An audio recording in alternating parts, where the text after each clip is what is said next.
If the chimes shudder a little on Sunday afternoon, well, they know there's mystery in store Sunday with men of action like Mike Waring, better known as the Falcon, who brings his fearless and romantic touch to the solution of another mystery. After the Falcon, it's high adventure. Then the big guy steps in. The new private eye, Charlie Wilde, concludes with a few casual homicides. The chimes mean mystery and action this Sunday afternoon on NBC. Transcribed. My boss is the smartest and the stubbornest, the fattest and the laziest, the cleverest and the craziest, the most extravagant detective in the world, Nero Wolfe.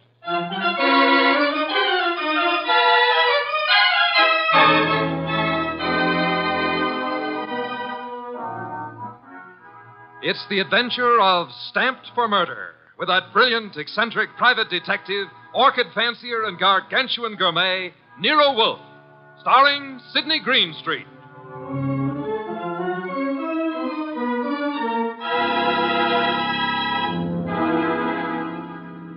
Instructions for this morning, Archie. Your notebook, please.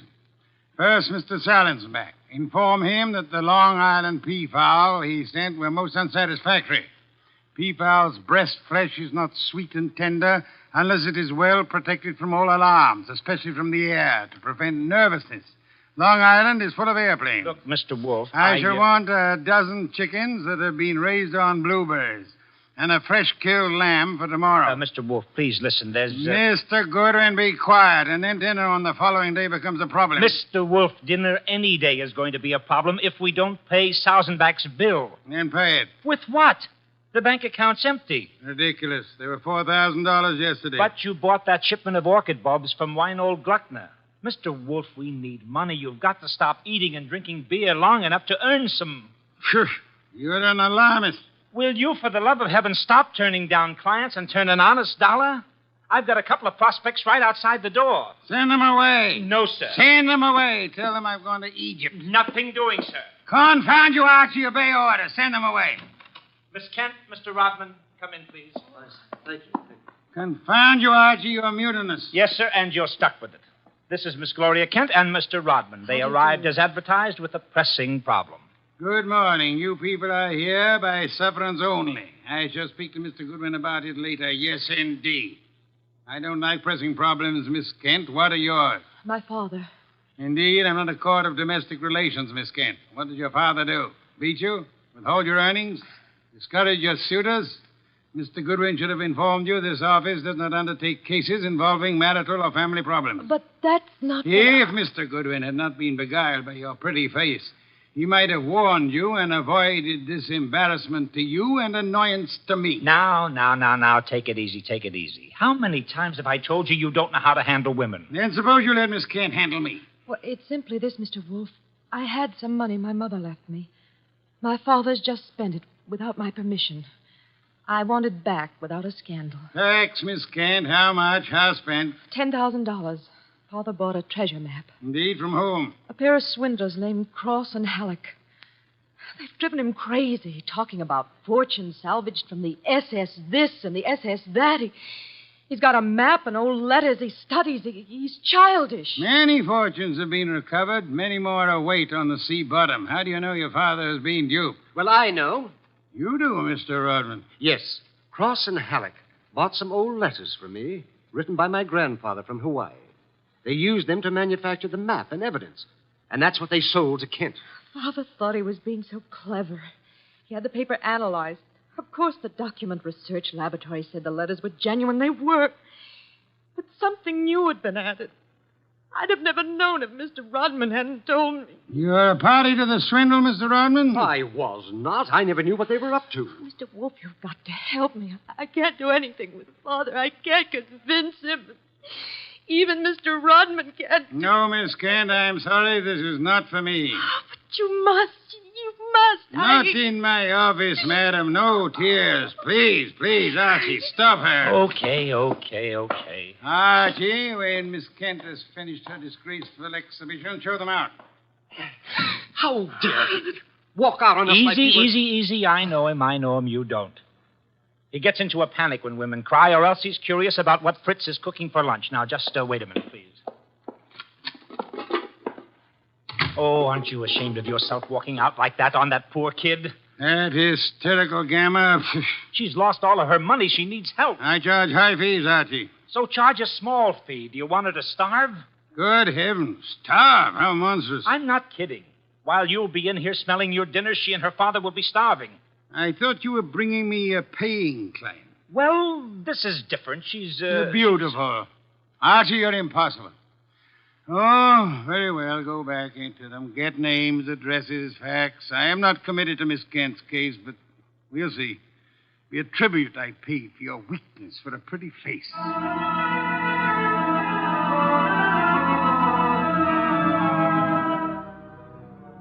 Rodman and Gloria Kent were gone, however. So all I had were the few facts they'd given me before they met Wolfe. I felt guilty about that when he came back into the office and sat down in his specially built chair. He closed his eyes, and I glared at him. Well, how much of you is awake? Mr. Wolfe. Well, they disappeared. Did you tell me you were going to help this girl just to get her out of the office, or did you mean it?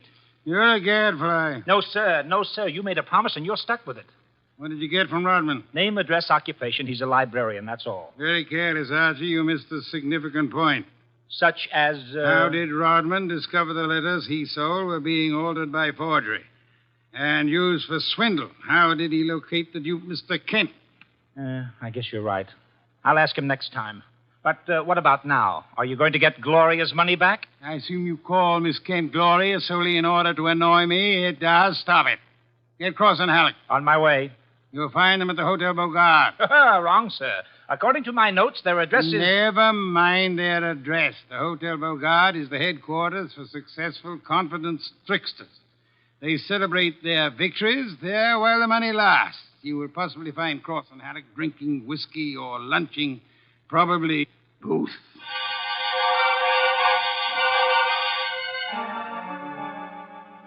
I located Cross and Halleck in the hotel bar and lured them back to our place on 35th Street. Wolfe was sitting behind his desk with his hands crossed on his impressive middle, at peace with his lunch and the world when I ushered them in.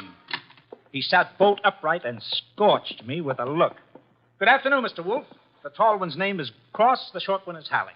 They want to help me invest my money. Gentlemen, Mr. Nero Wolfe. What? Who? Nero Wolfe. Hey, what is this? Confound you, Archie. How drunk are they? Not too drunk for business. Let's get out of here. Come on. Wait a Dirty minute. shill duck decoy. You want me to keep him here, Mr. Wolfe? Not by violence, Archie. Come back here, gentlemen. Unless you want 7 years in the state penitentiary. Unless what? You got nothing on us, Wolf. Nothing. I have the Kent case. The Kent? That's a laugh. We're sitting pretty. You are not, sir. You imagine you possess legal immunity. Mr. Kent believes you are a grotesque balderdash and will not sue for fraud. Miss Kent cannot sue because she is reluctant to accuse her father of wrongfully obtaining her money. Ergo, you think you are invulnerable. Now, listen. But you forget me. I'm a detective with a fee to earn. A big fee. Quiet, Archie. I am determined to get that fee. Therefore, as Miss Kent's agent, I can and will bring action against you. I'm indifferent to her tears or her father's disgrace. I'm indifferent to anything outside of money. You will return the $10,000 to me at once, sir, or you will be in jail by morning. You mean that? I do, Mr. Cross. Halleck. Come here.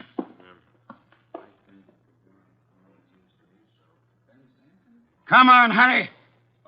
Okay. Here, Mr. Wolfe. Halleck and I have decided we don't want to get in any trouble with you. Here's your 10 grand. Let's have it. Give the dough to Kent, Mr. Wolfe, and get the letters and map back for us. You've got a reputation for being tricky, but honest. We trust you. Come on, Halleck, let's go. Well, how about that? Preposterous. No, sir. Take a look. $10,000, genuine coin of the realm.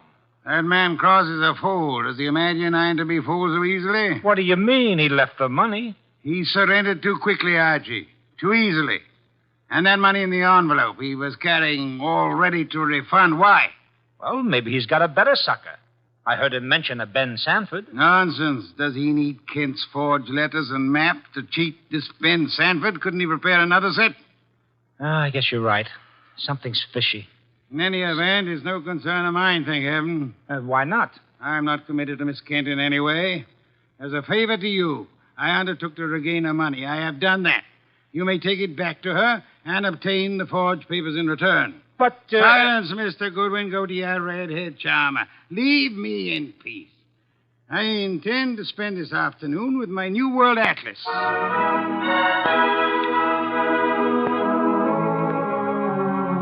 I left him 3,000 miles up the Amazon with his magnifying glass and drove up to East 69th Street. The Kent house was a broken-down little brownstone, and as I went up the stoop, the door opened and Gloria Kent burst out like a skyrocket. Hey, Miss Kent, easy. Let go of me. Let go. What's wrong? Wrong. Nothing is wrong. Nothing at all. Well, how about seeing your father? You want to see my father? Come inside. Oh, for the love of heaven. Come inside, Mr. Goodwin. I'll introduce you. He's in a back room. Come right through the living room. What else came through this living room? A hurricane? No, Mr. Goodwin. Something else. There's my father, Mr. Goodwin. What in the devil? He's dead. His throat's cut. Father, this is Archie Goodwin from Nero Wolfe's office. He and his boss refused to help while they could. Maybe he can help you now. Stop it. All I'm good for now is revenge, that's all. Stop it and look at me.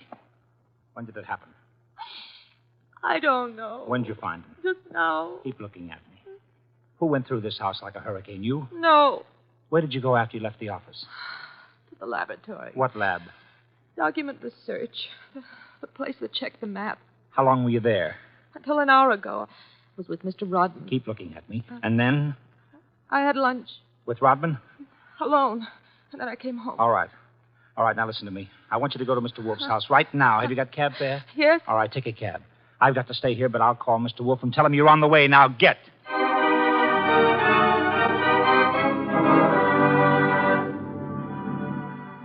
I called Wolfe, told him everything, and he instructed me to advise Inspector Kramer, who arrived with the homicide squad.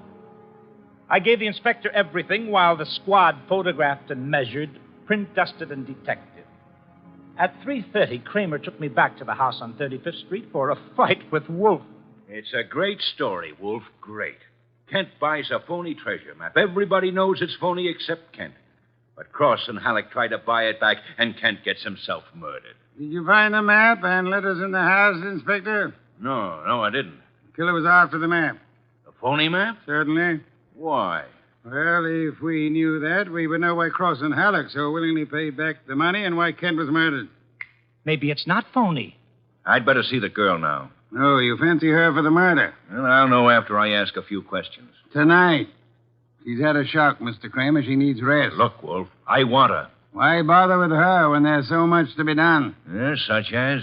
Cross and Halleck, find them. And the mystery man they spoke of, Ben Sanford. These are the men you want now, not this poor, overwrought girl. Yeah. All right. The girl will be here for questioning tonight, though, huh? Tonight, Mr. Kramer. Okay. You'll hear from me later on. Well, you buffaloed him out of that, okay. Say, why don't you want her questioned? Is she guilty? I don't know. Well, what did she say when she got here? She said nothing. She never arrived. She never what? She never arrived. Well, then why did you tell Kramer she was resting? Would he have believed the truth? She must be found. More important, we must learn why forged letters and forged map produces turmoil. Find the killer and you find the map. You said so. I said the reverse, which is an altogether different statement. Archie, I want a photograph of that map. Get it. Oh, sure. Any particular camera you want me to use? You'll find the photograph at 200 Vanderbilt Street. Are you kidding? The lab cannot check the authenticity of old papers without photographing them in ultraviolet light, infrared light, and so on. If this document research lab has examined those papers, they will have photographs. Get them.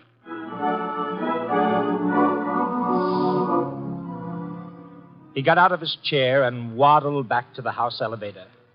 It was 4:00 and time for his regular afternoon session with the orchids.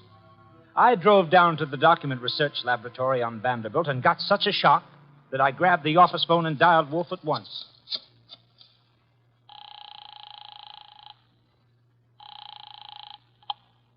Nero Wolfe. Mr. Wolfe, Archie here. What's the matter? You lost? No, sir.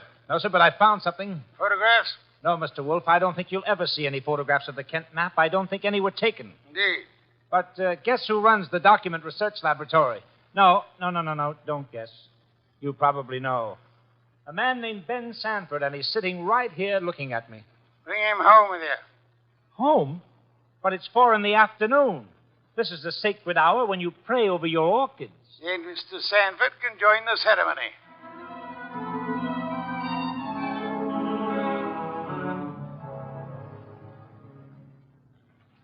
Hey, how about this place? How about it? There must be a million flowers up here.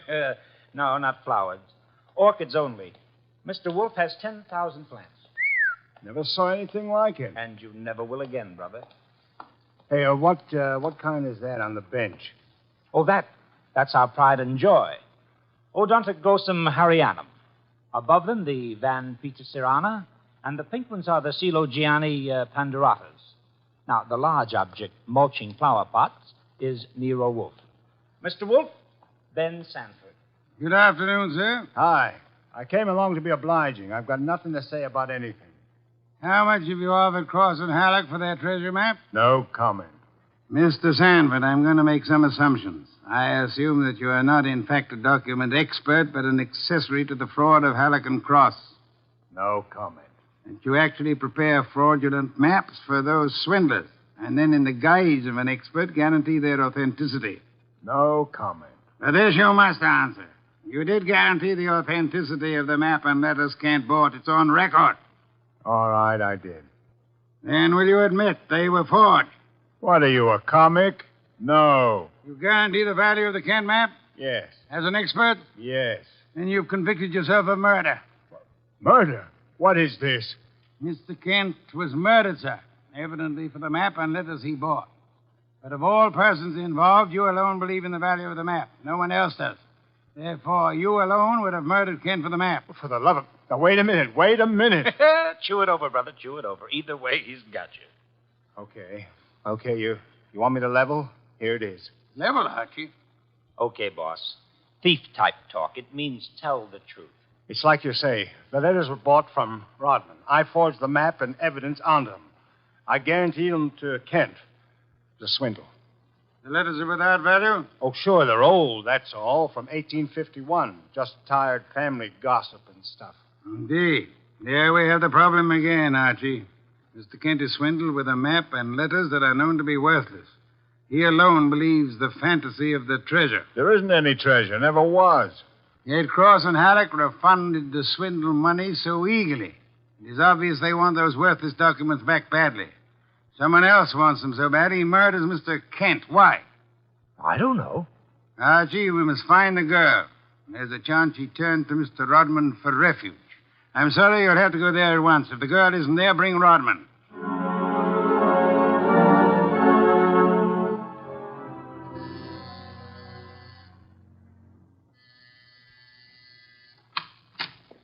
Yes? Hello, Rodman. Remember me? I'm Archie Goodwin from Nero Wolfe's office. Oh, yes, of course. I came to get Gloria Kent. There's been a change in plans. Tell her to come out, please. Gloria? Well, she's not here. Why should she be? Haven't you heard? Heard what? Well, I guess you'd better come down and see Wolfe. Mr. Goodwin, I'm afraid I can't. I'm rather busy. Look, Rodman, maybe you ought to know. Old man Kent was murdered. What? Yes, just after you and Gloria left us. Kent murdered? Well, this is awful, Mr. Goodwin. You want to see Mr. Wolfe now? Get your hat. Murder? Well, believe me, I never wanted this. I'm going to tell Nero Wolfe the whole mess. Every word of it. Okay, then. Come on, let's go. Yes, of course. Just a minute. I'll get my hat in the bedroom. Murdered? Kent? I never dreamed. Oh. Come on, Rodman. Come on. What? I didn't hear you. Oh, Rodman. What the... Oh! Rodman. Oh, Rodman. Good. Oh, what next? Come on. This is Nero Wolfe. Archie here. We've had a tough break. Yes? While I was waiting for Rodman at the front door, he went into the bedroom for his hat. The killer was there. How do you know? He cut Rodman's throat. Kevin. The back window was open. It's a ground floor apartment. He was out and gone before I had a chance. Archie, where were your wits? Let me alone. I've had a man murdered 20 feet from me. You think I'm cheering? Mr. Kramer is here, and he has news for us, Archie. He could not locate Cross and Halleck in their apartment. They had not been home all day. The maid informed him that she was waiting for her weekly salary. Well, so what? She was most angry and peppery, Mr. Kramer informs me. Red pepper? Exactly. Okay. Okay, maybe I know what you mean. I'll try to deliver the goods this time. Goodbye.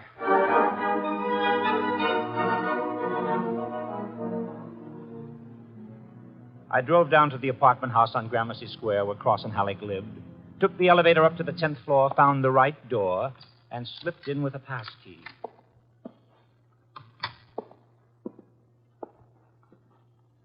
Come on out. Come out wherever you are. I know you're in here. You fooled Kramer pretending to be the maid, but you didn't fool Wolfe. You'd better... Gloria! Cut it out, you idiot. Lay off. Archie, you dope. Archie Goodwin from Nero Wolfe's office. Remember me? Go. Give me the gun, Gloria. Give it to me. That's right. Who did you think I was? Halleck. Oh, brilliant. So Wolfe figured you out, huh? Well, you are a brave girl. They killed your father. You came up here and waited for them. You were going to kill them right back, huh? Oh, that red-headed temper. And you bluffed Kramer into thinking you were the maid. I had to do something. It was the only thing I could think of. To come here and kill him. Well, you're coming home with Archie. And just remember one thing. When Wolfe's working for you, don't try to do any thinking. It only gets in Wolfe's way.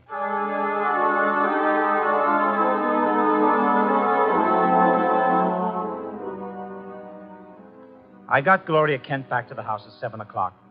I parked the car, brought her into the office, and got the shock of my life. There was a convention on. Wolfe was there, with Inspector Kramer representing the cops. Cross, Halleck, and Sanford were there representing the crooks. When Kramer saw Gloria, he scowled first at her and then at Wolfe. So it was a slick one after all, Wolfe. You didn't have the girl. You had no intention of producing her. Please, Mr. Kramer, that can wait. There are other matters more important. I dine at 8. That leaves me 1 hour to solve your murders. Murders? More than one? Yes, 2.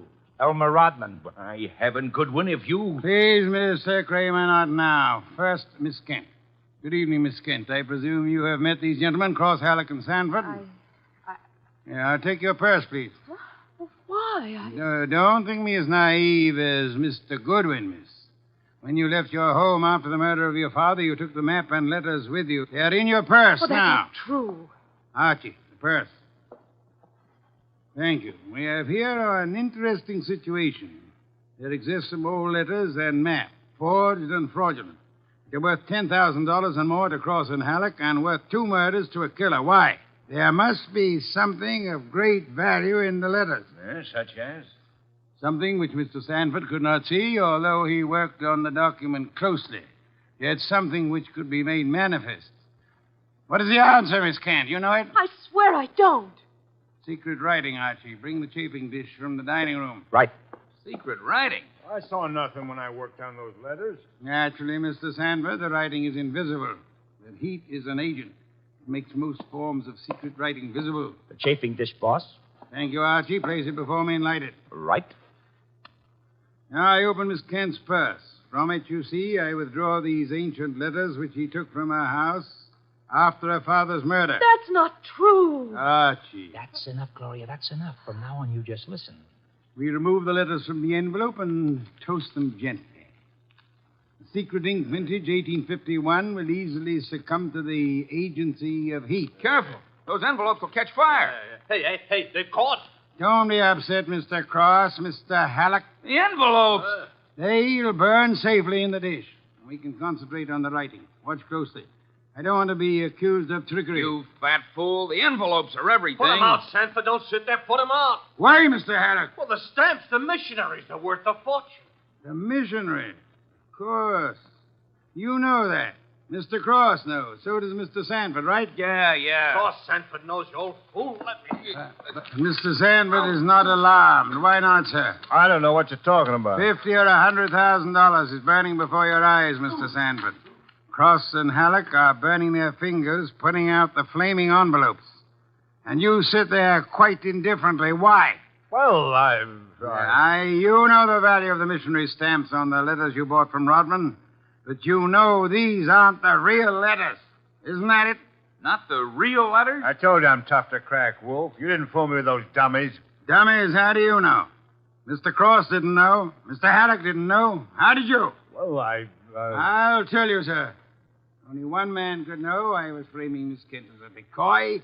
Only one man could know I prepared these dummy letters and pretended to take them from her purse. And that is the killer.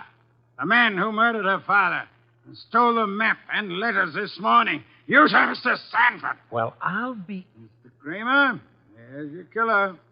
You'll find the missing map and letters on him or concealed in his home or office. You won't need the evidence anyway. Look at his face. He's self-confessed. Self-confessed like fun. He was booby-trapped.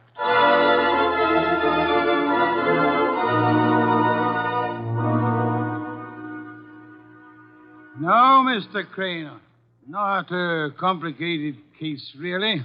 Very simple. Elmer Rodman sold a packet of old family letters to the swindlers for a small sum. They used the letters to perpetrate their fraud on Miss Kent's father. And the stamps on the letters were valuable? They were a special Hawaiian issue 1851, Miss Kent. Nicknamed missionaries, because missionaries used them for writing home. They are extremely rare stamps worth upward of $25,000 each. Hey, no wonder they were worth 2 murders. We found 5 of them on Sanford. Excellent. Somewhere or other, Rodman discovered the value of the stamps after he sold the letters. In his effort to get them back, he communicated his discovery to the swindlers, Cross, Halleck, and Sanford. So that's why they refunded the money so fast. Precisely, in an effort to have the sale rescinded. Rodman sought out Kent and tried to convince him of the fraud. Alas, he would not listen to the truth, Mr. Kramer. Oh, I get it. And while the others were hassling around, Sanford tried to steal a march and quietly resorted to murder. There you have it. Ha-ha! Great job, boss. Great job. So Gloria not only gets her 10 grand back, but 5 times 25, which is about 125,000 worth of goodies. Now, figuring your rates by the hour, that means you've done a gratis job worth about... Miss Kent, I did not know will I demand a large fee for what I've done. I will not go back on my word. But I can beg for a favor. I'll only be too happy to... Wait. I asked something that would not be easy to grant. What is it? Will you use your red hair, your pretty face, your admirable figure, and your ample fortune to lure Mr. Goodwin away from this house tonight? I would like to enjoy my dinner in peace. That won't be difficult, Mr. Wolfe. Let's have an understanding right now, Gloria. Difficult for you or for me? I'll be delighted. Indeed. To spend an evening with Mr. Goodwin, there is only one word for you, Miss Kent. Intrepid.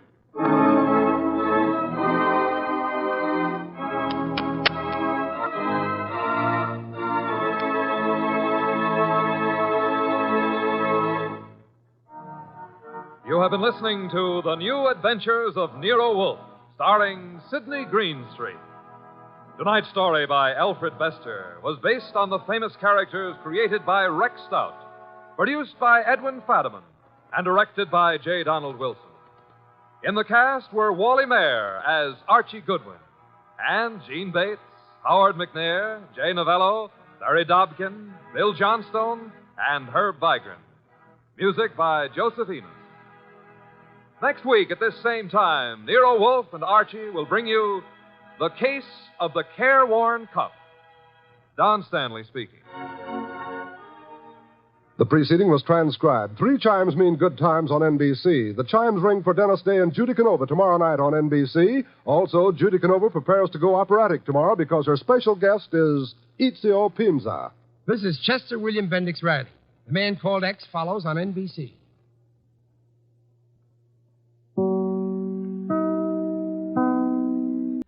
Stay tuned for Nero Wolfe. Saturday night chimes on NBC mean a full hour of fun with Dennis Day and Judy Canova.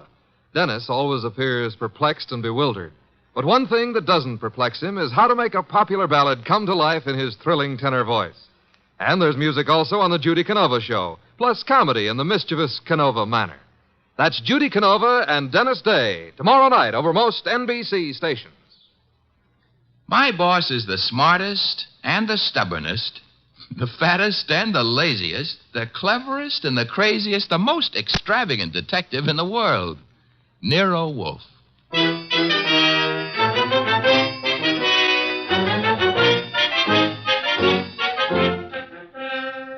It's the transcribed adventure of The Case of the Careworn Cuff, with that brilliant, eccentric private detective, orchid fancier, and gargantuan gourmet, Nero Wolfe, starring Sidney Greenstreet.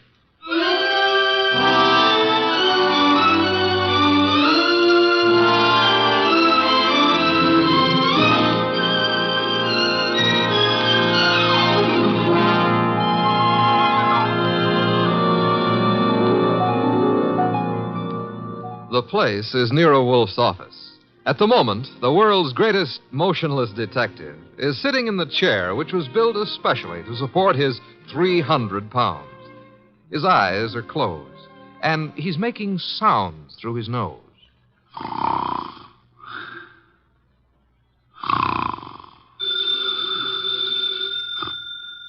Archie. Archie.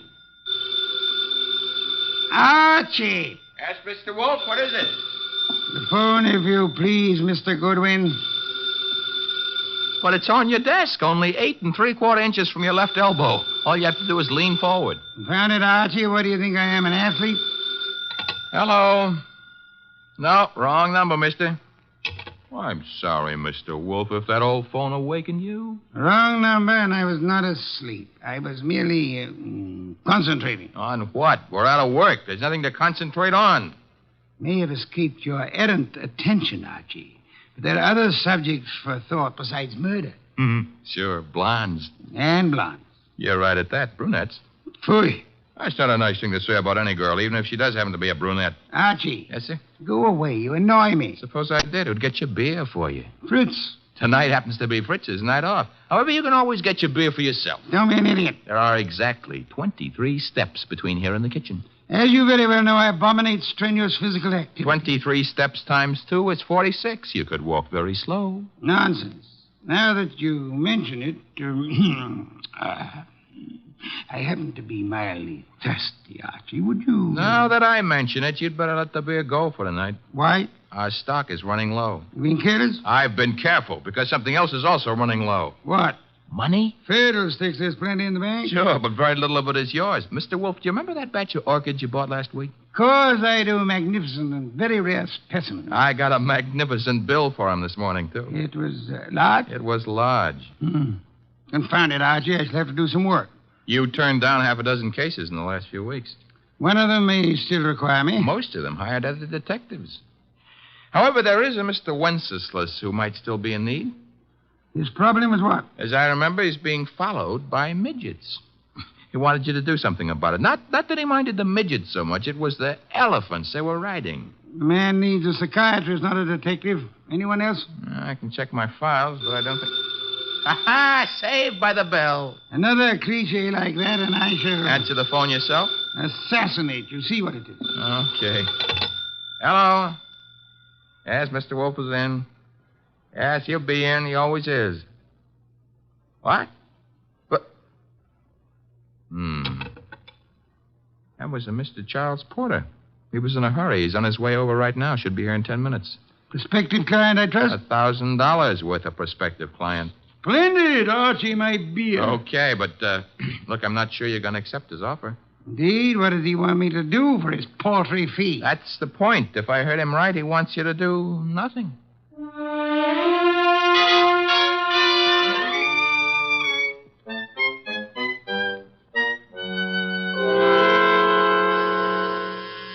The door, Archie. Yes, sir. I hear it. Mr. Porter? Naturally, I'm Charles Porter. Who else would I be? It's a large field.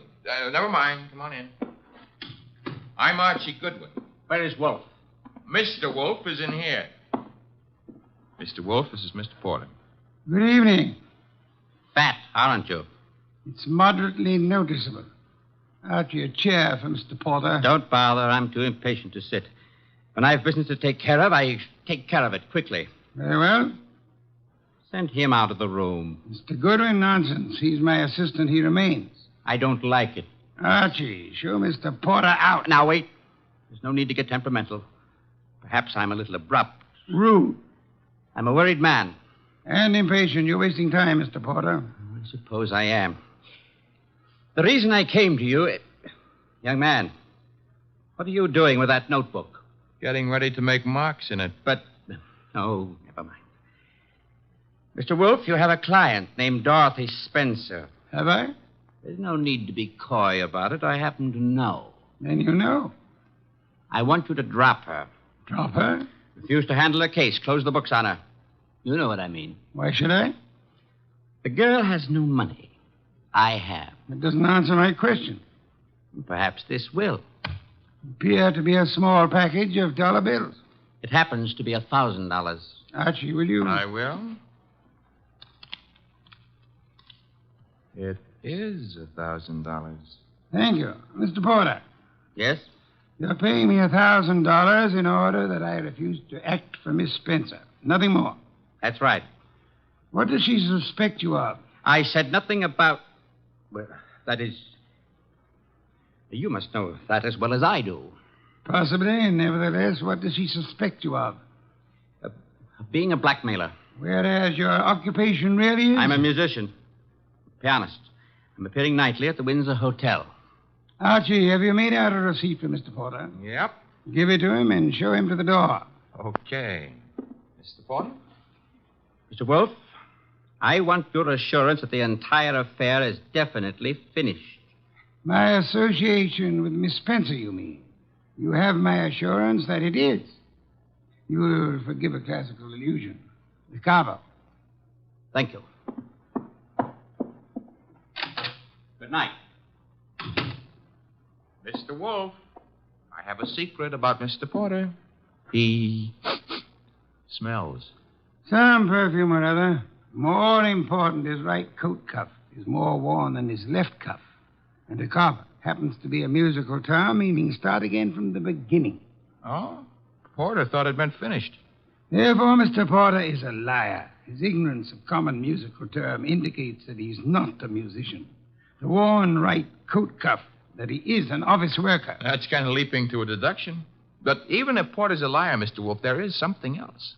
He paid you $1,000 to drop a client named Dorothy Spencer. Mr. Wolfe, you never had a client with that name.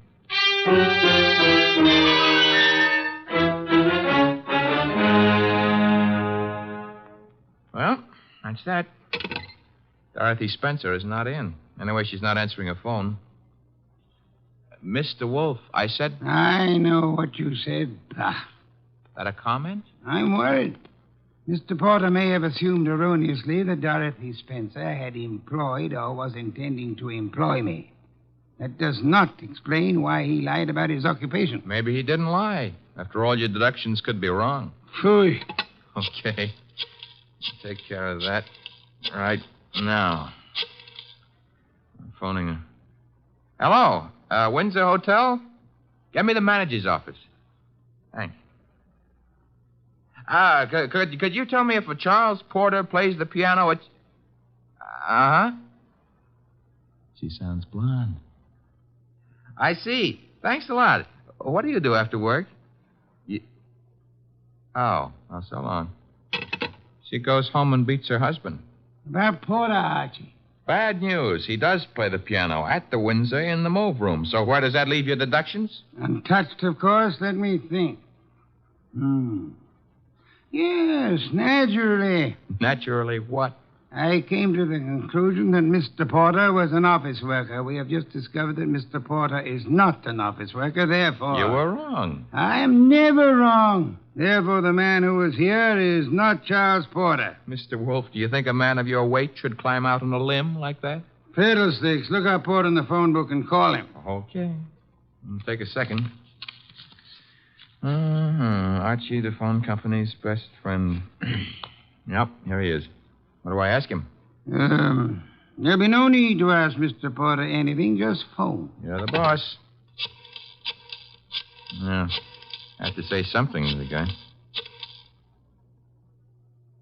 Hello. I'd like to speak to Charles Porter. So would you. Who's... Oh, Stebbins, huh? Yeah, that's right, Archie. Oh. No, don't bother why I called. It's a coincidence. Goodbye. You know who that was? No. That was Sergeant Stebbins, Sergeant Pearlie Stebbins. I might add, as though you didn't know, that Stebbins happens to be a sergeant in homicide. Indeed. You expected this. I still don't know what your conversation was about. It was about Charles Porter, who maybe was a liar, but who isn't going to tell any more lies on account of he was just shot to death.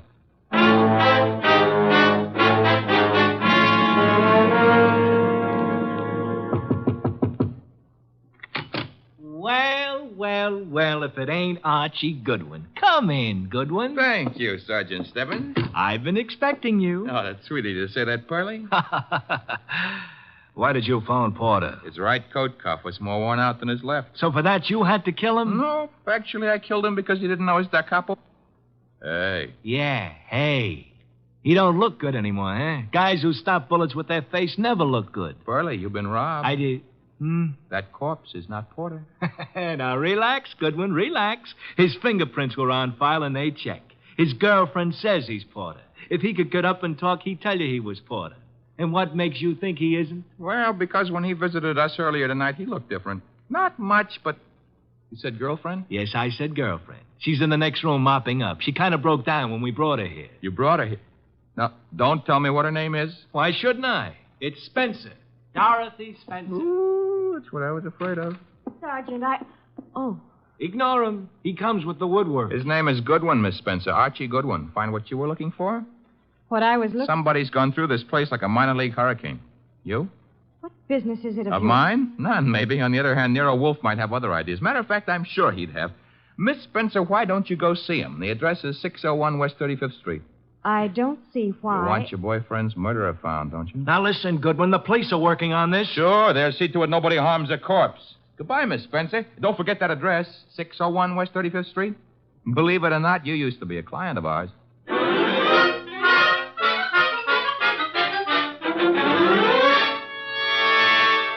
Oh, Mr. Wolfe, you're getting to be so brilliant, it's boring. Boy.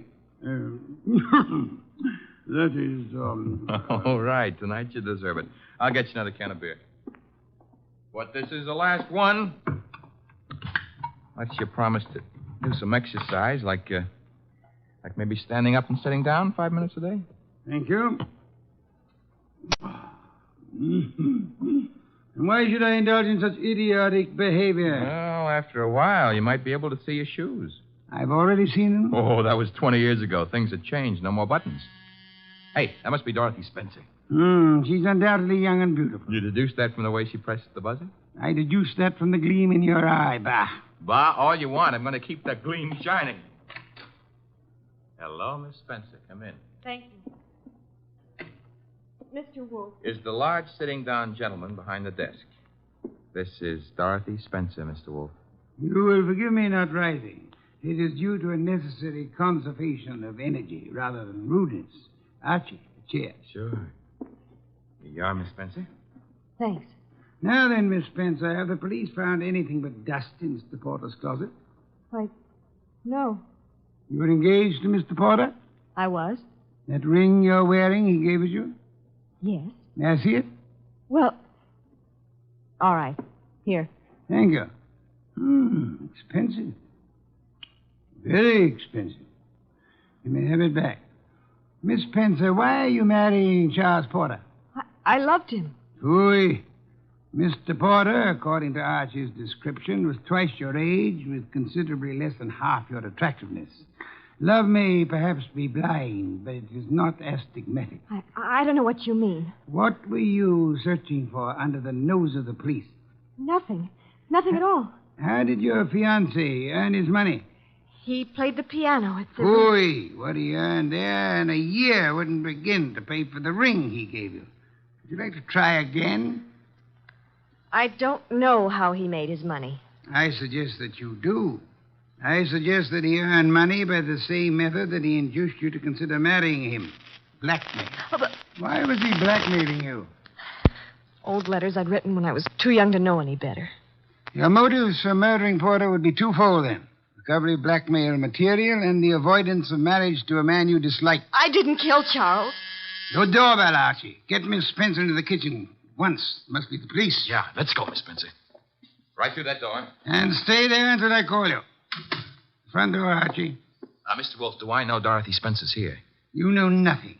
A simple role for you to play. I haven't got time to resent that insult right now, but wait until the next time you drop a collar button.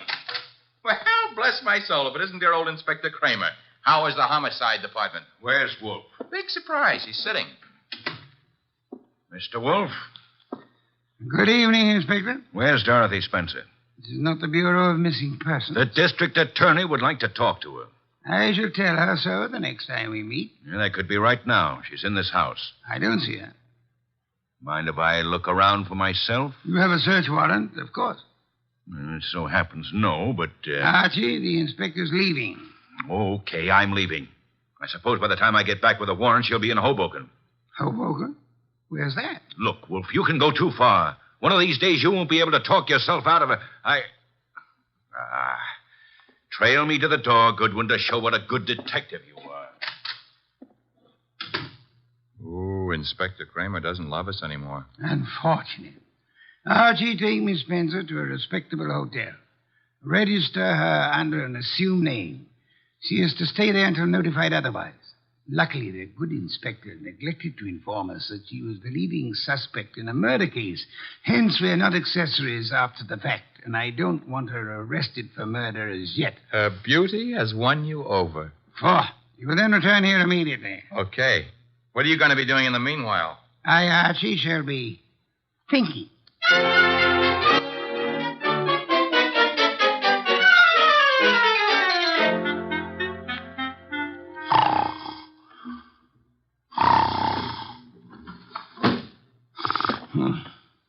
Archie? No. No, not Archie. Our impatient and non-musical friend came in through the window. How are you, Mr. Not Porter, of course. Where's the girl?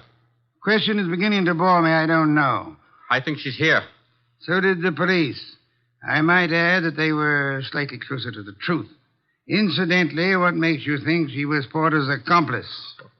She must have been. Nonsense, she wasn't. Porter was blackmailing her, just as he was blackmailing you. In her case, it was letters. In yours, a previous criminal record, perhaps, that your employers might be interested in. I want to know where she is. Maybe this would help you remember. Good heavens, don't point a pistol at me. It annoys me. The police, I should think, opened the door for them like a good fellow. Oh, no. I'm leaving. But if I don't find that girl, I'll be back. Knock the blasted thing down if it isn't open. All right, Wolf. I've got the search warrant. Also, no doubt, a fine tooth comb. Bah. By the way, Inspector. All right, boys, cover the house. All right, Inspector. Yeah? What did you want? As your men go through the house, will you have one of them shut the back window? I've just had a burglar, and I suspect he left it open. Unless the matter is attended to, the house might be filled with fresh air. Yeah, what's the matter with that? Fresh air, deadly poison. It clogs the lungs. And may I point out that the warrant you're clutching in your hot little hand is not a lease on the house. Finish your search quickly, if you please, and then, why not try Hoboken?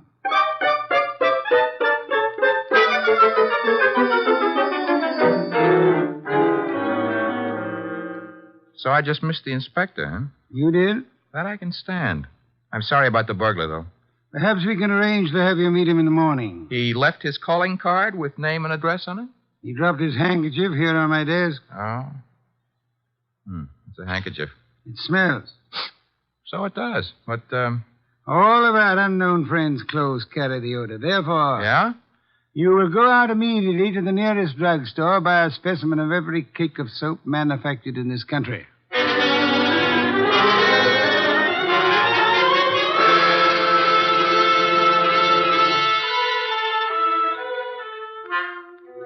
Mr. Wolfe? Be still.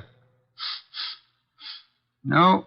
I never realized just how many different brands of soap are made in this country.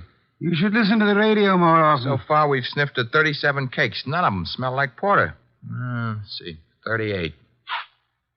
Hey. Let me have it, Archie. Yes, the soap. It's labeled orchid ovals. I should say basically mislabeled. Orchids have no odor. Our task for the evening is finished. Why? All we know is the guy washes with a basely mislabeled soap. No, the odor would not have been so persistent in that case. Unquestionably, our visitor works for a soap company that makes orchid ovals. Every employee of a plant in which perfume in large quantities is used inevitably carries the odor on his clothes. Oh. And you already deduced he works in an office. Uh-huh. I go see him in the morning? You do?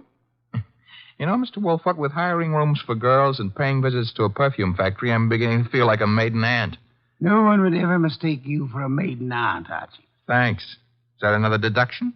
Maiden aunts rarely need a shave.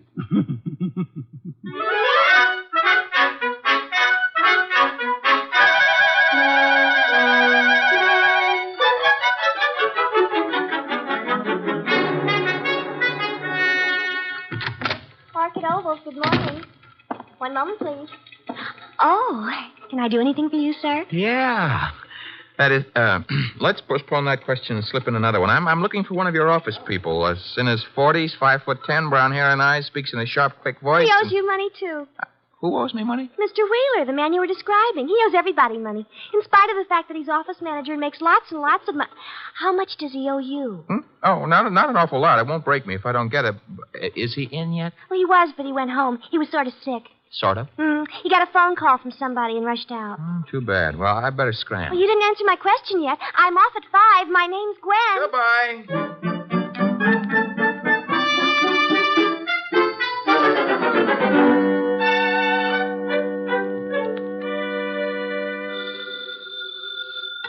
Wolf speaking. Archie here.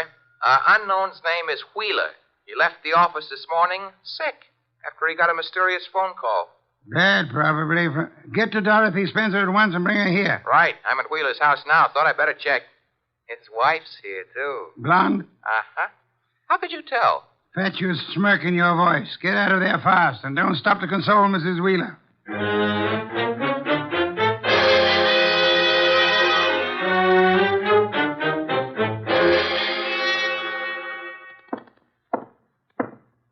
(908). Room 909. Miss Dorothy Spencer.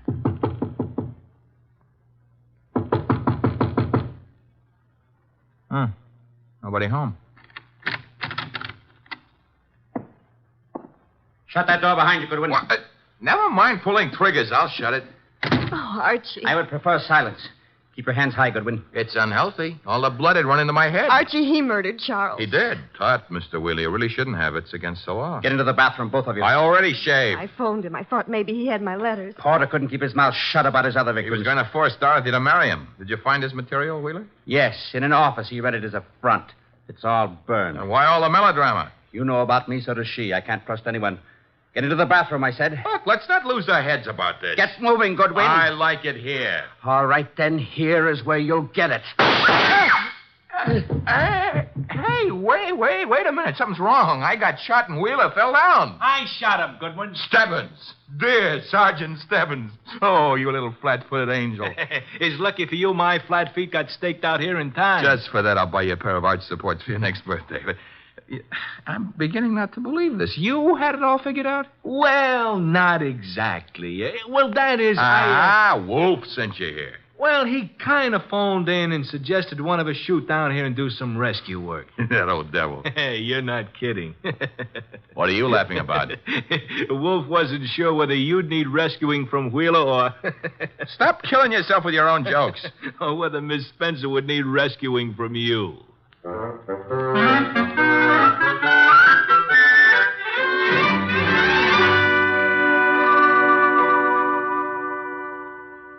You've been a very foolish young woman, Miss Spencer. I suggest that in the future you exercise more care in your correspondence. Oh, I shall, Mr. Wolfe, but how can I ever thank you? Well, one way would be to listen wide-eyed while he explains how he solved the case. I have no intention. Oh, come on, Mr. Wolfe. Stop stalling. Please, Mr. Wolfe. Well, I'd be very happy to. As a matter of fact, I'd like to see anyone try to stop me. A man came to me, offered me $1,000 to drop a client I didn't have. Why? Because obviously he wished to direct my attention to that client. Me? You, Miss Spencer. Now then, he identified himself as Charles Porter, a musician. But I tested him and discovered that he knew nothing of music. Ha! The da capo routine. Precisely. Therefore, he was an imposter. His purpose? Yeah? To indicate by no means subtly that enmity existed between Porter and Dorothy Spencer. Huh? Thus, when Porter was found murdered, I would presumably be convinced that Dorothy Spencer, balked in her effort to enlist my aid against Porter, had resorted to most foul and bloody murder. Most foul and bloody murder is very fancy, Dorothy. Shows he likes you.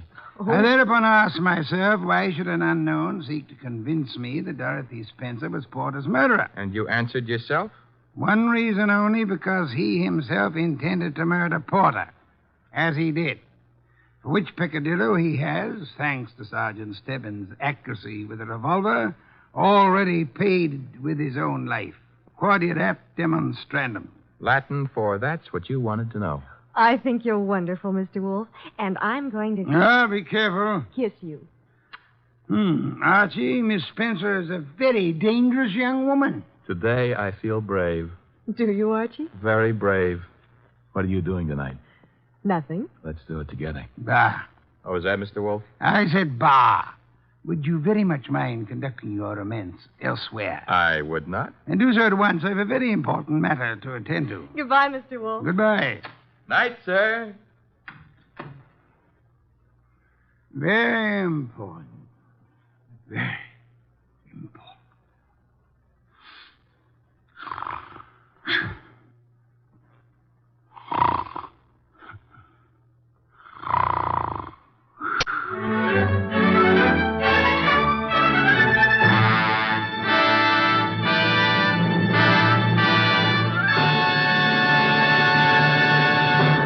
You have been listening to The New Adventures of Nero Wolfe, starring Sidney Greenstreet.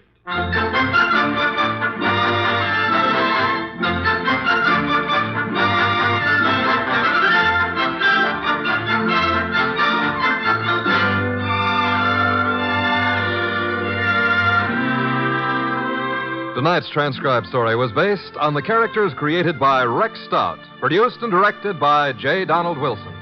In the cast were Lamont Johnson as Archie Goodwin, and Jane Webb, Peter Leeds, Bill Johnstone, and Wilms Herbert. Next week at this same time, Nero Wolfe and Archie will bring you The Case of the Dear Dead Lady. Don Stanley speaking.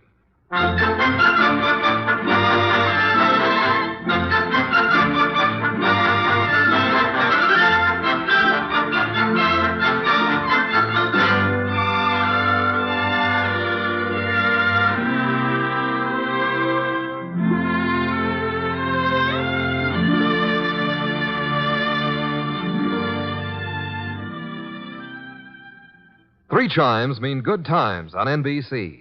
The NBC chimes are excited about The Big Show, an hour and a half every Sunday night with Tallulah Bankhead as Femme C. Comedy with stars like Jimmy Durante, Fred Allen, Jack Carson, Groucho Marx, and a host of others. Music with Meredith Wilson, Mindy Carson, and many more. It presents drama with Mr. Jose Ferrer and many more leading stars of Broadway and Hollywood. It's The Big Show. Starts Sunday, November 5th on NBC. This is Chester William Bendix Riley. The Man Called X follows on NBC.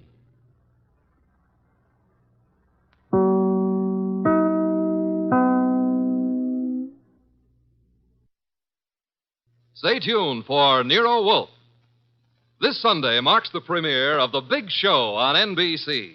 Not just any big show, it's The Big Show. NBC's hour and a half of comedy, music, and drama. The best of each. The Big Show will be heard every Sunday afternoon over most of these stations, with Tallulah Bankhead as Mistress of Ceremonies. Your stars for this Sunday's broadcast include Jimmy Durante, Fred Allen, Ethel Merman, Frankie Lane, Mindy Carson, Meredith Wilson, Danny Thomas, and hosts of others. All this and Tallulah, too. No wonder it's the big show. My boss is the smartest and the stubbornest, the fattest and the laziest, the cleverest and the craziest, the most extravagant detective in the world, Nero Wolfe.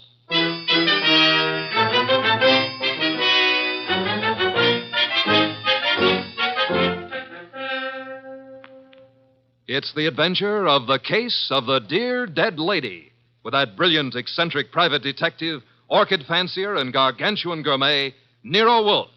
Starring Sidney Greenstreet.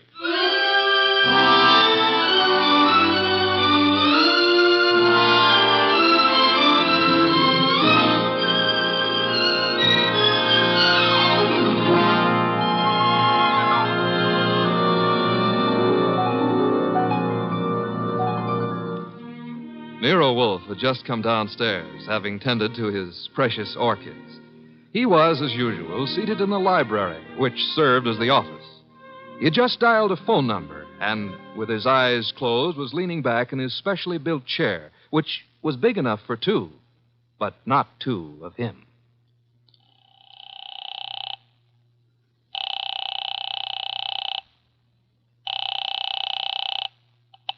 Halsbecker's Market, domestic and imported delicacies. Mr. Halsbrecker, this is Nero Wolfe. Oh, yeah, Mr. Wolfe. I was just about to ring you. Well, I have need of 2 pounds of duck liver. I do not, of course, refer to the commercialized Strasbourg pate. Well, I appreciate the order, Mr. Wolfe, but... Next, my cook Fritz informs me that we require 3 fine fat geese. Look, Mr. Wolfe, there's a little matter of an unpaid You bill. might add 12 cases of beer, a bushel of Vermont apples, green for stuffing, and a gallon of Marquesa Patricia Roman oil. Mr. Wolfe. In addition, Fritz has listed 6 dozen eggs, 4 braces of Sussex woodcock, and a few pounds of Westphalian ham. You have all that? Well, I can get it, Mr. Wolfe, but my bookkeeper... Thanks very much, Mr. Halsbrecker. That will be all. Now, now then, Archie. Yes, boss? You seem to be worried. Oh, I am. This means naturally that I'm supposed to handle Halsbrecker's delivery boy when and if he shows. I had thought of leaving that simple matter to you. And what about the simple matter of the money? Money? I hate to bring up a vulgar subject, but where is it coming from? Oh, of course. You're right, Archie. I should have said... Said what? Charge it. Boss, look, you don't realize I know, but we're into that truffle broker for $500 bucks and change. All right. Then give him a check. Okay, I will give him a check. And I hope they'll let you keep the orchids in your cell. You're a wit, Archie. Mm-hmm. You know, I'm on the bank's mailing list. We got a notice this morning. You don't mean... Oh, but I do. Again? Yeah, you just can't take money out of an account, boss. Sometimes you got to put some in.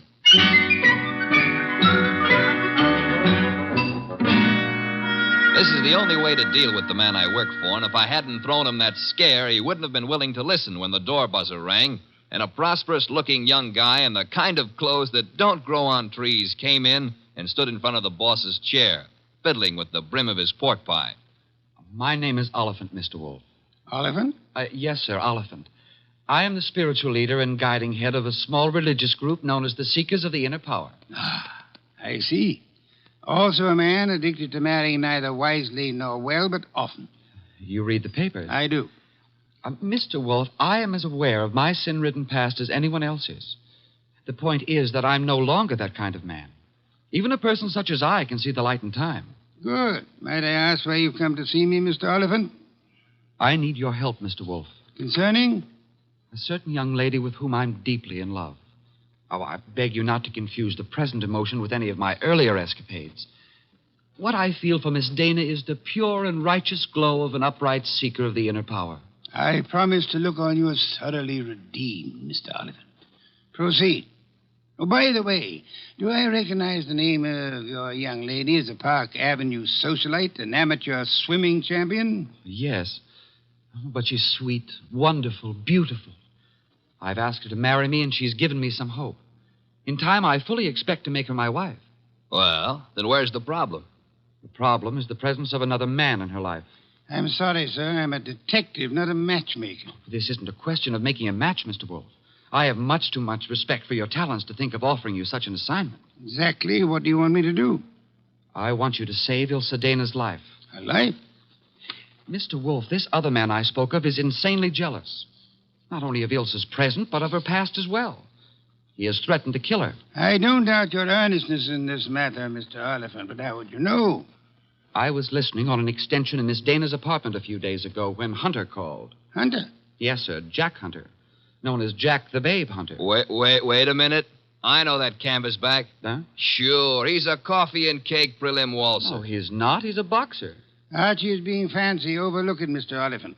Is Hunter in love with this lady of yours? I doubt it. He's a man of complete moral and spiritual corruption, I believe. Naturally you would. But what are the facts? In my opinion, he's after her for her money. She has money? To burn. And you, Mr. Oliphant? Me? Can you also afford to burn? How much do you want? The answer to that would be astronomical. However, if you leave a check for, say, $7,000, I shall look into your matter the very moment I have completed a little research into the nutrition of the Polynesian orchid.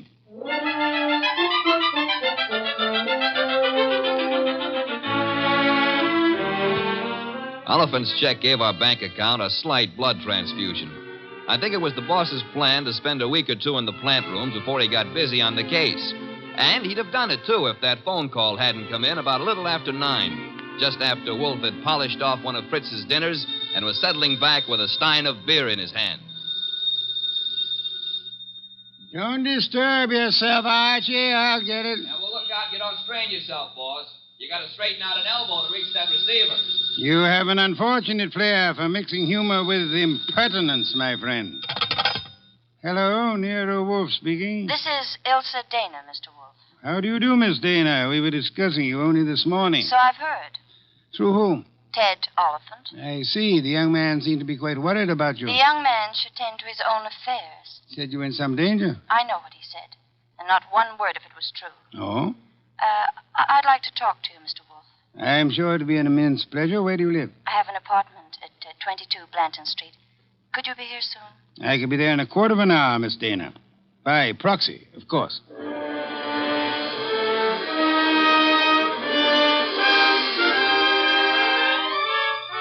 The proxy, naturally, was yours truly. 10 minutes later, at 20 past 9, I walked up to Ilse Dana's door with a nosy elevator boy giving me the 00. The reason for his interest was that her door was open and the room inside was empty except for a little twisted pile of pale pink satin, which at close range turned out to be a woman. Which woman turned out to be Ilse Dana. And Ilse Dana was dead. She used to be pretty. She isn't now. Yeah, strangulation doesn't help any girl's looks, son. Make anything of it? Well, the position of her body and the bloodstains on her pointed fingernails tells me that she put up a tough struggle before somebody succeeded in smothering with a pillow from the sofa over there. Yeah, that figures. When did it happen, I wonder? Yeah, the last 15 minutes, I'd guess. Say, who's been up in the elevator this evening? Nobody for her. Well, somebody came up. Oh, who says not? They could have used the stairs, you know. Yeah. How well do you know Miss Dana? I know exactly zero about Miss Dana. How could you ride her up and down every day and know nothing about her? It's a rule of the house to keep your mouth shut. The rule also goes when being questioned by a cop. A cop? Who's a cop? Oh, I guess you're a cello player from the Philharmonic. Look, I happen to work for a guy named Nero Wolfe. Oh. Heard of him? Maybe. Well, if your memory comes alive, son, I might see my way clear to spend a few dollars with you. Understand? I'll keep you in mind. Going down, mister?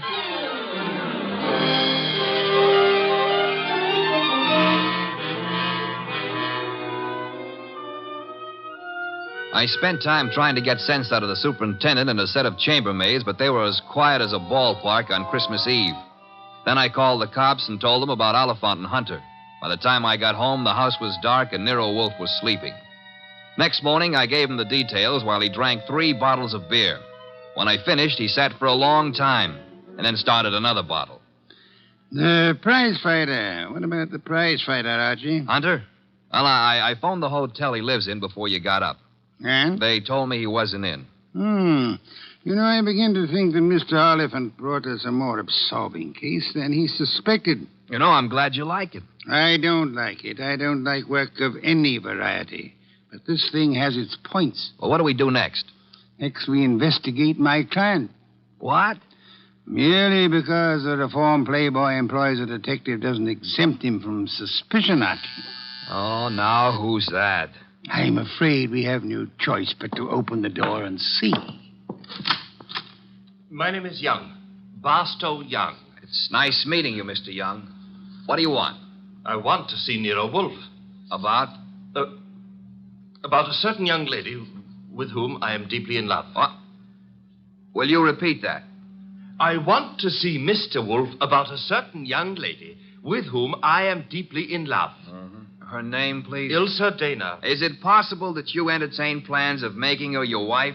Why, yes, but there's a problem involved. Another man? Yes. Well, do come in. Do come in. I think we've been waiting for you. Oh, Mr. Wolfe. Here's another one. Ah, Mr. Wolfe.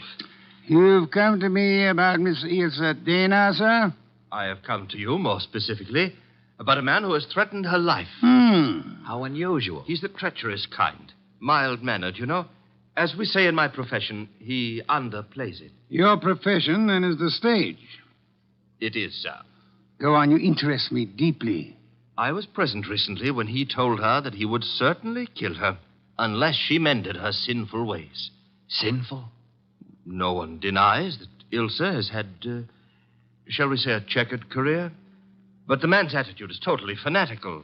What's his particular brand of fanaticism, Mr. Young? Theodore Oliphant is a religious maniac. Well, what do you know? He's come to give Theodore a bad report card. I don't understand. I've come to ask Mr. Wolfe to prevent his murdering Miss Dana. Am I allowed a direct question, sir? Why, of course. Where were you between 9 and 9:20 p.m. last night? 9 and 9:20. Why do you ask? You said I was permitted a direct question. Oh, well, I was walking in the park, as I remember. Do you make a habit of walking in the park? I have lately. I'm preparing for an important role in a forthcoming production. What's so important about last night?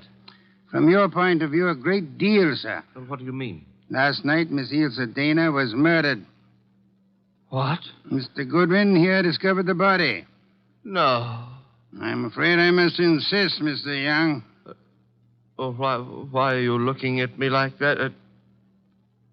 Are you accusing me of... I have accused you of nothing, my dear sir. Well, now, look, you're making a mistake. Oliphant killed her. You may be sure of that. I have your word. I know him. He was trying to reform her, wanted to make her a devout follower of his cult, the Seekers of Power. I heard him tell her to her face that if she refused redemption, he would see to it that she didn't live on in her wickedness. You could produce other witnesses? Do you know, in your own smug way, you're as detestable a character as I have ever had. All right. Let's everybody take 5. Yeah? Nero Wolfe? He's busy. This is Archie Goodwin. You'll do, Goodwin. This is Jack the Babe Hunter. Oh? How are you? Great.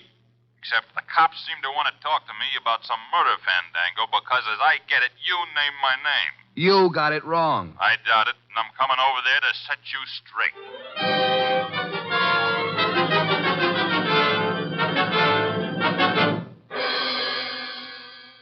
Why'd you ring me in on this mess, Wolf? You knew the girl pretty well. Me and how many more? Besides, what time was she murdered? Last night between 9 and 9:20. I see. So if you will inform the police where you were at the time, that should be that. Yeah. By the way, Mr. Hunter, where were you at the time? I don't see your badge, Wolf. I was only wondering. I haven't been near the Dana woman for over a month. But if you're really interested, I'll give you the name of the killer. Please do not keep us in suspense, Mr. Hunter. A couple of years back, Ilsa financed a guy in a big and lousy Shakespearean play that closed like a clam and nothing flat. Go on. It was money down the drain. The guy's got nerve. And he was in love with her, and he figured she'd do anything for him. So he comes back to her to finance him again. This time in Hamlet, no less. I see. I don't have to tell you what a flop that would be. You needn't tell me the actor's name either. You know?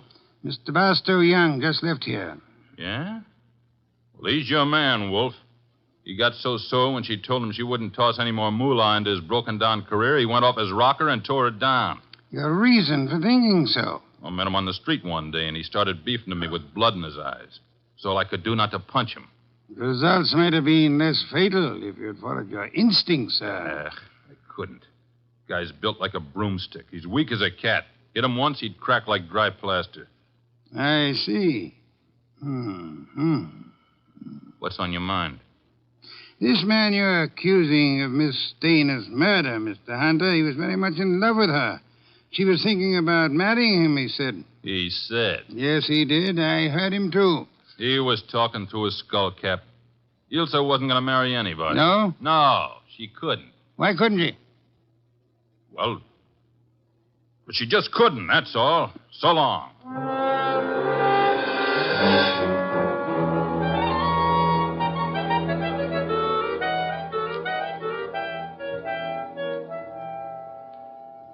Well, now we got a perfect circle with everybody pointing at everybody else and nobody able to prove a thing. What Hunter says isn't impossible, Archie. You think Young did it? I don't think at all yet. But if there's anything more dangerous than a woman scorned, it's an actor scorned. We have another visitor. Yeah, who are you expecting? At this point, anybody. Hi. Oh, you. Yeah, I told you might hear from me. Come on in. Who's this? Fellow runs the elevator at 22 Blanton Street. What do you got for me, kid? Postcard? Postcard? Yeah, the cops missed it, but I spotted the edge stuck under a rug. Nice of you to have delivered it. Or maybe he was just being curious. Curious? It's not every elevator boy who has a chance to see Nero Wolfe in the flesh. Oh, him? Come off it, High Pockets. I'm here because you mentioned something about spending a few bucks. Oh. I wouldn't cross the street to see the best gumshoe that ever breathed. Look, gumshoes don't breathe, and how would you like a sock? Archie, pay him and let him go. Yeah, pay me and let me go. Sure, Mr. Wolfe. Here you are. Thanks. Don't mention it. Anytime, pal. Anytime. How do you like that fresh little punk? Archie, the lad has done us nobly. Yeah? A typewritten card addressed to Miss Ilsa Dana. Well, what's it say? Rather peculiar message. Have you prayed tonight? It's signed with a single letter O. Have you prayed tonight? Yes. Signed O? Exactly. Weird, isn't it? Well, what's weird about it? What could be plainer? Have you prayed tonight? Now, I ask you, who is the man in this deal who's interested in praying? All of us, I hope, are God-fearing. All right. But I ask you again, what does O stand for? It could stand for O'Brien, Obituary, Omaha. What about Oliphant? Oliphant, too. Look, what's with this indifference? The case is cracking and you slough it off. You remember what Young said? Oliphant threatened to kill her because she wouldn't join that cockeyed movement of his. Don't exhaust yourself, Archie. We have a hard night ahead. Yes, but I don't understand. But I don't mean to stifle your imagination, my friend. But if you'd reserve your deductions for a little while, you could lend me some much-needed assistance. What do you want? I want you to become a burglar.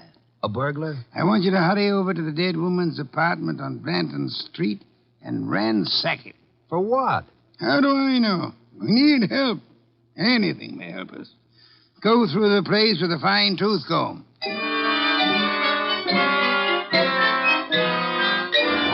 I tore the late Miss Dana's apartment to shreds, but I saw nothing. Then, just as I was about to give it up as a bum job, I noticed a little writing desk in the living room. Pried loose the lock and spotted something among a pile of papers that belonged to no well-to-do flat. It was a pawn ticket, lot 8N046, and the address was a pawn shop around the corner on 6th Avenue. It wasn't more than 90 seconds later that I walked into the joint and tossed the ticket across the counter. Oh, yeah, this, want to redeem it. And fast, huh, Pops? Yeah, it's nothing that's worth much, mister. No? No. Oh, what is it? This? Small steel filing box. Oh. Anything in it? I don't know. Come to me locked, never been able to get it open.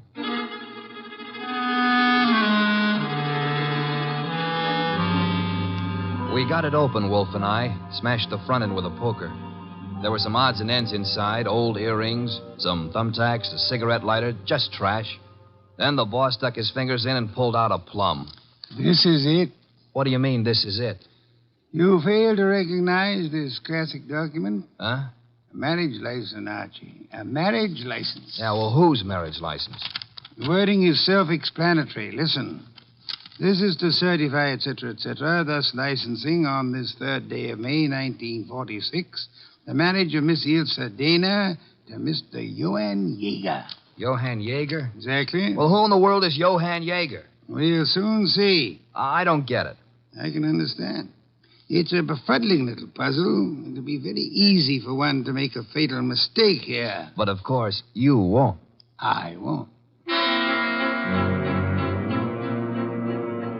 3 hours later, I'd herded all the suspects into the office, and he sat in his chair and glared at them.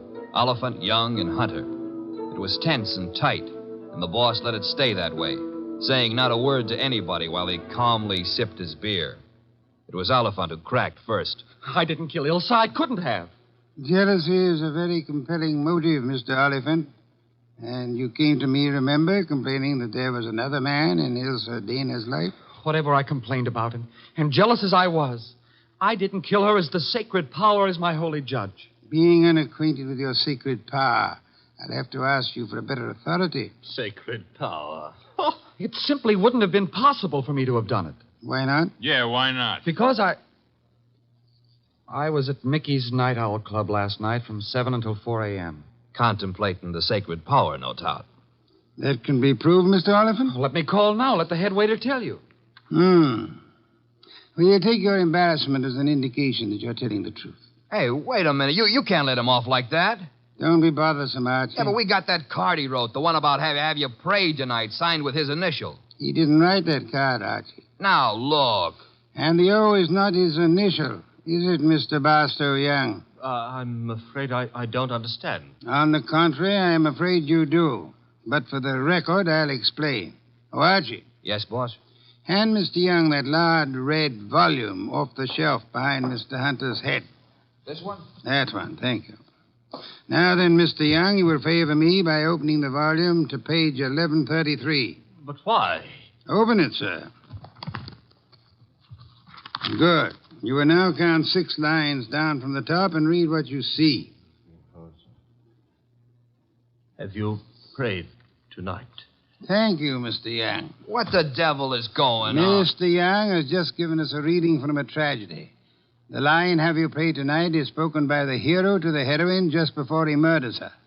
The name of the heroine is Desdemona.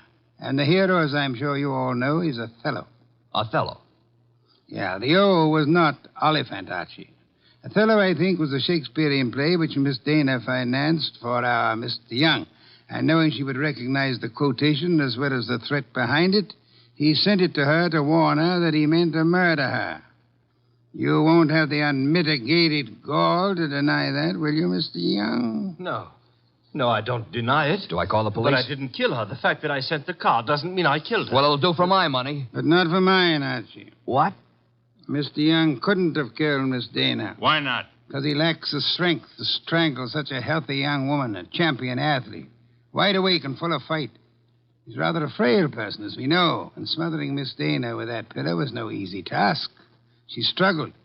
Therefore, she clawed the wrists of the murderer. I'm sure that if you examine Mr. Young's wrists, you will find no scratches or scars. Here, let me see that. Go ahead. Well, Archie? Yeah, you're right. Nothing. I was sure there wouldn't be. The person who actually killed Miss Dana was a powerful physical specimen. Yeah? Yes, Mr. Hunter. In all probability, a professional athlete. A muscular man in good condition. You pointing at me? Seems quite likely, doesn't it? You're out of your head. Am I? Yeah. Ilse Dana war Ehefrau. Nicht wahr? Jawohl. I mean... You said yeah, Mr. Hunter. And you meant yeah, yes. I asked you in German if Ilse Dana was your wife, and you, in the heat of emotion, answered me yes in your mother tongue. Look, what's going on here? Allow me to present Mr. Johann Jaeger, Archie. Him? I've known it since we first saw that marriage license. You see, Jack Hunter is the English translation of our friend's real name back in Germany, where he comes from, Mr. Johann Jaeger. Oh, what do you know? So you proved nothing. Yeah, I was married to Ilse. That's why I said she couldn't marry anybody else. But I didn't kill her. She was my wife. I loved her. Oliphant told us you were insanely jealous of her. What if he did? You know better. Do we? Sure you do. Ilsa told you herself over the phone that every word Oliphant said was a lie. Interesting. What is? How you could possibly know what Ilsa Dana told me over the phone. I haven't mentioned it to you or anybody else. Oh, well, you see... I see most clearly, Mr. Yeager, that you must have been in the apartment with her listening on the extension phone, or you couldn't possibly have that information. And it was only a few minutes after that telephone call that Ilsa Dana was smothered to death. Then I see it's about time I said good night. Wait a minute, Yeager. Wait a minute. Good work, Archie. I advise you to sit still, Mr. Johann Yeager Hunter. I was right. I told you he threatened to kill her. But why? I've only guessed at the story. Reconstructed it, so to say. But I think you and Mr. Young ought to be congratulated. On what, sir? On not having won your fair lady. You've always thought of her as a sweet, demure society girl. But actually, she was a vicious person, as bad as the man who killed her, if not worse. She tortured him cruelly for 4 long years. Well, how can you say that about her? How can you doubt it, Mr. Oliphant? There must have been a great many men in her life. We know at least 2 definitely, you and Mr. Young. But she was in love with me. She was in love with me. I'm sorry to shatter your illusions, but she was not in love with either of you. She was using you for her purpose. What was her purpose? Tormenting the man she married. That was her preoccupation day and night. She delighted in tyrannizing over him, as one might in breaking a bull or taming a wild mustang. Do I come near the truth, Hunter? Yes. Until I couldn't stand it any longer. May I ask then why you married her? Why? Because I couldn't help myself. I crawled for her. I married her on the terms that nobody should ever know I was her husband. She was too good for me, she told me that to my face over and over. But we belonged to different worlds. But I was crazy about her, so I took it. What I've taken you wouldn't believe. Oh, I'm sure I would, Mr. Hunt. I'm a very understanding man. The question is, will a jury believe you? And that we must begin to learn immediately. Archie. Yes, sir? Phone for Inspector Kramer.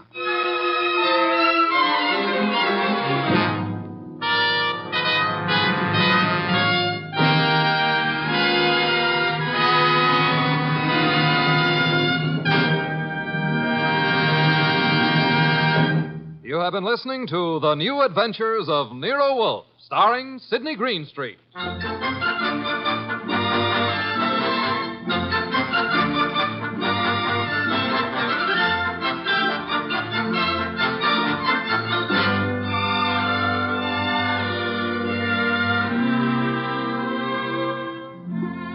Tonight's transcribed story by Peter Berry was based on the famous characters created by Rex Stout.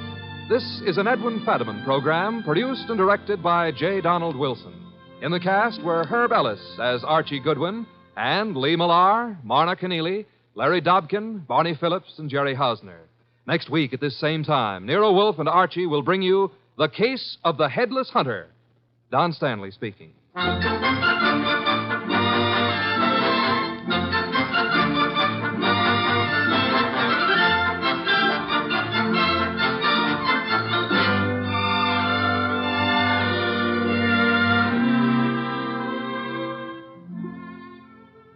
And don't forget, this Sunday marks the premiere of The Big Show on NBC. Not just any big show, it's the big show. NBC's hour and a half of comedy, music, drama, and the best of each. The Big Show will be heard every Sunday afternoon over most of these stations, with Tallulah Bankhead as mistress of ceremonies. Your stars for this Sunday's broadcast include Jimmy Durante, Fred Allen, Ethel Merman, Frankie Lane, Mindy Carson, Meredith Wilson, Danny Thomas, and hosts of others. No wonder it's The Big Show. And Theater Guild on the Air this Sunday presents Judy Garland in Miss Alice Adams. So don't forget, Tallulah Bankhead brings you The Big Show Sunday on NBC. Stay tuned for Nero Wolfe, which follows transcribed in 30 seconds. What's on the menu at Duffy's Tavern tonight? Well, there's a full serving of laughs with Archie the manager, played by Ed Gardner, and his unpredictable friends, Miss Duffy, Clifton Finnegan, and Eddie the waiter. It's Duffy's Tavern later this evening over most of these NBC stations.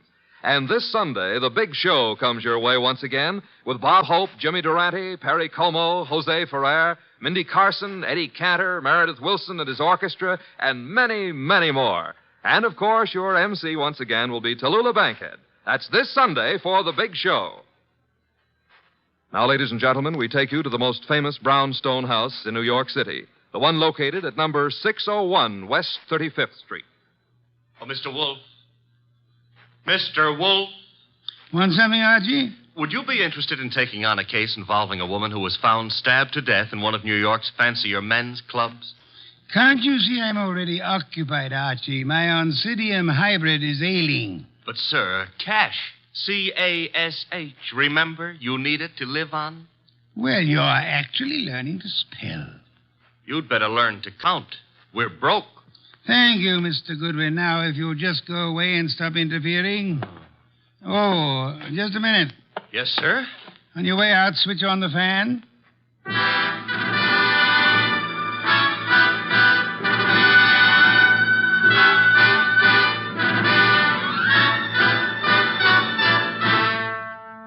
Yes, ladies and gentlemen, it's that one and only man of moves, the most famous detective in modern fiction, that corpulent, orchid-raising, beer-drinking gourmet who also happens to be a genius. Rex Stuff's incomparable Nero Wolfe, starring Mr. Sidney Greenstreet. Tonight, Nero Wolfe's long-suffering assistant, Archie Goodwin, tells us of the case of the careless cleaner.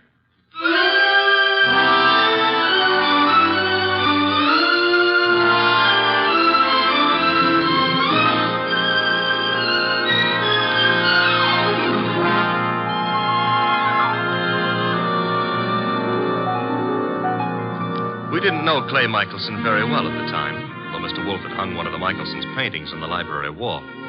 But then I guess we should have considered ourselves lucky not to have known him or his wife, Phila.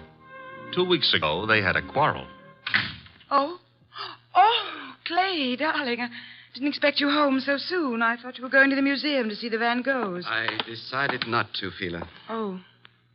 Well, if you plan to paint this afternoon, I'll get out of the studio. I want to run some errands anyway. Why don't you make your phone call from here, Phila? Phone call? Who is he, Phila?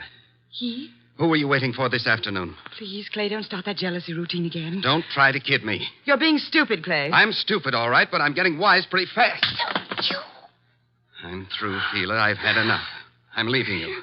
So stay out of my way and keep your boyfriend out of my way, too, whoever he is, or I'll kill him.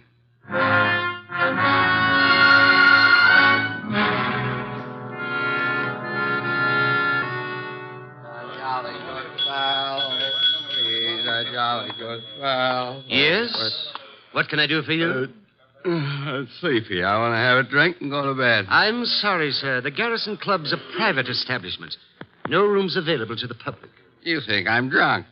Oh, no, sir. Why do you suppose I came here? And I'm sure I wouldn't know, sir. I'll tell you why. I came here to see my old pal Lou Saunders. That's why. You know Mr. Saunders? Do I know? Look, I paint him. Lou sells them. Mr. Saunders is your agent? I'm Clay Michelson. Just call Mr. Saunders. Clay, what in the world? Lou, tell this guy who I am. But I'm sorry, Mr. Saunders. It's all right, Mr. Martin. You see? Let's go have a drink. Yeah, sure, Clay. Yeah. You know what, Lou? I left Phila. Yep, I walked out on her. Is there something I can do, Mr. Saunders? Yeah, have someone fix a bed in the other room of my suite. Mr. Michelson will be staying with me. At least for tonight.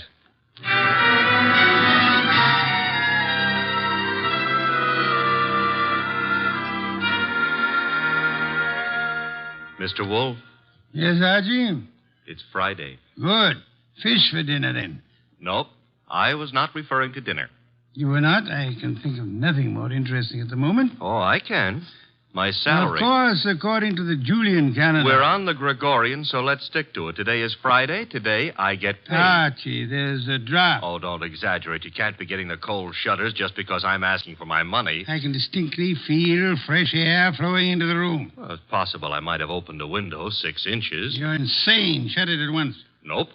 Are you trying to blackmail me? Think it might work? Never. And the window stays open. You're fired. I accept your offer. All you have to do is pay up. I've hired you again. Oh, Mr. Wolfe, you've cleaned out the bank balance again? Well, that is... Well, had you seen those Miltonians? Would I have voluntarily given up my paycheck for them?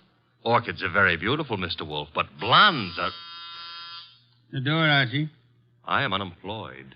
found you it may be a client, and if it is, and we can extract a fee. You follow me, Archie? I'm already on my way to the door. Mr. Wolfe, I've got to see him at once. Well, come in. Thank you.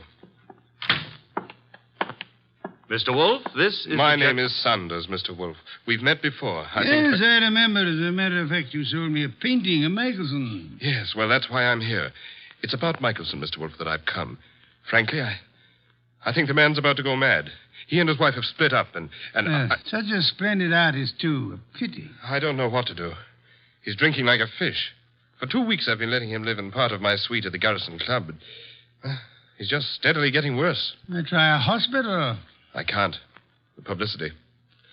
Mr. Wolfe, Clay admired you so that time we all had dinner after the painting transaction. I thought maybe you could talk to him. Maybe you could get him on his feet again. I'm not a doctor, Mr. Saunders. But I'm sure he'd listen to you. Excuse me a moment, Mr. Saunders. Nero Wolfe speaking. Inspector Kramer. Good evening, Inspector. Got a guy called Lou Saunders at your place? Garrison Club said he'd gone to your place. Yes, he's here. Well, see to it that he doesn't leave until I get there. I'd hardly do that, Inspector. I have no reason to detain Mr. Saunders. There's plenty of reason. It so happens a woman's just been murdered in his suite. Murdered? Yeah. A Miss Hilda Lundgren. What's happened? Now will you hold him? Do you know a Miss Hilda Lundgren, Saunders? Hilda Lundgren? I've never heard of her. She seems to have chosen your suite to be murdered in. I'd better get right over there. Mr. Saunders says to tell you he'll be right over, Inspector. Now listen, Wolfe. Good day, Inspector. Murdered in my suite. Mr. Wolfe, you've got to come with me. Mr. Goodwin will accompany you after the formality of a retainer, Mr. Saunders. Oh, anything you say. Here, I'll write a check. Good. 500. 500? Fine. My friend and assistant, Mr. Goodwin, will go with you. I have great confidence in his ability to bring back every detail of a murder, particularly where a woman's involved.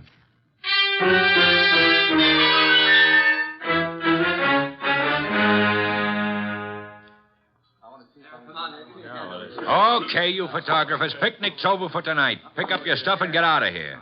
You sound real mean today, Inspector Kramer. Well, if it isn't Nero Wolfe's favorite stooge. What are you doing here, Goodwin? I got bored with my knitting. Look, I wasn't asking for humor. I'm Louis Saunders, Inspector. Saunders? Ever seen that woman before? Yes, I believe I have. I can't remember where, but the face looks familiar. Lovely-looking woman. Blonde and really built. Well, she ought to look familiar. She's one of the cleaning women here at the club. She is? Cleaning? Well, since when have gals like this been reduced to cleaning floors? What's happening to the world? There ought to be a law. Yeah, there is. She was killed with a knife, or haven't you had time to notice? That's not a knife, Inspector Kramer. That's one of Clay's Chinese letter openers. What was that? Well, nothing. Nothing at all.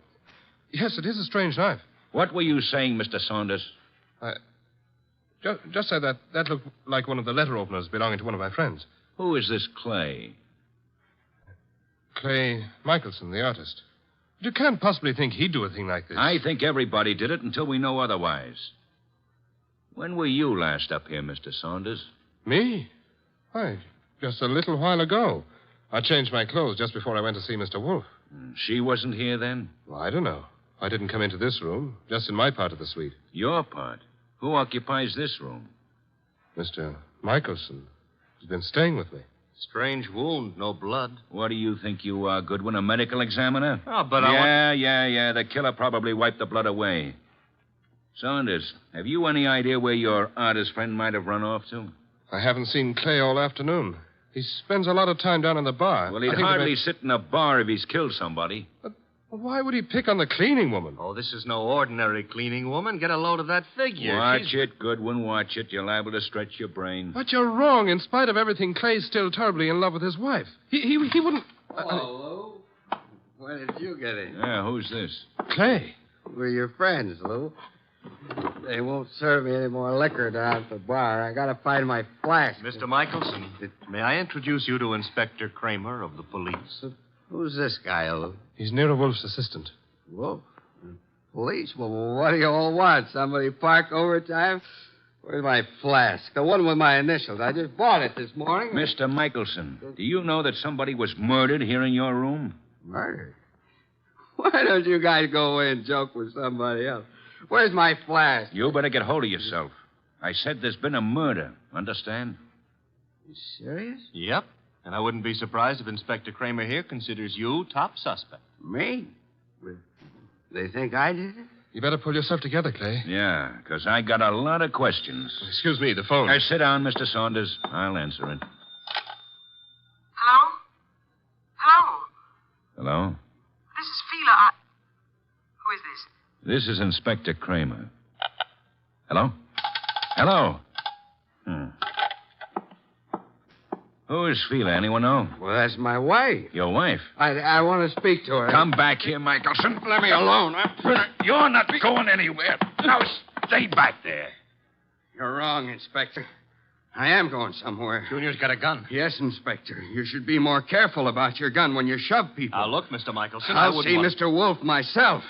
Stay back, Inspector. You haven't a chance. We'll nab you before you get a block away. Well, then I'll just jerk these phone wires. There.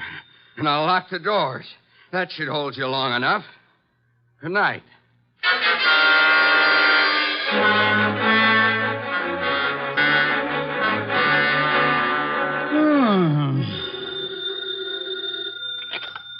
Nero Wolfe speaking. Wolf Kramer.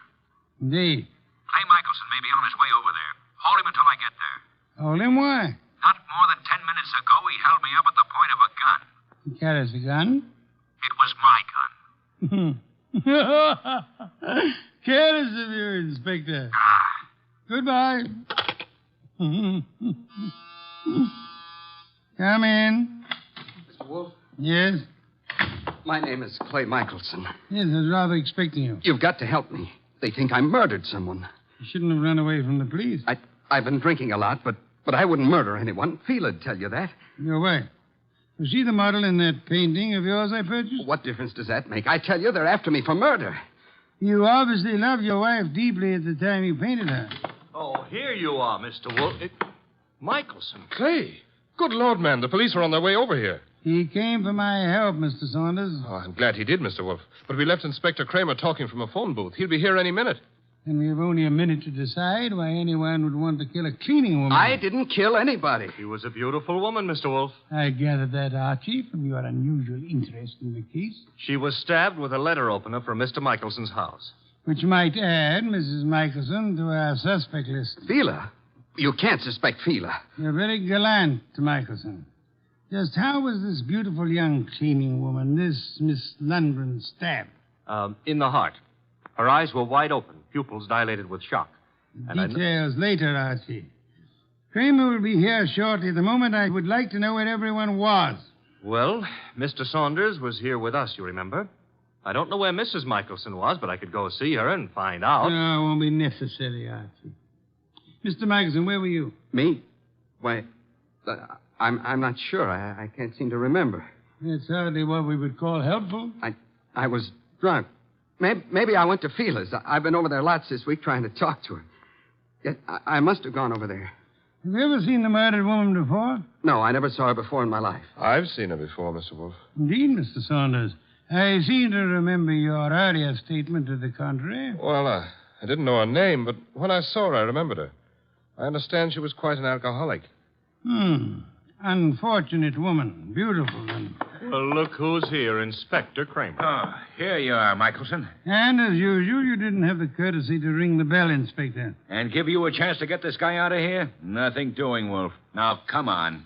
We're going to headquarters. Mr. Wolfe, you can't let him take me. I didn't do it. I'm afraid there's not much I can do about it, Mr. Michelson. Come on. You come along, too, Saunders. I got to get a statement from you. Of course. This way. Come on. Very well. All right. I just got an angle. Really, Archie? Sure, it's simple. Saunders been going for this beautiful cleaning babe. Clay worms in. Saunders kills her. Perhaps there was jealousy somewhere in this case, Archie.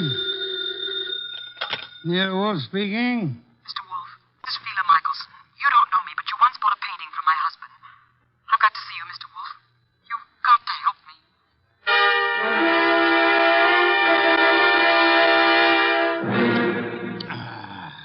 me. Mrs. Michelson, have some of this delicious beer. Another can, Archie.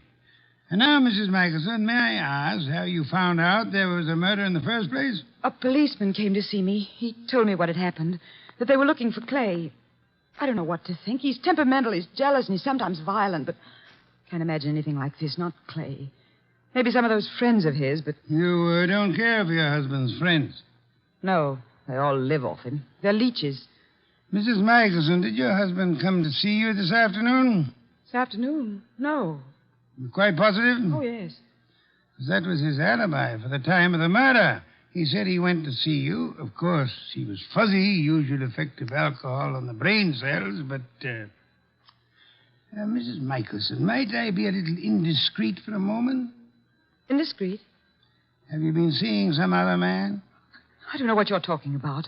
Please, Mrs. Michelson, I'm afraid your face gives away more than you tell. I thought we were here to talk about a murder, Mr. Wolfe. Indeed, but your husband's jealousy might well fit into that category. Clay, imagine things. You're a very beautiful woman, Mrs. Michelson. Now, if you'll try telling me the truth, perhaps we can accomplish something. But I tell you... All right. So I thought I was in love with another man. Your husband suspected but didn't know, huh? No. Clay didn't know. He wouldn't have given me a divorce anyway. You sound as though you want your husband back. I did, but I didn't even know where he went. Indeed, Mrs. Michelson. Archie informs me that the murdered woman was quite lovely. What are you trying to suggest? You said yourself you wanted your husband back. Yeah, one woman jealous of another, that's always murder. Why, that's stupid. Clay wouldn't play around with a maid. That's stupid. Clay loves me. I'm not jealous of anyone. No one, do you understand? Archie, if you'll see Mrs. Michelson home... Yes, sir. Thank you. I can find my own way.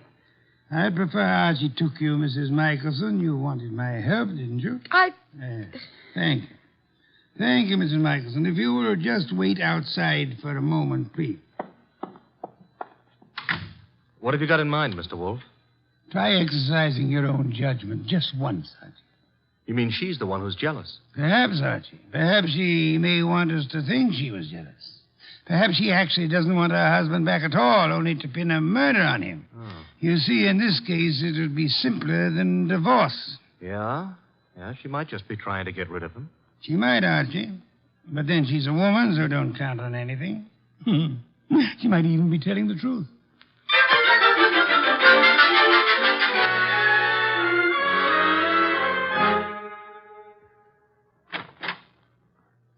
This is where I live, Mr. Goodwin. Nice. Very nice.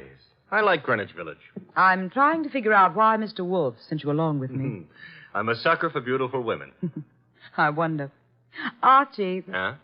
does Mr. Wolfe believe me? He hasn't made an official statement yet. Nice furniture and things. You sound like an appraiser or someone looking for something. That's because it's November. Mr. Wolfe sent you to search my You apartment. could be wrong. I don't... Oh.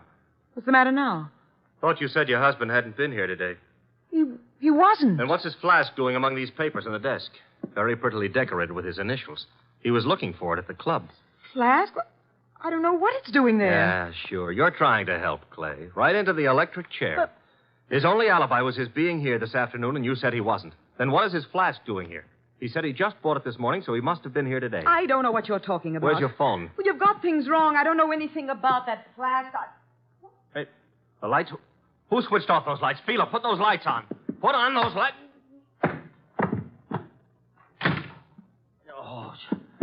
Oh, the lights are... Get to the lights.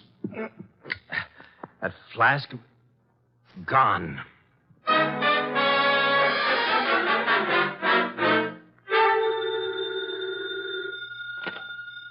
Nero Wolfe speaking. Wolf, where's Fila Michelson? Fila, perhaps you might try the lost and found, Inspector. Now, look, I know she was over at your place. I thought you were interested in Clay Michelson. Well, I let him and Saunders go, for the present.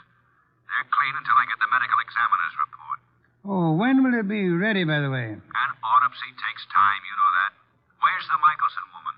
I believe she had a date with Archie. Why do you want her? I'm sure it never dawned on you, Wolf, but this cleaning woman who was killed was some dish. Maybe Mrs. Michelson was the jealous one. Your thinking is beginning to bear an amazing resemblance to Archie's, Inspector. Also, it maybe never dawned on you that Fela Michelson hasn't offered an alibi for the time of the murder. You're right, Inspector. Yeah, you are. Come on, Wolf, quit stalling. Where's Fela Michelson? What? Oh, I really don't know, Inspector, but perhaps as a last resort, of course, you might try her home. Good night, Inspector.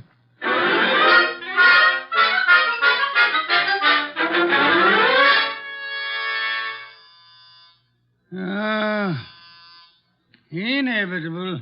The moment I'm comfortable. Come in. Mr. Wolfe. Oh, thank heavens you're here. I always am. Where's Mr. Goodwin? I don't understand how it happened. I swear I don't. What happened? I haven't got any idea how it got there. Got where? Calm down, Mrs. Michelson. Now, just what got where? Clay's new flask. Your assistant Archie. He came home with me, and that new initial flask was there. He thinks Clay was there this afternoon, and that I'm trying to frame him or something. Oh, here you are. She's here, therefore. This is our gal, Mr. Wolfe. She's been lying right down the line. I tell you, Clay wasn't there. Then why did you give me this clout on the head and grab the evidence and run? I didn't hit you. I ran, but I didn't hit you. And I didn't take that flask either. Oh, next thing she'll say there wasn't any flask. Stop gaping at Mrs. Michelson, Archie, and open the door. Yeah, sure. Well, Mr. Wolfe, they let Clay and me go for the... Fela, what are you doing here? After your visit this afternoon, Mr. Saunders, she decided to come down and see me. After my visit? What makes you think I was at Fela's? It was Mr. Saunders, not your husband, who came to visit you this afternoon, wasn't it, Mrs. Michelson? I don't have anything to do with Mr. Saunders. Then might I ask why you called him today? I wasn't calling him. I was calling Clay. You told me earlier yourself that you didn't know where Mr. Michelson was. Well, all right. So what if it was Mr. Saunders who came this afternoon? As he has for many afternoons. What are you trying to get at, Mr. Wolfe? Saunders? He and Fela? Yes, Archie. Mr. Saunders, the artist's friend and agent, happens to be the one who was making a fool of the artist. But that's all over. I told him. That's what I was talking to Mr. Saunders about this afternoon. I didn't want Clay to know. Clay would never have come back. All right, so it was Fela and me. I admit it, but that's not murder. I suggest that it is, Mr. Saunders. I suggest that one of you two murdered the cleaning woman. Whichever one of you carelessly left the whiskey flask in Fela's apartment. This is murder, Mr. Wolfe. Not a joke. Not at all a joke. You see, our cleaning woman was not murdered by the knife found in her body. She was poisoned. What do you mean? Not by the knife? Poisoned. She undoubtedly drank from Michelson's flask while she was working in his room at the Garrison Club. But she was stabbed. True. However, Miss Lundgren was an alcoholic. Saunders mentioned that, and I checked with the club manager. But how does that prove there was poison in the flask? That she was poisoned? Archie, would you mind repeating your description of the dead Miss Lundgren? First, as to the wound. Okay. There was no blood. Someone advanced a fantastic theory about wiping the blood away. And now, Archie, the description of the body of Miss Lundgren. I mentioned the fact that her eyes were wide open, the pupils were dilated. Hey, dilated pupils? Yes, Archie. The lack of blood had already made me wonder about the entire affair. When you added the dilated pupils... What's special about dilated pupils? In death, that is a common symptom of poison by a certain vegetable drug of considerable potency. But what was the point of stabbing her? The poison did the job.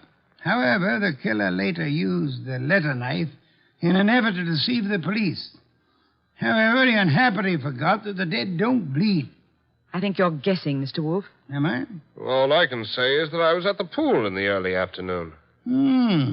You're very certain you were at the club pool when the murder was committed, Mr. Saunders? Certainly. From 1 until 3. Excuse me, please. Wolf speaking. Inspector Kramer, medical examiner's report just came in this minute. And get a load of this, wizard. The dame didn't die of stabbing at all. I know. You know? She died of drinking a fatal dose of poison known as deadly nightshade. What? How do you know that? Inspector, do they know what time she died? Time? The medical examiner says 2:30. Thank you, Inspector. Oh, incidentally, if you care to drop over here, you may pick up the murderer. Goodbye. I heard him, Wolf. She died at 2:30. As I told you, I was in the pool at 2:30. Which is exactly how you prove yourself a murderer, Mr. Saunders. Oh, I proved myself... Even the police didn't know what time she died. Until just now. And the body wasn't found until the evening. How did you know she died between 1 and 3? I didn't know, but... You probably were at the pool at the time. The maid drank the poisoned whiskey you put in the flask of your friend Clay Michelson. I tell you, you're crazy. You planned to get rid of Clay, who stood in the way of your marrying Fela.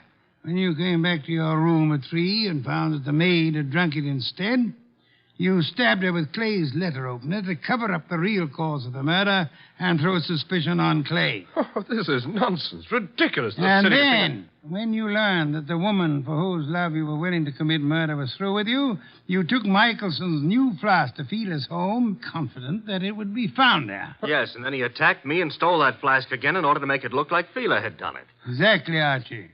Mr. Saunders, the chances are that your fingerprints will be found on that whiskey flask, and they'll be able to trace the poison to wherever you purchased it. The chances are... Oh, no, you don't. Careful now, all of you. Guns bore me, Saunders. Oh, yeah? I'm leaving. You are Clay! Oh! Clay. Yes, Mrs. Michelson, your husband has been there for some time. Clay, are you all right? Yeah, I'm all right. Well done, Mr. Michelson. I think you proved that an artist's life may indeed be exciting. I've been an awful fool, Mr. Wolfe. Mr. Michelson, you might remember for the future that unreasoning and unjustifiable jealousy sometimes creates the very conditions that it fears. You're being very kind to me, Mr. Wolfe. How can we ever thank you? By prompt remittance of your check on receipt of my bill in the morning. Good day, Mr. and Mrs. Michelson. Good day, Mr. Wolfe. Good day. What's the matter with Archie? You look glum. Yeah. I always have the lousiest luck. Meaning? A hectic case with 2 beautiful dames. Michelson gets one, the undertaker gets the other, and what do I get? Hey, that reminds me. You got a fee. I get paid.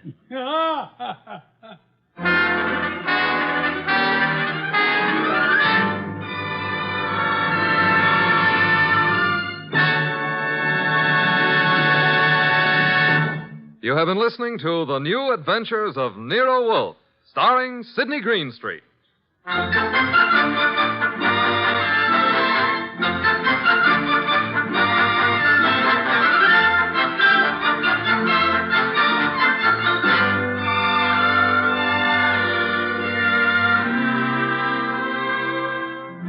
Tonight's transcribed story was written by Cheryl Hendricks and based on the famous characters created by Rex Stout.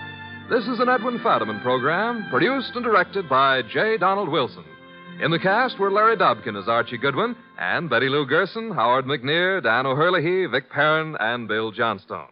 Next week at this same time, Nero Wolfe and Archie will bring you The Case of the Beautiful Archer. Don Stanley speaking.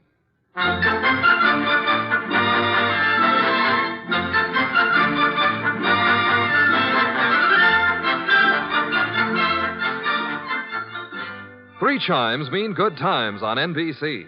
There's fun and laughs with the chimes later this evening when Ed Gardner stars in Duffy's Tavern. As usual, Duffy won't be there, but Archie the manager will definitely be on hand to spread his whimsical advice where it'll do the most damage. Tomorrow night, there's action on NBC with Herbert Marshall starring as the man called X in another exciting battle against the forces of international intrigue.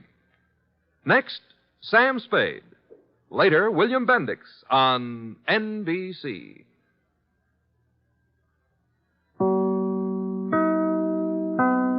There's a full serving of laughs on the menu at Duffy's Tavern tonight with Archie the Manager, played by Ed Gardner. Archie's colleagues in comedy are Miss Duffy, Clifton Finnegan, and Eddie the Waiter. This Sunday, the big show comes your way once again on NBC. And just listen to a few of the stars who'll be with you. Fred Allen, Jack Carson, Mindy Carson, Ed Archie Gardner, Ed Wynn, and many, many more. And, of course, your MC will be Tallulah Bankhead. Listen Sunday for The Big Show. Ladies and gentlemen, that phone bell means exciting adventure. Hello? Hello? The handsome young man answering the phone is Archie Goodwin.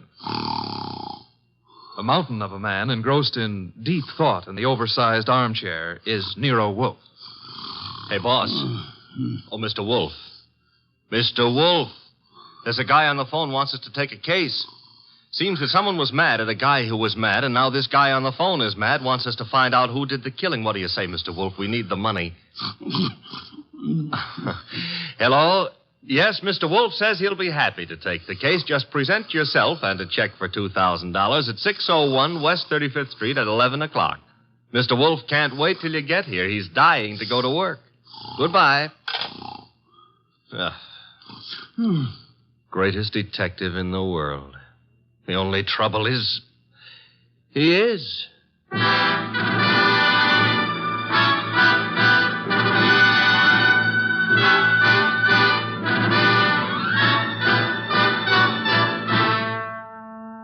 Yes, listeners, Archie is so right. He is the greatest detective in the world, and the fattest, and the least energetic. He's Nero Wolfe, created by Rex Stout and brought to you over this NBC network in a new series of adventures by Mr. Sidney Greenstreet.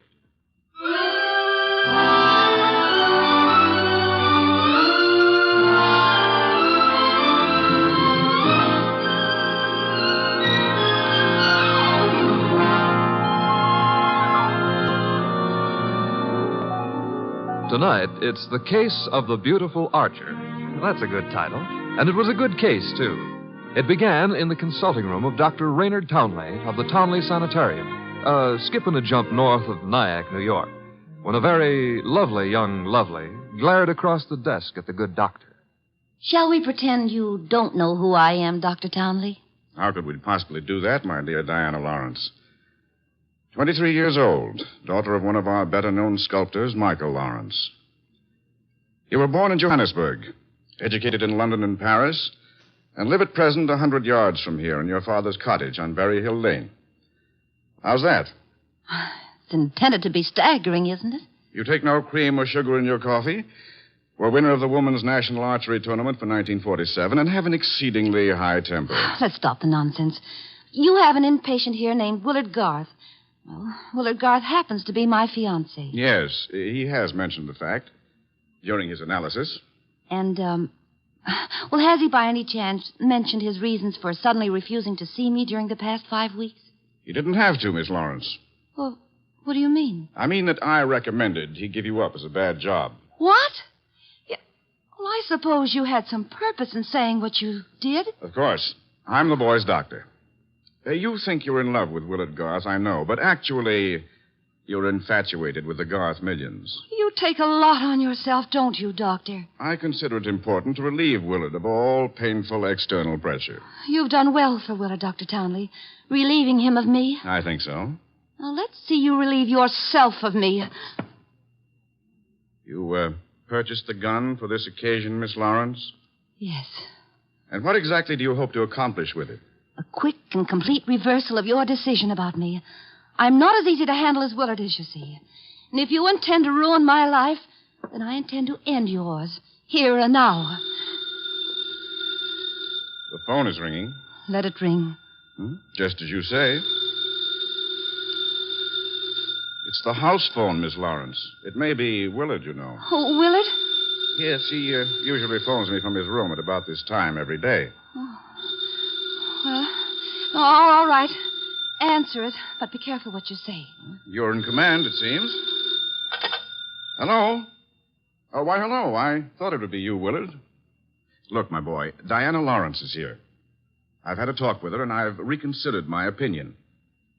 Yes, I'm quite serious. If you're at all sensible, you see her regularly and plan on a marriage as soon as you're discharged. Yes. Oh, you do? Very well. I'll see if she'll talk to you. Miss Lawrence. Yes? Do you want to speak with him? Give me the phone. Of course. Here you are, and I'll take this gun. There we are. Now, stand away, Miss Lawrence. But Willard's on the phone. Willard's not on the phone. No one was on the phone. The ring came from the push-button bell under my desk here. Oh. Sometimes I find it convenient to interrupt my consultations with a phone call. Oh, you smug, deceitful, self-sufficient... Murder is a vexatious business. You'll be grateful to me one day. All right. Give me my gun and let me go. The gun, I'm afraid, stays with me. Here in this Majolica cabinet. I'd scarcely feel justified in trusting you with it. And now, with your permission, or without it, the interview is ended.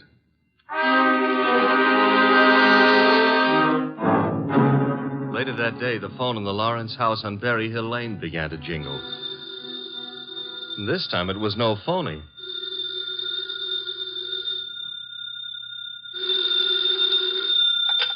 Hello? Diana? Yes? Willard, darling. Diana, darling, it's Willard. Imagine. Has the doctor let you use the telephone just as if you were a great big adult? Oh, I've got to see you, sweetheart, and I didn't call you to argue. Love, beauty, understanding, that's what matters. Isn't it? Isn't it? Do I hear the overtones of a change of heart? Oh, Diana, what's happened wasn't my fault. He poisoned me against you. Then why don't you walk out of that amateur nut house and stand up like a man? I probably shall, Diana.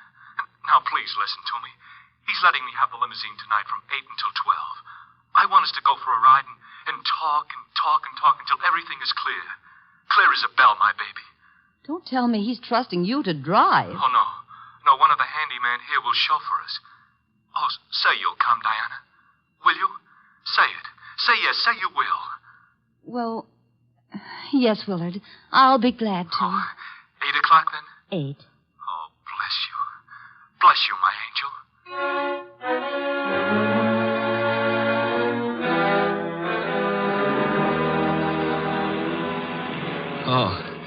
Oh, so that's it. You want my father's money. That's what you love, not me. Willard, the chauffeur will hear you. It's the way Townley says it is. He's right. He's right. Oh, why did I let you talk me into this? What a fool I was to have come at all. You're sick inside, Willard, so utterly, hopelessly sick. Oh, so now I'm hopelessly sick. Yes, you are. You're trying to confuse me. Take advantage of me. Wind me around your finger. Just because I love you too much. That's it. That's my illness. Of course, I see it now. You're the thing I must get rid of. You with your beautiful, beautiful face and your twisted values. You're at the bottom of all my agony. Willard! Willard! I'm saving myself. I'm saving myself. Once you're dead, the sickness is ended. I'll be safe. I'll be safe. I'll be safe. Willard.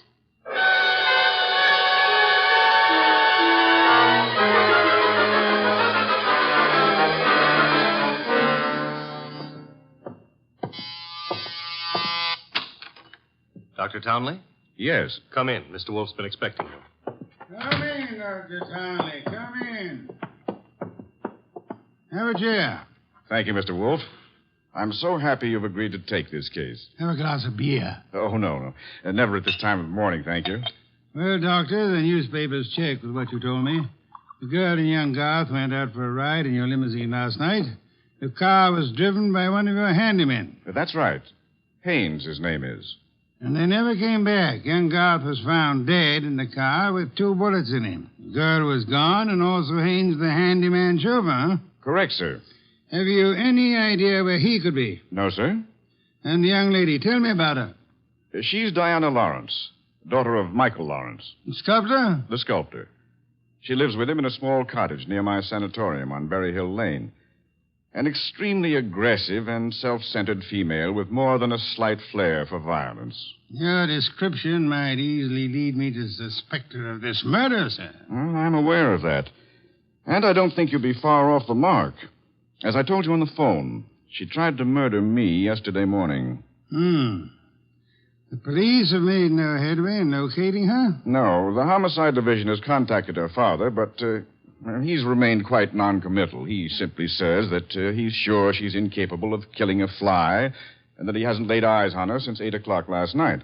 Highly suspicious behavior. She was unquestionably in the car with young Garth when he was murdered. She wasn't alone in the car with him.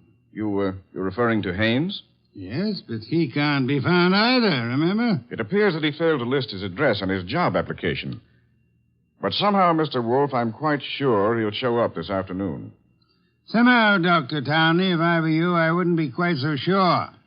We must begin by facing the initial problem of locating our suspects. Archie? Yes, sir? Get out the car and drive up to the house on Berry Hill Lane. And then? There you will ask Mr. Michael Lawrence to be sensible enough to cooperate with us in finding his daughter. And if the answer is no? I recommend, Archie, that you flatly refuse to take it.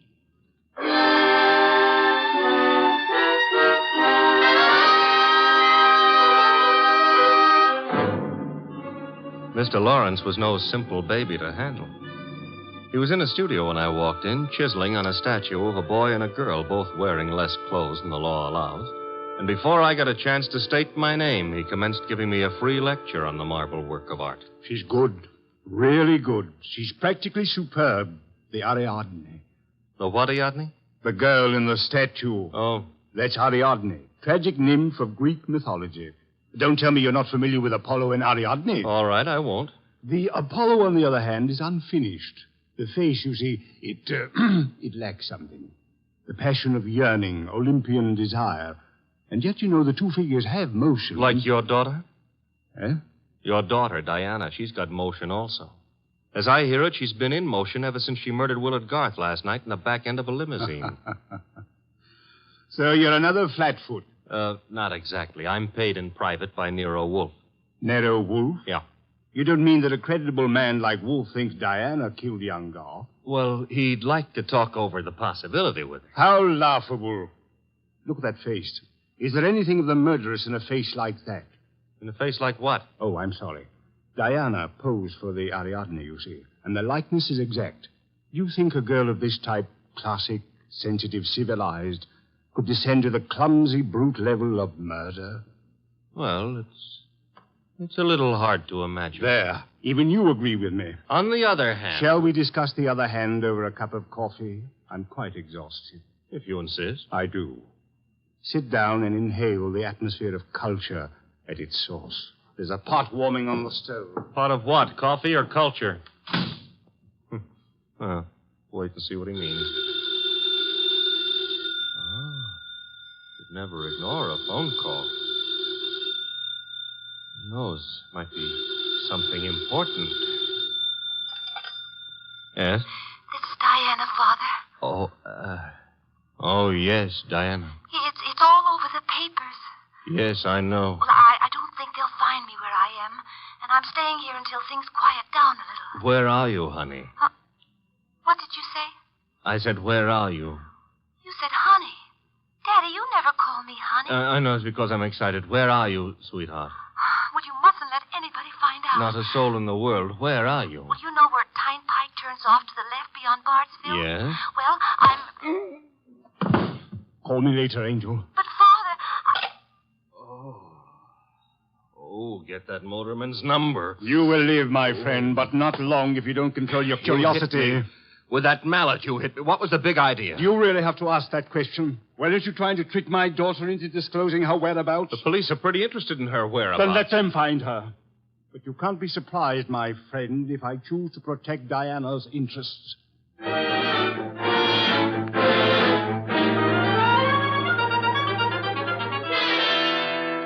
So he's working on an Apollo and Ariadne, is he, Archie? Who cares about Apollo and Ariadne? The point is how he worked on my gourd. That, of course, was unfortunate, my boy, but... You get that piece? Mm-hmm. Hello? Inspector Kramer. Hold it. For you. Here. Thanks. Yes? Wolf? How are you, Inspector? I hear you're in on the Garth killing. Not very deeply, I am afraid. We're still trying to locate the Lawrence girl. Well, you can forget about that.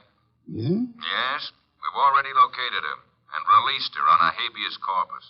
That sounds interesting. Her father had a lawyer on our heads before she was in here 10 minutes.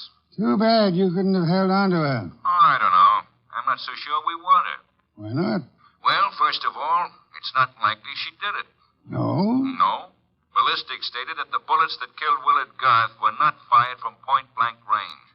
And she was sitting beside him on the back seat. I see. Also, we found the murder weapon in the grass near where the limousine was parked, and she admitted it was hers. That sounds like a poor reason to release her. Well, the point is she wasn't in possession of the gun when the killing happened. At least so she says. No, who what? That doctor. What doctor? Townley. The guy who runs that sanitarium. According to her, he took the gun away from her for safekeeping at noon yesterday.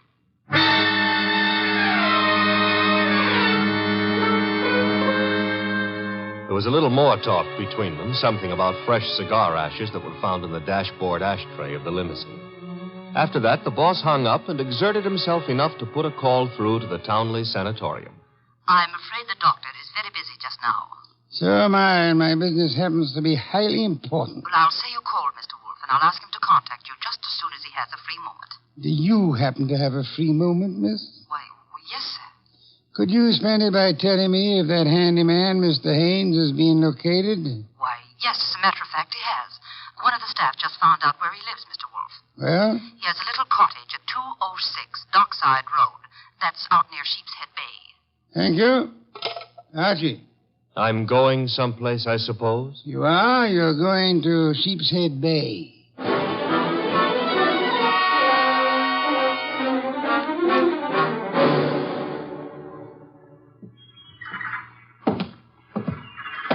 Hello there. Looking for a guy I can't find. Oh? Yeah, his name is Haynes. Stopped at the cottage up there, but there's no one there. I saw you here on the wharf fishing, so I What thought... did you say his name is? Haynes. Haines. Oh, Haynes. Yeah, do you know him? Well, there's a fella named Hines used to fish out here. No, not Hines. Haynes. Couldn't be Huntingburg? No, it couldn't be. The name is Haynes. Hain... Haynes, give me a hand here, eh? Well, what do you know? Funny, huh? That guy seems to think my name is Haynes. Yeah, so do I. You do? Yes, I...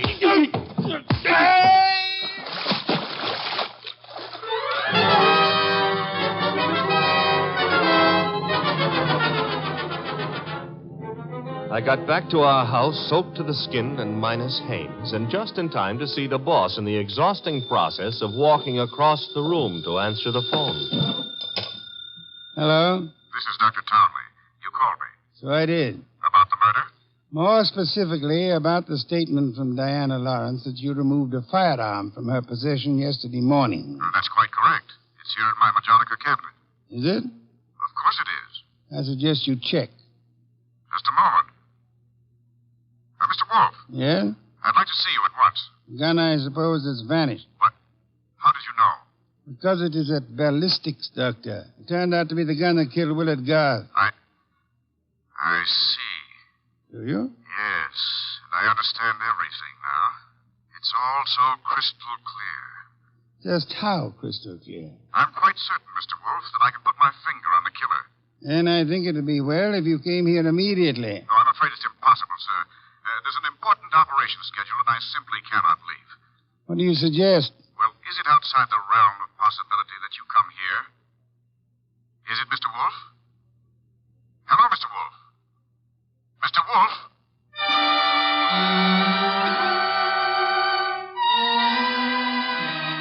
When my boss has to leave the house, it's a major tragedy. Sometimes he rages, sometimes he curses the whole detective business, lock, stock, and barrel. And sometimes he keeps very quiet and grips the side of the car desperately and tries not to inhale any fresh air. This was one of the quiet times. Just go slowly, Archie, but get there as quickly as you can. Oh, you don't want a chauffeur, Mr. Wolfe. What you need is a magician. Keep your eye on the road and don't strain yourself to make superfluous witticisms. Why don't you try relaxing a little? I hear there hasn't been a man-eating tiger sighted on the Sawmill River Parkway in the last 500 years. Your liberty is out of order. Don't try to make light of a deplorable situation.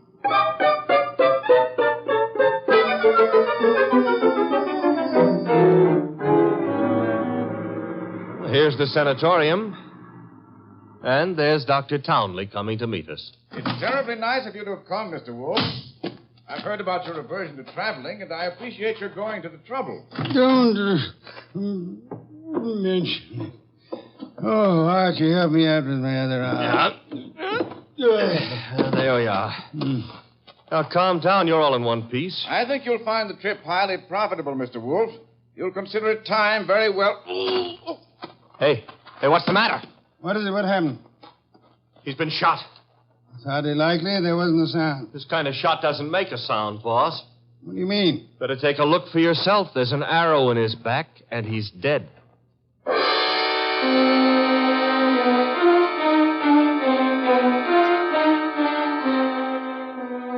We remembered that Dr. Townley had said Diana Lawrence had won the Women's National Archery Tournament for 1947. The Lawrence house was visible through the trees 100 yards away, so we started for it and the sculptor's studio. There's no one around. So this is his latest effort, Apollo and Ariadne. Yeah. Done a little work on it since I was here. The Apollo's face is more finished and... Hey, boss. Yes? You know, somehow or other, Apollo looks a little familiar. I wouldn't be surprised, Archie. I think if you examine it closely... Wolfe. Our host. You remember me, don't you? I met you once at a dinner party at your house, the time they opened the new museum on 67th Street. Of course, Mr. Lawrence. And to what do I owe the honor? It's not much of an honor. Dr. Townley has been murdered. No.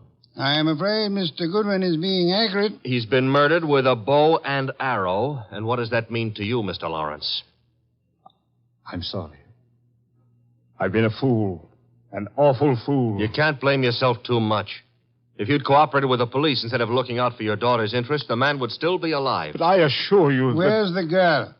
She should be here now. She phoned me a while ago and said she was coming by for passage money to Rio. You were looking for me? Boss, Diana. Put the gun down, Angel. And tie a rope around my neck? Might I inquire if your plan is to kill us all, Miss Lawrence? Oh, what would yours be if the world was after you for something you didn't do? Wouldn't you be willing to risk persuading a jury of that? Thanks, no. I'll skip that chance. Father, get me the money. Diana, sweetheart, don't make me a part of your murders. That's asking too much of love. Don't you know I'm not guilty? No, Diana, I don't. Leave that gun lay, Diana. Hames. Looks like I walked in on the nose. That's him, boss, the guy who soused me. Take a little of your own advice. Relax, Archie. What do you want here, Mr. Haynes? I want to give up and try to straighten out this little deal. Mr. Lawrence. Yes? Here's your money back. You got a right to call me a welcher. I promised I wouldn't give evidence against the girl, and you paid my price. But enough is enough, and right here and now I'm unloading. Just what does this mean? It means I saw her do it. Oh, you stupid, lying, rotten... Oh, yeah. Grab her, Archie. Grab her. Get the pair of them out of here.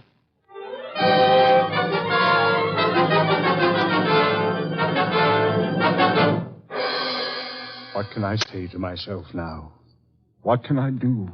I'm sorry, Mr. Lawrence, but it's not necessary to eat your heart out. Many fathers before you have done their best and failed. But I had a special duty toward Diana. Special duty? Yes.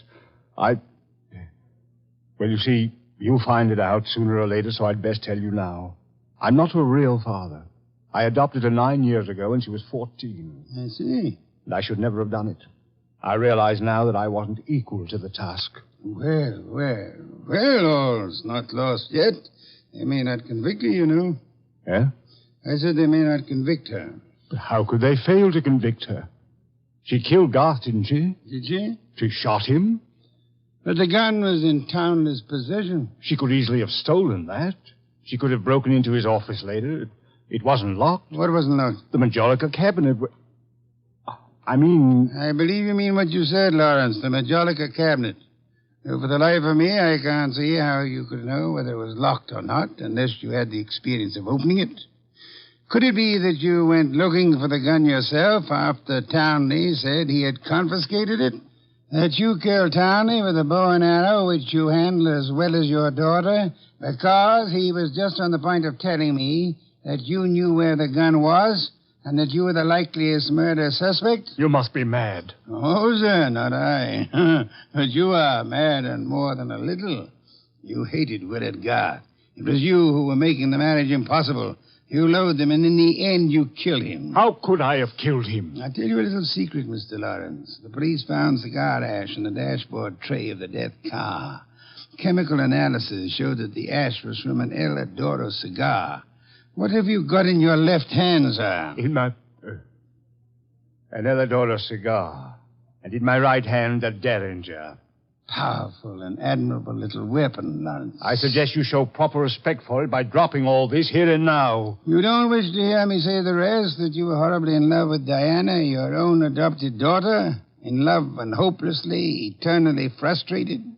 You begrudge me the triumph of accusing you of having bribed Haynes to let you take his place at the driver's seat of the limousine? And further bribed and threatened him into putting on his show of merry pranks and false confessions to confuse us all beyond measure? You said I loved Diana. Would I do all this to her if I did? Oh, but of course, such love as yours is really hate. You were content to see her dead rather than relinquish her. Like all miserly, small-hearted men, you would rather kill the thing you love than muster the generosity necessary to seeing it attain happiness. That's enough out of you. I should think it was much too much. It is.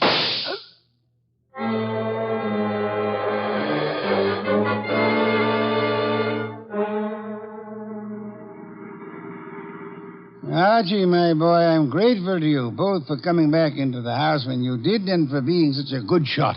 Hope you remember that next time you feel like insulting me. Mm-hmm. Tell me, what's with that cigar ash routine? Who told you the ashes in the limousine were from an Eladoro, boss? I never heard anything about that. As a matter of fact, neither did I. No one could possibly have determined the brand by any chemical means in existence. I knew that, you see, and I took the long chance that Lawrence didn't. Oh. But I still don't get the mainspring of the deal. How did you know he was in love with Diana? That was genius. I have to admit it. You see, it all hinged on the statue of Apollo and Ariadne. According to the Greek myth, Apollo fell deeply in love with the nymph, but because they were of different worlds, he was condemned to pursue her always and never to catch her. Well, what's that got to do with the price of eggs? Isn't it perfectly obvious? Didn't he tell you that Diana had posed for the Ariadne? Yeah, but I still don't... And you yourself remarked on the fact that the finished Apollo looked somehow familiar, didn't you, Archie? Yeah, I did, boss. Don't you know why that was? You mean that... I mean that Michael Lawrence unconsciously revealed the true state of his heart. He didn't intend to, I suppose. But precisely and accurately, he chiseled the features of the tortured god in his very own image. Oh. And speaking of torture... Yeah? Will we be home in time for dinner?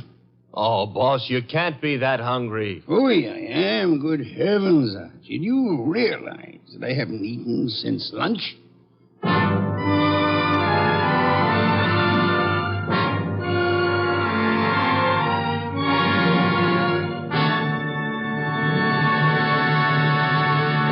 You have been listening to The New Adventures of Nero Wolfe, starring Sidney Greenstreet.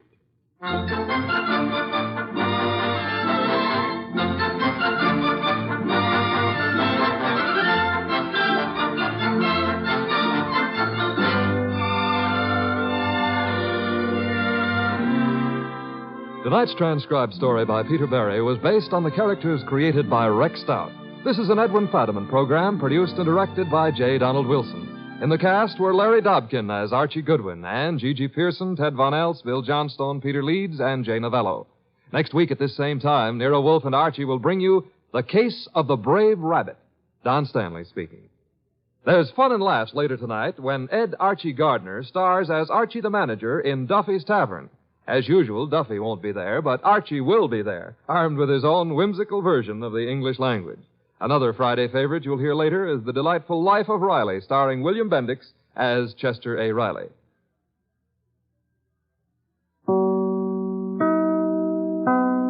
Stay tuned for Nero Wolfe, who follows transcribed in 30 seconds. Later tonight, over most of these NBC stations, Duffy's Tavern comes your way, and on the menu at Duffy's tonight, there's a blue plate special of grilled English language, served up by the delightfully ungrammatical Archie. Plus laughs garnished with chuckles, brought to you by Archie's remarkable crew. There's no cover charge at Duffy's Tavern. Just keep your dial tuned to NBC. And this Sunday means another broadcast of The Big Show. Your guests include Fred Allen, Douglas Fairbanks, Danny Thomas, and many, many more. Tallulah, of course, is your hostess on The Big Show. Ladies and gentlemen, that phone bell means adventure. Hello? Hello? The young man answering the phone is Archie Goodwin. The mountain of a man engaged in deep thought in the oversized armchair is Nero Wolfe. Mr. Wolfe, we've got a case. I'm not sure whether somebody's going to kill a rabbit or a rabbit is going to kill somebody, but either way, it's going to be murder. Please, Mr. Wolfe, even orchids have to eat. Phooey.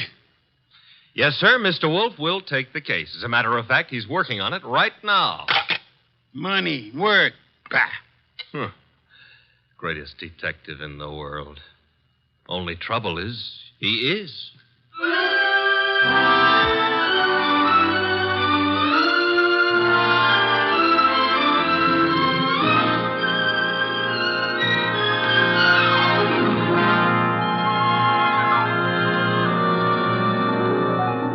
Yes, ladies and gentlemen, Archie is right. Nero Wolfe is the greatest detective in the world, and the fattest, and the least energetic. Nero Wolfe, created by Rex Stout, and brought to you over this NBC network in a new series of adventures by Mr. Sidney Greenstreet.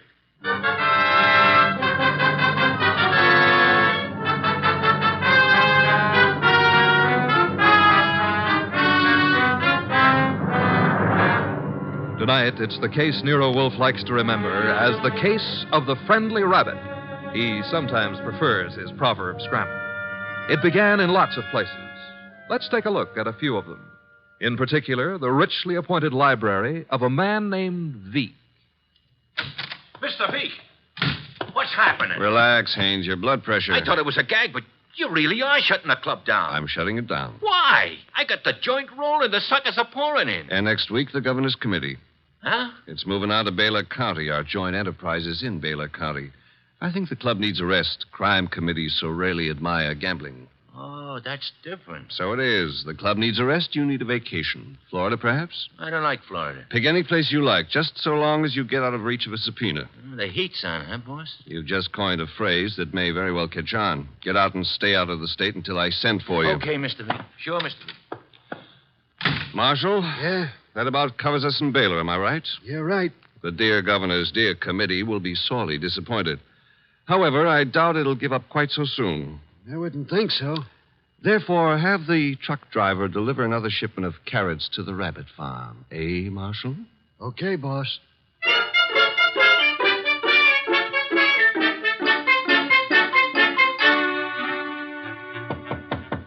Come in, Williams. Good afternoon, Governor. Good afternoon. Williams, I'm disturbed. The crime committee, sir? It was doing well, very well. And then I know, sir. there's a leak. Someone is passing on confidential information. Who? That's the problem. Who? Started 3 weeks ago. A three-man committee, Wilson, McCarthy, Tolliver. One of them, Williams? I'd stake my life, sir, no. Then who? You've forgotten Collier, committee secretary. You have reason to suspect him? No, nothing that means anything. Except... You do suspect him. Well, he's been watched, telephone calls checked, mail. I have no reason to suspect him. Except that one thing bothers me. What's that? He has a small farm in Greendale County. He rarely went near the place in all the time he's been up here at the Capitol. But that suddenly changed. 3 weeks ago? Yes, sir. He's been staying at the farm for 3 weeks. Is there anything unusual about that farm? Nothing unusual. Except Jimmy Collier has gone in for raising rabbits.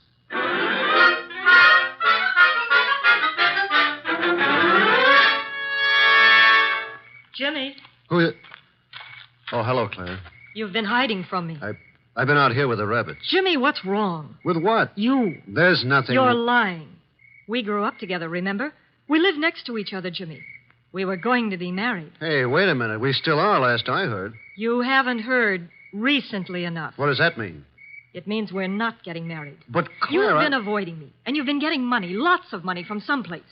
And in a shady way, I feel. All right, you know. So what? I've been concerned about your sudden devotion to these rabbits and the kind of men you've been seeing. What do you mean? Like the one up at the house now, waiting for you. Oh, there's somebody waiting? That's why I came down here after you. I'd better get up there. He's a crook, Jimmy. Look, all right. I sort of got myself in a mess. I needed money, but it's over, Claire. No more. Are you sure? Of course I'm sure. I wish I could believe you. For your own sake. But I feel I can't. Not anymore.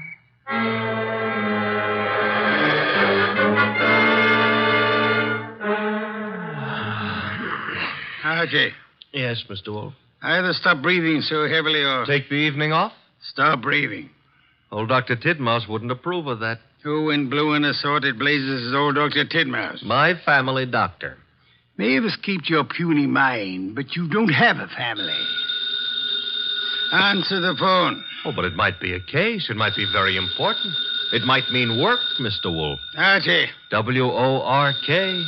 You've got millions in the bank. Why worry? Confound you. Do you want me to answer that phone myself? Now you've got me. No, Mr. Wolfe. Couldn't let you knock yourself out lifting a telephone receiver. Nero Wolfe's office, Archie Goodwin speaking. What? Wait, Mr. Wolfe is to go up to Greendale at... Oh, now, look, friend. Mr. Wolfe does not go anywhere, and that includes Greendale. He wouldn't stir out of the house for anybody short of the... What? I see. Yes, sir, in an hour. Goodbye. Mr. Wolfe, brace yourself. You've got an appointment with a Mr. Williams at the Starlight Hotel in Greendale for 1 hour from now. You're insane. No, I'll admit I've been tempted. Sure. Were it not for the fact that often the native hue of resolution is sicklied o'er with a pale cast of thought. Quoting Hamlet will get you no place. I would fire you. And then who would drive you to the Starlight Hotel in Greendale? I'm not going to Greendale. Nevertheless, in an hour you will be there. And who, may I inquire, says so? The governor of the state.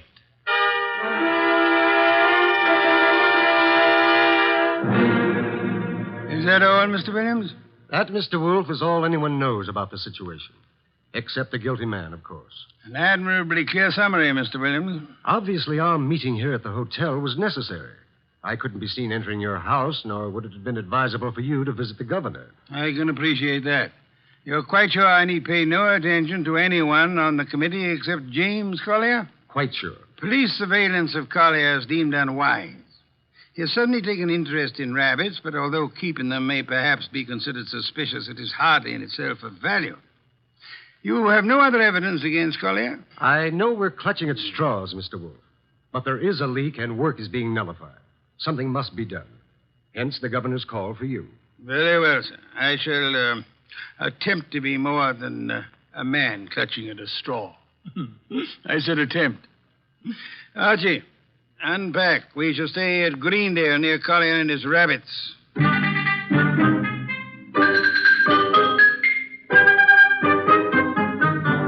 Mr. Wolfe? Mr. Wolfe?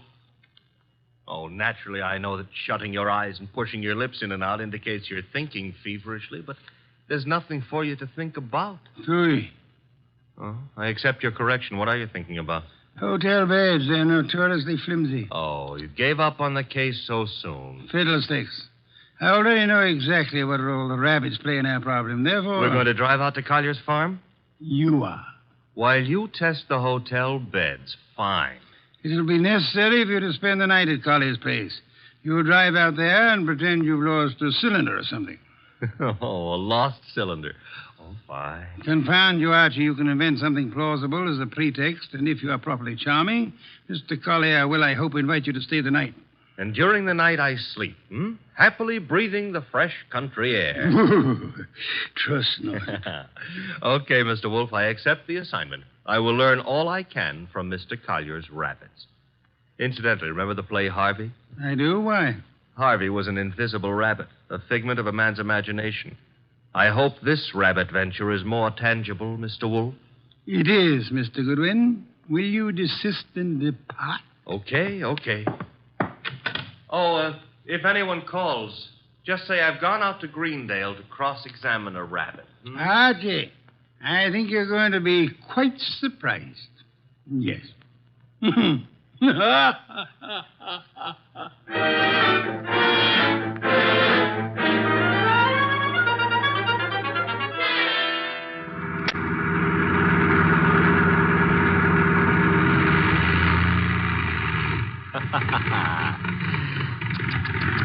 Running out of gas, and me such a big boy.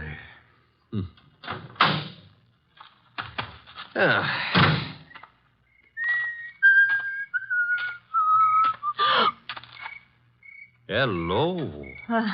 Hello. That tree a friend of yours? The tree? Yeah, the one you're clutching. Oh, I was leaning against it. It's an idea, but not a good one. Trees are notoriously skittish. The instant you really need one, they're out sowing wild oaks or something. You sound as if you know a lot about trees. Oh, I do. I was brought up in one. Look, now, if you really have to lean, I can recommend... No, thanks. Huh? I tried. Nice moonlight we're having. My name is Goodwin, and blondes call me Archie. I'm not blonde. Brunettes call me Archie, too. And what do redheads call you? Oh, we'll just skip that, huh? And your name is... Claire. Claire. I approve. Now, you may not believe this, but I have just run out of gas. You think I might wangle some up at your house? My house? You mean Jimmy's house? All right, I mean Jimmy's house. Well, I don't know. He might have some. Now, why don't we go up to the house and ask him? Well, all right. Mm-hmm. Jimmy who? Collier. Uh-huh. I like to be formal when I'm borrowing gas. Would you mind waving your left hand in front of my nose? Waving, Mike? Yes, just try it. Don't worry. I won't bite it. All right. I did. And very gracefully, too. No ring on the third finger. You're not Mrs. Collier. There isn't any Mrs. Collier. Are you applying for the position? Mr. Goodwin, Now, remember what I confided in you about brunettes. All right. Archie, you're a little rapid. Maybe.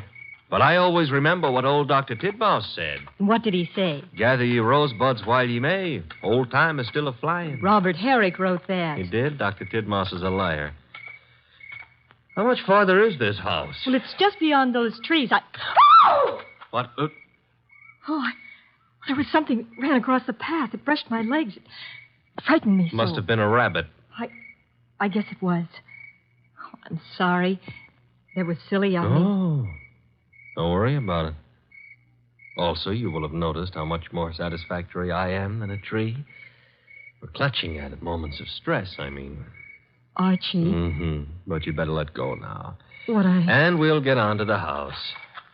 See, I don't need a haircut, and you're not the right type for Delilah anyway. You mean something by that. Something nasty. Well, that depends. What I meant is you've already signaled whoever you're supposed to signal. Nothing frightened you back there. Why? That scream had a lot of carrying power. Oh, that's the house, huh? Looks peaceful enough. Archie, Who were you supposed to warn if anyone came up the path to the house? For no one. Something did frighten me. Honey, I've been lied to by experts, and you're not one. Oh. Think I ought to knock? No, we don't think I ought to knock. Dark inside, except for a handful of moonlight filtering in through the windows. Kind of early for Collier to turn in, isn't it? I wouldn't know. Let's go find out. Now, relax. Grandpa's making with the chimes. Time is, 10 o'clock. Oh, it's getting late. Come on. This would be the living room. Filled with early American furniture. The early Americans would be pleased. Nothing here. What's that door lead to? I don't know. Or won't tell? Smaller room. Dark as...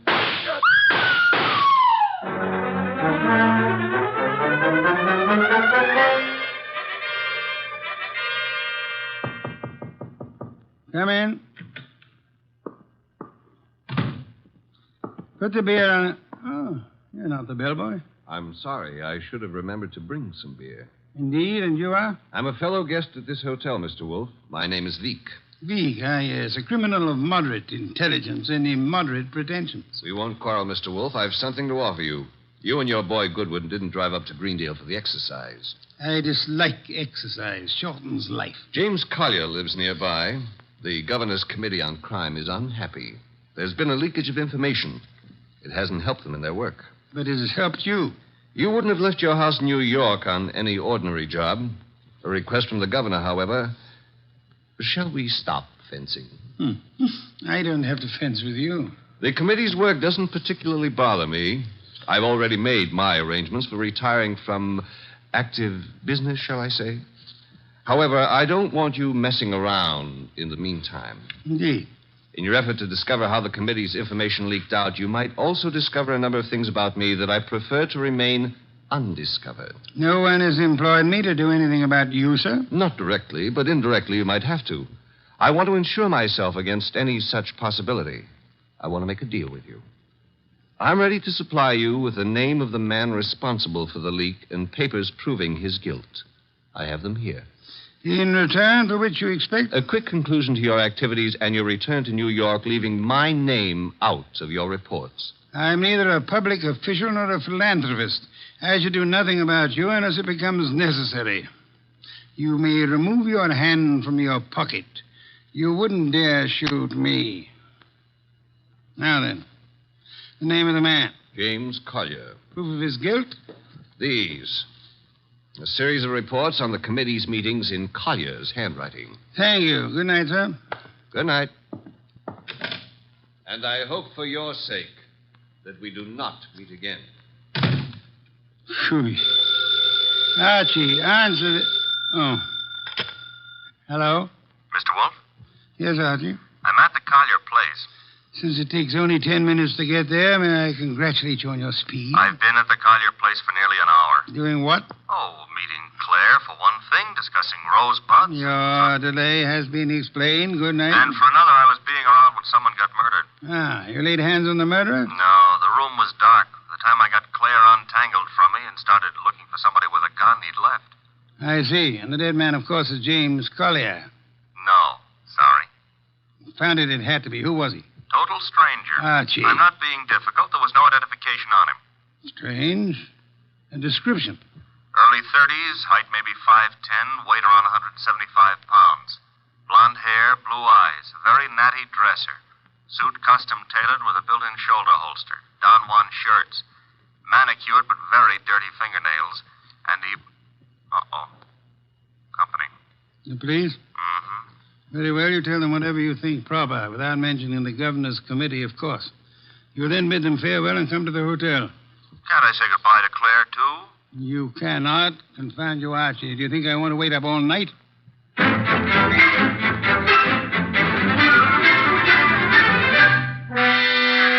Police were not happy about letting me go, but I threatened to tell you on them, so they gave up.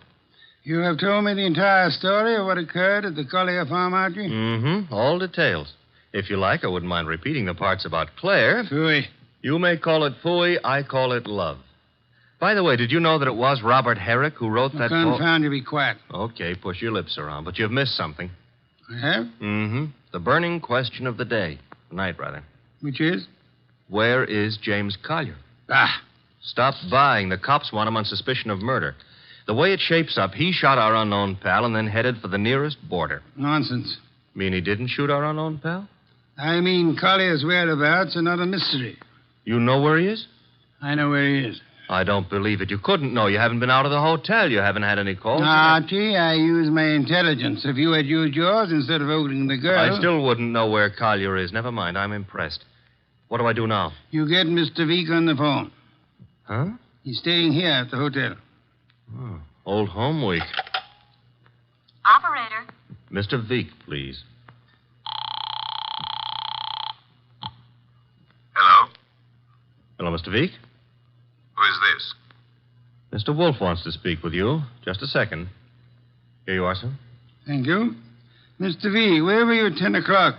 Why, on my way to the hotel. You checked in at... 10:15, then came directly to your room. One other question. You have an employee, a man in his early 30s, blonde-haired, blue-eyed, and well-dressed. Am I correct? Yes, that is Marshall. No, that was Marshall. Good night, sir. Having done that, whatever it meant, we now go to sleep? Phooey, we go to the Collier farm. Okay, but why? Because, Archie, the time has come to cross-examine the rabbits.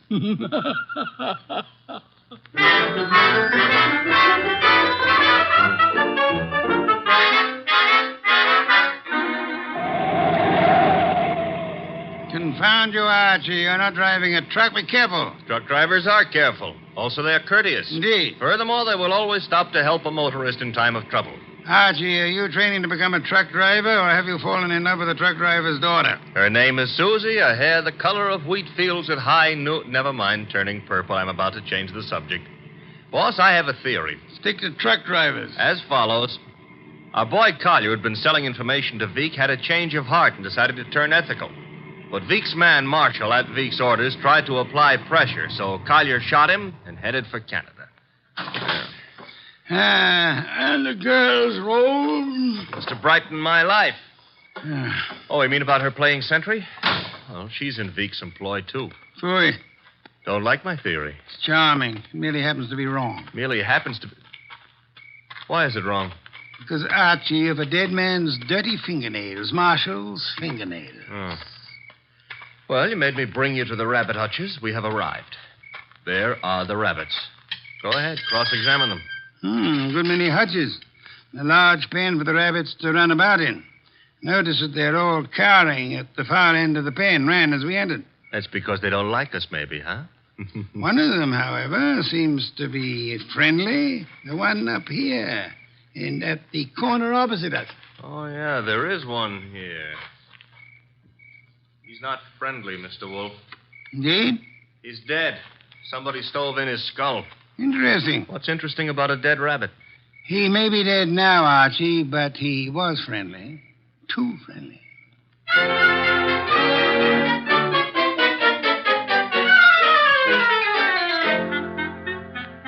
Claire, this is Mr. Wolfe. Mr. Wolfe, this is Claire. Claire, I'm Archie. Chair, Archie. A chair. Try this one. Be gentle with it. If you break it, all the early Americans will hate you. It'll serve. Steady. Oh. Well, now then. Mr. Wolfe, I'm dreadfully tired. The police have... Are idiots. What? For example, do they know that you were posted as sentry outside this house in order to warn James Collier of any intrusion? Well, they don't... I wasn't. Do they know that James Collier and the dead man Marshall were quarreling? No. Do they know that James Collier had armed himself in preparation for this meeting with the gunman? That isn't true. It is true. I don't have to say anything. You've already said more than enough with your actions, my dear. What do you mean? According to Archie's report, and Archie is always meticulously accurate, when you and he opened the door of the room in which the murder took place, you screamed at the shots. Well, of course. Any girl would scream with... Then you clung to Archie with sufficient force and for sufficient length of time to prevent him from chasing the murderer. Why? Because you had seen and recognized the murderer as the man you loved. It was too dark to see anything. True. Therefore, you didn't have to see the man. You thought you already knew who the killer had to be. That's a lie. You're shielding James Collier, aren't you? I'll never admit any of it. Never. May not be necessary. Archie. Yes, Mr. Wolfe? Get hold of that policeman outside and remember what happened to one particular rabbit. Well, look around for freshly dug earth.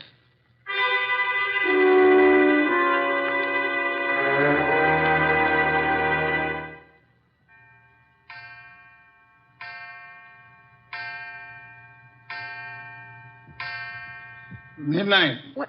What are we waiting for? A return? Archie's? No, it'll take him longer. Well, then whose? Mr. Veek's, of course, complete with revolver. Come in, Mr. Veek. It couldn't have been easier. No one outside, only the two of you here. I warned you, Wolfe. Fiddlesticks. You merely tried to use me as a prop for an alibi and a rationalization for a motive. I don't understand. Mr. Wolfe does. Indeed, I do. Did you really think me fool enough to believe your proposal, Mr. Veek? It was plausible. It was nonsense. You pretended you were handing James Collier, plus the proofs of his guilt, over to me in an effort to keep yourself out of the picture. But your proposition was silly. No matter how much I might have wanted to help you, I would have been powerless once James Collier went before a jury. You're too intelligent not to know that. That couldn't have given you enough to go on. It didn't. You yourself gave me more. I did. When you came to my room, you told me you knew Mr. Goodwin and I had come to Greendale, checked in at the hotel. I did. However, when I phoned you later and asked for an account of your movements between 10 and 10:30, you replied that you had driven to the hotel, signed in, and came directly to my room. Obviously, you already knew of my presence in the hotel. How? Only one way you could have known. You had seen Archie at some time prior to the time you checked in at the hotel. And the only place where Archie was here, at the farm. Yes, which told me Mr. Veek had been here at the time of Marshall's death. What was Veek doing here? Only one thing. Murder. Then he killed the gunman. No other possibility. But, Jimmy, I thought he did it. James Collier couldn't have killed Marshall because at the time he was killed, James Collier was already dead. Archie! What's this? Leave it, Nobby. Let's play. Undrop that gun first. My arm! That's nice and cooperative, so. You'll be quiet for a while. The cop is back in the rabbit pen, Mr. Wolfe, guarding Collier's grave. Grave, Archie? Yeah, with James Collier in it. Oh, poor Jimmy. Vic knew the expose was coming. He had to shut Collier up. So he had his gunman, Marshall, kill Collier and bury him in the rabbit run back of the hutches. You spotted that, boss, because of... You dead rabbit. The others scuttled away from the man who bore James Collier's body to that lonely spot. But one rabbit overcame his fear. He was too friendly. And got killed for it. There was that And the dirty fingernails of Marshall, the gunman who killed and buried James Collier. Your description indicated extreme neatness. The dirty fingernails were a wrong note. Yeah, indicated he'd been digging. So we know now, don't we? Vic killed his own trigger man to frame a dead man for it. Collier would be thought guilty. He'd be hunted among the living. And all the while... Oh, I'm sorry, Claire. It's all right, Archie. I didn't love Jimmy. That was all washed up. Mr. Wolfe, I understand everything, except why did Jimmy suddenly start staying at the farm with the rabbits? He knew he'd be watched. He couldn't risk conveying his information by telephone or the mails. Nor could he be seen holding conversation with men who might be traced to Vic. But who would suspect a truck driver delivering carrots for the rabbits as being the go-between for Jimmy Collier and Vic? Nero Wolfe. Which is why I hope there's an adequate bed in this house for Mr. Wolfe. I'm sure I'll be able to find one. Splendid, Archie. You will have the police remove Mr. Vic, and then... And then maybe Claire would like to go gathering rosebuds, huh? By moonlight? I would like to. Sure. I shall go up to bed now. I've seen the moonlight more times than I care to remember. However, while you and Miss Claire stroll through the moonlight, Archie... Yeah? You might remember that rosebuds have thorns.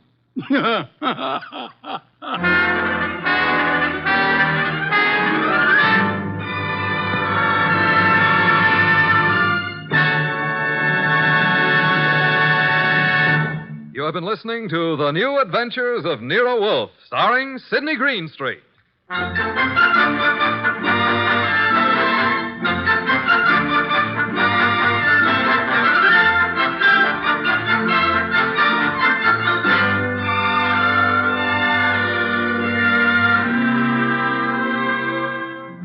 Tonight's transcribed story was based on the characters created by Rex Stout. This is an Edwin Fadiman program, produced and directed by J. Donald Wilson. In the cast were Larry Dobkin as Archie Goodwin, and Martha Shaw, Hal Gerard, Herb Butterfield, Howard McNear, and Bill Johnstone. Next week at this same time, Nero Wolfe and Archie will bring you The Case of the Impolite Corpse. Don Stanley speaking.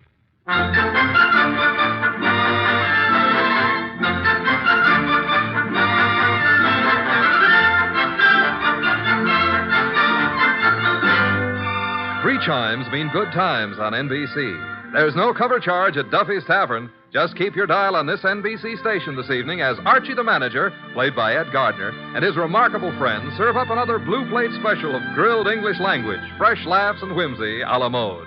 Another Friday fun favorite is the delightful Life of Riley, starring William Bendix as the beleaguered Chester A. Riley. Now it's Sam Spade. Then, The Magnificent Montague on NBC.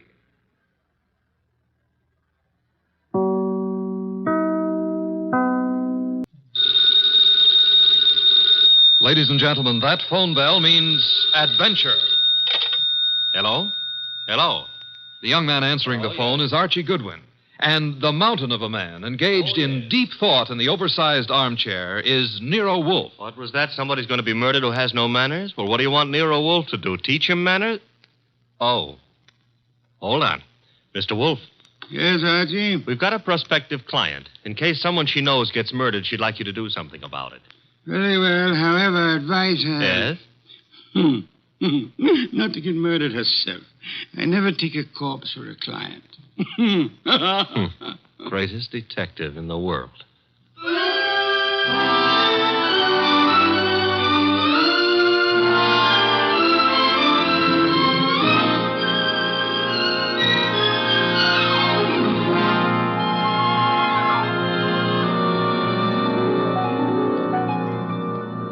Yes, Archie is so right. He is the greatest detective in the world, and the fattest, and the least energetic. He's Nero Wolfe, created by Rex Stout and brought to you over this NBC network in a new series of adventures by Mr. Sidney Greenstreet.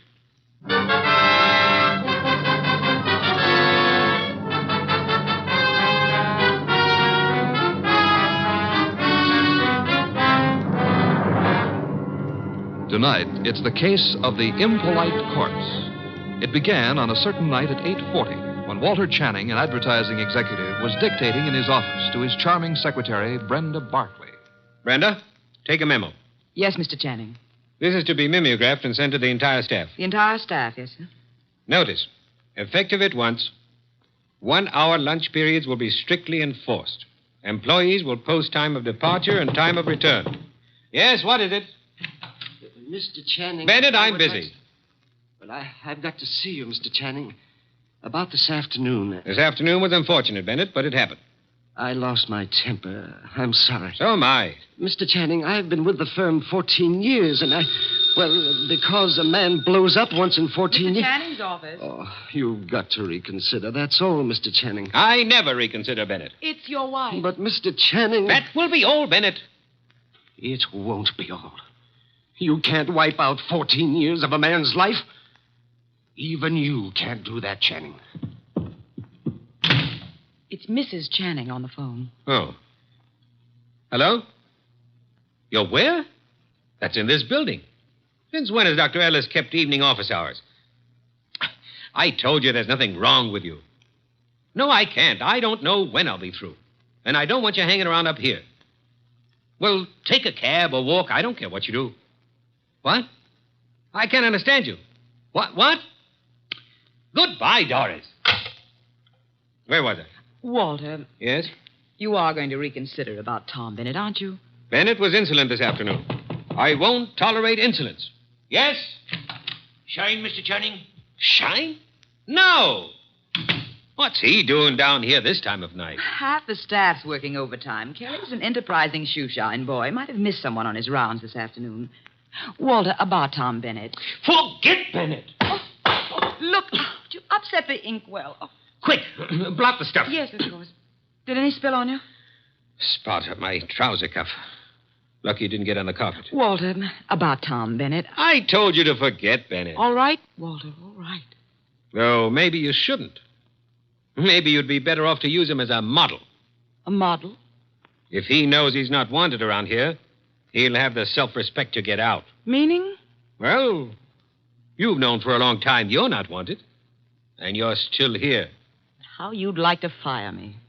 Denying that would be silly. I've been with this firm 15 years in January. Employees get a bonus of stock shares after 15 years' service. That's what I'm waiting for, and you know it.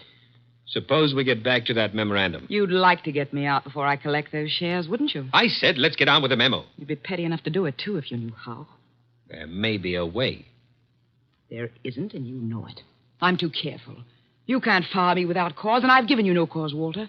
Nothing you can possibly dictate one of your vicious little memorandums about. Don't try my patience too far, Brenda. Walter, what? This can't be us talking like this, you and me hating each other. I find it remarkable there ever was anything between us except hate. Walter. I mean it. Look at you. You were flashy when I met you.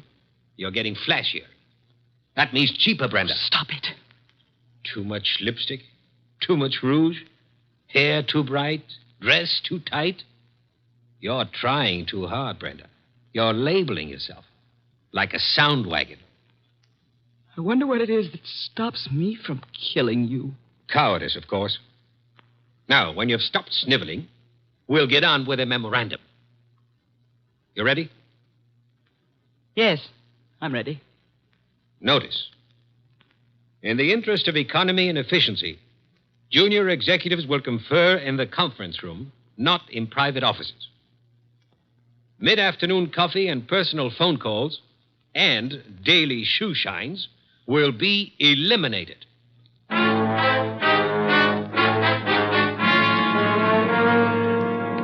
Your name is Barkley, Brenda Barkley. Very well, Miss Barkley. What can I do for you? Mr. Wolfe, I don't know how to begin. Well, maybe I can make this easier all around by briefing Mr. Wolfe on the Walter Channing case. Hey, that's funny. What? Violet eyes. I always thought they were something the poets made up. Archie. Huh? Oh, the Channing case, yes. One moment. Miss Barkley, look this way, please. To me, an eye is functional object found in mammals, birds, fish, potatoes, and horticulture. Thank you. Go on, Archie. Walter Channing was the boy wonder of advertising. At 33, executive vice president of Winslow, Hart, and Straightmeyer. Just 24 hours ago, they found him at his desk, shot through the heart. They? Who is they? A night porter and a shoe shine boy, is that right? Yes. He'd been dead about an hour. The bullet went through Channing, his desk chair, and lodged in the windowsill behind him. Police thought at first it was suicide. The gun? 38, found it on the floor, 10 feet away. No fingerprints, anyhow, no clear ones. Seldom are on a gun butt. You say suicide was suspected. Why? The gun was 10 feet from the body. It was the smudges. Smudges? Powder burns. According to the papers, he was sitting at his desk. There were no signs of a struggle. The gun was held against his chest and fired. But it wasn't suicide, Mr. Wolfe. Walter Channing would never have killed himself. The police have already decided that, finally, according to the evening papers. And I presume you, Miss Barkley, are the suspect. No, not yet. But you expect to be. That's why you came to me. When the police talked to her, Her? Doris, his wife. I've been Walter Channing's secretary for 8 years. At one time, we thought we were in love. Mrs. Channing was aware of this? Yes. Oh, it was a long time ago. It was over. It was finished a long time ago, but she never believed that. Neither did Alan. Alan who? Alan Mielik, head of the media department at the agency. We were going to be married when Walter and I... Well, Decided you were in love. Miss Barkley, who finally decided you were not? You or Mr. Channing? He did. I see. Mr. Mielik believes you did not share this change of heart. Yes. Oh, he's such a fool. I dare say you fear Mrs. Channing or Mr. Mielik or both will reveal the ill-fated romance. You know what the papers will make of it, what the police will try to make of it. Miss Barkley, did you kill Channing? No. Oh, no, I swear I didn't. Oh, Mr. Wolfe, I didn't. Please, for heaven's sake, no tears. Archie, put her in a cab. Yes, sir. Then come up to the plant room. There are some things I'll want you to execute for me. Yes, sir. Women. Bah! Yes, Mr. Goodwin, I'm Abe Jackson, the night porter. I was working late that night. Mr. Channing, his secretary, Mr. Bennett, Mr. Mielik, and his secretary. About 10:30, I met the shoe shine, Kelly, on Mr. Channing's floor. There was a light burning in Channing's plate. We went in to turn it off, Kelly and me, and there he was, sitting at his desk, a hole this big in his chest. Tell me, Mr. Bennett, did Channing have any enemies in the agency? Channing was a slave driver, Mr. Goodwin. The girls hated him, and men were afraid of him. He'd send out memos like this one around. Here, take a look at it. It's typical. No coffee, no shoe shines, no office conferences. If you want my opinion as one employee out of 150, whoever killed Walter Channing did the rest of us a favor. You're Amy Long, secretary to Alan Mielik. Now, what can you I can tell you plenty. How she jilted Mr. Mielik, took up with Mr. Channing, got thrown over by him. I wouldn't go so far as to say Brenda Barkley would murder anyone. But if she did, Walter Channing would be 1A. Channing get his shoe shined by you? I called the agency man, sir. You know, it was Jackson and me found him. Everyone else had gone and left himself, poor soul, sitting at his desk, dead.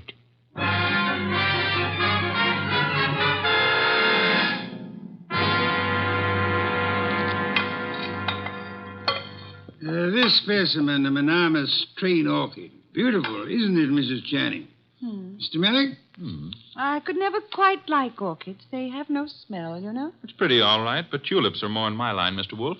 Tulips, Mr. Mielik? I had a stand of emperors this spring. Emperors, come in, Archie. Emperors, Mr. Mielik? That's the name of a tulip, Mr. Wolfe. A peasant flower. I've heard of it, of course. Archie, Mrs. Channing, Mr. Mielik, my assistant, Mr. Goodwin. Mr. Goodwin? I didn't know you had company. Mr. Wolfe asked us here to explain why Brenda Barkley is worried. And you have both agreed to respect her position. Brenda ought to know I'd never tell the police anything to get her into trouble. Phooey. Sir? He said phooey, Mr. Mielik, meaning he doubts what you say and does not admit your right to say it. Archie, Mr. Mielik, you say you would never intentionally inform on Miss Barkley. Certainly not. The tongue slips, sir. We would expect you to guard yours. What? Do you think what that... I started to say. You asked us here because Brenda Barkley is your client. I despise Miss Barkley. Everyone knows that, and why. But I wouldn't stoop to implicating her in murder. You believe her innocent, then, Mrs. Channing? I believe she lacks the gumption to pull a trigger. Poison, I wouldn't put past her at all. Mr. Mielik, would you be kind enough to see me home? Of course, Mrs. Channing. Good day, Mr. Wolfe. Good day. And Mr. Goodwin. You have, I suppose, an exhaustive report from me, Archie? 7 pages of notes. Save them and get me a bottle of beer. You're in a rosy mood. What happened? I said I would like a bottle of beer. No, you wouldn't. Archie, you better... Don't puff up about it. Those vest buttons won't stand the strain. I can't get you a bottle of beer. Why not? You ordered me to hold you to 4 a day. I rescind the order. You also ordered me not to let you rescind the order. What's the matter with you, anyhow? I have had to entertain 2 very dull people too long. Both those dull people are prime suspects. Mrs. Channing is a woman scorned. Mielik lost his girl to the guy who was killed. I can't blame her for throwing him over. Archie, the man grows tulips. What? Tulips. Well, give me a report. I checked the agency, everybody who was working down there the night of the murder. Also, I dropped in on Inspector Kramer at homicide. Also, I visited the morgue. Why the morgue? Because if I hadn't, you'd have said, why not the morgue? Go on. I drew a blank there. Kramer let me look at the clothes Channing was wearing. There was an ink stain on the left trouser cuff. An ink stain? And a hole through his shirt front with plenty of powder smudge like the paper said. He was shot with a .38 at point-blank range, sitting down. An impolite corpse. What? Discourteous. He didn't rise to meet his murderer. That is most significant, Archie. I know. I've got a theory about this case. No theories, facts, if you please. But look, Channing owned a .38. That's a fact. It's disappeared. That's another fact.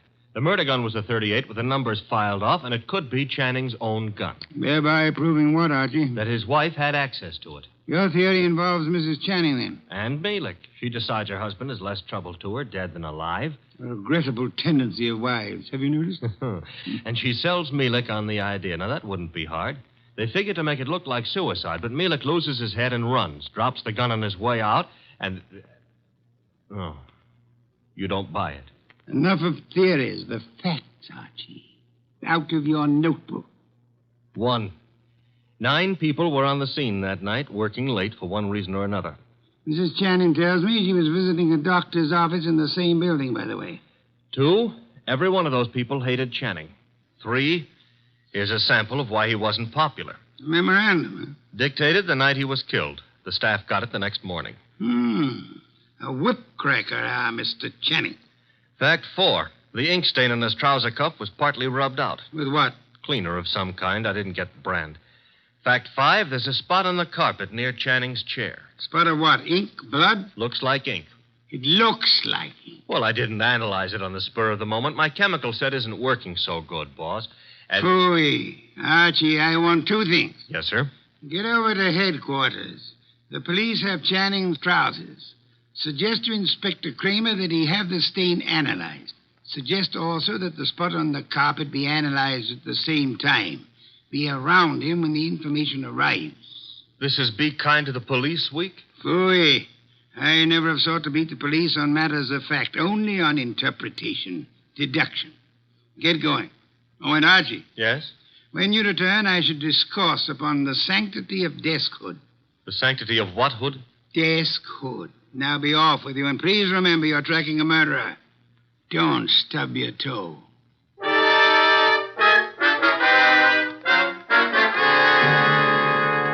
Goodwin, the thing on the carpet was a dye of some kind.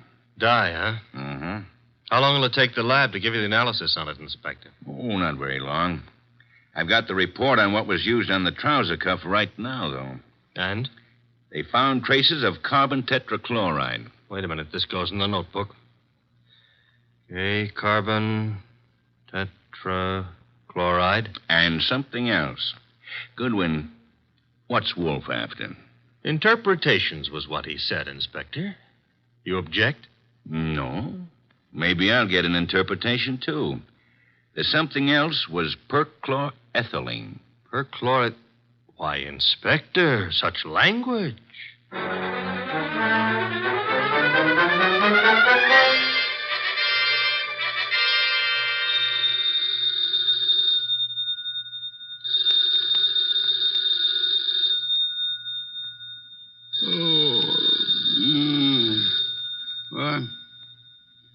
What? Archie. The phone. Oh, not back yet. Hello. Mr. Wolfe? Yes? This is Brenda Barkley. Oh, Mr. Wolfe. What is it, Miss Barkley? You've got to come to Mr. Channing's office right away, Mr. Wolfe. Mr. Goodwin has been to your office. Everything I need to know. You've got to come, Mr. Wolfe. Nonsense. I don't go out. My digestion disapproves of it. I disapprove of it. But, Mr. Goodwin, he's in danger. What's that? Terrible danger. He needs you here at once. Archie, in danger? Let me talk to him. Please come. Hurry. What's happened? Hello. Sparkly. Fritz, get out of the car. Bring me my wool muffler and worsted vest. See if you can find my galoshes. Confound it, I've got to go out.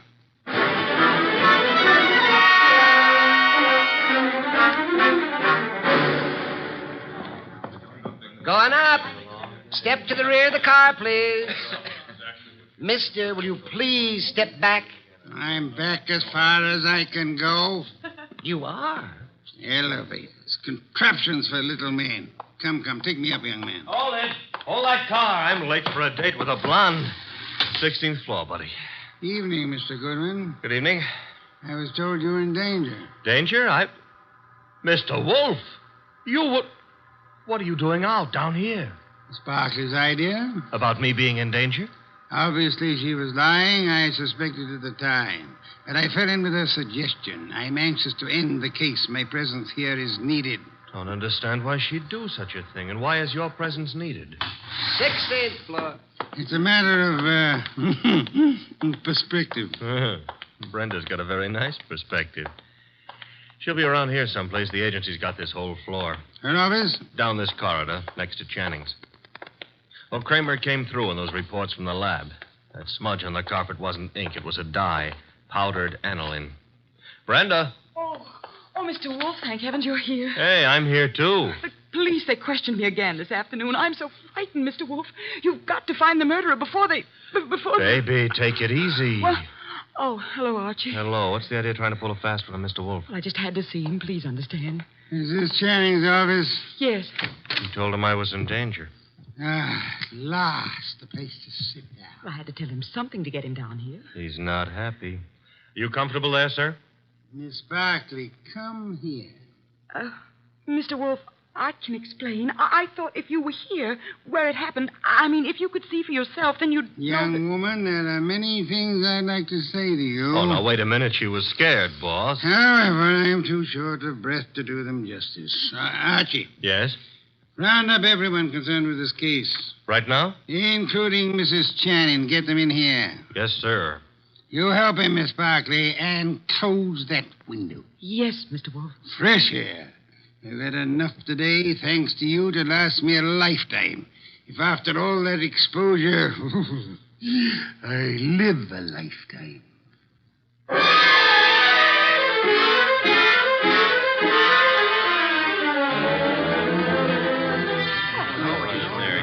What's going on here, anyhow? A tea party. Find yourself seats. Keep your knees steady. All right, Mr. Wolfe, everybody's here. Mr. Shoeshine Kelly? Here, sir, here. It was you who found the body. Him and me, Mr. Wolfe. I'm Abe Jackson, the night man. You gentlemen can help us if you will. Oh, to be sure, Mr. Wolfe. I'd like to know the exact position of the body when you found it. Well, he was sitting up. That's it, sir. Sitting up straight as you please. You'll oblige me if you'll demonstrate. Sit in the chair, please. His chair, sir? If you please. Abe, you. Yeah. Oh, no, not me. Not on your life. There's no easy thing you ask, Mr. Wolfe.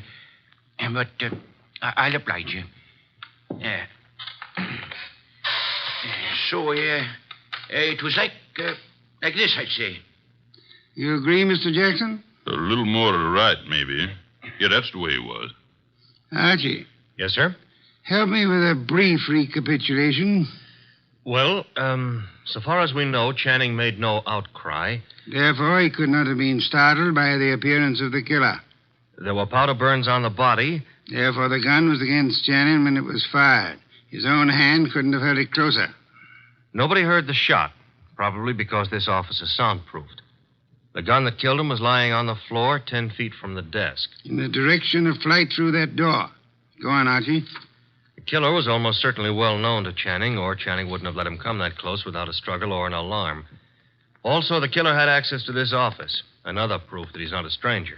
One more point, if I may, Archie. The killer, he or she, is present here now. Quiet, everyone. We come now to the point I mentioned to you last night, Archie. The point I call the sanctity of deskhood. Sanctity of what? Deskhood, Mrs. Channing. Explain, Archie. Still figure it's so important? Absolutely essential. Well, I wrote it here somewhere. Oh. Deskhood refers to that area behind a desk where a man earns his livelihood, makes his career, builds his reputation. You mean here? Where I'm sitting? So long as a man sits at his desk, he enjoys a curious area of privacy. He is remarkably safe from intrusion. That's it, Mr. Wolfe. The sanctity of deskhood. Think about it a moment. You'll see what I mean. Nonsense. I've gone around that desk hundreds of times. I'm sure she has. Many more hundreds. If you mean what I think you mean, Mrs. Channing, you... Please, ladies. Mrs. Channing, when you approached your husband at his desk, what did he do? What did he... Why, he stood up and...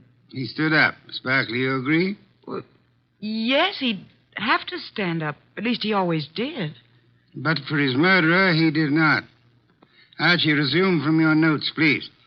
Well, whoever killed Walter Channing went around the desk without Channing rising, held a gun to his chest, and pulled the trigger. Excuse me.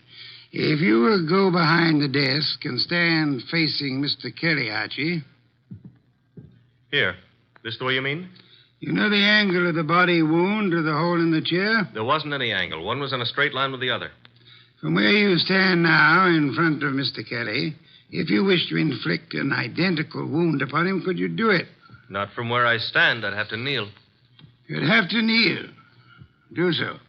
Note, please, the murder tableau. You mean that's what The question now, who could kneel before Channing, get close enough to kill him from that position without alarming him in the least? Kelly. The shoeshine man. Hey, wait a minute now. Shut up, you, and sit there. His motive is crystal clear. The memorandum. Memorandum. You have a copy, Archie? In my notebook. Ah, yes. Miss Barclay, read the part which could explain Mr. Kelly's action. No, now the you don't memo do that. was all over the office. Kelly must have seen it. Oh, wait a minute now. Notice effective at once. Yes, here it is. In the interest of economy, daily shoe shines will be eliminated. That'd cut off Kelly's bread and butter. Kelly, I can't believe it. Nor can I. What? It's obvious Kelly murdered Walter Channing. Mr. Wolfe, now listen, I did nothing of the But kind. the obvious can be too obvious. Meaning what exactly? Archie, Yes, sir? brief these people on the ink-stained trousers. Channing spilled ink on his trouser cuff the night he was murdered. Somebody tried to clean the spot off. With what? According to the police analysis, carbon tetrachloride and perchloroethylene showed up. Both non-inflammable ingredients used in many commercial cleaners. Exactly what are you getting at, Mr. Wolfe? One moment, Mrs. Channing. Mr. Goodwin also has an analysis of the spot on the carpet behind the desk. Archie? A powder form of dye, aniline dye. Used in what, perhaps? Well, the lab suggested a shoe dressing. I got no powder dye. I swear I ain't, Mr. Wolfe. I'm sure you haven't, Mr. Kelly. You'll find this particular type of dressing is used on women's shoes, suede shoes, usually. I don't understand. Wait a minute. Yes, Archie? If a woman... Now, suppose a woman knelt in front of Channing to clean that ink spot off his trouser cuff. That smudge could have rubbed off the tip of her shoe onto the carpet. Exactly. I believe you'll find a typewriter cleaner contains tetrachloride and perchloroethylene. Something else just occurred to me. That memo was sent around the morning after Channing was killed. I never thought of that. True, Archie. And for only one purpose, to point suspicion at Kelly. But when the police didn't take the hint... Go on, Archie. What then?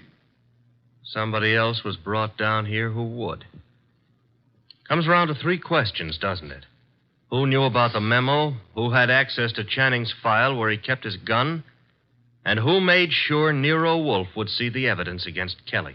3 questions, Archie, with one answer that spells the name of the murderess. Our own client, Brenda Barkley.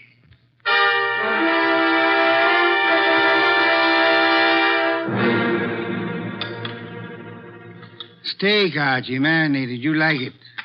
I'm not hungry. Indeed, I suggest a tonic. That reminds me. I had a call. You had? Doris Channing. She had some idea about my explaining things to her. She found my explanation insufficient? No, but she felt it lacked the personal touch. Phooey. Hand me a can of beer. However, you do have the evening off. Yes, sir. Keep out of trouble. Doris Channing is a blonde. That is, try to keep out of trouble. In the company of a blonde who wants to. Good night, sir. Good night, Archie. Good night.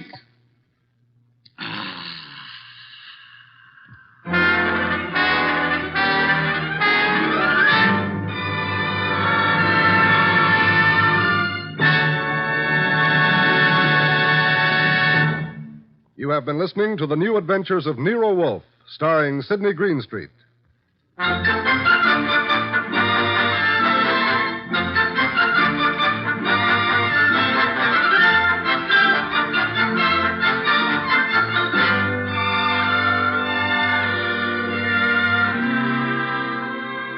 Tonight's transcribed story by William Kendall Clark was based on the characters created by Rex Stout. This is an Edwin Fadiman program produced and directed by J. Donald Wilson. In the cast were Larry Dobkin as Archie Goodwin, and Donald Morrison, Betty Lou Gerson, Bill Johnstone, Howard McNear, Mary Lansing, and Barney Phillips. Next week, at this same time, Nero Wolfe and Archie will bring you the case of The Girl Who Cried Wolf. John Storm speaking.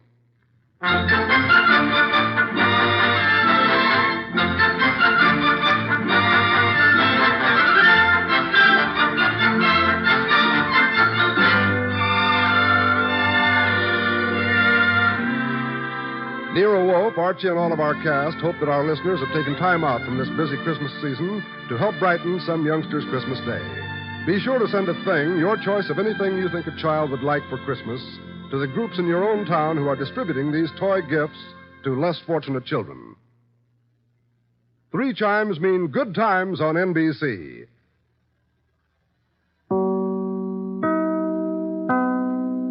Stay tuned for Nero Wolfe, transcribed. Later this evening, the unique Mr. Monty Woolley stars once again in the new comedy series, The Magnificent Montague, the delightful saga of an embittered Shakespearean ham. After many triumphant years on the stage, the Magnificent Montague now portrays Uncle Goodhart, the hero of a radio serial, and his trials and tribulations are 30 minutes of delightful listening over most of these NBC stations. And today being Friday means another visit to Duffy's Tavern, where Archie the manager presides over another sparkling session of mischief and madness. Ladies and gentlemen, the ringing of that phone bell means adventure. Hello? Hello? The young man answering the phone is Archie Goodwin. Yes, this is Nero Wolfe's office. The mountain of a man in the oversized armchair, staring at Archie with a beady eye, is Nero Wolfe. Mr. Wolfe is in. Mr. Wolfe is always in. Would he stay in until... He would. Archie, what on earth? Boss, she sounds blonde. Phooey. Don't believe I can tell over the phone? Okay. Excuse me, miss, but are you blonde? Oh. Go ahead and laugh. Thank you. Mr. Wolfe will see you. Goodbye. I did not say. No, but you will. Besides, she wasn't blonde. And I want you to see red. Oh, Archie, better think of some new ones. Ridiculous.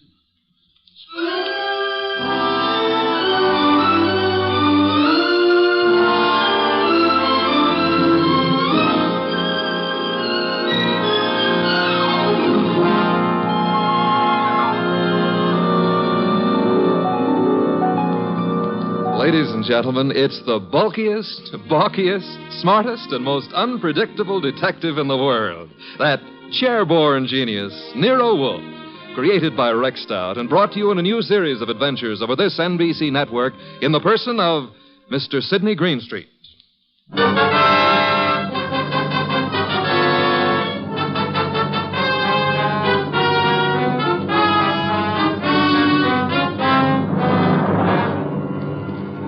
Tonight, it's the case of the girl who cried wolf.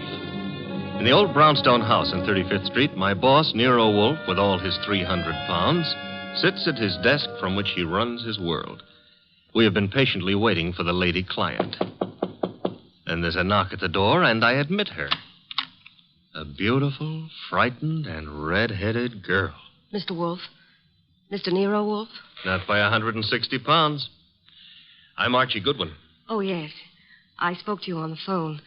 I'm Mary Dunning, Mr. Goodwin. I was wondering if... He's in. He's always in. Come on. We'll try getting him to admit it.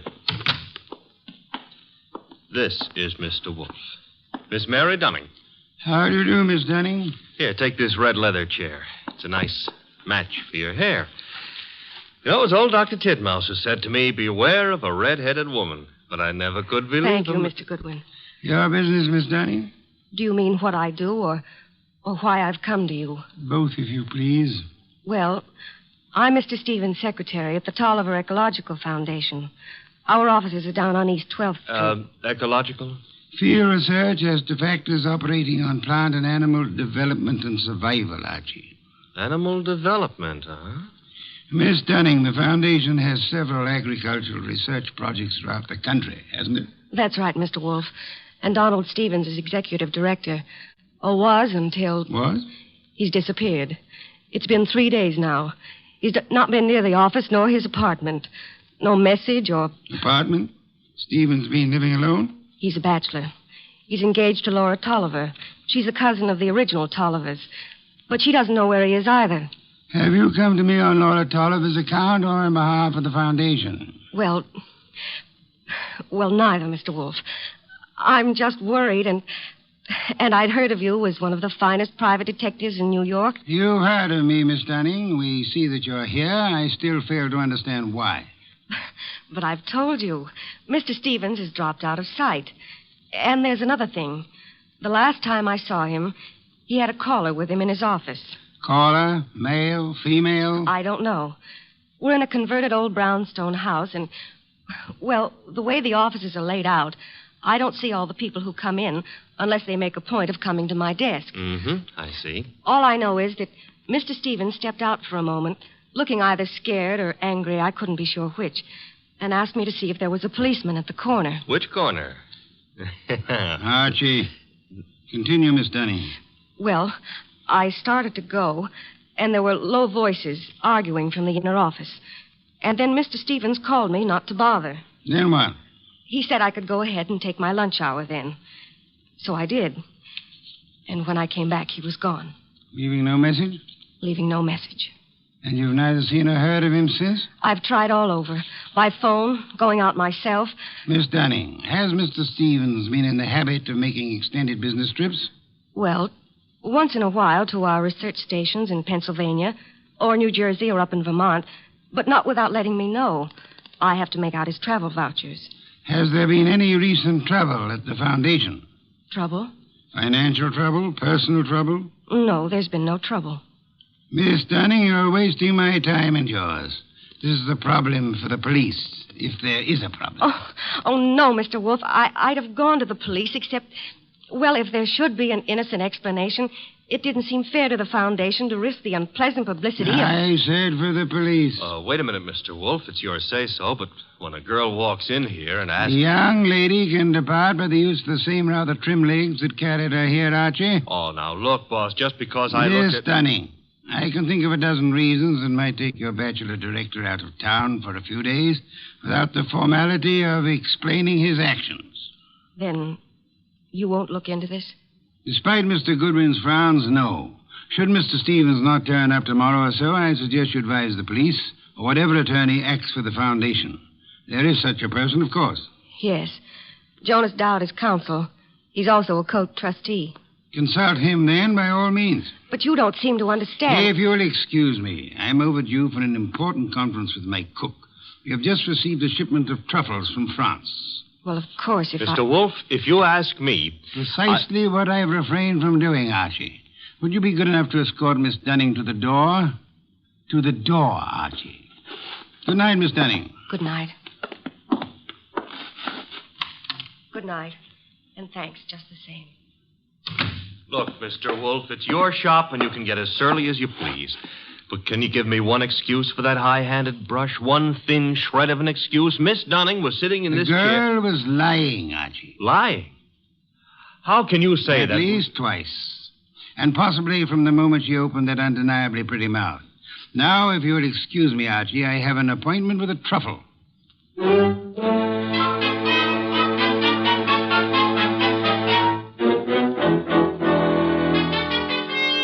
You say you have a surprise for me, Archie. Enough to yank you 3 inches out of that chair. Remember the girl who was here last night, Mary Dunning? You seem unwilling to let me forget her. Well, I took off on my own this morning to check up on that foundation setup. Good, Archie. I ventured a small bet with Fritz that you would. All right. See if your bet included this. I found Stevens down there right in his office. Missing executive director. Yes, and the missing Mr. Stevens claimed he had just been on a business trip. Delayed getting back because his car had been smacked by a hit-and-run driver in New Jersey. Now, here's the payoff. He even tried to make out that he'd been thinking of calling you in on a problem. Hit-and-run accident? No, something about the foundation. But I didn't waste time letting him cloud it up for us. The point is... Archie, you brought him here, of course. Stevens? No, he's still down there. We'll want to grab him before the day is out, but I had something more important to run down first. It took me 3 calls on the way up here, but you can take it as confirmed. We've still got a disappearance case, and this one you're not sitting out. Indeed. And who has disappeared now? Mary Dunning. Stevens is back, but Mary's gone. Not at the office, not at her rooming house, and none of her clothes are taken. How'd you get going? Put a police call out on Mary? Back to 12th Street and get Stevens out of that office and up here as fast as you can. I'll phone him. You are on the way.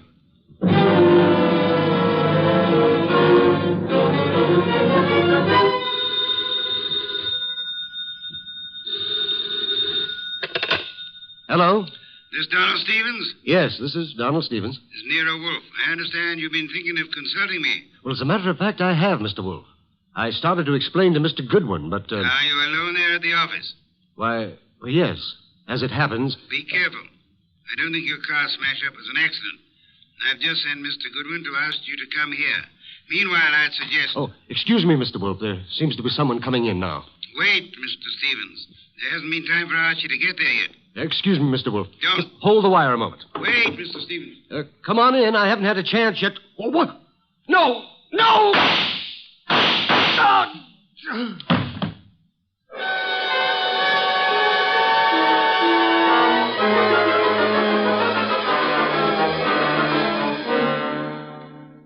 And that's all Inspector Kramer has been able to make of it, Archie? Not to hear him tell it, but that's all he's got. Stephen dead and the girl still missing. Did you find anything helpful at the office? I think the murderer started to tear up some account books and project ledgers, but I must have scared him away when I rang the bell.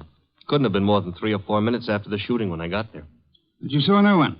The murderer can cover a lot of ground in 3 or 4 minutes. You, naturally, by accident, since it is mildly illegal, you had a good look at the dead man? A very good look. Not to mention his pockets. Anything particular?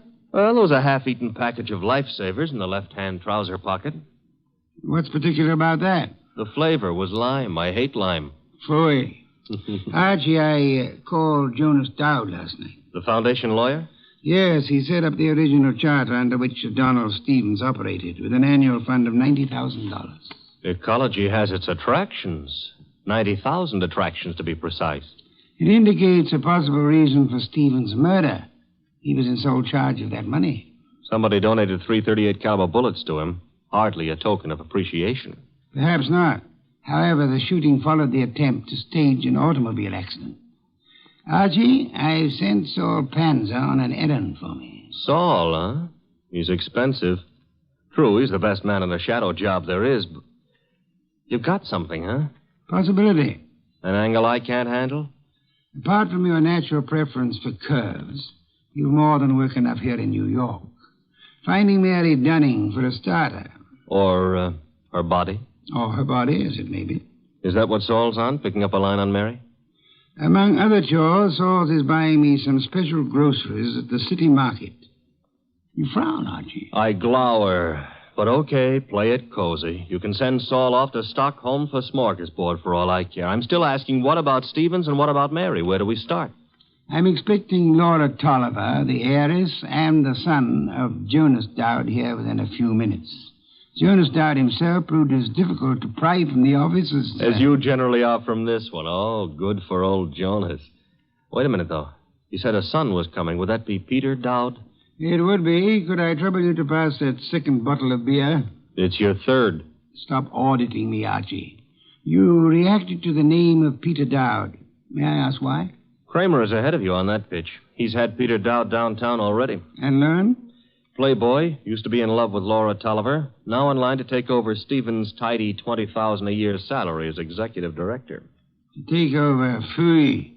Peter Dowd's no ecologist. He's got more important qualifications. His old man and Laura Tolliver are co-trustees under the Tolliver will, and the director can be anybody they name. Archie, you sound prejudiced against young Mr. Dowd. Yeah, that's what Kramer said. I'm just naturally suspicious of anybody who stood to pick up $20,000 a year, plus a whack at the $90,000 a year in house money, just by throwing 338 caliber slugs into Stevens. Particularly after getting rid of Mary Dunning to clear the way. The police still have no leads on Miss Dunning? A for effort, Z for results. Now, the way I see it, boss... Legwork now, Archie. Guess it's later. You might try Miss Dunning's landlady again for one, and try Peter Dowd's apartment. Now? Yes. I'd say go along and keep after the missing girl. Instead of sifting through the names in Stevens' appointment book you were asking about? It's two legs of the same animal. The names may help on the girl. Now, Archie, on your way.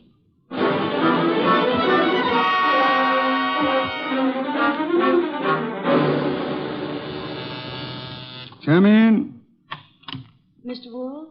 Yes, come in, Miss Tolliver, Mr. Dowd. Sit down. It's good of you both to come. Miss Tolliver, I'm profoundly sorry of your loss. You were to marry Mr. Stevens, as I understand it. Yes, 3 weeks from today. I was trying to warn poor Stevens just as the murderer came in.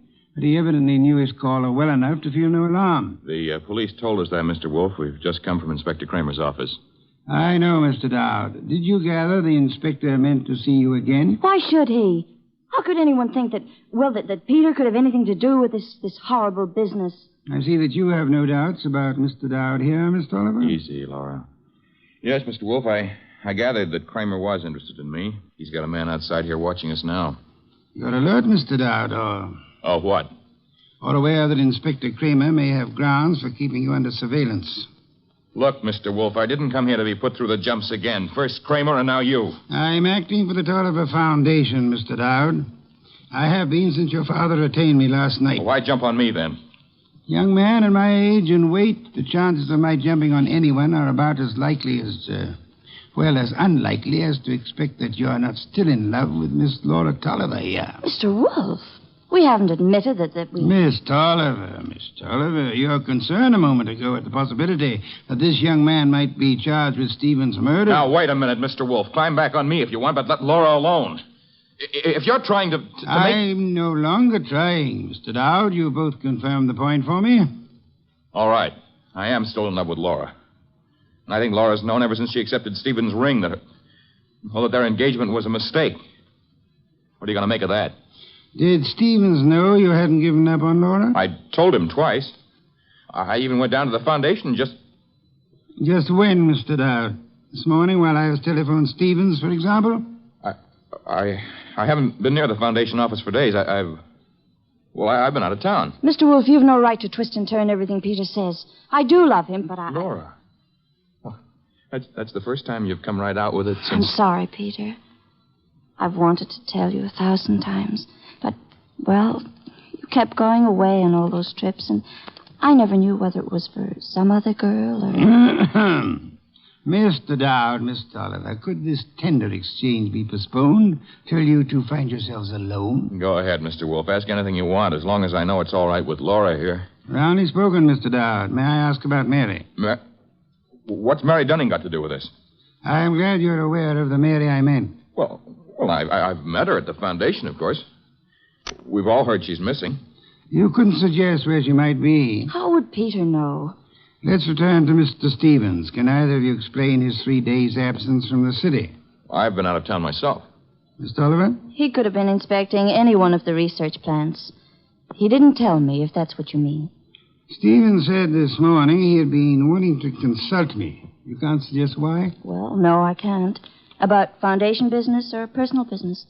.338 caliber bullets kept Mr. Stevens from making that clear, Miss Tolliver. Mr. Dowd's father is sending me over some material, but as yet it's not in my hands. Are you familiar with the personnel at the research stations? There aren't any more than 4 or 5 project managers. Halsey in Vermont, Schwartz down in Pennsylvania. Excuse me. Nero Wolfe? Archie, Yes, Archie. you can take it back about Mary Dunning. If she's a liar, she's just gone to a lot of trouble to make it look good. Dead? No, but knocked out with chloroform and stuffed in a closet in a man's apartment. And guess whose apartment? Spare me your charades, Archie. Peter Dowd's. That's where I'm calling from. Is he still with you? As it happens, yes. You better hang on to him. There's been another development. Inspector Kramer's got hold of a man named Schwartz. The Pennsylvania project manager. Right. Schwartz was at the Foundation office this morning, and he says Peter Dowd was going in as he came out. When? Within minutes of your call to Stevens. Kramer's on his way to your place now to pick up young Dowd. Any instructions? I'd like more company. Well, the ball game is all wrapped up, isn't it? I'd still like more company. Right. Mary and Schwartz? If you can get them here. And Archie. Yes? Get them here.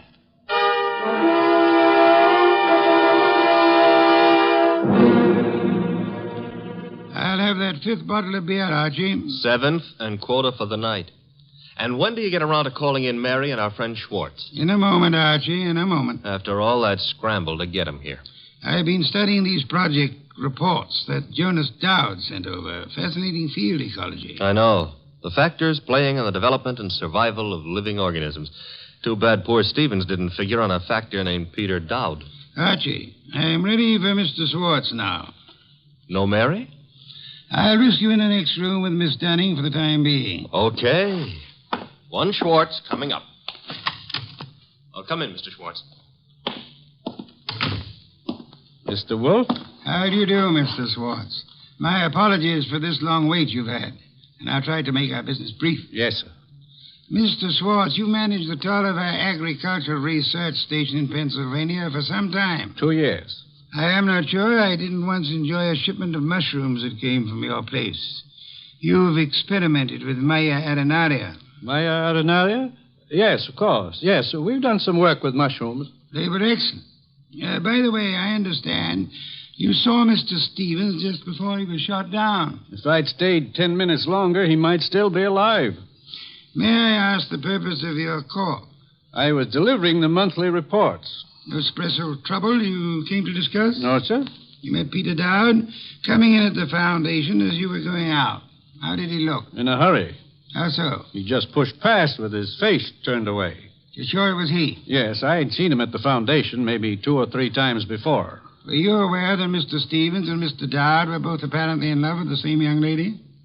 I'm a research worker, Mr. Wolfe. I wouldn't know about Mr. Stevens' personal affairs. Just an hour ago, before Inspector Kramer took him from here, young Dowd admitted that he'd been there today. I didn't think I could be mistaken. But he said only because Stevens had phoned him to come. Were you there when that call was made? No, there was no call to Dowd while I was there. Excuse me, Mr. Schwartz. Yes, Nero Wolfe speaking. This is Saul Panzer. Yes, Saul, you're still... Yes, still down here at the city market. Looks as if you were right. Indeed? One of their trucks just pulled in with a load of full crates. Top quality produce. I'll try not to wince when you send in the expense sheets. Any other confirmation? Internal Revenue records show no taxes paid on income by the Tolliver Foundation. Thank you, Saul. Phone any information as you get it. You'll forgive me again, Mr. Schwartz. Archie. Yes, boss? Would you ask Miss Dunning to step in now? Coming up. Come in now, Miss Dunning. Good evening, Miss Dunning. You've quite recovered from the chloroform? Mr. Goodwin's been helping me. He's been rubbing my forehead, and I'm beginning Spare to... me any further details. Miss Dunnings, would you mind telling me again how it was you came to find yourself in Mr. Dowd's apartment? Well, It was the phone call that got me to go over. It was a man whispering. He didn't give his name, but he said if I came to that address, apartment 4C, I could learn something about Mr. Stevens. You went to apartment 4C, and then? That's really all I know. Just after the door opened, before I could see him, his coat was thrown over my head, and then he must have given me the chloroform. It was Peter Dowd, of course. Dowd? Who else could it have been? It could have been Mr. Swartz here. Mr. Wolfe, you're joking. Am I, Swartz? Joking or drunk? Why should I... For the ancient reason, Swartz. Money. For the racket you had and wanted to keep. Racket? Mr. Schwartz was in... Swartz is no more of an ecologist than Mr. Goodwin here. A moment ago, he accepted Mara arenaria as a mushroom. It happens to be a common clam, common on nearly any beach, rare in inland Pennsylvania. Stevens knew I didn't go in for all that Latin stuff. I could understand that you might be useful without it, Swartz.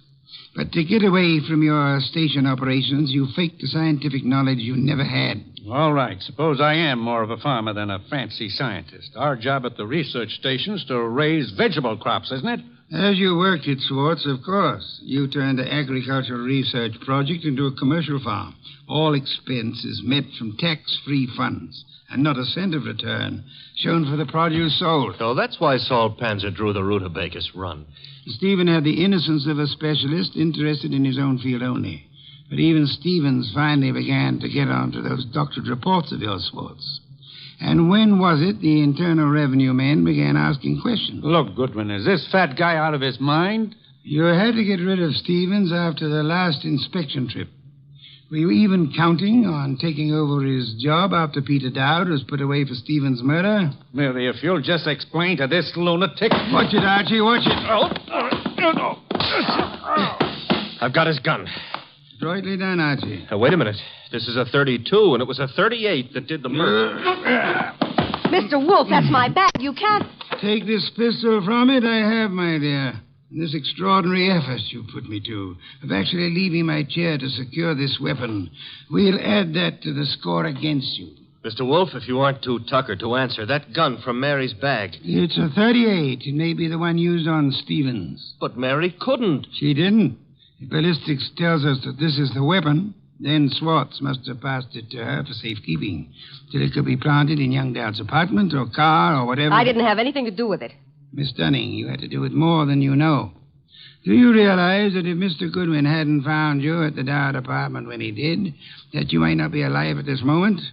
You were the one person who knew Swartz's crime. Mary, don't listen to him. She's listening, Swartz. Miss Dunning, you thought the chloroform scheme was directed solely against Peter Dowd, and so you let Swartz talk you into it. Mr. Goodwin tells me the door of that closet was sealed with Scotch tape. I didn't know that. Schwartz actually tried... Your chloroform sleep was meant to turn into a permanent one, Miss Dunning. And I was trying to cover for him. All right, here it is. Schwartz planned it all. He did try the hit and run, and he did shoot Stevens. He's a liar. Mary, you've been juggling those books since... Say the details for Inspector Kramer, Swartz.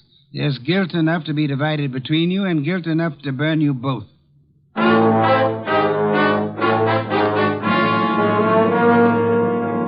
All right, you're being noble and not rubbing it in. Don't I merit a full explanation? Archie, I'm concentrating on truffles.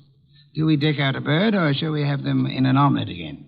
Mr. Wolfe, look, I've got a white flag up, and I'm asking. All right, Mary and Schwartz wanted Stevens out of the way. And all right, they tried to hang it on Peter Dowd. But why'd Mary come here and try to get you into it in the first place? As far as she knew that night, Archie, Stevens wasn't to get back to New York alive. Swartz hit and run ambush in New Jersey was supposed to take care of Stevens on his way back from Pennsylvania. By luck, Stevens survived the accident, and Swartz had to follow him here to finish him off. Yes, but I still don't see why. Mary came here to establish her innocence by pretending to seek our help. Oh. And she thought to keep suspicion from Swartz by creating the imaginary figure of a threatening caller at the office several days before.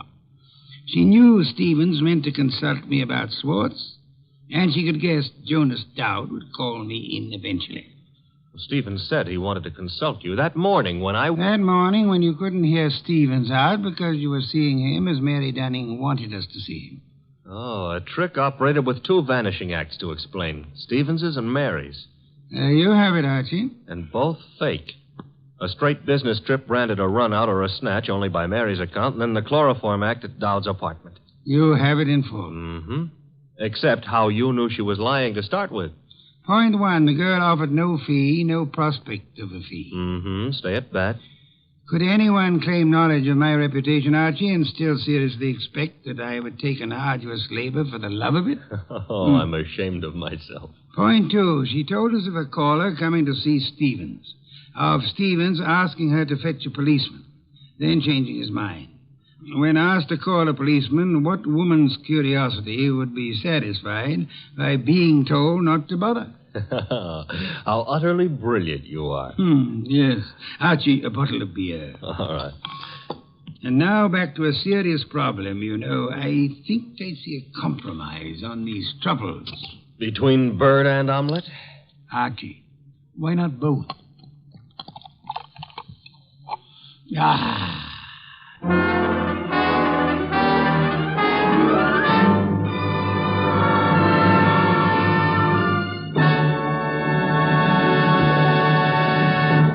You have been listening to The New Adventures of Nero Wolfe, starring Sidney Greenstreet.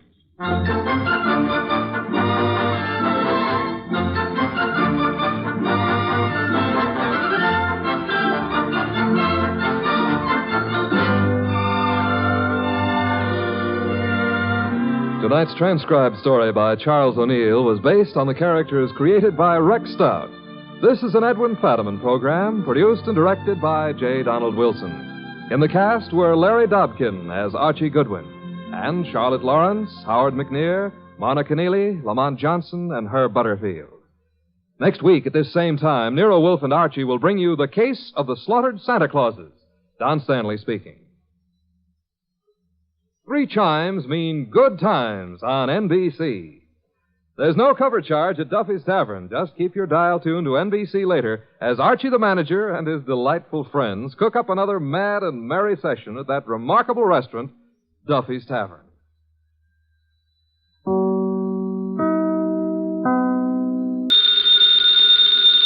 Ladies and gentlemen, the ringing of that phone bell means mystery, adventure. Nero Wolfe's office, Archie Goodwin speaking. Yes? Yes, I know that in 48 hours it's going to be Christmas, but who is this? Who? Look, I'm a big boy now, so... Okay. Tonight at 8. Goodbye. What the devil was that? This may come as a shock to you, Mr. Wolfe, but that was Santa Claus. You've been drinking? Uh-huh, the usual, milk. He's coming to see you at 8. He's got a problem. Indeed. It seems that some low, not to mention murderous character is going around slaughtering Santa Clauses.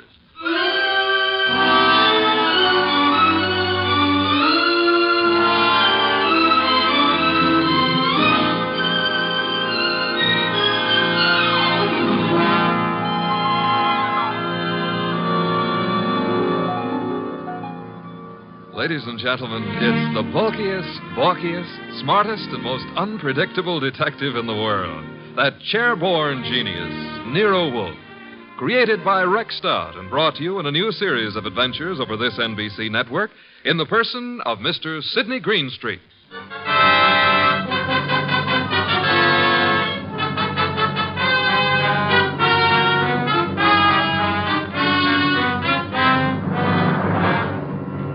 Began earlier than 8, however, the case of the slaughtered Santas.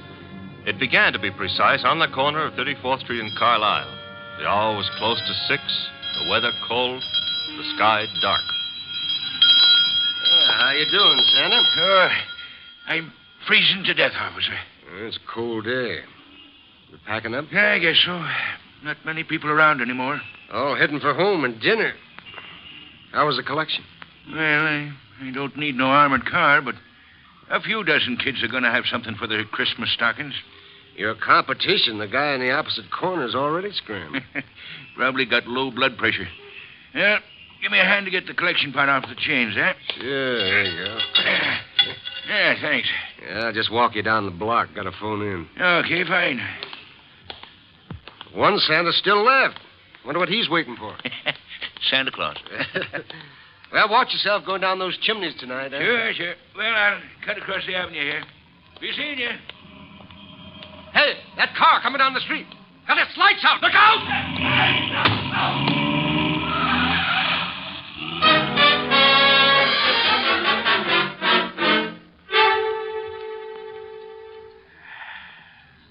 Hey, Peg. Huh? Did I ever tell you I love you? Oh, it's not me you love. It's the hot soup. Now, you're not the only woman who can cook a dish of soup. Huh? It helps, though. I'm just beginning to thaw out. Yeah, that's a cold corner you play Santa Claus on. Well, don't hurt to make a few bucks. I ain't done so good this past year. Well, maybe the next year will be... Oh, well. Besides, I kind of like it, you know. Kids asking questions all day long. Yeah. You know, I wonder how they figure the other two Santas at the intersection. Our kids think of only one thing at a time. More soup? Sure, Peg. You know, one of them other Santas got hit by a car tonight. Oh? Yeah, packed up a few minutes before I did, started crossing the avenue, and bang! Hit-and-run driver. Oh, gosh, that's too bad. Was he hurt? Yes, he was killed. Here's your soup. Oh, with traffic the way it is nowadays. Well, I better take a look at the stew. Somebody at the door. I'll get it, Peg. Okay. Yeah, what? Oh! Mike!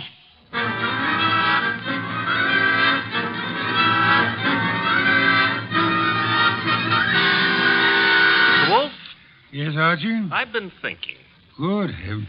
Oh, I admit it won't bring about a national emergency. But, Mr. Wolf, Christmas is only a couple of days away. If you're hinting about your present... No. I was just imagining you behind a team of reindeer. Your imagination is morbid.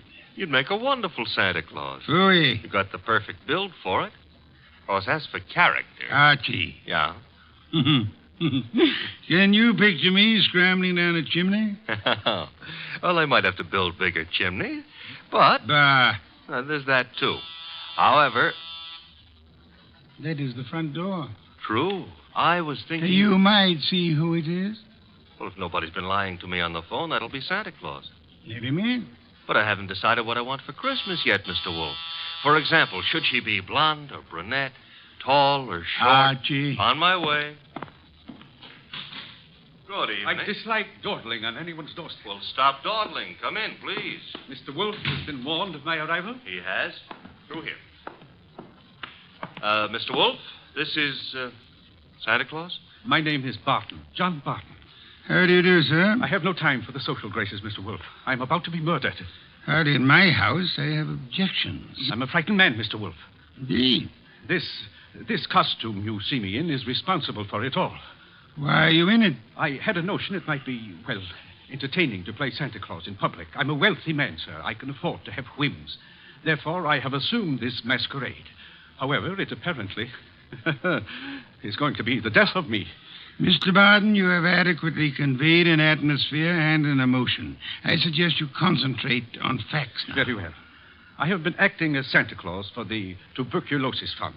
My station is the corner of 34th Street and Carlisle Avenue. I might add the northeast corner. Why? Because at that intersection there have been two other Santa Clauses. One on the southeast corner and one on the southwest corner.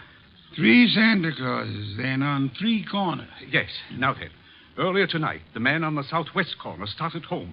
He was crossing the avenue when he was run down and killed by an automobile. A regrettable accident. The car was running without lights. It deliberately ran the fellow down and then vanished. Not an accident, Mr. Wolfe. You saw this yourself? I did. 1 Santa Claus dead. The man on the southeast corner got home all right. According to the radio news flash, that's where he was killed by bullets. Coincidence? Possibly, but I wouldn't want to risk my life on the chance. This is Friday night. In the nature of things, you would have made 2 more appearances. Very well, Mr. Barton. I'll write you a check as a retainer, then hurry along home. I'm late now. No. I beg your pardon. You will neither hurry home nor notify anyone at your home of your whereabouts. But you will remain here until such time as I think it's safe for you to leave. The house is well guarded. I can't do that. In which case, I cannot accept you as a client. I fail to understand. Mr. Barton, it is very easy to murder someone. Avoiding the consequences of such an action is something else again. However, I'm assuming that you're not primarily interested in what happens to your murderer after you're dead. Of course not. Therefore, you will remain here. Archie? Yep. First, the corner of 34th and Carlisle, a complete report. But that's nonsense. The corner will be deserted now. Mr. Barton, you're hiring my intelligence. You will therefore permit me to use it as I see fit. A complete report, Archie. Right, sir. You will then visit Inspector Crane at headquarters. You will, in whatever manner you find effective, collect all the police information about the two already murdered Santas. Fine. The manner, I think, will be applying a blowtorch to the inspector's toes. Your levity is ill-timed. The inspector is likely to throw me out of my ear. Your problem. My ear? And on your way home, you might stop in at Mr. Barton's place. I don't see any purpose in that. Mr. Barton, there is a basic problem to which we must find an answer. Whether those two men were murdered because they were Santa Clauses or because their deaths were merely preliminaries to yours. Archie, I suggest haste. Yes, sir. And avoid blondes. I would like you to be home in time for Christmas.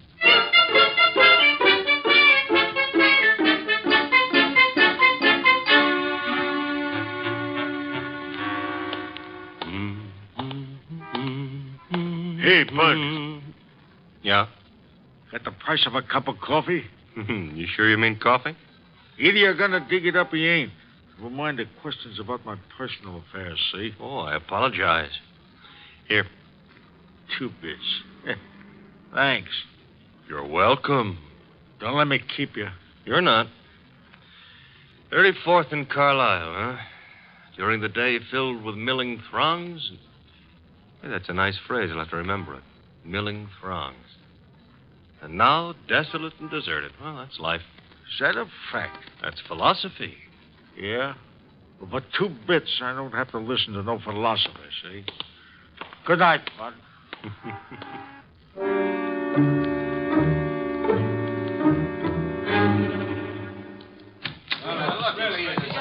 Uh-oh. The inspector's got company. If all you reporters will shut up and ask your questions one by one, I'll answer. Inspector Kramer, it's true a couple of Santa Clauses have been knocked off tonight? It's true that 2 men who have been employed as Santa Claus by charitable organizations have been murdered, yes. Any connection between those 2 guys, or does somebody just hate Santa Claus? Well, so far as we know, there is no connection. That means it could be maybe some kind of maniac who decided he doesn't like Christmas or Santa Claus. Is that right? The department is investigating along those lines. Like how? Well, we're checking all the local asylums for possible escaped lunatics. Yeah, but, Inspector, suppose this nut has never been in an asylum. That'll be all, boys. Oh, but listen, I said that'll be all now. Anything new comes in, you'll get it, understand? Goodwin. Hello, Inspector. Yeah, I spotted you coming in. What happened? You decided to reform and got a job on a paper? Nope. I'm a public-spirited citizen, that's all. Yeah, I could add a few things to that description with practically no strain at all. Mr. Wolfe and I are very sentimental about Christmas. We object to Santa Claus being killed. Nuts.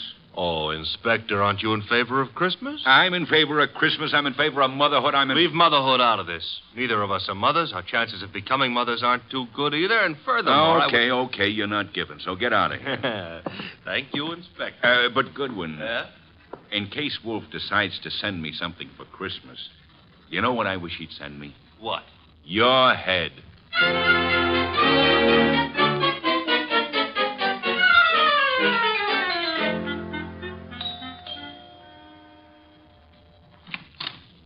Well, Oh. now I know what I want for Christmas. What did you say? I said my name is Goodwin, and it's cold on your doorstep. Oh, I'm sorry. Come in. Mm-hmm. You didn't mention your name. I'm Laura Barton. Mrs. Laura Barton? No, Fine. That is, what relation are you to John Barton? his niece. Why do you ask? Oh, you've got a beautiful voice. All this marble and no butler? I don't know where Pleasant is. He should be here. Have him shot at sunrise. Oh, Laura. Wayne, this is Mr. Goodwin. Never heard of him. What does he want? Well, I don't know. Wayne what? Stevens? Uh-huh. Friend of Mr. Barton? Half-brother, but we seem to be doing all the answering. How about your answering some questions, Goodwin? I'll try. Come into the library.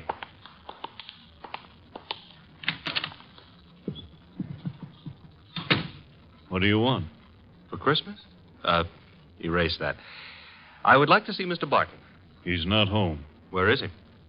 Don't you know? I wouldn't have come here asking for him if I did, would I? I suppose that's true. What did you want with him? Conversation. About? Anything. You see, I like to talk to rich men. Are you rich?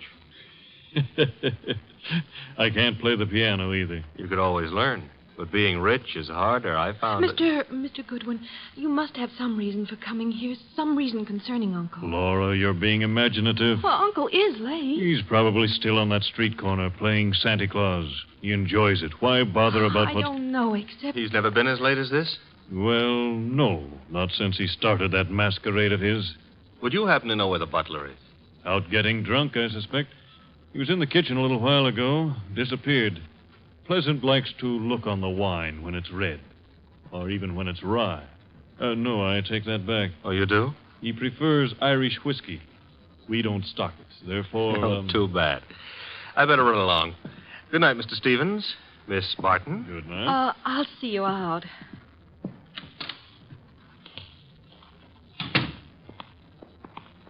Prettiest butler I ever saw. Blonde. Now, old Dr. Tidmouse always said, beware of blondes because... Mr. Goodwin, Well, I'm waiting. Well, Mr. Goodwin, you must know something about Uncle, something you didn't want to tell us. Makes you think so? Well, otherwise your visit was just pointless. Let's suppose I know. Now, I might be a kidnapper. Oh, no.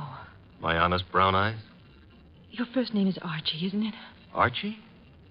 Archie Goodwin. Goes together nicely, don't you think? You work for Nero Wolfe. You're going back to him now? I might be, but then again, I might be going to the movies. I recognized you. Your pictures have been in the papers. Take me with you to see Mr. Wolfe. You can trust me. I never trust blondes. That's unfair. Well, no, I don't trust brunettes either. Furthermore, I'm not sure Mr. Wolfe would want to see you, so So? So why don't you, trail me home,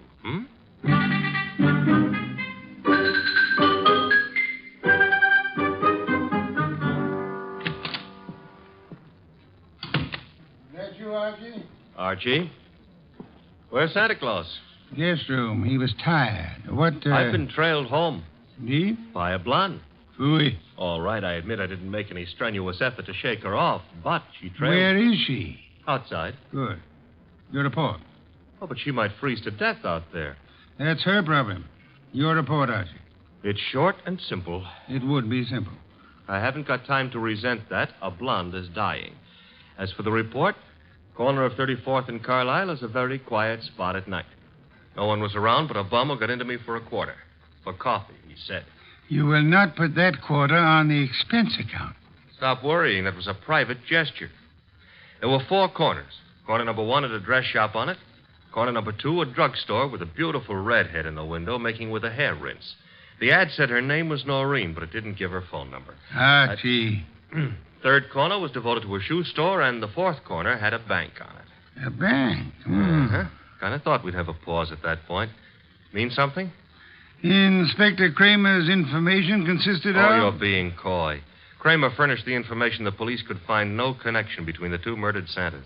Except for the fact that they were both playing Santa Claus. Isn't that a little on the obvious side? This is an obvious case. The Barton home, Archie. Marble and old lace. The butler, his name is Pleasant, was among those missing. Among those present, Laura Barton, the old man's niece, and Wayne Stevens, his half-brother. Ah. Yeah, only for Laura. Stevens was not at all pretty. It was Laura Barton who followed you here. It was Laura. Archie, go upstairs and... Oh, now, wait a minute. The girl, the weather, common humanity demands that you have... Louis, you speak for yourself, not humanity. I'm human. On occasion, a debatable point. Very well. Let her in. Oh, thanks. Laura, come in. Laura Barton, Mr. Wolfe. How do you do? How much money do you inherit on the death of your uncle? What? That is known as the shock treatment. However, I need an answer. Uncle isn't dead, is he? That, for the moment, is irrelevant. How much? Half his estate. The other half? Wayne, Uncle's half-brother. Very well. Archie, will you go upstairs and inform Mr. Barton that his niece is here? Uncle is Here? On my way.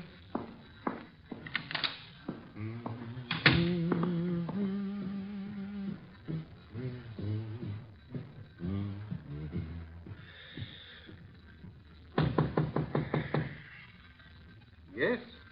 Archie, Mr. Barton. Come in.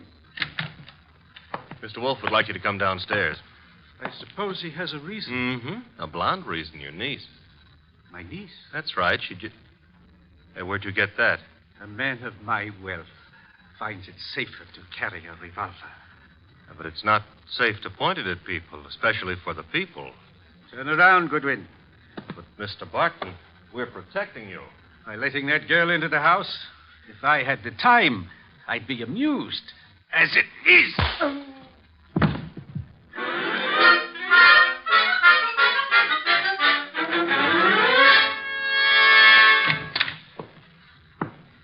Archie, you been gone? Good heaven. Uh-huh. Santa Claus came early. Go ahead. Which one are you referring to, my own or the one Santa gave me? You had better sit. No, I had enough trouble getting up a little while ago. I'm staying out of any positions in which I might have to do that again. Mr. Barton is among the missing. Indeed. Mm-hmm. Hit me on the head and used the back exit. I checked with Fritz in the kitchen on the way here. He offered a reason for his peculiar behavior? Laura Barton. So? I don't understand. Uncle wouldn't do... Uncle apparently has. He also, would appear, fancies himself in costume. Well, he used to be very much interested in the stage. He acted for a while a long time ago till the family objected. Archie? Got it.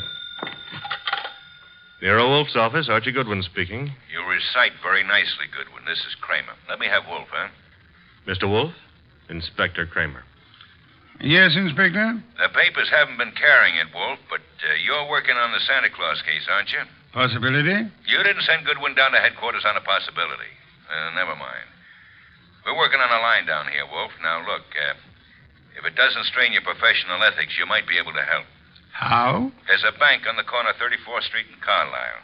We got the thought that suppose a gang was preparing to take that bank tomorrow morning. Those Santa Clauses have been on the corner for nearly a week now. They might have noticed something about the bank's routine, guards or what have you, that could interfere with the gang's plan. A mighty ingenious and imaginative thought, Inspector. Hey, you didn't say yes or no. I have at the moment no opinion. That's all you're going to give us? At the moment. However, Inspector, in a very little while I shall give you, the murderer. Archie, Miss Barton will remain here. As for you... Yeah? You return to 34th Street and find our coffee-loving friend. You will persuade him in whatever manner you think best to return here with you. Huh? Yes. You know, I think it possible you may be able to put that quarter on the expense account after all.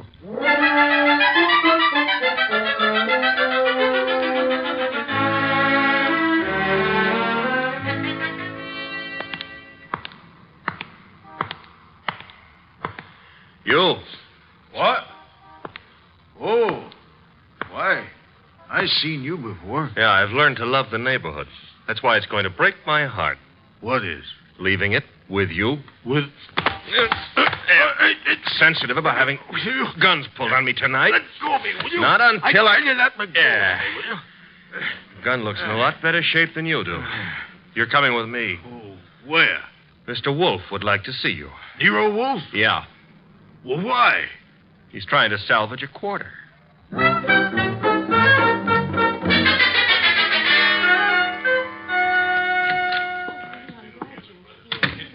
Archie. Uh-huh. Complete with, he wouldn't give his name. He did have a gun to it, though. This one. Yes. Archie, you know Miss Barton, of course? Aye. And Mr. Stevens? He joined us a moment ago. Miss Barton thought she'd be happy if he were here. Hello, Stevens. That's not the only reason I came. My brother is still missing. I'm concerned. Yes. You, sir, will you sit down? Watching people stand makes me uncomfortable. I don't have to. You do. Archie is stronger than you are. All right. That's better. If you don't mind, Mr. Wolfe, I've never been here before, never met you. But you look as though you could handle things. I think my brother's been kidnapped. Possibility we shall have to consider. Miss Barton, perhaps you have a theory, too? Well, I don't know. Uncle's been behaving strangely for weeks now. What way? Well, I'm not sure. Wayne, Well, of course, John's always been a little peculiar, but I'm afraid I saw nothing especially strange. Outside of this Santa Claus stunt, of course. I see. Miss Barton, your uncle played Santa Claus all week on one of the corners of 34th Street in Carlisle. I know. On two other corners, two other men indulged in the same activity. Those two other men are now dead. Oh, Well, no. wait. Mr. Wolfe, you mean they were killed by mistake for Barton? It is true that one man, made up of Santa Claus, looks very much like any other man similarly costumed. But the answer is no. One of the two men was shot in his home after he had removed his costume. Well, then, what connection? Miss Barton, in the event that you wanted to hide a tree, where would you hide it? Hide a tree? Why, I wouldn't even begin to know. If you were very clever, you would hide it in a forest. If you wanted to hide a murder and were very clever, you would adopt the same principle. Wait. You mean that if someone wanted to kill Uncle and didn't want to be suspected, he'd... Go about murdering several people with an ostensible, if lunatic, reason. He would, let us say, go about killing Santa Clauses. I get it. Then people would think the man he really wanted dead for a special and private reason had been killed for something that didn't point to him. True. That was why two Santa Clauses were murdered tonight. The third Santa Claus, however, the real object of the murderer's attention, was luckier or suspicious. He fled. Do I have to hang around here and listen to all this? You do, my unwashed friend. Mr. Barton fled, and the murderer was in a quandary. He had, so to speak, invested in two murders merely to make the third one confusing. But he found himself unable to commit that third murder. He couldn't find his victim. Could he ask the police to do so? Hardly. But he might try to inveigle a private detective such as myself into the job. That makes sense, Mr. Wolfe, but why would my brother have deliberately fled from your house? I mean, he was protected here, so... But do I make myself clear? Very clear, Mr. Stevens. Archie, that gun you took from the dirty gentleman, you still have it? I still have it. Then would you mind pointing it at Mr. Stevens here until the police remove him?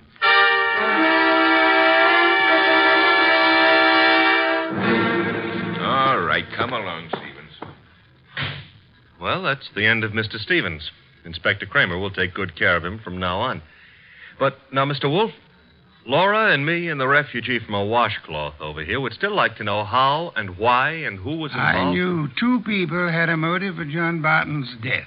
Laura Barton and Wayne Stevens. One of them proceeded to kill Santa Clauses in the hope that the police would assume those killings to be the work of a lunatic. The paper certainly hopped on that assumption. Yes. However, John Barton, aware that his life was in danger, escaped his murderer and hid. In this house? No. A man in Santa Claus costume came here and said he was Barton. However, he was an obvious imposter. He proved that by his flight when his niece came here. You mean he could fool you, but he knew he wouldn't be able to fool me, so... Precisely, therefore, was not Barton. Who was it? Who else had disappeared at the propitious moment? The butler, Pleasant. True. I distrust coincidence. Stevens needed an accomplice, hence he sent Pleasant here. And Pleasant would give you a song and dance about Barton's danger and then scram. You'd start investigating, discover Barton was missing, try to find him, and lead Stevens to his victim, huh? I frustrated that part of the plan by insisting on Pleasant's remaining here, which he did until... That part of it's fine. But how did you choose between Laura and Stevens? It was Stevens who knew, without being told, that Barton had been in this house and had fled from it. Yeah. You yourself mentioned that Stevens had only been here a moment, so you hadn't told him. Obviously, the butler phoned him as soon as he had hit you over the head and escaped. Furthermore, the butler masquerading as Barton had attempted to throw suspicion on Miss Barton. That convinced me of her innocence. Well, you've done it again, Mr. Wolfe, except for one minor detail.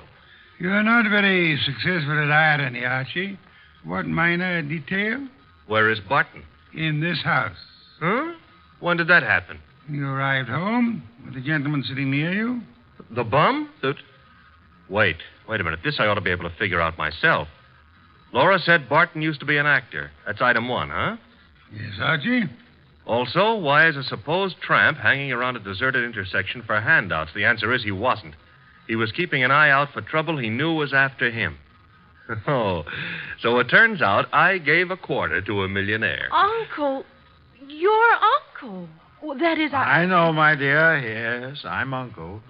I did rather a decent job, didn't I? No one recognized me. Except, of course, you, Mr. Wolfe. Not recognition, Mr. Barton. Logic. Archie, open some beer for us. Yes, sir. Logic, eh? Well, whatever it was, Mr. Wolfe, I owe you a good deal. How can I ever repay you? Oddly enough, the answer is simplicity itself. Make out a check.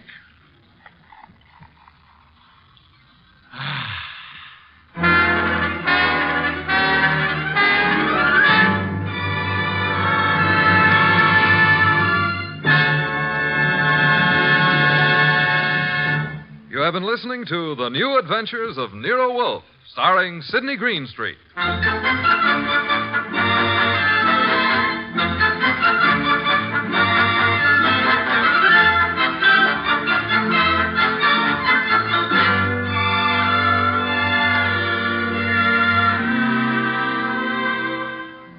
Tonight's transcribed story was based on the characters created by Rex Stout. This is an Edwin Fadiman program produced and directed by J. Donald Wilson. In the cast were Larry Dobkin as Archie Goodwin, and Howard McNear, Grace Lennard, Vic Rodman, Herbert Butterfield, Bill Johnstone, Gene Bates, and Bob Bruce. Next week at this same time, Nero Wolfe and Archie will bring you The Case of the Bashful Body. Don Stanley speaking. 3 chimes mean good times on NBC.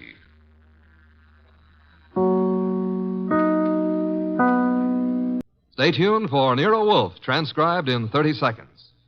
The chimes are all set to wish you a Happy New Year this Sunday with a gala broadcast of The Big Show. The unpredictable Tallulah will MC with a host of leading stars of stage, screen, and radio, including Ken Murray, Gloria Swanson, Margaret O'Brien, Jose Ferrer, and many more. And there's a carnival of fun with Theater Guild on the Air also this Sunday when the sparkling Lockhart family, Jean, Kathleen, and daughter June, co-star with Van Heflin in Theater Guild's presentation of the exciting story, State Fair. Ladies and gentlemen, the ringing of that phone bell means mystery, adventure. Nero Wolfe's office, Archie Goodwin speaking. Who? Oh, I see. Oh, and you think Mr. Wolfe might be interested in going over and... Hold on a minute. Archie, I'm not interested in going anywhere. Ill-considered movement is the curse of our times. Not to mention the mania for fresh air. Phew. Bottle opener, if you please. Here you are. But that was Zabro's flower shop, Mr. Wolfe. Indeed. Got a new shipment of orchids from upstate. In that case... Mr. Wolfe, remember the curse of our times? Not to mention the mania for... I'll be there. He'll be there. After all, a man must risk his life sometimes.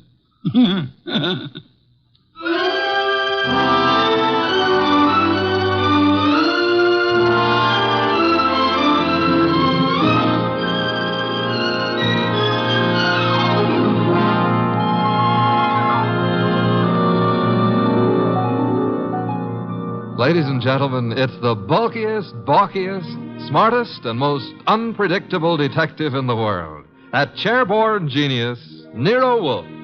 Created by Rex Stout and brought to you in a new series of adventures over this NBC network in the person of Mr. Sidney Greenstreet.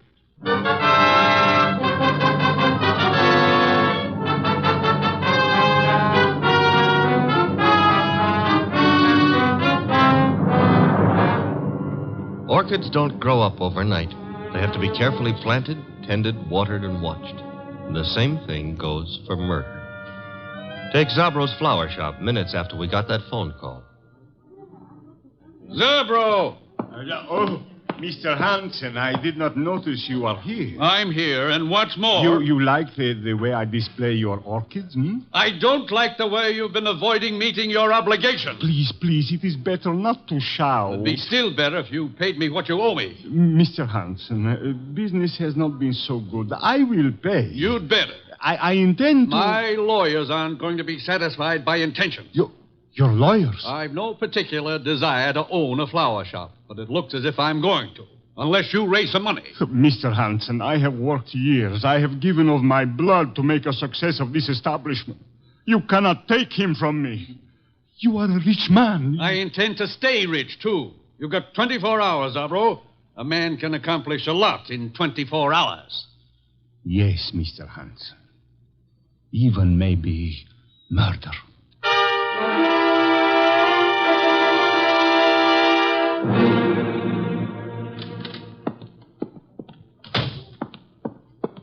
Mr. Zabro? Oh, good afternoon, Miss Hansen. Is Uncle here? Yes, he is here. At the display, towards the back of the store. Thanks. How is he? Oh, I mean... He is the way he always is. Hard, vindictive. Mr. Zabro. I am sorry. Excuse me now. Uncle? What is it, Enid? Have you seen my display? The lilies? Uh-huh. Yes, pretty. Oh, thank you. He's not here. Well, I didn't say... You didn't have to. John Arndt is not here. Why he is not here, I don't know. His job was to look after my display. Perhaps he doesn't need a job anymore. You know he does. Fiddlesticks. After all, if he marries my heiress... Uncle! My dear girl, John Arndt is a fairly capable man with orchids. Outside of that, I have no use for him whatsoever, especially in the role of your husband. Well, isn't that for me to decide? Of course it is, except that, pretty as you are, John Arndt is seeing you through a golden haze. To be precise, the money that will come to you from me when I die. That's nasty. It's the truth. Well, you can't know that. I'm going to find out. What? I saw my lawyers this morning. Among other things, I instructed them to draw up a codicil to my will. A codicil to the effect that all my money goes to you on one condition. Oh, you couldn't. I did. The condition was that you refrain from marrying John Arndt, either now or at any time in the future. Well, that's not fair. It's a very good way of discouraging Mr. Arndt. What'll you bet his ardor cools off quickly, You told him? Yes. Probably why he hasn't appeared as yet. He's sulking. You really signed that codicil? I will, as soon as the papers are drawn up. Where are you going? I don't know. I've got to get away someplace and think. Very well. Think about forgetting John Arndt. Best thing in the world for you. Uncle, do you really think you can manage other people's lives for them? I don't see why not. No? Well, people don't like to be managed. They get desperate sometimes. And sometimes they kill.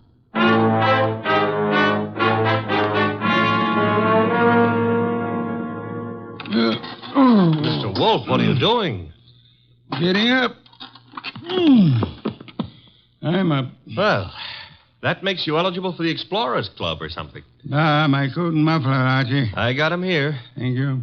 You're really going out into that weather outside? Archie, must you try to be witty? It amuses me no end. Haven't you seen enough of those weeds yet? An orchid is not a weed. Another muffler, Archie, the woolen one. You've already got 2 on. Please, fresh air clogs the lungs, Archie. Sure, everybody knows that, but they won't admit it. Of course not. A conspiracy of silence. Archie, I'm ready. You sure? I can see a square inch of skin showing. Tom, you're driving me to Zabro's. Mm-hmm. All right, careful. And take a deep breath. I'm going to open the door. You ready? Yeah, very well. Open it. Be brave, Mr. Wolfe. We'll keep the car window shut, and maybe you'll make it. Careful. The risks one takes. In you go.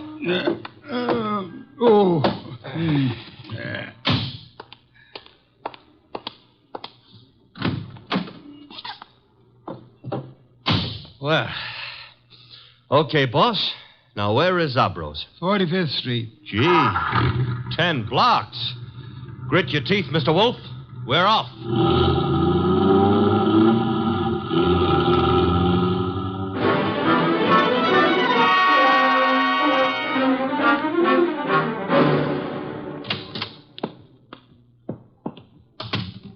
Oh, Mr. Wolfe, I'm glad you are here. Those orchids you wrote me about had better be worth the trip. The trip? But I think you live only a little way from here. Don't forget it had to be made in the open air, Mr. Zabro. Where are the orchids? Towards the back. They are from Hansen's place. He is a fine grower. I have made an exhibit. Good. Oh, excuse me. Others are here. You go look for yourself, no? Very well. Archie. Oh, I was just noticing Did a girl just enter the store? A girl, a goddess, tall, graceful. Venus de Milo with arms. Arms that were made... Never mind, let's go look at orchids. Thank you. Very fine. The exhibit is laid out like nature, huh? Reminds me of a spot in Central Park that I spent some of my happiest moments in. Then you do like flowers. I don't go to Central Park to look at flowers. I went there to, forget it. Gladly. Now go away and annoy someone else. Venus? I want to concentrate on these orchids. Goodbye. Okay. I'll leave you alone with your loved ones. Let's see, maybe I can arrange to be left alone with something I could very easily learn to love.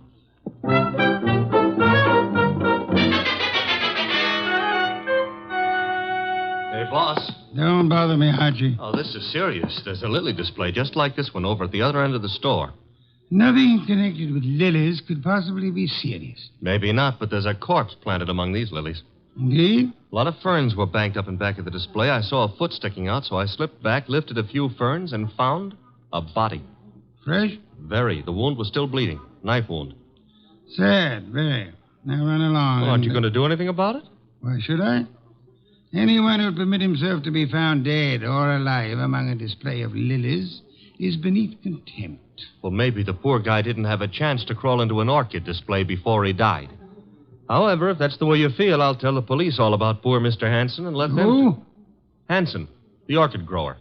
He's one of the finest in the country. Not is. Was.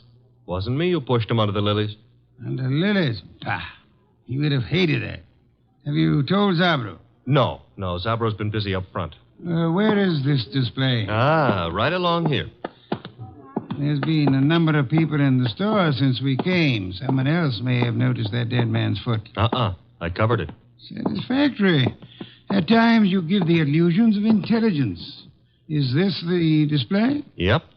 Come around to the back. There's a little space between the back of the display and the wall. Yeah. Now, here, right under this pile of ferns... Yes, Archie? Hey, that body. What about it? It got bashful. It's gone. Indeed. The corpse was dead. Corpse is off now. Confound you, Archie. Have you been drinking too much milk again? Now, look, boss, I saw him there. The blood's still coming out of his back, and I tell you that... Let me understand you. Are you suggesting the corpse rose and walked away? No, but somebody could have dragged it away. Somebody who put it here in the first place. Pictures, no doubt. Come along, Archie. If this is some half-witted trick to distract me from the orchid... Oh, no. I never come between a man and his love. Hey, wait a minute, Mr. Wolfe. Yes? Do ferns bleed? Let me see. Oh. Indeed. Yes, there is blood. Fresh arterial blood on these ferns. Bright red color. Which means there was a wounded person among these lilies recently. Thanks for the late vote of confidence. Whoever killed Hanson apparently found a better place for him. Took him home to put him over the mantelpiece. Unlikely. Hanson wasn't very decorative. Okay. Now show for the police?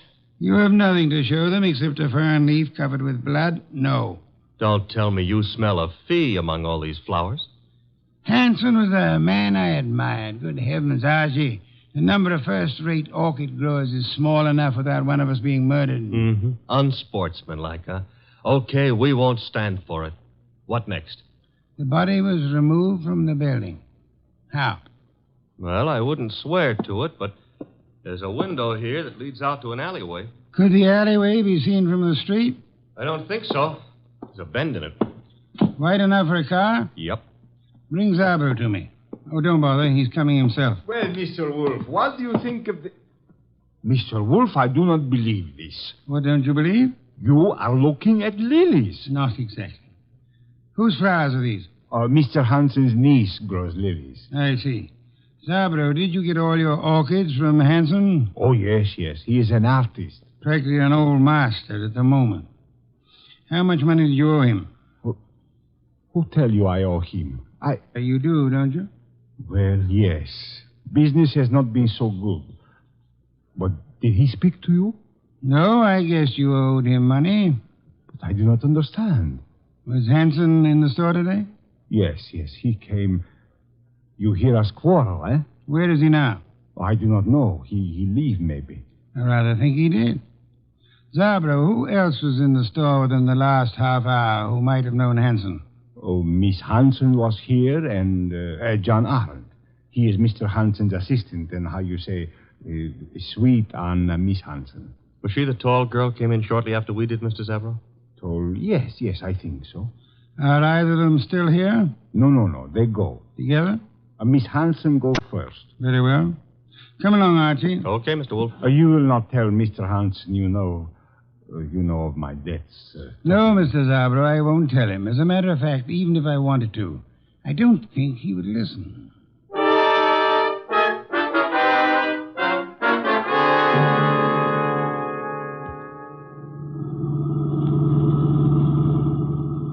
I love these long drives in the country. Where are we going? Hanson's place. Oh. You think he returned to it to haunt it, huh?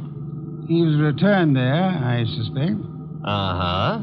In order to cast suspicion on himself. Miss Hanson lives with him. Mr. Arndt works for him on the premises, therefore... Miss Hanson will be there? I imagine so. Why? Oh, nothing. Nothing at all. Boss, can we stop at the next town? Why? I want to buy a book on lilies. This sudden... You mean Miss Hanson grows them and there? Uh-huh.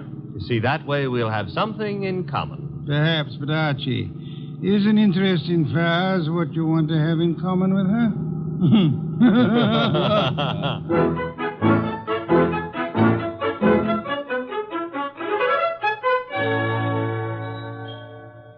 So this is the house that Orchids built, huh? Snazzy. Very handsome country home. For streamlined zombies. Hello. I take that back. Miss Hanson? Yes. I'm Nero Wolfe. The person ogling you is my assistant, Mr. Goodwin. Oh. Well, Uncle's spoken of you, Mr. Wolfe. Oh, come in, please. Thank you. I was not ogling. I was merely tracing a resemblance. Oh, between Uncle and me? Between you and my heart's desire. Archie, stop being poetic. It doesn't become you. In here, please. My uncle isn't at home yet, but... Oh, John, this is Mr. Wolfe, Mr. Goodwin. John is Uncle's assistant. How do you do? How do you do? Mr. Hanson hasn't returned from town yet, Mr. Wolfe. Are you quite sure? Why, yes. Unless Enid saw him. No, I didn't, John. Indeed. In that case, if you don't mind, we'll wait for him. Well, of course. We'd be delighted. Sure. Excuse me, won't you? I've got some work to do. On orchids or lilies? The orchids. Well, then go right ahead. See you later. Oh, can I get you something to drink? Beer will do, thank you. I'd better help you bring the bottle in, Miss... Archie. On the other hand, maybe you can manage alone. Well, of course I can. I'm a big girl, Mr. Goodwin. I noticed. I mean, why not call me Archie? Takes less time. I'd like to, Archie. Swell. Remember what old Dr. Tidmouse said? I want a bottle of beer. Said, I want a bottle... Oh. No. Never mind, Enid. You better go gather some beer for Mr. Wolfe. All right. I'll be back in a minute. So much of her and all so nice. Archie, are you forgetting why we're here? I don't care why you're here. We're waiting for Uncle. Uh-huh. Mr. Wolfe, it's unlikely that Uncle is going to walk in through that front door. True. That is why you're sneaking out the back door to find him. How do you know he'll be around here? This is where he lives, isn't it, Archie? Yes, but if you'll remember, Uncle gave up living earlier this afternoon. You mean he was persuaded to? Nevertheless, I rather think he'll be around, body and all.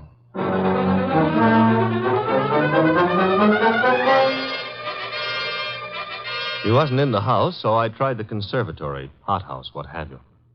It was hot in that steam-heated orchid paradise. Also, it was full of orchids.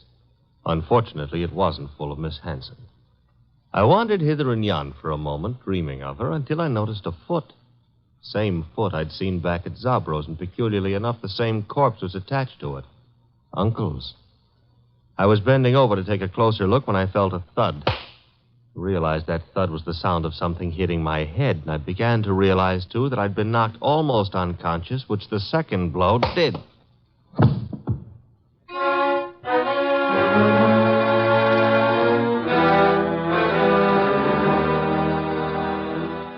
can't understand where my uncle is, Mr. Wolfe. His staying away so late is unusual, then. Of course it is. Which reminds me, Archie's been gone for several hours. Yeah, where did he go, Mr. Wolfe? To look about? Were you in the hothouse, Mr. Hunt? No, I was packing some plants. You, Miss Hanson? Well, after I brought your beer, I went upstairs and rested for a while. Why? Because if either of you harmed Archie, I shall personally murder you. Oh, Mr. Wolfe. Come on, we got to find the boy. Why should either of us want to harm him? Because he probably found your uncle's body. His body? What are you... I don't understand. Mr. Hanson has been murdered. Oh no. Enid. Oh, stop that, Miss Hanson. You're a perfectly healthy young woman. There's no reason for you to swoon. Now, look here, you. Besides, I rather suspect she lost no love for him. Am I right, Miss Hanson? He was my uncle. You're aware of the fact? He opposed your marriage to Miss Aunt here, huh? That's none of your business. Which means he did oppose it. Mr. Aunt, Mr. Hanson was a friend of mine. I intend to find the murderer after I find his body. It shows a lack of proper respect to transport a corpse about the countryside. Come, both of you, we must find Archie.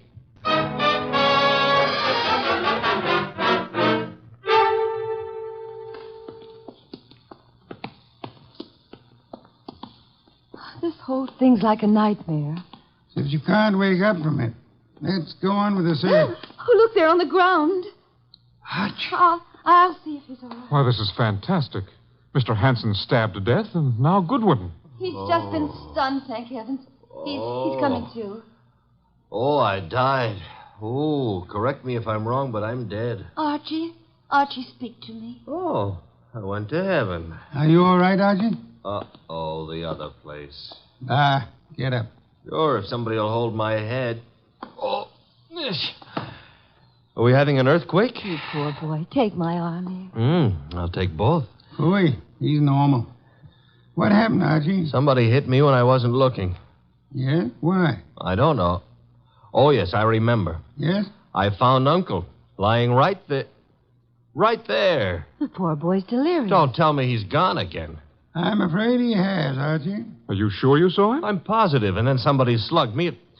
That corpse is the shyest one I've ever met. Blood would have dried.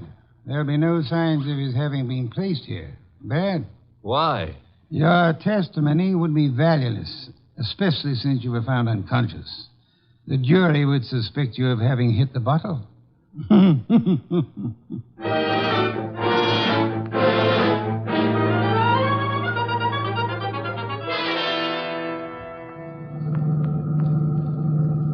Why didn't we stay the night? I'm a sick man. Enid would have nursed me. You're not sick. And I won't have you taking advantage of that girl. In my condition, I couldn't have. But maybe she would have taken advantage of me. Phooey. Is that what they called it in your day? There's Zabros. Stop the car. Okay. Dum-ba-dee-dum-dee-dee-dum. Here we go. No, I can manage. I'm not entirely helpless. Place is closed. Dark. I was afraid it might be. Don't tell me Zabro's gone traveling, too. Possibility, Archie. You mean he killed Hanson to cancel the debt he owed him, and then followed us out to the country house and dumped Hanson there, hoping to pin suspicion on Enid and John? Perhaps. Uh-huh. Slugged me when I found the body too soon, and then... Uh-huh. Guess we better get into the joint. Door's locked? A guy I know got out of jail the other day. Yeah? He's reformed, so he gave me all his skeleton keys. You have them with you? Mm-hmm. And we'll find out in a minute just how good a burglar he was. Very good. Will you come in? Shut the door. Okay.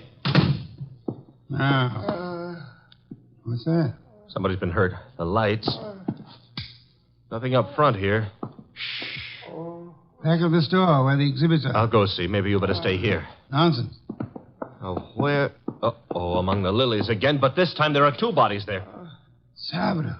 Quick, Archie. Mr. Zabro? Mr. Zab? He's been shot, boss. Bad. He's trying to say something. In the lilies. Mr.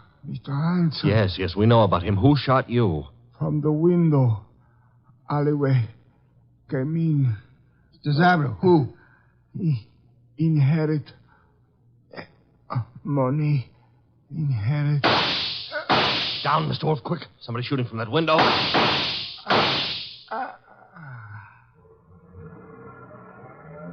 Archie. All in one piece. Are you all right? Yes, that car. It's gone. Brought the body here and... Zabro. He couldn't duck. He's dead. Yes. Police, boss, this time we've got more than a fern leaf smeared with blood to show them. Not yet, Archie. I'd prefer handing the murderer over to them along with the victims. I'm going home. Archie, get Miss Hanson and Mr. Arndt there as soon as you can. Well, suppose they don't want to come. Knock them unconscious and drag them there. Not Enid, boss. Enid's... Hey, what Zabro said about inheriting. Don't anticipate, Archie. When you get them to my office, we'll identify the murderer then.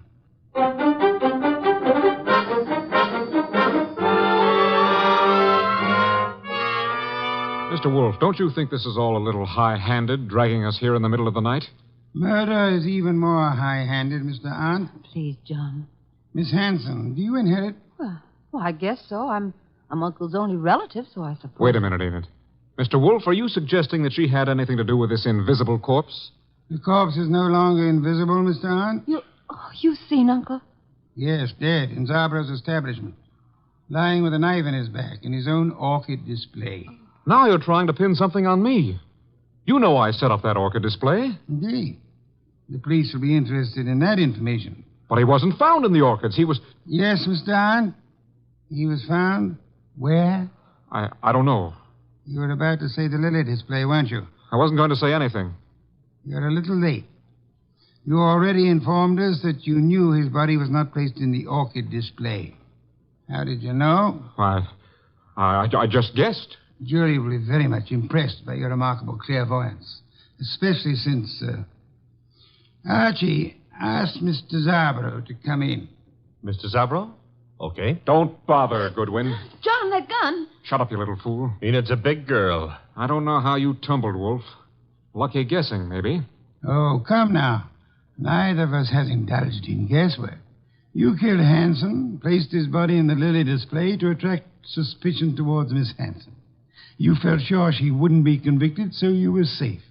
She would inherit, you would marry her, a marriage which your uncle opposed. But when you saw that Archie had discovered the body too early for you to establish an alibi for yourself... Then he sneaked the body out of the window into his car and then dumped it in the hothouse. For time. Go on, Mr. Wolfe. He didn't intend it to be discovered there, which was why he knocked you unconscious, Archie. Oh, I'm so glad he had a good reason for it. He had a body on his hands. He decided to double back, put the body in its original place, and carry through his plan. But Zabro caught him at it, poor fellow. I thought Zabro was in the other room. Lost you fool. Do you think I, too, am addicted to carrying corpses about? Zabro is dead. And you've given yourself away unnecessarily. Archie? All right. Archie, quick. Let go, Edith. I've got his arm. I'll give him mine with a fist attached. Very satisfactory, Archie. Now call the police. Inform them you have two corpses and a murderer for them.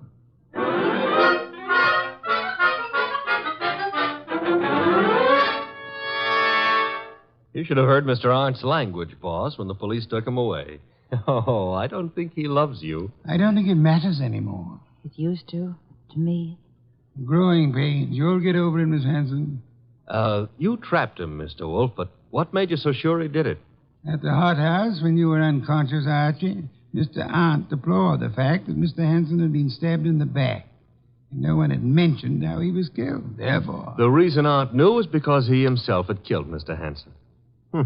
Murderers seldom get away with it, no matter how tightly they button their lips. Well, mine, however, are not buttoned up. Archie? Oh, the beer is on your desk. Thank you. Miss Hanson, stop brooding. Try some of this beer. But, Mr. Wolfe, my heart's broken. As a man who's lived a good many years, Miss Hanson, permit me to assure you that the easiest way of mending a broken heart is by filling the stomach.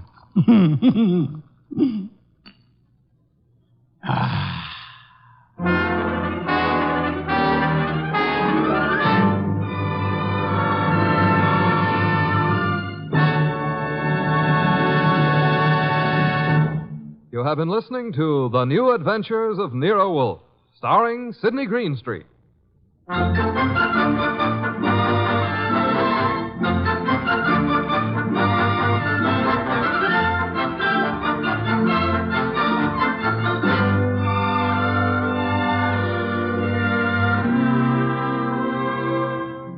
Tonight's transcribed story was based on the characters created by Rex Stout. This is an Edwin Fadiman program produced and directed by J. Donald Wilson. In the cast were Larry Dobkin as Archie Goodwin and Gigi Pearson, Jay Novello, Herb Butterfield, and Byron Kane. Next week at this same time, Nero Wolfe and Archie will bring you The Case of the Deadly Sellout. Don Stanley speaking.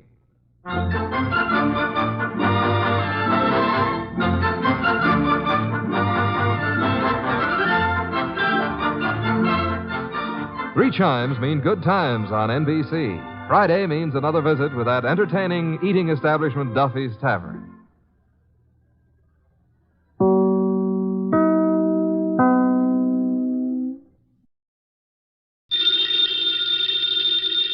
Ladies and gentlemen, the ringing of that phone bell means mystery, adventure.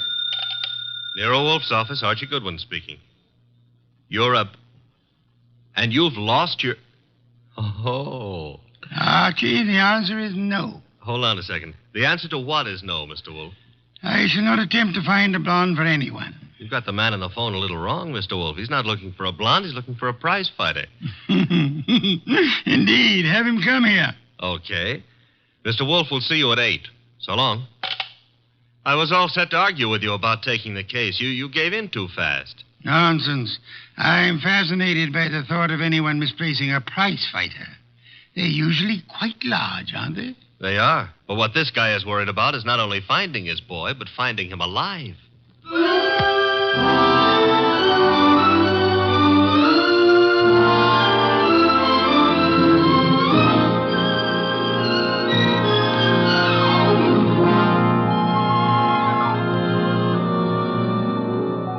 Ladies and gentlemen, it's the bulkiest, balkiest, smartest, and most unpredictable detective in the world. That chair-born genius, Nero Wolfe, created by Rex Stout and brought to you in a new series of adventures over this NBC network in the person of Mr. Sidney Greenstreet.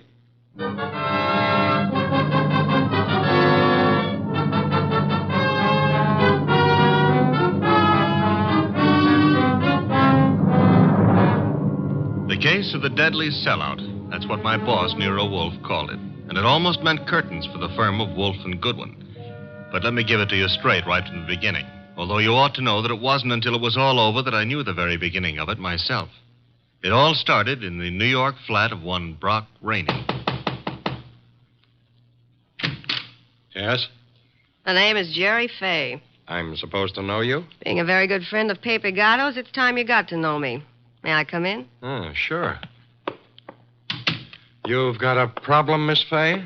Pepe took a fall at the garden last night against a coffee and bum named Eubanks, right? As far as I know, Sister, Gatto met his match. Please, Mr. Rainey, do me a favor. Skip the sausage meat. It happens I saw the $1,200 you counted out to him to take a quick dive in the first. You did? How else would I know? Okay, then here's my wrist. Slap it, Miss Fay. I'm a bad bull. Now, look, who's kidding who? I don't care if Pepe makes himself a few deals on the side. I should worry whether he gives those meat eaters on the benches a run for the ducats. What's it to me? If you're not worried, Sugar Plum, then neither am I. Also, I'm a very busy man. Not too busy to pay off, I hope. Pay off? To who? To me. For what? For keeping it to myself that you collected $5,000 from the Eubanks crowd for getting Pepe to take that dive. Certain people might not like to hear it. Miss Fay. Yeah? Drop dead. I don't think we understand each other. Which is just as well. Now get out of here. There's something Blow, else. bimbo. Okay, Mr. Rainey. Have it your way. I'll go find someone with a more sympathetic ear. Someone like Lawson. Arnold F. Lawson. So long. Wait. Where does Lawson come into this? You asking is stalling. Lawson dropped a sizable piece of change on last night's two-step. No. Close the door, Jerry. Oh, yeah. $25,000 to be exact. That's a lot of corn to lose because a cheap fight manager arranges a frame. At least Arnold Lawson might think so. Sit down. Who's tired? Look, Mr. Rainey, it goes very simply in only one way. Lawson at yet knows from nothing except that your boy Gatto lost the fight. He may suspect, but he don't know. And he really don't have to know. Glad to hear you say that. And I'll be glad to see the shade of 3,000 long green banknotes. How much? You heard me, $3,000. Get out. Okay, I'm going. To the next phone and call Lawson. Look, Jerry, give me time, huh? I haven't got that kind of dough right now. Tell it to Lawson. When he gets through with you, you won't need any kind of dough. You know, I've got Gatto set for a go with Mellish, the title contender. Gatto can take him. Please believe me, he's going to take him. So? So after what happened in the Eubanks fight, the odds on Gatto will be like a war debt. We can clean up. Listen, we can make Heel, I wouldn't trust you from 11:59 to midnight. Get it up. Now. I'll give you 6 hours. After that, Lawson. So long.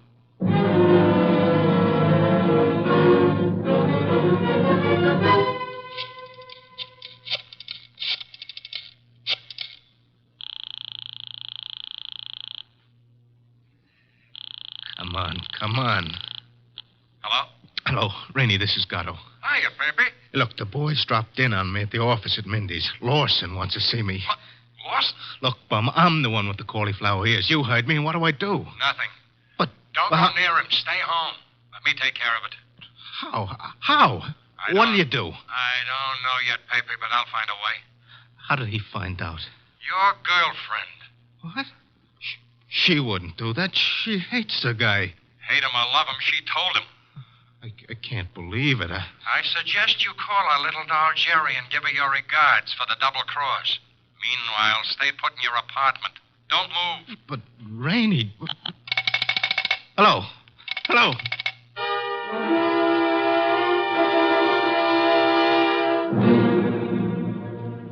75, 3. 319, 3... Archie. What on earth are you mumbling about?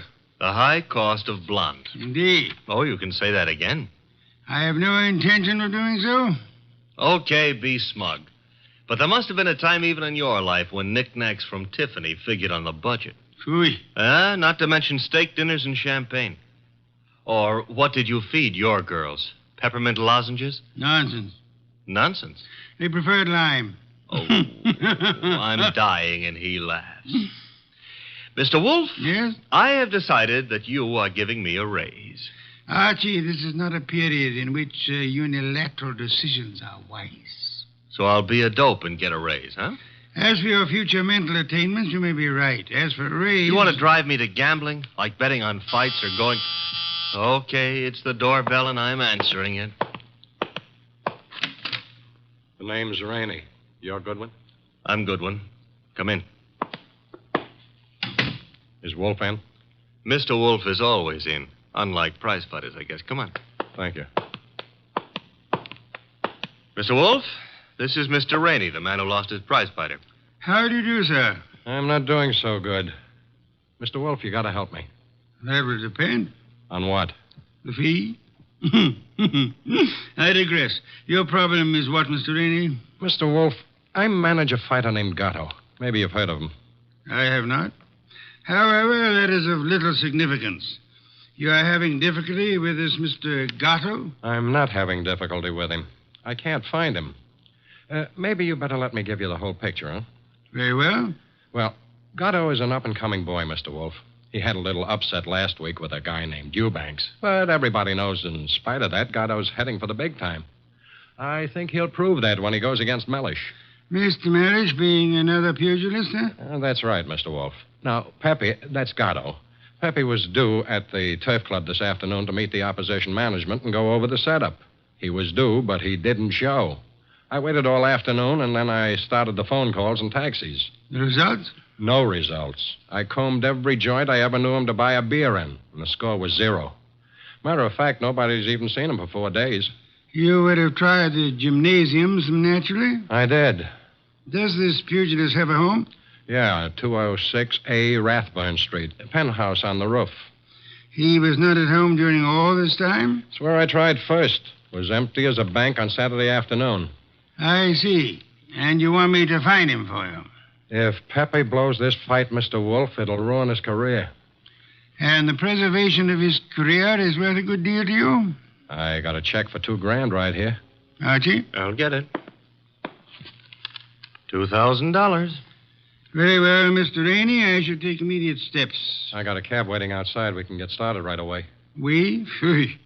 I shall remain here. But how do you expect to... Archie. Yes, Mr. Wolfe. You will leave with Mr. Rainey. I need information. You might try the Rathburn Street penthouse to start with. But I've already been there. With all due apologies, Mr. Rainey, suppose you restrict your activities to pugilists. Archie is a trained observer. You are not. Archie, you will pick up whatever you can at Gatto's apartment. I especially suggest a careful check on his wardrobe. Wardrobe? If his clothes are missing, Mr. Rainey, it would indicate that he left voluntarily and deliberately, for whatever reasons he may have had. If they are not, Archie, you will phone me from the apartment after your investigation is over. Okay. I shall, in the meantime, devote some thought to the subject. Huh? For $2,000, all you're going to do is devote some thought? Mr. Rainey, if I were not a modest man, I would point out to you that you're getting quite a... a bargain.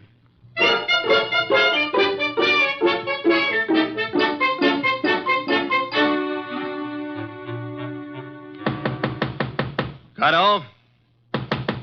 Gatto? He's not here. I told you that. I was up here before. He left the door unlocked? I had a key. Guess I forgot to lock up after I left. Now, let's look around. Bathroom? Yeah. Empty. It's a nice penthouse. That a closet? Yeah. What do you think? He's playing hide and seek? Try it. Okay. Anything in there? Nothing I'm looking for. What's that you found? A hat. Well, let's see. A lady's hat. Yeah, smart and expensive. Label reads a Madame Yetta original. That bunch of lace and feathers cost somebody a fast $50. Yeah, probably one of his girls left it behind. And maybe she'll call for it. Come on, we'll take a gander out on the roof. I took a gander out there. It's bare as a bone. What have we got over there with the chimney? Where? Over there. Just an old awning. Got blown down in the storm last month. Be right with you. What are you doing? Looking under it. Oh, brother. You found him? Yeah, we found him, chum. A little late. 2 holes in his dorsal development and dead as a clay pigeon. Yeah. Well, what have you got to say? Well, now at least the bookies will cancel all bets. We both save our dough. Yeah. I got a phone, Mr. Wolfe.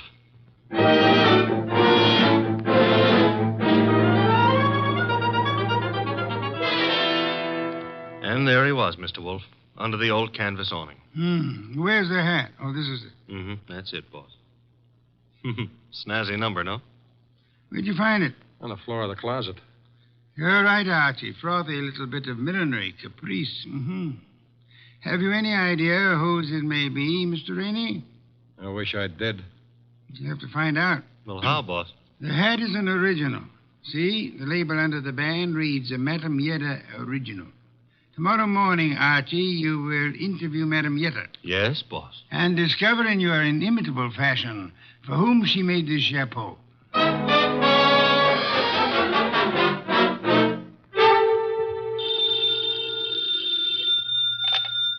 Hello? Archie again, Mr. Wolfe.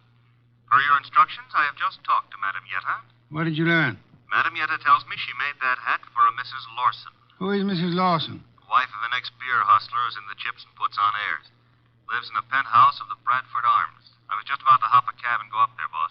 Good. Keep this up, Archie. And through sheer practice, you may yet develop a full-blown intelligence. Well, I'm trying, Mr. Wolfe. And after the Lawsons, I do what? Return here immediately and hurry. How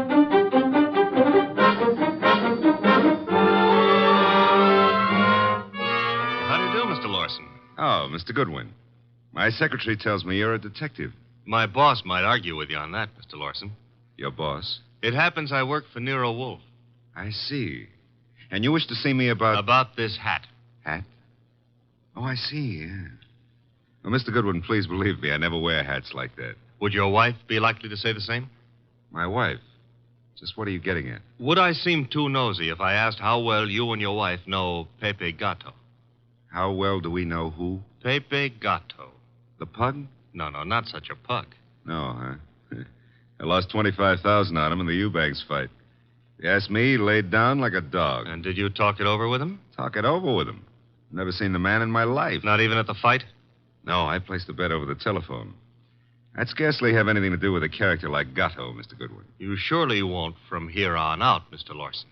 What do you mean? Gatto is dead. You don't say. He was murdered last night. Murdered?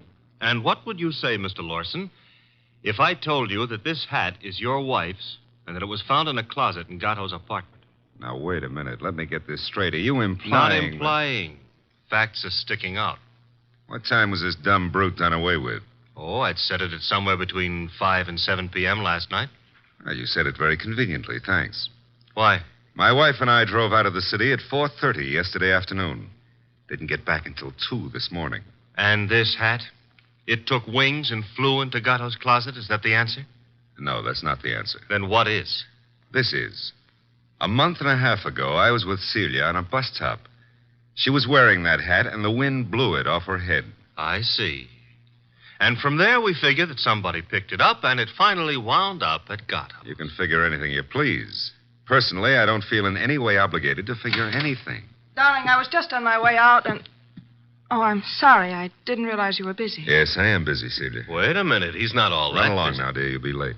But I want to talk Run to you. along, Celia. Yes, darling. Sorry. I'll see you later. Beautiful. Really beautiful. I've always thought so, Goodwin. You, didn't give me much of a chance to talk to her, did you, Lorson? If I didn't, it's for your own good. My good? I don't get it.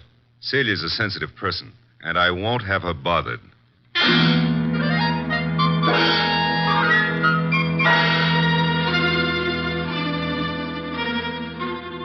And do you mean to tell me you let him scare you? Let him scare me? Say, will you stop being so fearless with my life? The guy said don't bother my wife, so I didn't bother his wife. It was that simple. Apparently his wife was not blonde. Answer the phone, Archie. No, you answer it. Now you've hurt my feelings. Oh, well. Hello? I want to speak to Mr. Nero Wolfe. Mr. Wolfe speaking. Oh? Is it true that you're interested in the Gatto murder? Who are you, and how do you know he's been murdered? The second question is none of your business. And as for the first, call me Jerry. Jerry.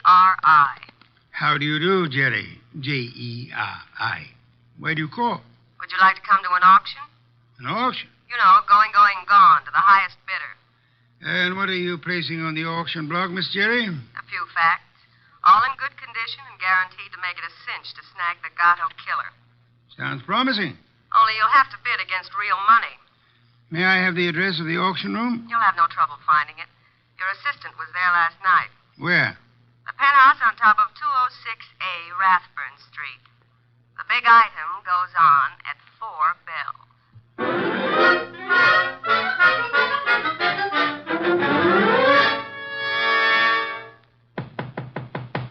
Yeah? Who is it? Man named Wolfe sent me. Just a sec. You're Jerry, huh? I was expecting the man named Wolfe. Unfortunately for me, honey, when he's expected, I usually show up. Come on in. You? See, I'm the legs of the combination. He's the brains. It makes a nice division of labor. I see. You came in plenty of time. On the nose is our custom. Where are the rest of the bidders? Any second now. Mm-hmm. How many besides me are coming? 1. Small auction. But big action. How'd you happen to decide on this? I knew Gatto pretty good. And you were fond of him pretty good, huh? How did you guess? Well, you've got a key to this place of his, or you couldn't let yourself in. It adds, no? Gee, you should have been a detective. Just what I keep telling Mr. Wolfe. Look, tell me, Jerry, darling, this other person who's coming to the auction, who? The killer? You don't say. You sure the killer isn't here already? Look, I didn't kill him. The story you would like me to believe is that you witnessed the killing, huh?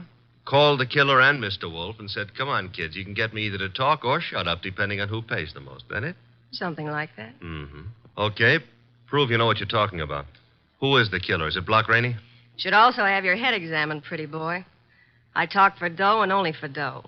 Not that I'm mercenary or anything, but... Okay, tell me this. How come you saw the killer in the act? Simple. I was here with Gatto. Called me to come see him. While I was here, the shot came through the window there from the roof. You know something, sweetheart?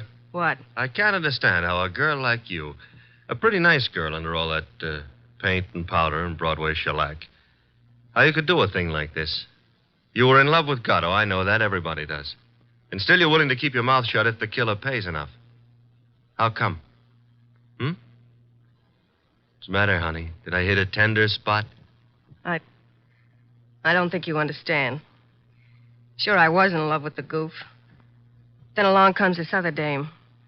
She's rich and beautiful, and she has everything to give him. Ooh, do I know her? Of course you do. She... Jerry! Oh. Jerry.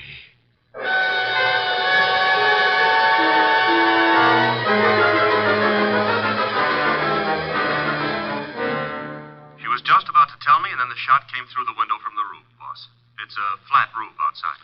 You didn't, I suppose, see the murderer? No. I caught Jerry in my arms. By the time I laid her down on the couch and got out on the roof, the killer was gone. Get right over here and bring our client with you, if you can find him. Rainey? That's right.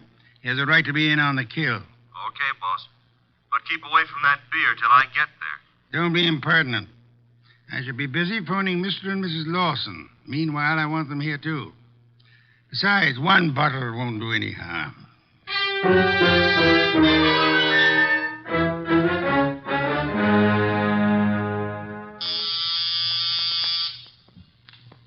There they are. Let them in, Archie.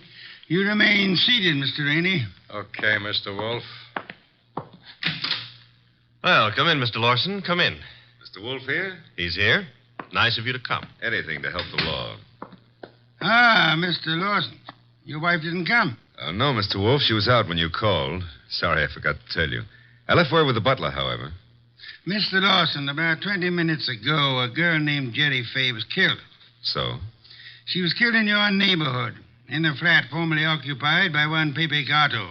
Well, where would that be?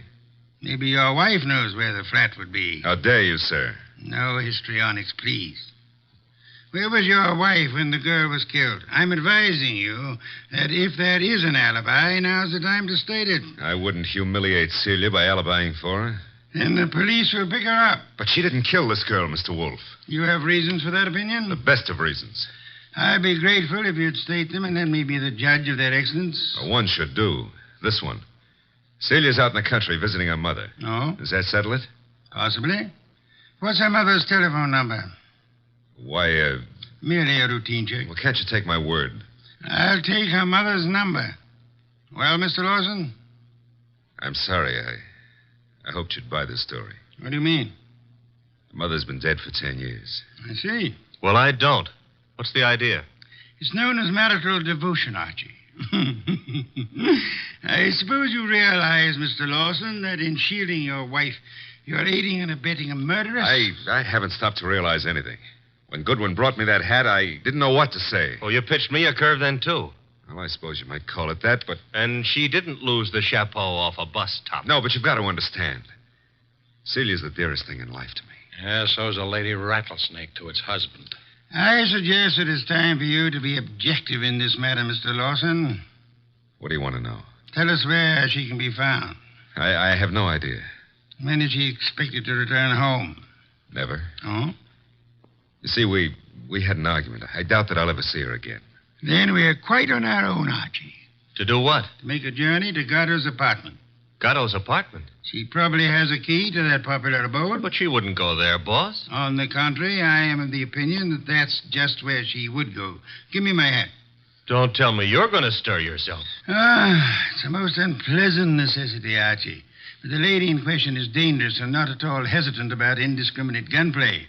Get out the car, Archie. We'll make the journey to Rathbun Street penthouse with the hope that Celia Lawson will show up in time to mourn her lost love. You want me to go along with you, too, Mr. Wolfe? Yes, indeed, Mr. Rainey, I do.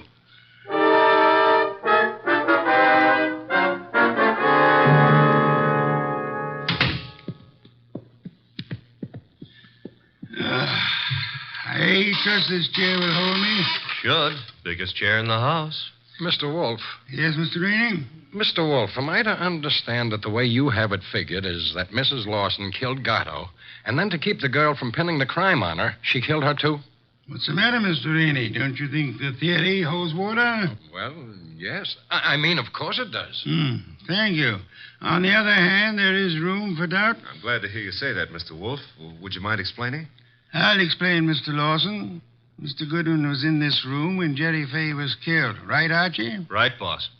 He ran as quickly as he could out onto the roof, but your wife was nowhere in evidence. What difference does that make? A good deal, I'd say.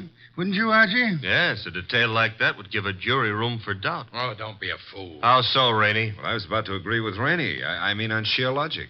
I'm afraid I miss your point, Mr. Lawson. Well, what if Goodwin didn't see her? That proves nothing. She fired the shots, and then she ran down the fire escape. What fire escape? The one a few feet beyond the chimney. Mr. Lawson. Yes? Who told you there was a fire escape there? Why, Yeah, who did? You can't see it from here, Lawson. Well, I just imagined there might be. Sensationally accurate imagination, Mr. Lawson. Allow me to congratulate you. I don't know what you have in mind. You have in mind to see your wife convicted of the murder of Pepe Gatto, and so punish them both for having dared to fall in love. I love Celia. I worship her. Yes, that's what you expected me to believe, hoping, meanwhile, that a hat would convict her. You worshipped her until she became fascinated by a young savage animal known as Pepe Gatto. No. At that point, the worship shifted into reverse, and you went green with hate. Hate that drove you to climb that fire escape that you know so much about and shoot him in the back. You're dreaming. Jerry Fay saw you in the act, and when she was about to divulge your identity to Archie, you killed her too, meaning to hang her murder on your wife along with the other killing. That's a lie. Mr. Lawson, I didn't bring you here to apprehend your wife. There's really no reason why she should come here. I suggested this visit in the belief that you'd betray some guilty knowledge of the place and circumstances, as you have so obligingly just done. You're clever, aren't you? Monumentally. But a little hasty. So? Why? This gun in my hand. Haven't you noticed? Of course, sir, but yours is not the only gun in the world. What? Sit still, Arnold, and don't turn around. Your wife, Mr. Lawson. Come in, my dear. Celia, what are you doing here? I came to get a hat that I'd left in Pepe's closet.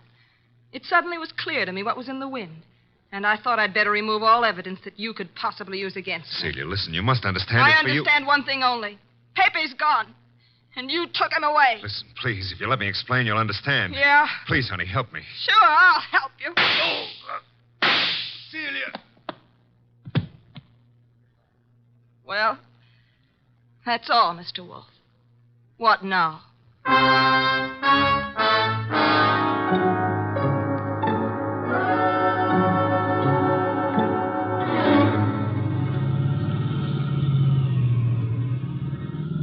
Archie, why is it when you drive it always gets so crowded outside?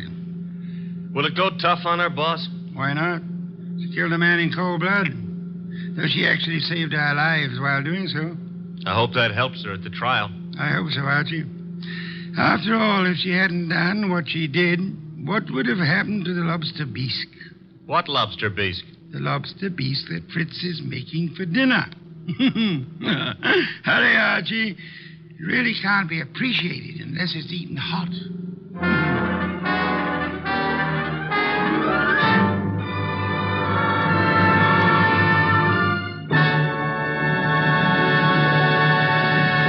You have been listening to The New Adventures of Nero Wolfe, starring Sidney Greenstreet.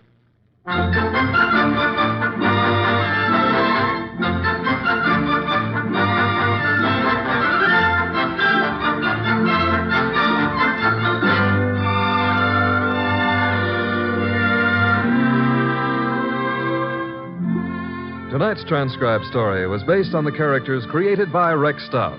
This is an Edwin Fadiman program, produced and directed by J. Donald Wilson. In the cast were Larry Dobkin as Archie Goodwin, and Ann Diamond, Charlotte Lawrence, Gerald Moore, Don Diamond, and Eddie Fields.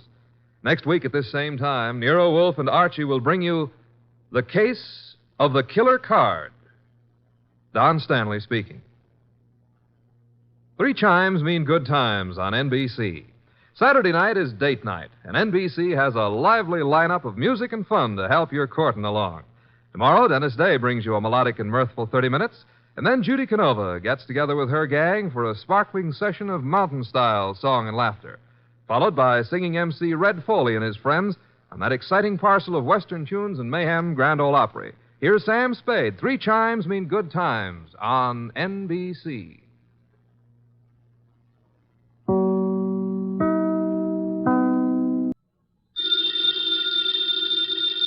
Ladies and gentlemen, the ringing of that phone bell means mystery, adventure. Nero Wolfe's office. Archie Goodwin speaking. You want Mr. Wolfe to what? Mr. Wolfe will do nothing of the sort, Archie. Mr. Wolfe is thirsty. Hold on for a moment. The bottle opener's in the left-hand drawer of your desk. Thank you, Archie. Mr. Wolfe, I've got a man named Denby on the phone. He wants you to umpire a card game. Man is insane. He's offering a fee. The answer is no. I know nothing of card games, nor do I wish to learn. Okay. Well, the answer is no, Mr. Denby. Sure, I'll ask him again. After he finishes the beer he's working on. Goodbye. People appall me. The fantasies they indulge in. Bah, what on earth made that maniac think I might consent to preside at a card game? Well, seems he expects one of the players to be death.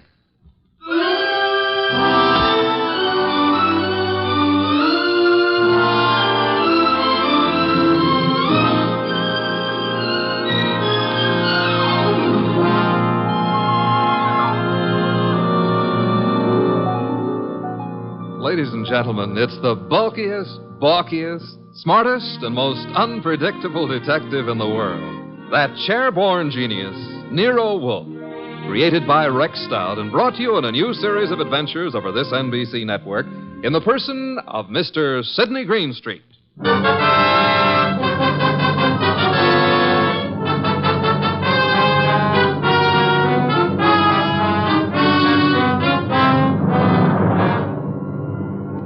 Wolfe would not attend, but the card game went on anyway. At the home of a Mr. Stephen Denby. Jean? Yes? LaCosta? Mr. Piper? I think we're ready to begin, eh? I'm ready. Yes, Jean. You always are. How I like that remark, I'll have to decide later on. Yeah, please do. LaCosta? It's all right with me. And Mr. Piper? I brought a deck. No, as host, I shall supply the cards. Before we play, I examine them, yes? Of course. Here you are. Chuck? Yeah, Mr. Denby? You will remain outside the door until called. No one is to enter this room under any circumstances. Got it. LaCosta?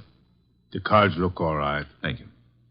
Now then, shall we make things absolutely clear? You mean, should you make a speech? I don't mind. But make it short, huh? I shall. The 4 of us seated at this table are joint owners of the Candy Club, a rather successful institution devoted to the sale of food, liquor, entertainment... And the gambling. And games of chance. For some time now, we have all resented sharing the profits. Some of us have attempted to buy out the others. Denby, you needn't babble on. No one wants to sell. We know that. True, Mr. Piper. Which is the reason for this little game of cards. 1 hand shall be dealt to each of us. A hand at poker. Whoever wins gets the club. The others retire as gracefully as they can. Agreed? That's why yes, agreed. Very well. The cards are shuffled. I'll place them in the center of the table. LaCosta, would you like to... I cut. Good. If nobody minds, I'll cut them, too. After Mr. LaCosta. Nobody minds? Happy now, Mr. Piper? Let's get going, huh? Very well. Unless Jean would care to... Oh, thanks. We're all crooks here, which sort of cancels out any funny business with a card. Very well. We shall all draw a card in turn until 5 cards are drawn by each player. Shall we start, Jean? Sure. LaCosta? Okay. Mr. Piper? Yes, of course. And myself. We just keep going in rotation. This is fun. Fun? No. There's too much money which rides on these cards. That's what makes it fun. Would you mind keeping quiet? I'm nervous. We all are, one way or another. I think we all have our 5 cards now. We all got 'em. Very well, then. In the same order that the cards were dealt. Jean? A pair of 3s. Lucasto? Nothing. Mr. Piper? Kings. 2. The light! Piper. No, well, what?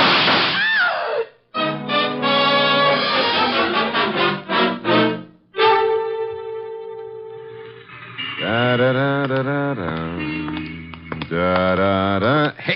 Hey, I don't like to seem stuffy, mister, but will you take your elbow out of my back? I'd be delighted to, Mr. Goodwin, but it's not my elbow. I don't care if it's your tibia maximus. Just take it away. Chuck wouldn't like that. Well, we have company. Mind if I look around? Keep right on walking, pal. Well, that would be Chuck behind me, huh? And you are... My name is Denby. You may remember it. Oh, yeah. You phoned a couple of hours ago about a card game. Now, look, just what is your boy poking in my back? I think it's a 38. You're not sure? It might be a 45. Chuck, is it loaded? Make a funny move, pal, and you'll find out the hard way. Yo, wait a minute. It's just a passing curiosity. Where are we going? My car. Get in. If you insist. I guess you do. Okay. I'll drive, Chuck.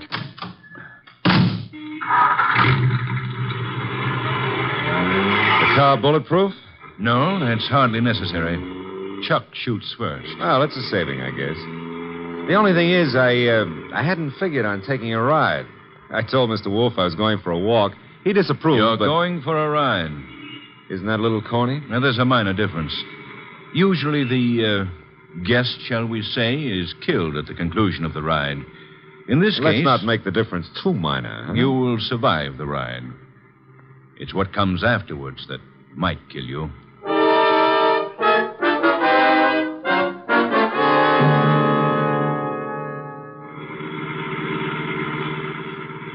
You see, Mr. Goodwin, my friends and I have a little mystery to solve. You want me to solve it? No. We want Mr. Wolfe to solve it. In order to do so, he must leave his house and come to mine. He has to in order to find the solution quickly. Why? Neither my friends nor myself have any desire to improve our acquaintance with the police. Therefore, we want the mystery solved before the police are even called in. Hence our need for Mr. Wolfe. Hence our detaining you. Detaining is a pretty word in the circumstances. Now, this is my home, Mr. Goodwin. Oh, well, I don't like the architecture. I think I'll stay out. Get going, pal. On second thought, Mr. Denby, what makes you think Mr. Wolfe is going to leave his house and come here?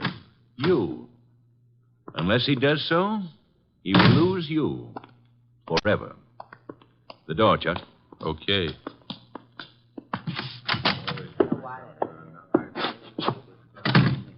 Mr. Goodwin, may I introduce you to my associates in business and in poker? To your right, Mr. Lucasto, a charming but impulsive fellow. Hello. He's only the stooge. Where's the fat fellow? In time, Lucasto. The lovely lady whose back is to you is Jean. Jean something or other. She's always changing her name. Hello. Hello. And the gentleman facing you is Mr. Piper. How do you do? Is he exclusive or just... Hey, he's wearing his red carnation a little low, isn't he? Over his heart. Except that's no carnation. That, Mr. Goodwin, is blood. Lifeblood.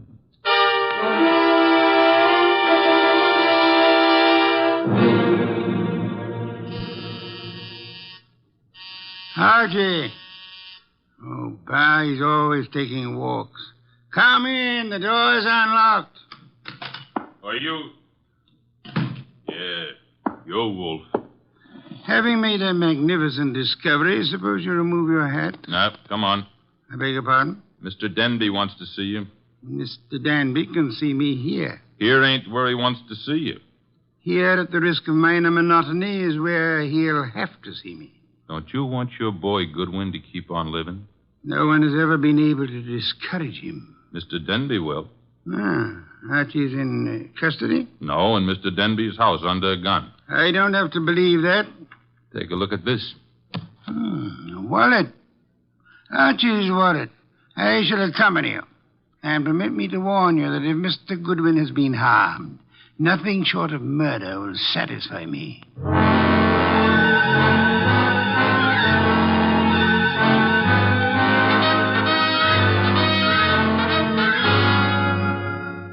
It's getting late. Wolfe isn't here yet. Maybe he doesn't worry about you, Goodwin. Well, he could have been delayed. Maybe an orchid needed a pollen transfusion or something. Besides, only the good die young. Then you must be very, very good, Archie. That remark I didn't care for. We sit here and wait for the fat one, but in the meanwhile, the police... The police will come when we notify them. But they will not like the delay we make to notify them. I say we waste time. I say the fat one will not risk coming. You say entirely too much. Is that so?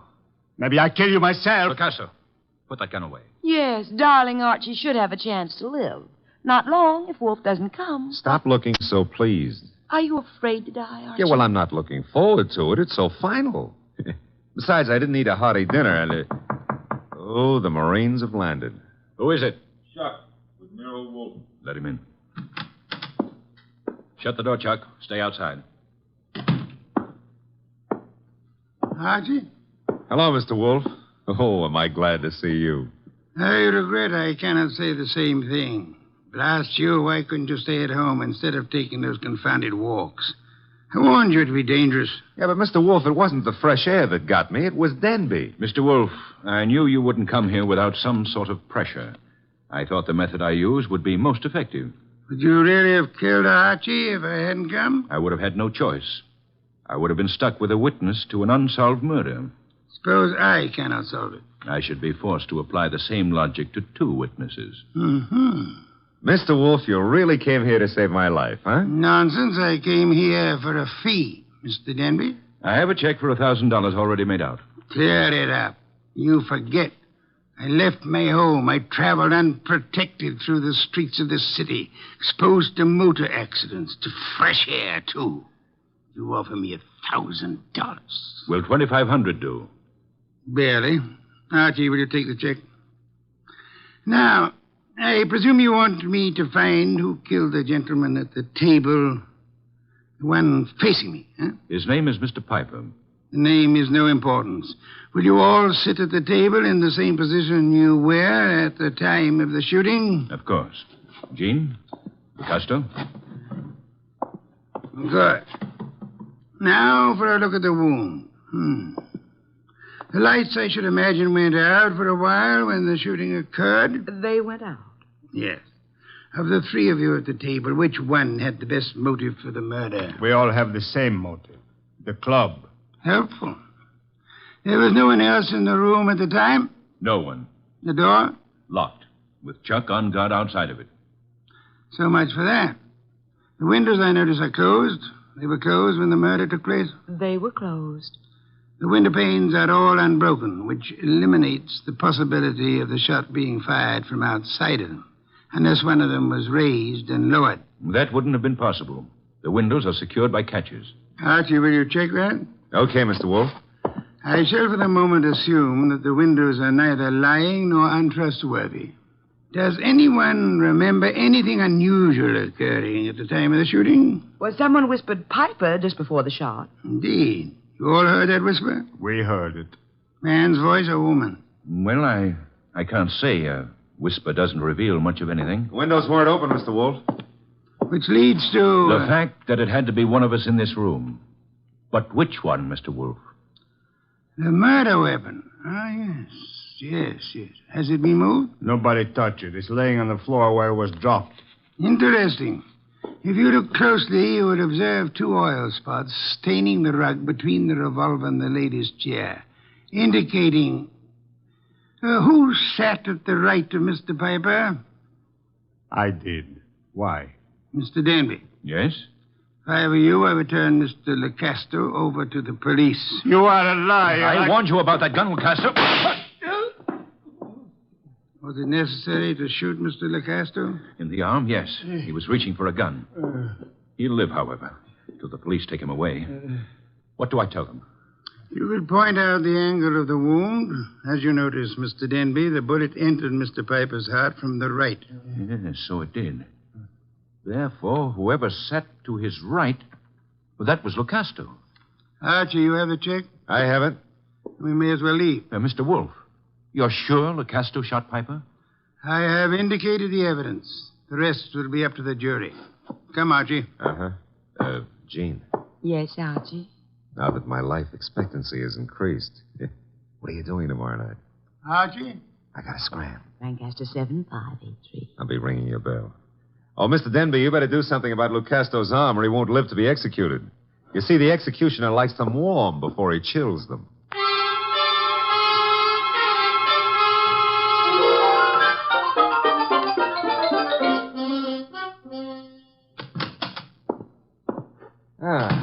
The old homestead looks very nice, Mr. Wolfe. Yes, Archie. You should stay in it more often. Yeah, but you never get to meet babes like Jean that way. You never get kidnapped either.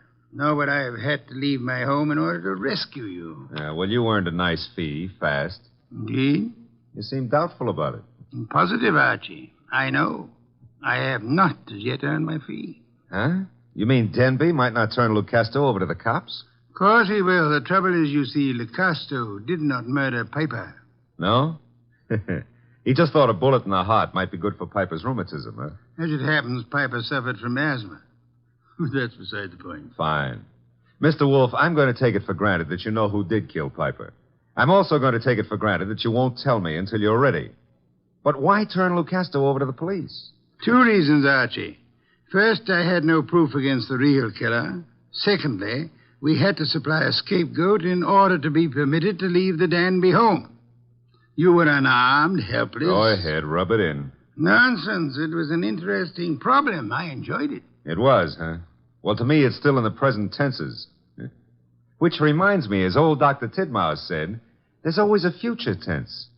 And in that future tense, Jean. No, Archie. Oh, Mr. Wolfe, stop. That girl's got a love for blood that appeals to the ghoul in me.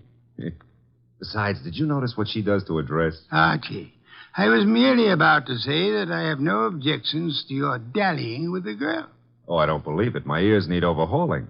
I objected only to the future tense. Why not call her now? Yeah, well, I won't pretend I understand this sudden enthusiasm on your part about my love life.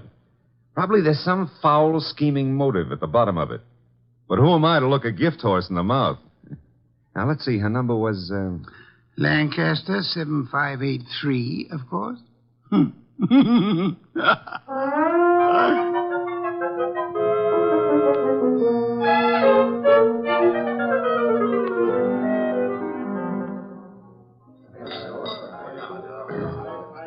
This is the most beautiful bar and grill I've ever seen, Archie. Drank, you mean? What? Never mind, never mind. All right. Archie, did anybody tell you you were beautiful, too? Well, a girl here and there has mentioned it. Oh, were they liars? Tell me, Jean, how did you ever get into the gambling den racket? Because I'm a crook? Well, I suspected that, but, I want another drink. you've had enough. I want another drink, and when Jean wants another drink, no gentleman who is a gentleman... Jean, get down. Oh, let me go. I don't want to climb under the table. You'll stay under here until the barrage stops. I guess the war's over. All right, Jean, get up. No, now I'm here. I like it. I'm going to stay here for months and months. Jean, do you realize that somebody just tried to kill you? And I thought you had such a nice, honest face. No, not me. Somebody out in the street. I don't know why, but Mr. Wolfe will. Come on, pull yourself together and let's go see him. The nice fat man? All right, I like him. You do? Why? Because he'd make such a big corpse.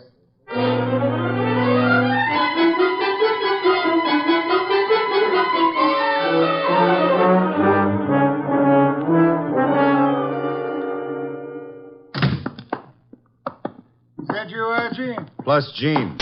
What made you think I wanted her here? She's one of your fans. She thinks you'd make a lovely corpse. What was the reason for bringing her here? She was shot at. Did you expect her to be? I expected her to be killed. That's why I sent you to her. Didn't occur to you I might be killed, too? It did. I was willing to take the chance. You were willing? Oh, Mr. Wolfe, Jean's a little under the weather. Splendid. In vino veritas. Watch your language. I mean that people in their cups often tell the truth. A proverb of some antiquity. Who shot at you tonight, Jean? Oh, I don't know. I didn't see. Has it occurred to you that you might just as easily have murdered Piper as not? But Lucasto killed Piper. You said so yourself. I lied. Furthermore, why the attack on you if Lucasto was the murderer? Well, I don't know. Did you also not know that Lucasto escaped from jail earlier this evening? You're making that up. Why should I? Mr. Denby turned him over to the police, but Lucasto managed to get away before being jailed. That's not cricket. Incidentally, Mr. Denby will be joining us at any moment. I expected you to bring Jean, Archie. Therefore, with the exception of Mr. Piper, who is resting in the morgue, and Mr. Lucasto, who is at large, we shall have all the participants in the card game. With them, perhaps we can deal a new hand, Archie? Okay. Maybe it's the morgue to tell us Piper escaped. Oh, wrong again. Come in, Mr. Denby. Mr. Wolfe, I'm upset. I heard over the radio about Lucasto's escape. He'll try to kill us all. Why? Well, because we can testify that he murdered Piper. True.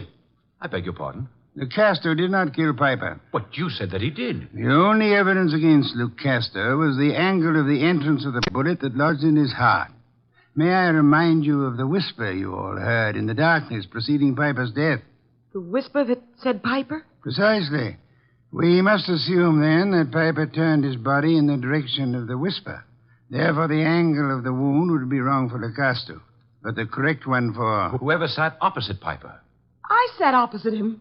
But that doesn't mean I killed him. Wait, you must have. Once he turned, the bullet must have come from opposite him. Only possible way. That means you, Jean. No. No, it's a frame. May I interrupt for a moment? Mr. Denby, if our present analysis is correct, it must have been you who whispered to Piper.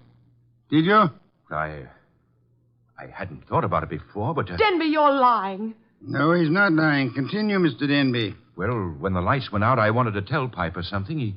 He turned to me, and that's when he was shot. Archie, you've taken all this down. In my prettiest shorthand, Mr. Wolfe. Good. I don't know why you're doing this, Denby. Maybe you think if I take the rap, you'll get the club. But remember, Lucasto's still free. He's gunning for all of us. But it'll be you. Especially you he'll want. Maybe you can talk a jury into sending me up for something I didn't do, but you won't live to gloat about it. Oh, shut up, Jean. You killed Piper and... Who's that? This is, of course, the murderer of Mr. Piper. No comments? Archie, the door, if you please. But you said I was the one who... What kind of idiocy is this? Archie, I said the door. Okay, but shall I ask him in or sock him? You will act as the situation demands. Yes, sir. But for once, I'd like to know what the situation is. Raise him, Goodwin, and keep him that way. Now back up into the living room. I don't back up good. My gears... You want it here? Never mind. I'll strip a gear. Archie, what are you doing? Just what the situation demands, backing up. In case your knowledge of armaments has failed you, our little friend Chuck here is pointing a .38 revolver at me. Won't save him from the chair. Maybe not. But it could give me quite a pain in the stomach. Chuck, what do you think you're doing? You double-crossing louse. Gentlemen, if you So please. you thought you'd run to the fat dick and pin it all on me, huh, Denby? You don't know what you're talking about. We haven't even mentioned you. You sure of that, huh? Then why did Wolf phone me and tell me you were about to sing? Wolf phoned you? Yeah. Said you were getting ready to feed me to the electrician up the river. Oh, he was making a stab in the dark, Chuck, trying to start something. That's so, Wolf? Archie, will you read Chuck your notes about Mr. Denby's statement regarding the whisper? Well, that doesn't mean... It could be misunderstood. Read me the notes, Goodwin. Here it is, I quote. When the lights went out, I wanted to tell Piper something. He turned to me That's and... all I need to hear. Chuck. You were selling me out after hiring me to knock off Piper. You dumb gunman. Now you've given Wolf what he wants, a confession. I was trying to pin it on Jean. That's what you say now. It's kind of late, though. Too late for you. No. Goodbye, Mr. Denby. Nice shooting, Chuck. Stay put, Goodwin. The rest of you, I'm leaving. Police wouldn't approve. But let me have your gun. Huh? Wise guy. You know something? I've been thinking. Can you think? If I was to knock off you and Goodwin, me and Gene could split the club between us and nobody'd ever know who killed Piper. Very whimsical, Chuck, but if you don't mind... Archie, don't be an idiot. Well, if I have to get shot, I prefer it to happen when I'm moving forward. Archie. Okay, come and get it, Goodwin. March right up nice and easy and take it. I'm coming. Would somebody mind telling me why I don't fall down? Phooey. I've been shot. Well, that's not the way to talk to a man who's just been... Hey, Chuck is lying down. Is he dead? Well, there's been a mistake. I didn't shoot him. He shot me. Archie, stop blabbering. Neither of you shot the other. As a matter of fact... I shot the Chuck. Lucasto. Lucasto, Archie? Well, I thought he escaped. No, I'm not crazy. I do not escape. The fat one, he phones the police to tell them how I'm innocent. Yes, I had the police announce the escape, however, for reasons of, shall I say, strategy? Well, on account of there are no bullet holes in me, you can say whatever you like, Mr. Wolfe. Thank you, Archie. That announcement helped heighten the tension our murderers were under. And then they explode. The fat one, he says to me, Lucasto, wait in the next room. Watch careful.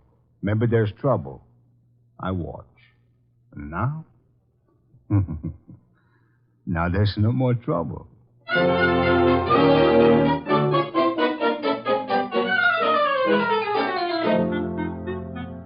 Well, the place looks a lot tidier now with all those bodies removed, huh? Indeed. Archie, I'll get you the bottle of beer. But first, make with an explanation. The case was crystal clear, Archie.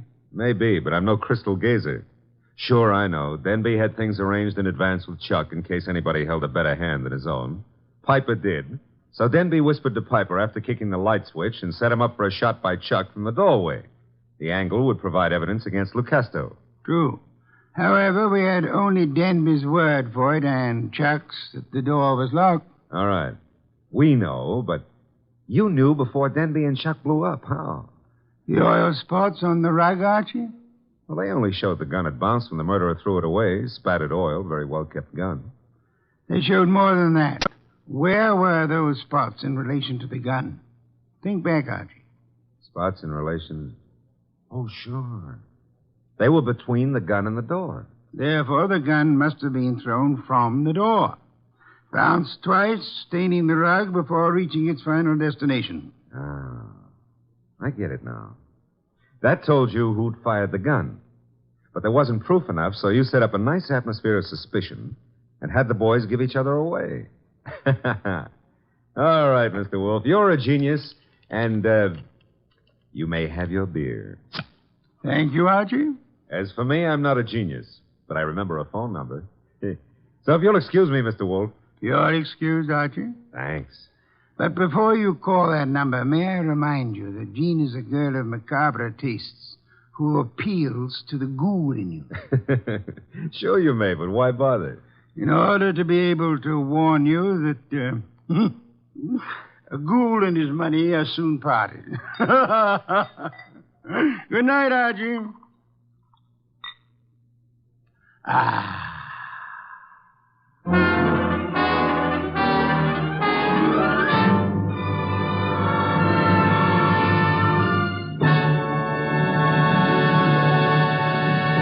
You have been listening to The New Adventures of Nero Wolfe, starring Sidney Greenstreet.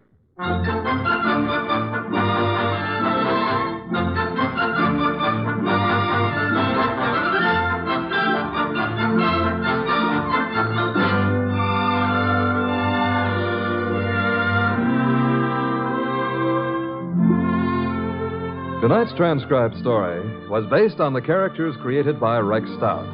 This is an Edwin Fadiman program.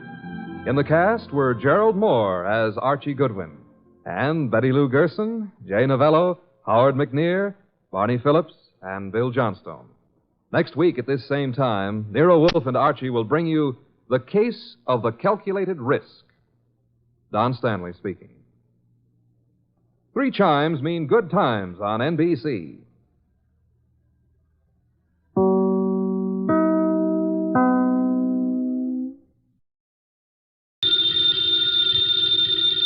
Ladies and gentlemen, the ringing of that phone bell means mystery, adventure. Nero Wolfe's office, Archie Goodwin speaking. Mr. Wolfe? Yeah, he's right here. Who's this? Archie, hang up. Don't ask questions. You have a what? Archie, it's past your bedtime. Well, I'm afraid, Mr. Wolfe, it's past his bedtime. Your bedtime. It's a client, boss. That's what I was afraid of. Foolish. Hello? Hello? Well, why do you look so bewildered? He's coming right over. He says he's got a date with murder.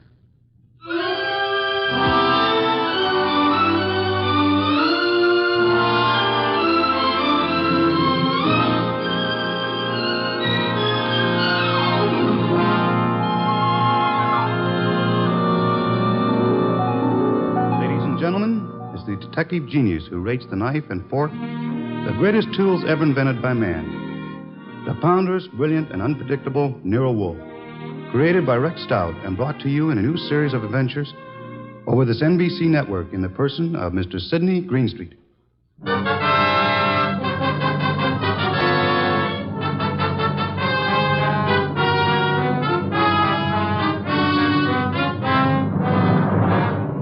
Tonight's story, The Case of the Calculated Risk, was as strange and baffling as any Nero Wolfe had to deal with. It started late one night when a big-shouldered man sporting a reddish beard and billing himself as Dave Caffrey pushed his way in, walked up to Nero Wolfe's desk, and rocked him with this opener. Tomorrow morning, Mr. Wolfe, I'm going to kill a man.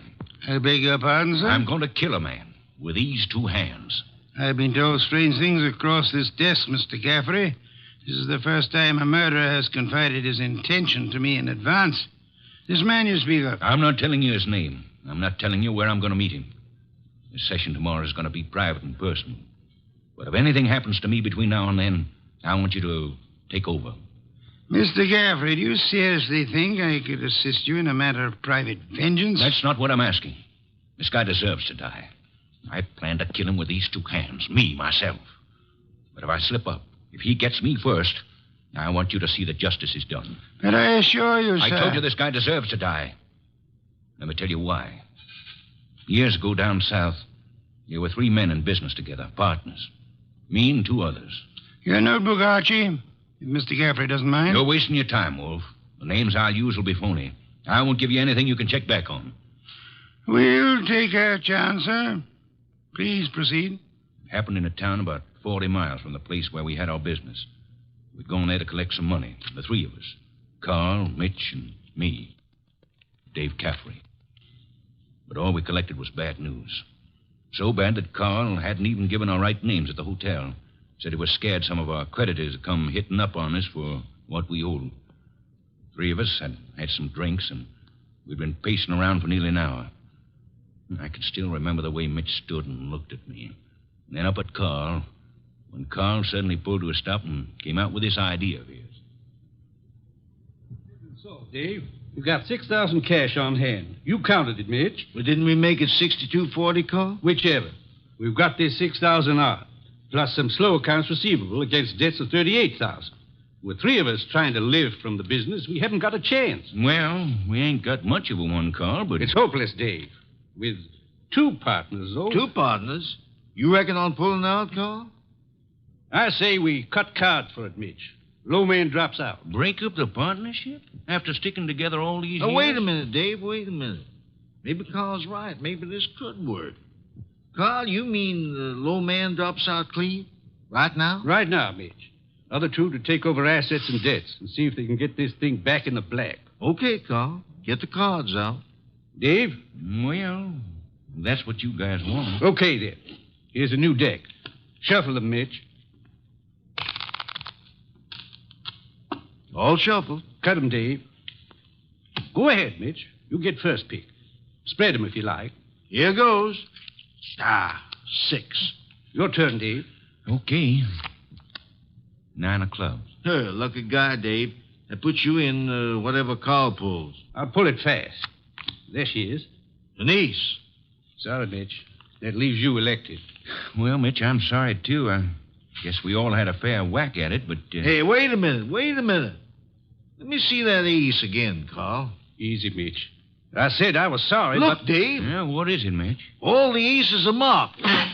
Carl, I'm going to cram this deck right down your crooked throat. I got Mitch. He's got a knife.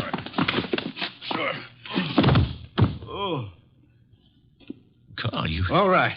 I've cut him for keeps. What do we do now? What do we do? Look, Carl, I didn't mark those cards. I didn't kill Mitch. And what's more... Shut up, Dave. We're both in and out now. Come on. Let's get out of here.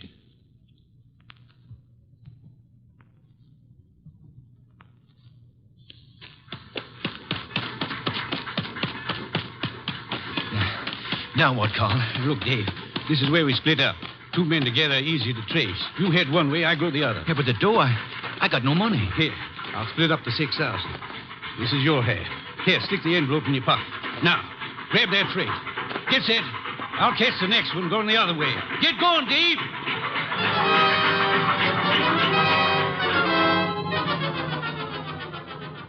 That's how it was, Mr. Wolfe. It all happened so fast that I... This man you call Carl, he would seem to be one of the world's choice creatures, Mr. Geoffrey. When I thought to look in that envelope he gave me, I found $40 and a few folds of wrapping paper in it. I was mad enough to... Well, I got off the freight and intended to go back, but... Then I picked up a paper. And read all about the murder of your friend Mitch with the statement that Carl had accused you of the crime and that the police believed him in view of your escape. That's it. Classical, but not at all original. Well, I was young then and stupid. And I'd had those drinks to start with. And you spent the intervening years hunting down the man Carl, am I correct? Yeah. I tramped the country from east to west, from north to south. Tramped it for years, searching for him. And yesterday I located him. He's a big wheel these days up on that 37th floor of his. But tomorrow when I get... Yes, Mr. Caffrey, the 37th floor of... Never mind what building. Now, wait a minute, Caffrey. If you expect Mr. Wolfe to help you... I don't want him to help me. I'll help myself. But if I slip up, I know Wolfe's reputation well enough to know that he'll never rest till this rotten, chiseling murderer is sitting in the chair. That's why I've come here. Just to provide a backstop in case my dear friend of long ago manages to get the best of me. How will we know? You see this envelope? Read what it says. Nero Wolfe, 601 West 35th Street, New York. Delivered to him in case of my death. That's right. And this envelope is $500. Nearly all I've got in the world. Along with it, the full details on that knifing. Real names, dates. The proof you'll need in case I don't finish it up. Go on. Tonight, Mr. Wolfe, I'm going to give this envelope to the manager of the hotel where I'm stopping. I'm calling on, well, Carl. Tomorrow at noon, right after his secretary goes to lunch. If I'm not back in my hotel at 1 o'clock tomorrow afternoon, the hotel manager will deliver this envelope to you. Is that clear? Perfectly. But you don't think I'm going to allow you to go through with this wire plan, do you? You can't stop me. And don't have Goodwin follow me. I'd lose him in 2 blocks. Good night. Shall I try to tail him, boss? It's no use, Archie. Get Inspector Kramer on the phone at once. I want the police to help us head off this murder.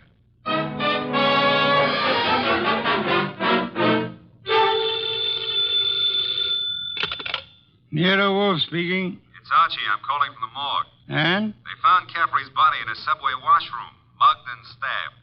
Wallet gone, pockets cleaned out, no envelope. Just 2 hours ago he was here. No envelope, eh? Gone. Witnesses? None so far. Homicide's calling it straight mugging and robbery. As it well might look, except for a guy named Carl.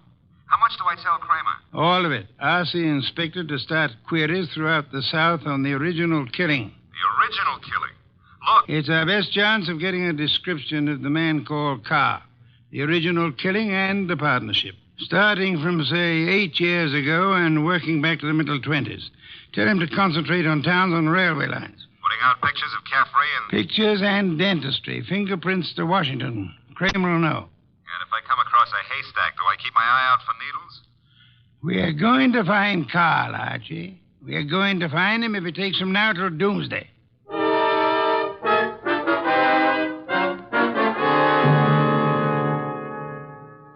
Mr. Wolfe, let's face it, we're licked. Licked, Archie? 3 days now. We found Caffrey's hotel here in New York. No traceable phone calls. Not a witness has turned up on that subway washroom party. And Kramer says he's getting nowhere with those answers from the Southland. The original story is bound to come slowly, Archie. We are asking a check on the unsolved killings of a dozen states over a 20-year period. And what now? You start trudging, Archie. Trudging? through office buildings, through 37th floors of many office buildings. You keep trudging till we find him. Oh, now, wait a minute, Mr. Wolfe. This is a big city, remember? I might have to go through hundreds of buildings. This morning, Archie, the Municipal Reference Library informed me that there are exactly 34 buildings of 37 floors or higher in Manhattan.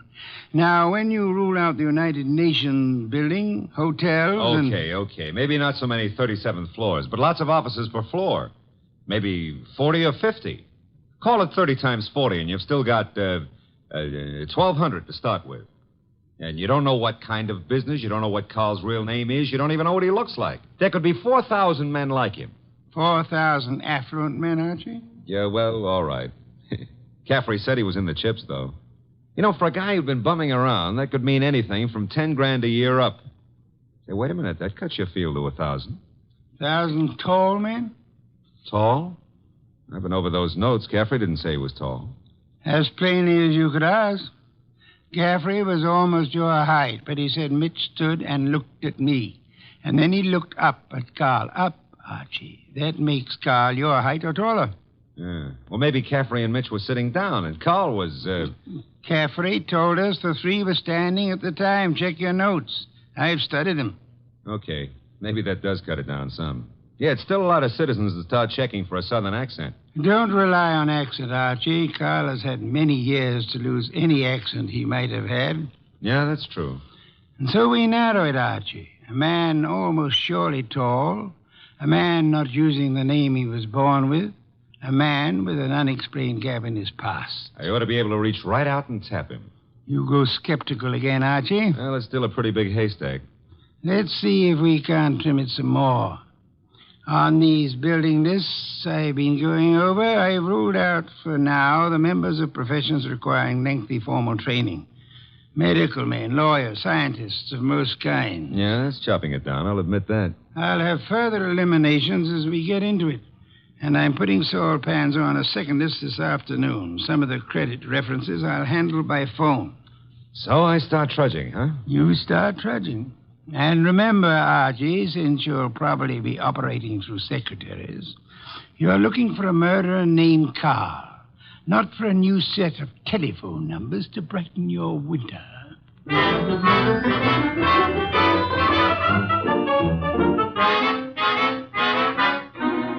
Tall? Well, I don't know what you're peddling, Goodwin, but if my boss put his elevator shoes on and stood on a box, he'd still be down somewhere around my necktie. If he stood on his money, though, we'd need a helicopter to get up near his shoelaces.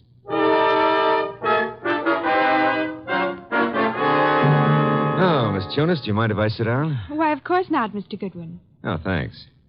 You know, I've been in 12 offices on this floor, and you're the first girl who's seen the importance of this survey first crack out of the box. Well, I'm sort of new here, and I try to pay attention. Oh, you're not just beautiful. You've got a head on you.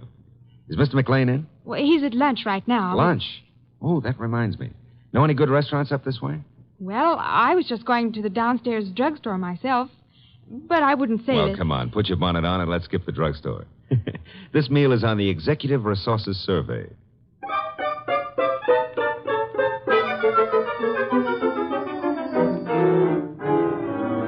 There you are, boss. The boil down.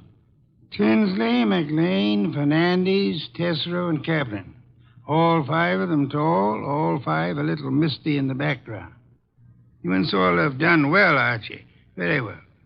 But I'm crossing off Fernandez and Kaplan. Why? The Credit Bureau report clears Fernandez, and Kaplan was on a special war job. The FBI x-rayed his record twice. Leaving J.P. Tinsley, Carson McLean, and Philip Tesreau, huh? I'd like to see all three here, Archie. Get them here one way or another. And so you do admit that Tinsley isn't your real name? Mr. Wolfe, are you a blackmailer or what? I'm a licensed private investigator, sir. Any disclosure you make will be kept in confidence, provided it doesn't touch on the case I'm engaged on. You haven't said what the case is. I don't intend to. If you prefer to explain this mysterious gap in your background at the district attorney's office... Well, I'm using the name Tinsley because I've got an undivorced first wife out on the coast. We broke up 20 years ago, but she said she'd see to it that I never married again. And she knew where I was today. Well, I don't say I'm a saint, but she's a vindictive woman. I see. May I have names, dates, and places starting 1924?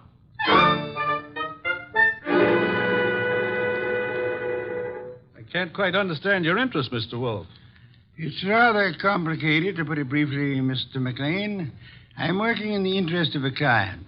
Our people have found this puzzling gap in your background, and I'd appreciate such clarification as you may be able to supply. But I told you, Mr. Goodwin, I was raised and educated in the Orient. Until 32, I was in business with my father in China.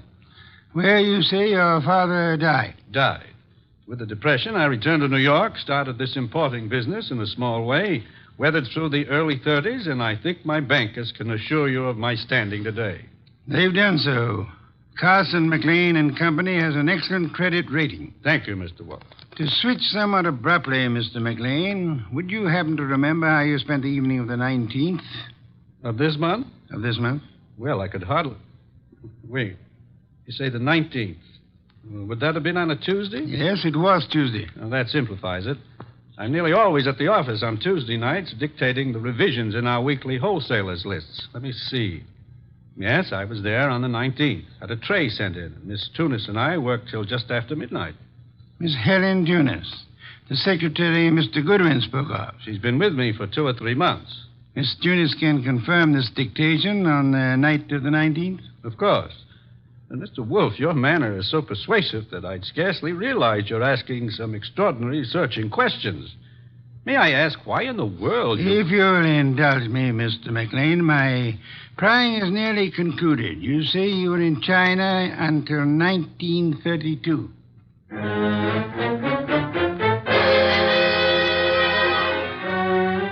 Mr. Tesreau, I'll be brutally frank. We know that your name's not Tesreau.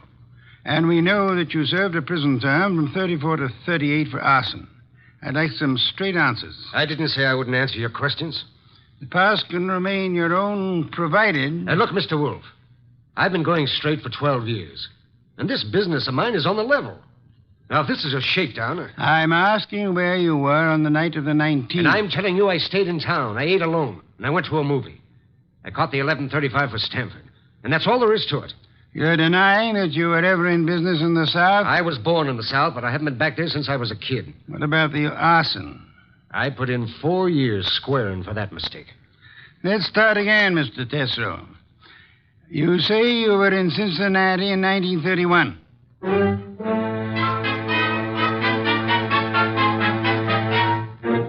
Okay, Mr. Wolfe, 3 candidates, and we're still on the 1-yard line. Our 1-yard line.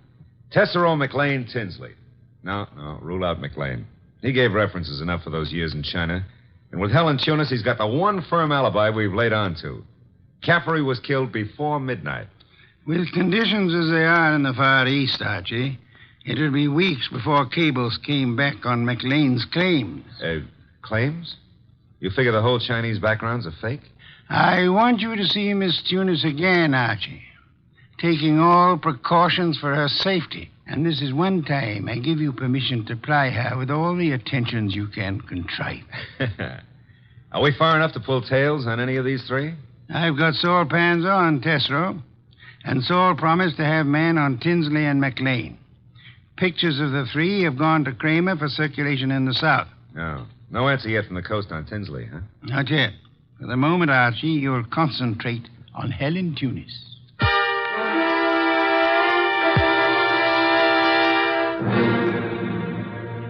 Helen, I've got to see you tonight. I'd love to, Archie. Now, look, Helen, I phoned you to come out in the corridor this way because I didn't want McLean to know we're talking.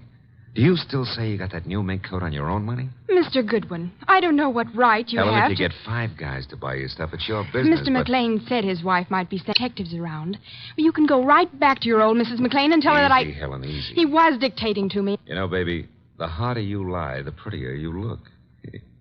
But if this is a fake alibi, and if you keep propping it up, you're going to find yourself in trouble. Bad trouble.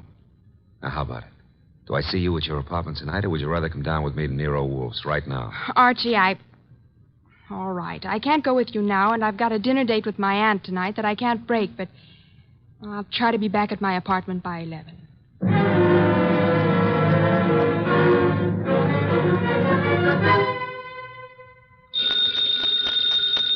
Archie. Nero Wolfe speaking. It's Archie, Mr. Wolfe. I'm at Helen Tunis's apartment. Well, I could cut my throat for not making her come with me this afternoon. trouble? Not for her anymore, poor kid. I got here 3 minutes ago and found her strangled. Couldn't have happened more than half an hour ago. McLean. McLean. Didn't Saul Panzer say he was getting a tail on him? He was a new man and he lost him. I should have left you on McLean, Archie. No, we were both wrong. What do you want me to do? Phone the police immediately. Well, this is 32nd Street. I'm only 3 blocks in a job from the office. What if I come back and call from there? Come back then. I'll phone Kramer myself. Mr. Wolfe, I'm still kicking myself for that. Look out, Archie. Too late, Mr. Wolfe. Keep coming right in, Goodwin, with your hands up. No, I wouldn't try that.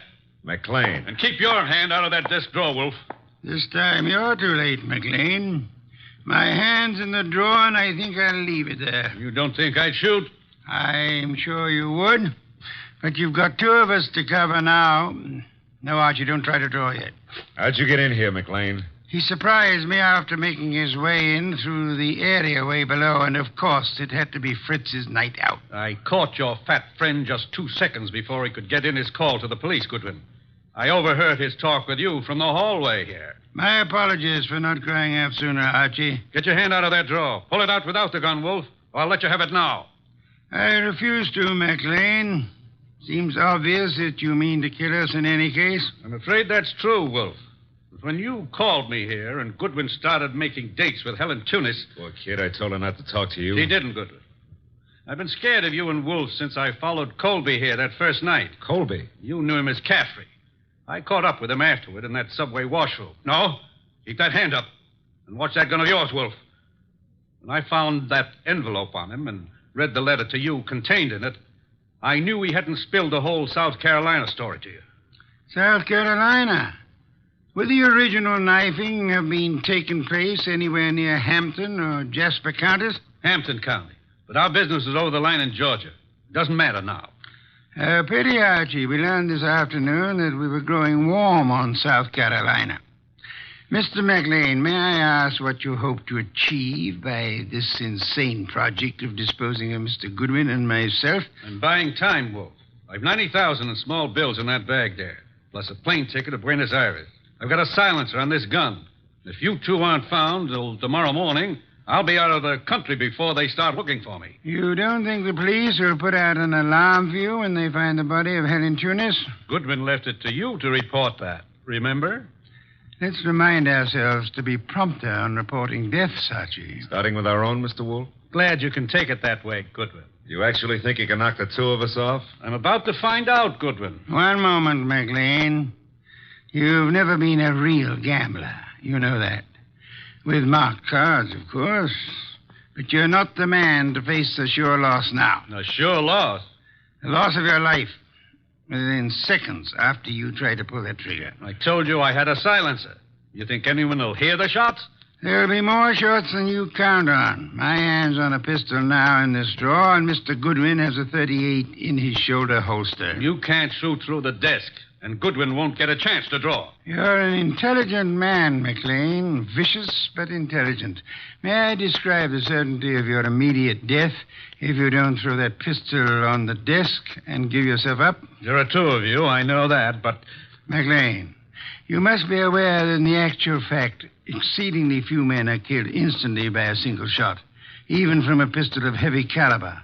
The one you hold is a .32. And it's a .45 in that drawer, McLean. I assure you, McLean, that neither of us will surrender the weapons we have. Should you start shooting, we'll both do our best to draw and keep firing till you're dead. You're stalling, Wolfe. What have I got to lose by trying for you both now? Your life? I'll correct that. The loss of some 6 or 8 weeks of your life, possibly months. Whatever the time necessary to bring you to trial and to convict you and execute you for the murders you've committed. Suppose I cancel you out and then take my chances with Goodwin. A better choice, but still a dubious one. I'm fat, exceedingly fat. And for perhaps the first time in my life, I'm thoroughly grateful for that. My bulk affects the calculation, McLean. McLean, you could pull off all 7 shots and still not hit Mr. Wolfe where it counts. You have to start, you better start on me. You exaggerate, Archie, and I thank you for the gallantry of it.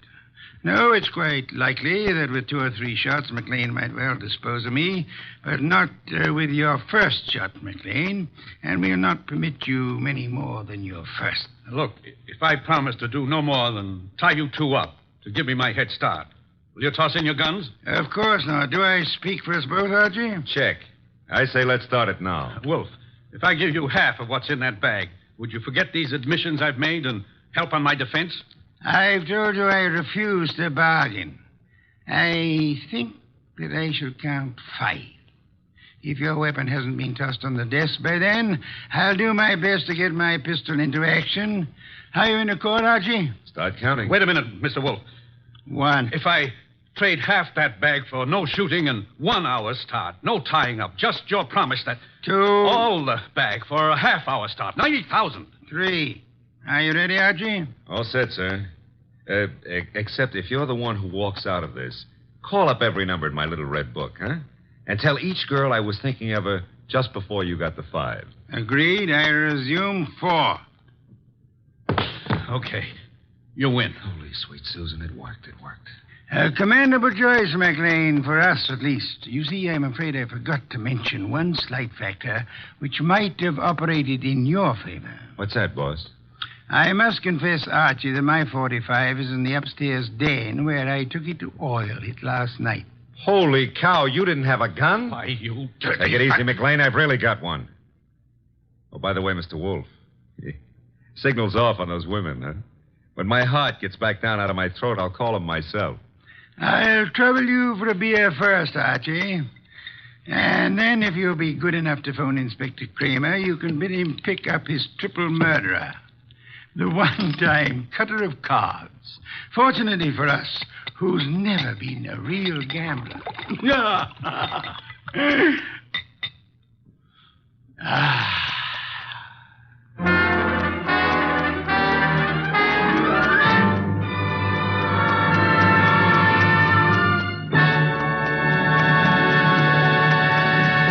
You have been listening to The New Adventures of Nero Wolfe, starring Sidney Greenstreet.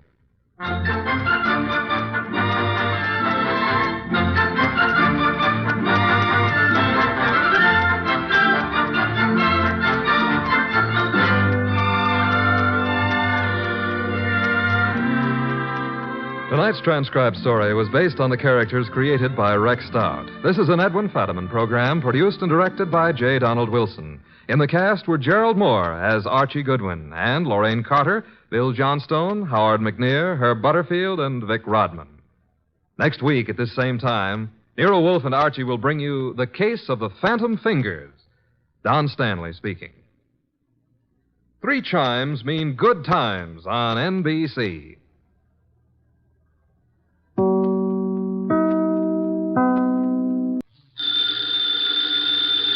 Ladies and gentlemen, the ringing of that phone bell means mystery, adventure. Nero Wolfe's office, Archie Goodwin speaking. What? You're expecting Mr. Wolfe at your place in 3 hours? Your place is where? Yes. Well, I'm expecting Hedy Lamarr in 15 minutes. Yeah, but, mister, we're both out of luck. Archie, what are you babbling about? There's a character on the phone who's laboring under the naive delusion that you're about to make a trip upstate. His name? Finley, he said. In that case, he's quite correct. Yeah, he's quite yes, Mr. Finley. Mr. Wolfe will be there. Yeah, goodbye. I shall need some beer, Archie. The bottle opener's in the right-hand drawer. Thank you. What one of us needs is a psychiatrist. You're voluntarily leaving your happy home, exposing yourself to the elements, entrusting your only life to a savage automobile? I am. Oh. Somebody's offered you the United States Treasury, huh? Mr. Finley happens to grow orchids. Among them, he has developed a plant possessing spurred labilli. I have an opportunity to purchase a couple of the plants, therefore... I don't believe it. But, Archie, according to the reports I have received, he has produced a strain of black cypripedium. Oh, well, in that case. But, Mr. Wolfe, while it's true that black may be the color of your true love's hair, it is also true that black is the color of funerals.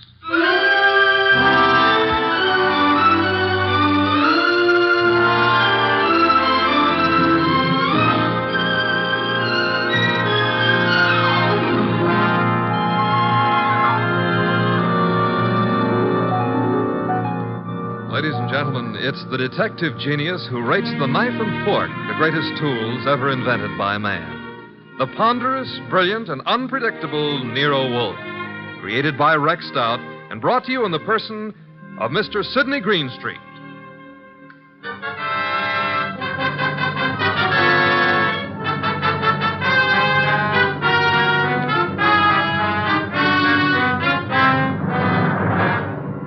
The beginning of the case of the Phantom Fingers actually had nothing to do with black orchids. The first act was played in an old house at the end of an old dirt road. It was short and simple. As short as life. And as simple as murder. Joe, I didn't believe the letters I got. Didn't believe them until now. I've been a lonely man. No wife, children. Joe, it was all coming to you after I died. There was no need for you to steal from me. All you had to do was wait. Joe, that gun. Put it down. No.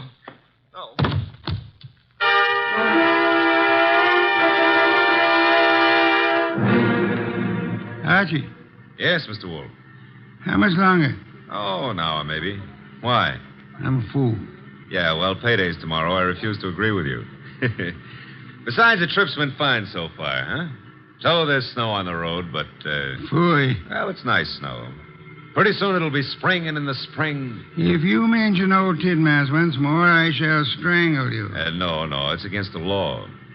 But you know, if that snow melts much faster, the trees won't look so pretty. Trees, are they really necessary? Uh-huh. People cut them down and make paper out of them. And they take the paper and make dollar bills. Mr. Wolfe, we're surrounded by future fees. I prefer the finished product. What on earth is that? Sounds like a river. Indeed. Except there aren't any rivers around here. Hey! Yeah? Up ahead. What? Huh? It's a river. Only it isn't a river. It's wet. It's wet and it's got waves on it. Had to start raining, too. Nature. Phooey. The road behind us is covered with water. We'll just have to keep going onward and upward. Would you like to recite Excelsior to me? Why, sure. Shades of night were falling fast when through an alpine village passed... An idiot of your caliber, no doubt. Oh. That infernal engine has died. No, the road dips up ahead. And where it dips, there's a junior Mississippi growing up. Splendid. Not so splendid. We can't go back and we can't go forward. Why not? They didn't build this model to swim. No foresight. What do we do now? Well, we could abandon the car and, Walk, are you mad? Are you seriously suggesting I indulge in a foot race with the flood? Yeah, well, not seriously, but, Oh, you've decided to give the car a swimming lesson? No. There's what looks like a cow path leading off the highway. To your right. Maybe it's a road. We progress. We now follow the footstep of the cow. Ah, it is a road. An old dirt road. Not only that, it goes up. Is that good? Theoretically. We might get above the water that way. And if the theory fails? Mr. Wolfe, how are you on the Australian crawl? Hey, there's been another car on this road before us. You can see the tire tracks in the mud. Interesting. An indication that there are other maniacs about. I myself would not have chosen this particular spot to picnic in. Well, it's not that. There's somebody lying on the road. People have peculiar habits. Ignore him and drive on. Hold on a moment.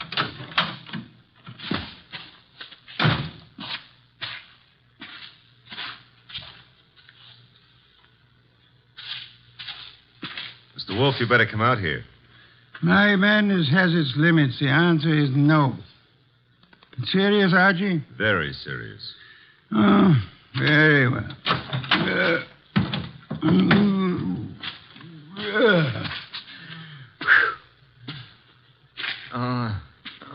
Good heavens. Yeah, still alive, but... The man's been shot. He's mumbling. Joe. He's yelling for Joe. Be still. Don't forgive stealing. Don't. So much for that. Pick him up, Archie. Put him in the car. Might be bad for him to be moved. No. There is nothing that can be bad for him. He's dead.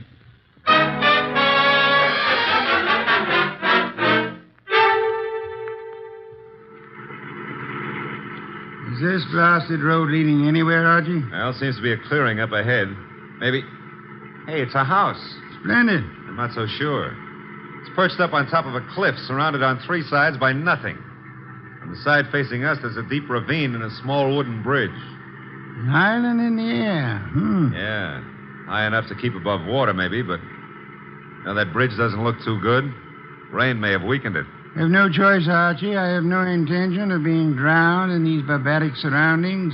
The bridge, Archie. Okay, hold on. No, the thing's collapsing under us. How momentum, sir? Well, if it doesn't, 37 blondes are going to be wearing black. Correction, 38. I forgot the one in Gimbel's bargain basement. Hey, we made it. The bridge will never be the same, though. There's a car ahead of us in front of the house. The car from which our dead friend, was thrown. Only one set of car tracks in the mud along the road, and here... And all we have to do is walk in, ask for the owner of the house, and, Possibly, and possibly not. Archie, go through the corpse's pockets. Oh, that's not cricket. Yeah, all right. I'm going through. Not much on him. Handkerchief, silver, driver's license. The name was, James Miller. Address Garner Lane. Walden. Now, I've got an idea this is Garner Lane, Mr. Wolfe. In which case, someone named Joe was looking after the house for him, committed theft, and murdered Miller. Miller's body was then dumped on the road in the hopes that the floods would wash the body away. No one at the house seems to have noticed our arrival. Nope. Well, let's go in and ask for Joe, huh? Very well.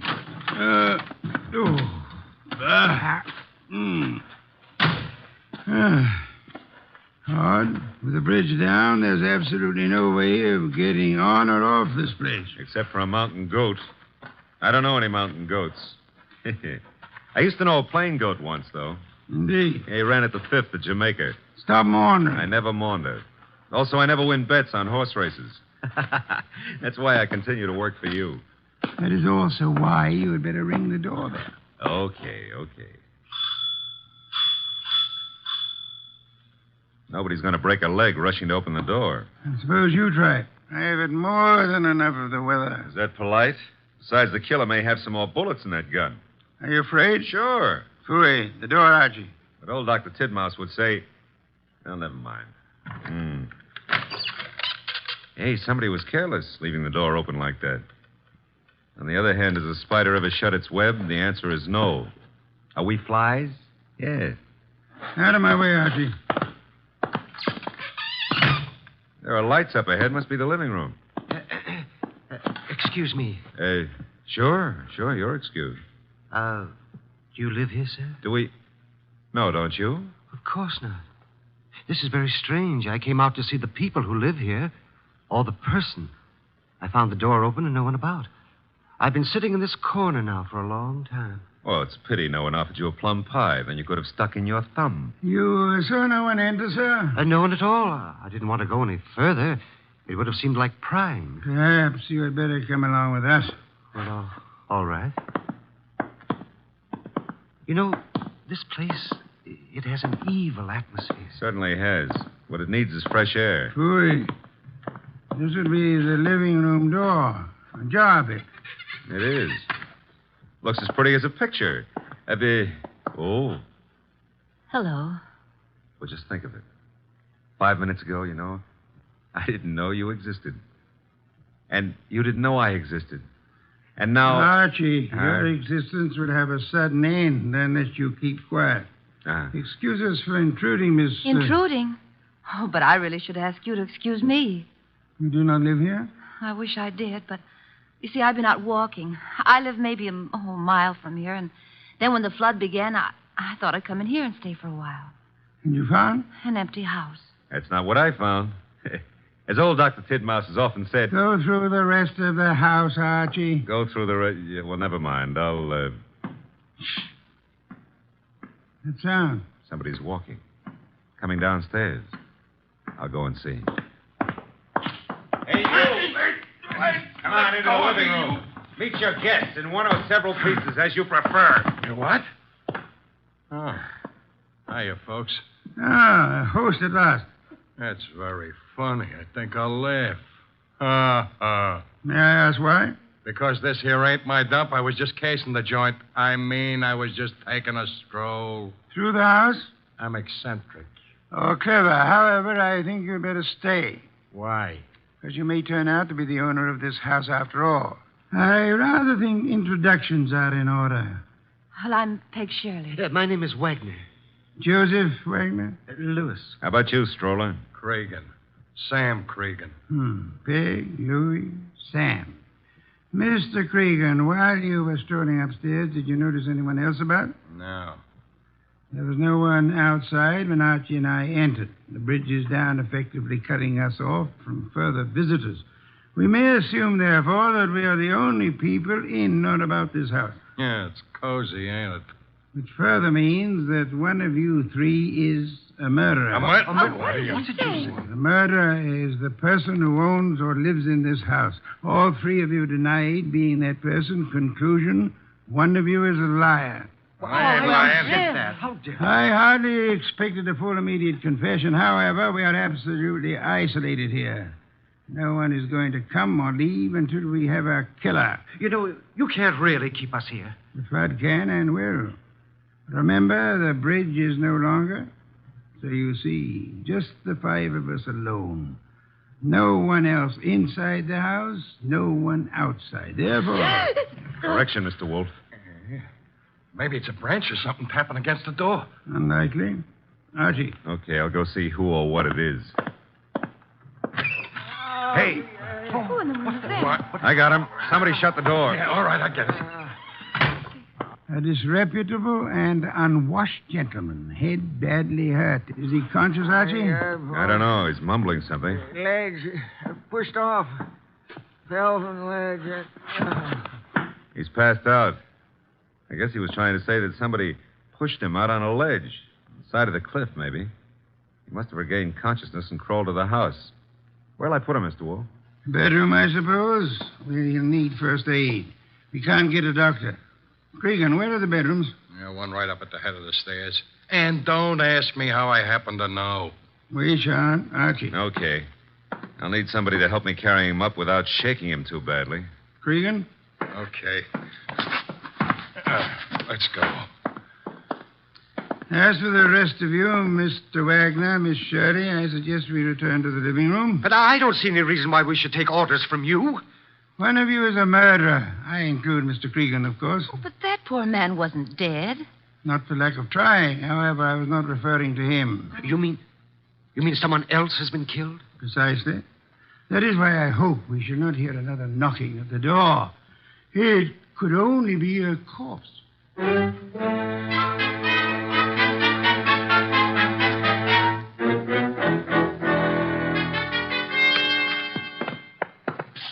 Archie. And Cregan. Yeah. The injured man? Still out. Probably got a concussion. Did he say anything further? Well, he babbled a bit. I don't know if... We should assume we're among friends, Archie. Exactly what did he say? Well, he was pushed over the edge of the cliff because he saw Miller killed.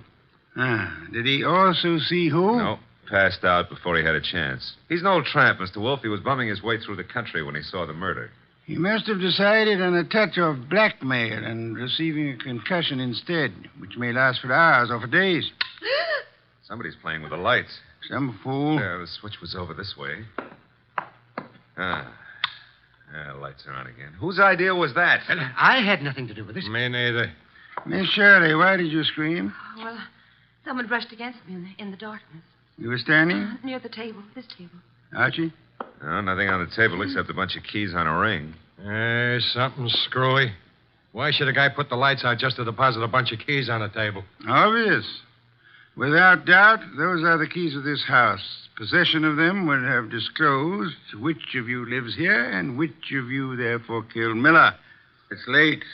I shall sleep down here, lacking an elevator to transport me upstairs. The elevator's lacking. Yes, the rest of you should be able to find bedrooms upstairs. Good night. Archie. Yeah? Follow them upstairs. Spend the night awake. Okay. Good heavens, Archie. On my way. What's that? I don't know. What's cooking up here? Somebody's playing with the lights up Strike here, a match. You don't have to. I got a flashlight. Oh, here it is. Light switch. You know, this putting out of lights is getting to be somebody's bad habit. Well, all three of you seem to be okay. Stay here. Where are you going? Tramp's room, right here at the head of the stairs. Think of all your good deeds while I'm gone. All right, downstairs again. What, again? Oh, dear. What happened? Well, it was more than a bunch of keys this time. Oh, that knife. There's blood on it. There should be. I just pulled it out of a man's heart. Well, Mr. Wolfe, one of these three babies doused the lights, popped into the tramp's room, deposited the knife in his chest, and popped right out again. The knife you're holding? Yeah. Intelligent of you to wrap a handkerchief around the handle. Well, whoever killed the tramp didn't have time to fool around with gloves, so... There should be prints on the knife handle. Satisfactory, Archie. That's mild enthusiasm. Archie, on that desk, an ink pad. Yeah. Miss Shirley, you carry face powder, of course? Yes, I do. Archie will need it to bring out the prints on the knife. He will then fingerprint each of you.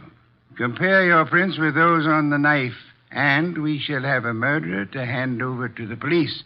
Archie, will you begin, please?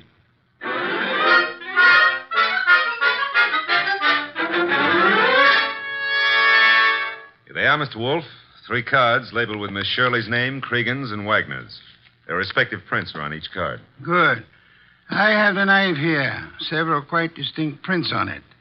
It should be child's play to, Archie. Yeah? Take your own prints and mine. What? Do as I say quickly. Yes, sir. All right, give me your thumb. Thank you. That's it. Now mine. Thank me. That's it. There's something wrong. Something wrong and deadly loose in this house tonight. Well, there's a card with your prints and mine. Thank you. Now you got 5 cards altogether. So I have. Archie. What now? Take the ink pad and a fresh card with you. Where am I going with them? Upstairs? But, Mr. Wolfe, there's nobody upstairs except the corpse. Precisely. It is his prints I want.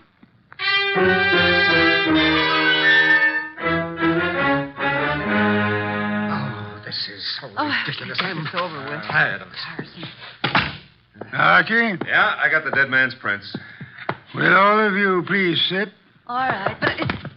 Good heavens, young woman. Be careful. We want no accidents. Sorry, I caught my high heels in the rug. Archie, the card with the corpse's prints on it. Yes, sir. Thank you. You know, I've had quite enough of this nonsense. Have you, Mr. Wagner? Yeah, and so have I, Mr. Wolfe. Also, I don't think you know what you're doing. Perhaps not. However, I have something rather interesting to tell all of you. There is no one in this house besides yourselves, except, of course, for the dead man upstairs. There is no one on the rock on which this house stands, except for another dead man in our car. Look, we already know all that. Bear with me. We may rule out secret passages, unusual hiding places, or anything of that esoteric and childish nature. We may also rest assured that no one has come to or left this house or rock within the last few hours. Well, that means we're kind of hermetically sealed here, huh? Meaning also that whoever was here when the tramp was killed is still here. Still here in this room. Correct, Archie. Now then, I have checked the dead tramp's prints against those on the knife. Theoretically, suicide was possible. However, the prints do not match. That guy was in no condition to kill himself anyway. True. Then I checked Archie's prints and mine against those on the knife. No similarity. Oh, but no one suspected either of you. Thank you, but I had to be thorough. That left only the 3 of you. I compared your cards and the prints on them with the prints on the handle of the knife. And? I want you to remember one thing very clearly. We are the only living people in this house or on this rock of land. No tricks are possible and may be ruled out. All right, so what? This. The prints on the handle of the knife that pierced the heart of the man upstairs do not match his prints or the prints of anyone in this room. Yeah, I knew mine wouldn't match. Would you mind saying that again? He doesn't have to. And those cards, Mr. Wolfe, has the prints of everybody here. And yet none of them match the prints on the knife handle. But, well, in that case, who or what killed him? Why, there must be someone else in the house. I give you my word there is not. Hey, you thinking about ghosts or something? Ghosts never leave fingerprints. I've got to get away. I can't stand this. Me too. Come on, lady. But I'll come along with you if you don't mind. Mr. Wolfe. Let them go. The bridge is down. They can't get far. Okay. But I don't get it. Get what? Well, the fingerprint business. And who killed Miller, plus the tramp? The identity of the killer, Archie, is quite obvious. It is? To who? To whom? Who's whom? That's a joke. Yeah, I'm stalling for self-respect. You know? Of course I do. I have no conclusive proof, however. I had hoped the fingerprints would be of assistance there, but they proved to be phantoms. I'm still smarting about the other thing. You know, it's at times like this that I almost agree with you about my intelligence. Lack of intelligence? Yeah, well, don't rub it in. Don't rub it in. Just go ahead. Yeah, well, maybe you better rub it in. From now on, you may refer to my brain in the negative. In the negative? Bless you, Archie. What I've just done, I don't know, but can I have a raise? No. I'll take it back. You can't. Get the others in at once. Mr. Wolfe, you now have the appearance of Mr. Wolfe being surrounded by several dozen bottles of beer. What have I done?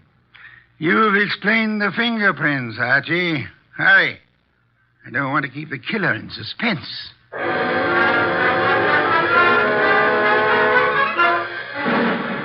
don't care. No, I'm very nervous. I don't like this. Archie. They're all here.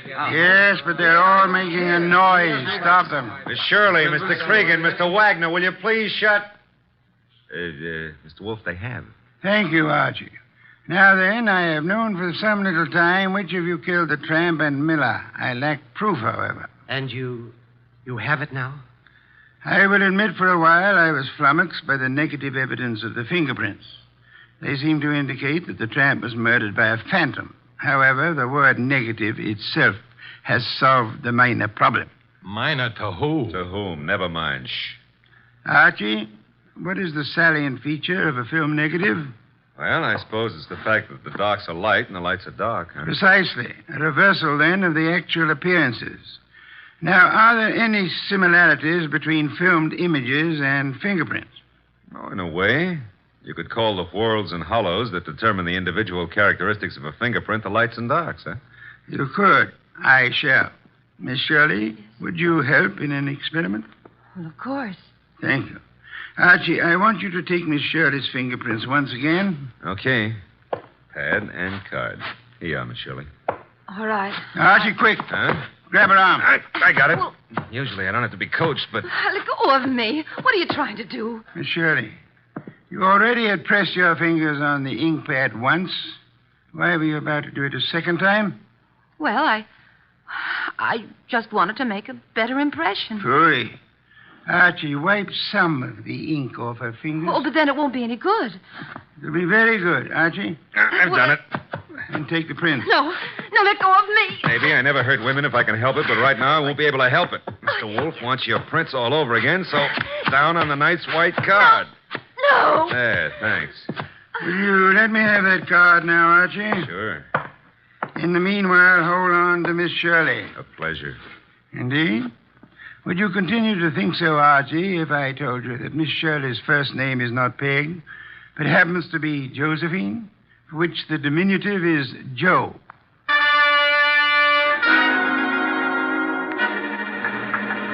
Glad they're fixing the bridge. I was beginning to think we'd be here forever. Phooey, we have been.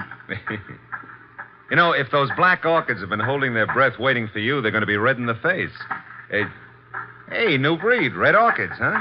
Archie, must you talk? Well, it's fun. Also, you've been holding out on me about the case. I surrender. Okay. You know, when we compared the new prints of Josephine with those on the knife, you could have knocked me over with a sash weight. They were identical. Naturally. She stabbed the tramp. Yeah, but what was the fingerprint gag? She merely loaded her fingers so heavily with ink that she falsified the markings. She filled up the hollows and walls with ink. The result was that ridges became hollows and vice versa, in the same fashion that a photographic negative falsifies lights and darks. You got that when I mentioned the word negative. It works, huh?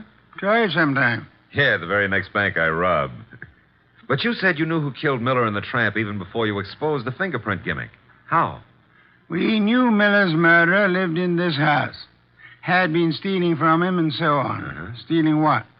Cash, of course. He, as the girl admitted, was an eccentric, kept his money on the property. Cregan had probably heard of it, hence his casing of the house. Yeah? Our problem, therefore, was to discover who lived in this house. All three suspects denied it. Josephine Shirley told us, as you may remember, that she'd gone for a walk and then been driven by the flood to this house where we found her. Well, that's what she said it could have been. No, because as you may also remember, she tripped at one point over the living room rug and mentioned why. Sure, she said she was wearing high heels.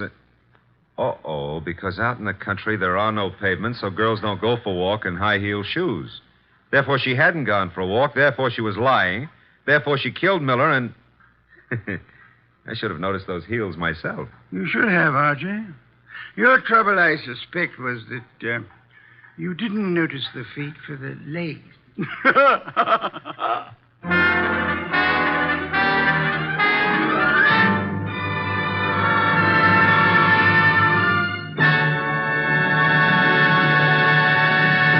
You have been listening to The New Adventures of Nero Wolfe, starring Sidney Greenstreet.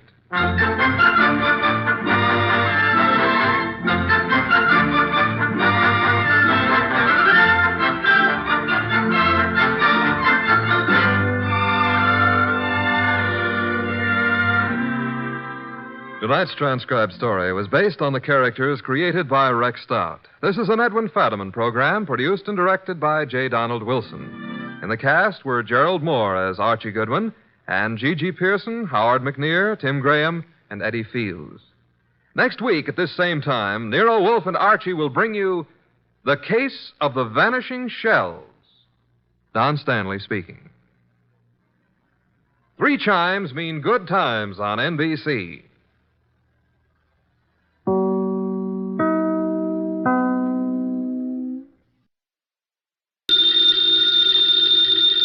Ladies and gentlemen, the ringing of that phone bell means mystery, adventure. Nero Wolfe's office, Archie Goodwin speaking. Mr. Wolfe? No, he isn't. Huh? Oh, well. For you, maybe he is. I'm not here. Oh, yes. He's always here. I've gone out. No. He seldom ever goes out. I won't start on anything tonight. Oh, sure, he'd love to start on a case tonight. What's your name? Oh, that's a beautiful name. Address? Archie, it's another woman hang-up. No, honest. I'm not Mr. Wolfe, but I'm his agent. Yeah, I'll be right over, miss. Goodbye. What's her trouble? Where are you going? Well, she said she's received some threatening notes and she's afraid to leave her hotel. So long, boss.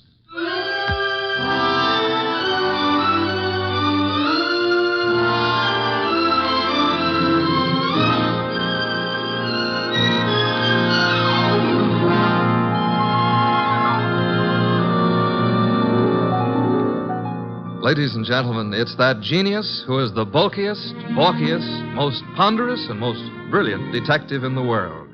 Yes, none other than that chair-borne mass of unpredictable intellect, Nero Wolfe, created by Rex Stout and brought you in a new series of adventures over this NBC network in the person of Mr. Sidney Greenstreet.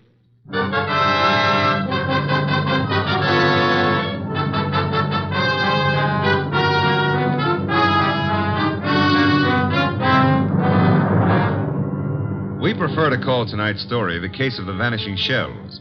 It didn't seem to be difficult at first, but, well, I'm not a stupid individual, but so often I allow myself to become mesmerized by beautiful women. Heaven bless them.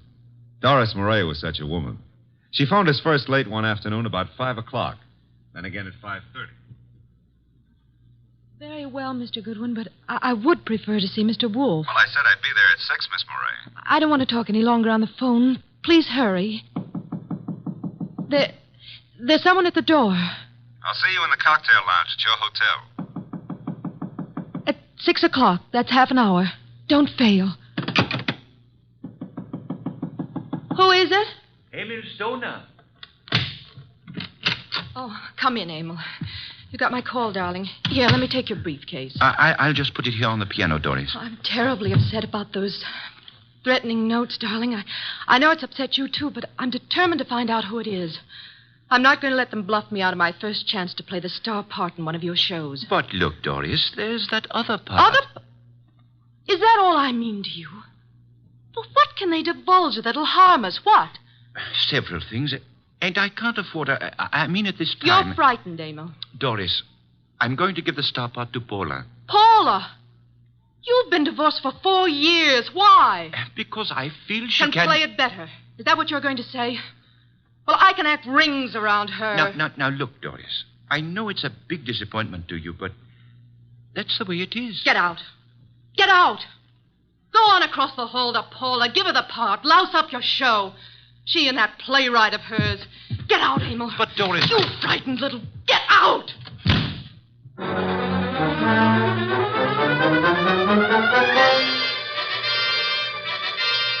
I believe, Mr. Wolfe, you're making a great mistake in not coming along. Indeed. I'm sure that what attracts you could not possibly be of interest to me. The gal needs help. Money is money. Girls, money, phooey. Yeah, well, we could have dinner out for a change.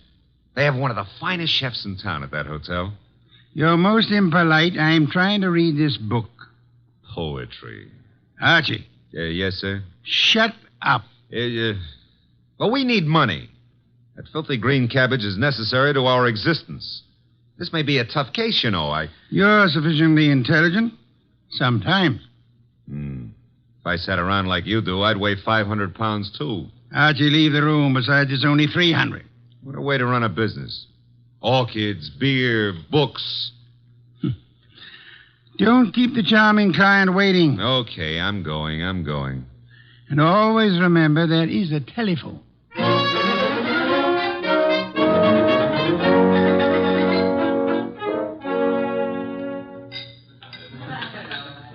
Thank you, waiter. Oh, good evening, Miss Moray. I'm Archie Goodwin. Well, I didn't expect...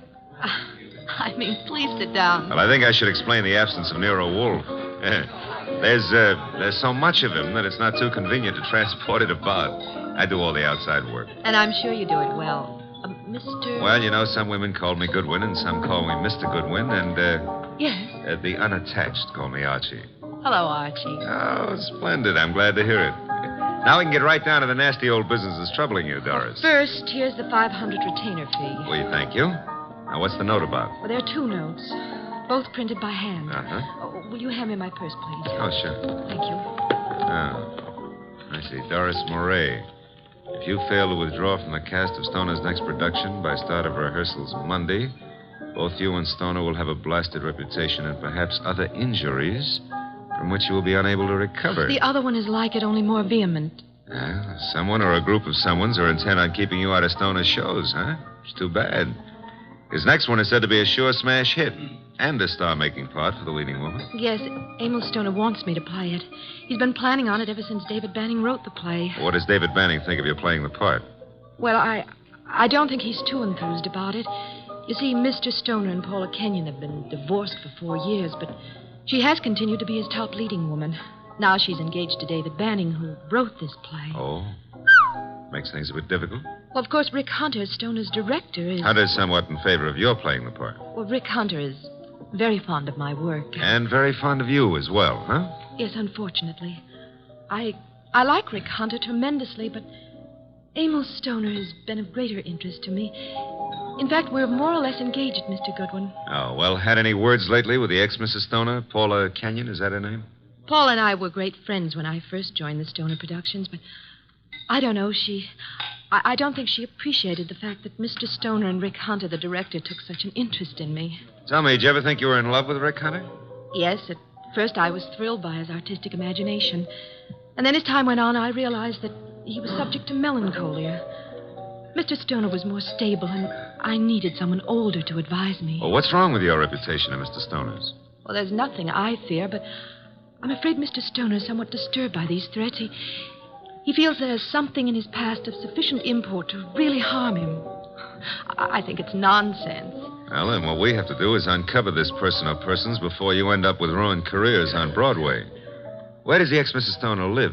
Well, as a matter of fact, she lives just down the hall from me. Lived here for years. Oh, well, I think it's advisable, honey, that you stay close to your room until we solve this thing. Oh, but I'm not afraid for my life, Archie. No? Well, I am. I'll see you into your room, Doris. Oh, now, please, Mr. Goodwin, if you... Oh, you don't trust the boy, huh? Oh, well, Such beautiful eyes. Oh, Lovely red hair. Yeah. You could have the lead in my new play. I never wrote one, but for you, I'll try anything.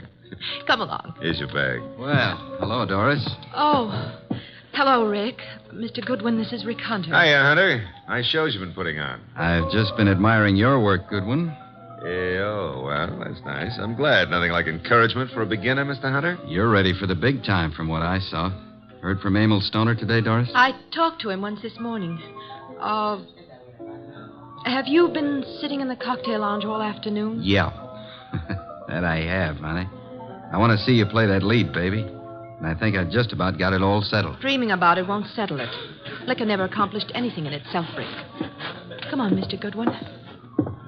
He's a very jealous man, Doris. In fact, right now, I can feel his thoughts piercing me between the shoulder blades. Oh, excuse me. Here's a phone booth.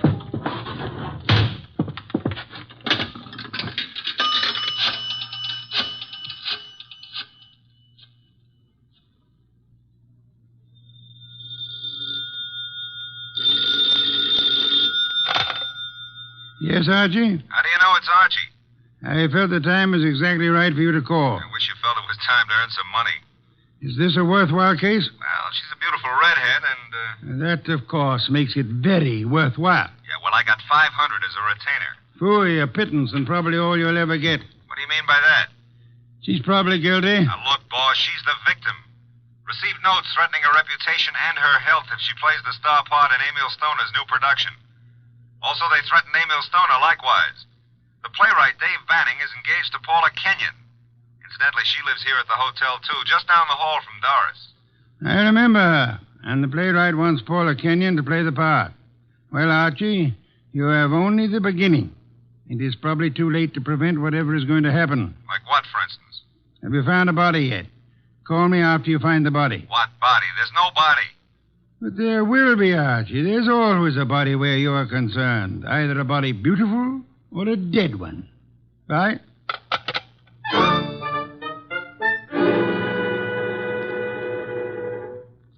Thanks for seeing me to my room, Archie. Oh, I'm not stopping here, Doris. I'll take a look inside. But I'm not. Oh, I insist. Part of my job, you know. If I fail to take every precaution, Mr. Wolfe would never... Oh, look in that chair. Emil. Emil? Emil Stoner? Oh, 3 red dots on his shirt front. Doris, hold on. I'm all right. Yes, I'm all right. All right, sit down. That's it. Now, let's see. The body's still warm. What's this crumpled in his left hand? A horoscope. Between the fingers of his right hand, an unlit cigarette. Monogram PK. Paula Kenyon. This horoscope is from March.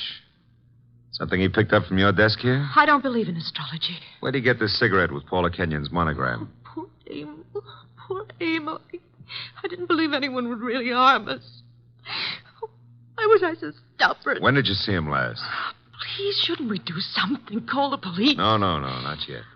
When did you see him? Why, I saw him this morning. I'm so shocked I can hardly think clearly. Doris, Yes? there's a briefcase here on the piano with a newspaper on top of it. What? Oh, it is. Yes, it's Emil's. He must have left it here this morning. That's strange. Emil Stoner was bald, but... But what? Well, I'm sure he's a man who always wore a hat, but I see no hat. He must have come up the elevator as I went down to meet you. Who would know he'd come up here? Your director, Rick Hunter, he said he'd been in the bar all afternoon. What else was it he said? Thought he had everything just about settled. Oh, no, Rick couldn't. He just... Oh, Mr. Goodwin, I couldn't believe that. I can believe anything about anybody. I learned that the hard way. In my book, everybody's guilty until proved otherwise. Even you, baby. What? Even you. Yeah. A Herald Tribune newspaper. Are you sure you haven't seen him since this morning, Doris? What are you doing? Absolutely nothing. Someone came in here and shot him. Call the police. I insist. Maybe... What? Maybe I did leave my door unlocked. Why did I do that? Well, they couldn't have opened the door otherwise, could he? No. Give me the check room, please. Oh, hello. Do you know Mr. Emil Stoner, the producer? You do? Well, tell me, did he check his hat with you this afternoon or this evening? He didn't, huh? All right, thanks. He must have carried it up here to this floor. Doris, do you have a gun? I own a gun. A small .25 automatic. But it's not here. Where is it? I had the handle repaired, and it's been in my dressing room for a week or two. I hate to do this, Doris, but I'm going to move the body away from the back of that chair. There. Yeah, 3 wounds. 1 bullet went through the upper part of the chest, out the middle of the back. I'd say right through the heart. By the angle of the wound, he was shot while sitting down. Please, Mr. Goodwin, must we stay here? I want to give this room a thorough going over. We'll go down to the lobby. I want to use that phone booth again. And, Doris, I hope... I know what you're going to say. You hope that gun of mine... is still in your dressing room at the theater.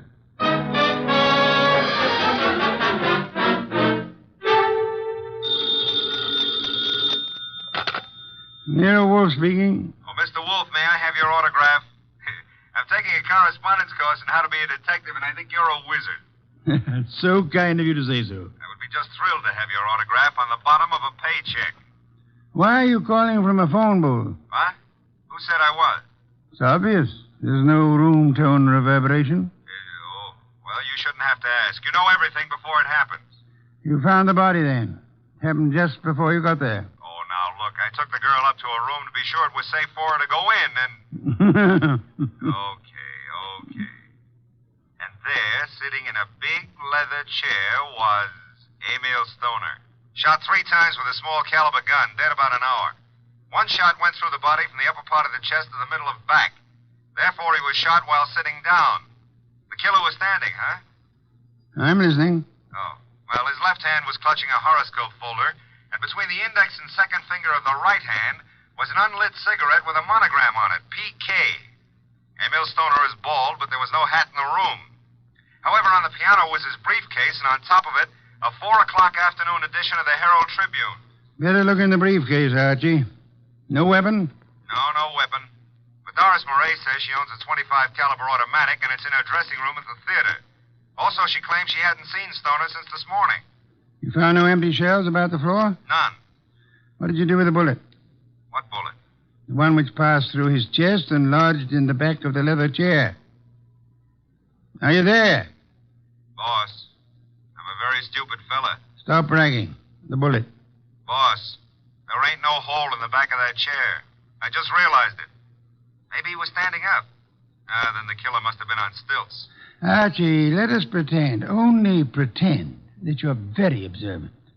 Now proceed to Paula Kenyon's apartment, just down the hall, you said, and see what she knows without divulging the fact that Stoner is dead, and look sharp. My gears must be slipping.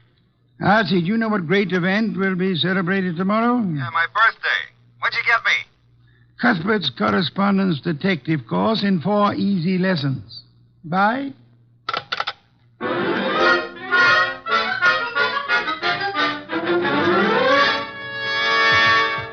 This is Paula's apartment.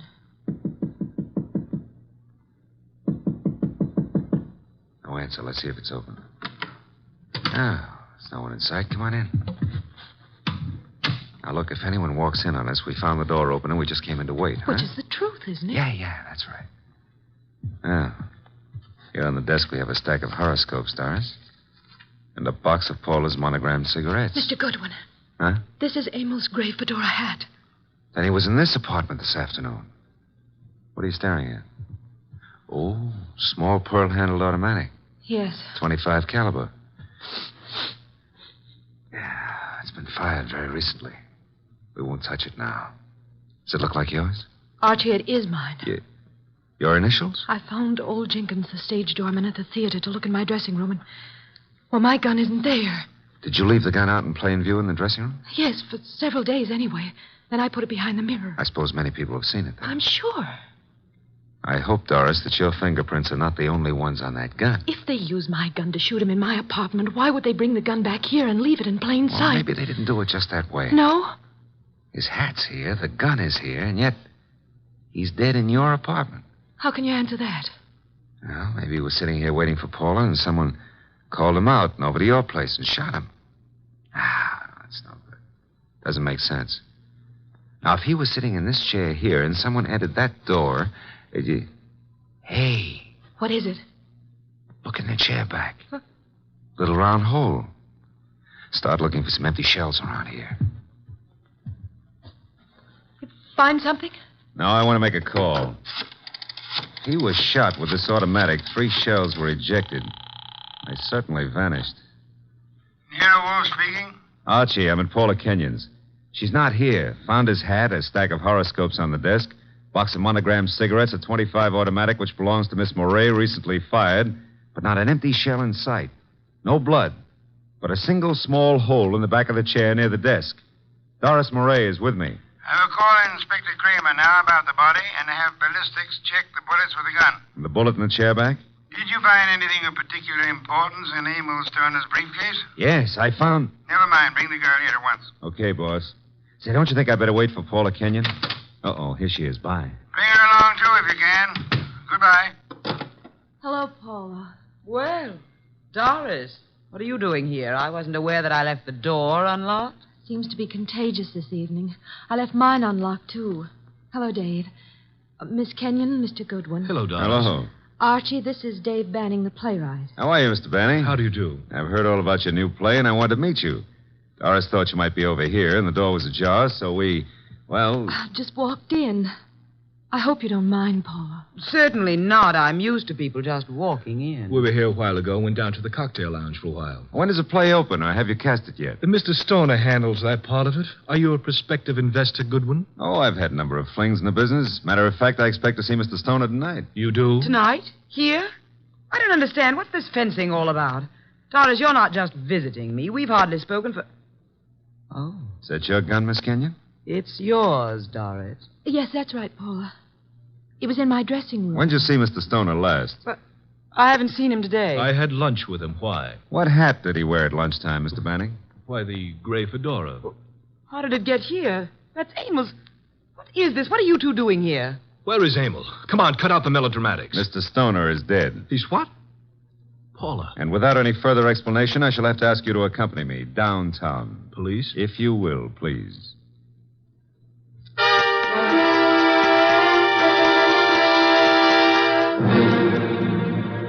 They're still in the front room, boss.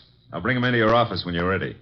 Yes, Archie. I'm sure they're all anxious to talk. They've been sitting there for an hour now. Maybe we ought to make some sort of explanation to them, huh? Why? This sort of technique should work very well in this particular instance. Yeah, but I don't know about that director, Rick Hunter. He may be difficult. Does anyone know that you found the completed and signed contract in the briefcase? No one. Mm-hmm. Good. Now we have the threat notes, the contract, the afternoon newspaper, the briefcase, the fedora hat, the gun, no ejected shells, the horoscope, the cigarette, and the 2 chairs. One with a small hole in it. Come in. Ah, Inspector Kramer at last. What have you? Well, we covered every inch of that place and didn't find a single empty shell. There were 2 bullets in the body and the one that passed through him into the chair back in Paula Kenyon's place. They were all 3 fired from Doris Moray's little automatic. Any fingerprints on the gun? None but Doris Moray's. Not unexpected, to say the least. The bullet that was lodged in the chair in Paula's place went through his heart. Now, he was apparently shot in her room, but... But how did he get into Doris Moray's place? I'll be able to explain that when we locate those 3 empty shells, Inspector. Bring our guest in, Archie. Come in, please. Ladies and gentlemen, Mr. Nero Wolfe. Miss Paula Kenyon. Hello. Miss Doris Moray. Hello, Mr. Rick Hunter, the director. How do you do? David Banning, the playwright. How do you do? Won't you be seated, please? May I present Inspector Kramer of Homicide? How do you do, Inspector? Mr. Wolfe has asked you here to give such details as you recall, which might be of assistance to him in the solution of the murder of Emil Stoner. Mr. Hunter, as the director, whom did you favor as the star of your next production? Why, Doris Moray. You have been deeply interested in Miss Moray, Hasn't done me much good. but you do love her. I do. And you are deeply interested in the progress of her career. I am, most assuredly. Did you know that Mr. Stoner had made out and signed a contract for a certain woman to play the lead in the new show? No. You knew that Doris Moray had a gun in her dressing room. Yes? You were in the hotel cocktail lounge all afternoon until you met Doris and Mr. Goodwin. Yes, And you could have seen Emil Stoner enter the lobby and go to the elevator. I could. Could you prove that you never left the cocktail lounge until you met Doris and Archie? Maybe not. Did you see Mr. Stoner go into the elevator? I did. Mr. Banning, you wrote the new play. Were you in favor of Miss Murray playing the part? Why, no, I felt Paula Kenyon was better suited for it. You and Miss Kenyon are engaged to be married. Yes. If anything happened to Mr. Stoner, you, as next in line, could assign the role as you saw fit. That's correct. Did you know that Mr. Stoner had made a final decision on the part? I did not. He didn't tell you anything about it at lunch today? No, I made a strong plea for Paula. You know about the gun in Miss Murray's dressing room? Everyone did, apparently. Very well. Miss Kenyon, did Emil Stoner visit your apartment often? Not often. We were not on too friendly terms. Did you phone him to visit you this afternoon? No, who said I did? No one? I merely asked. Were you, by any chance, still in love with Emil Stoner? Now, see here, I don't appreciate that kind of talk. Just relax, Mr. Banning. I was not in love with Mr. Stoner. That was over. You and Doris Murray were at one time very friendly. Yes. Well, I found out how two-faced she was. Emil was a fool to fall for her, but you couldn't tell him anything. All she's interested in is a career. You're not interested in your career, Miss Kenyon? Well, yes, in a way. You wanted the star part. You phoned Stoner this morning. Yes, but he said he was going to give it to her. You knew about Doris's gun? No, I You didn't. recognized it immediately, boss. Well, yes, I knew. What if I did? Then you wrote these threatening notes to Miss Murray. I did not. I did not.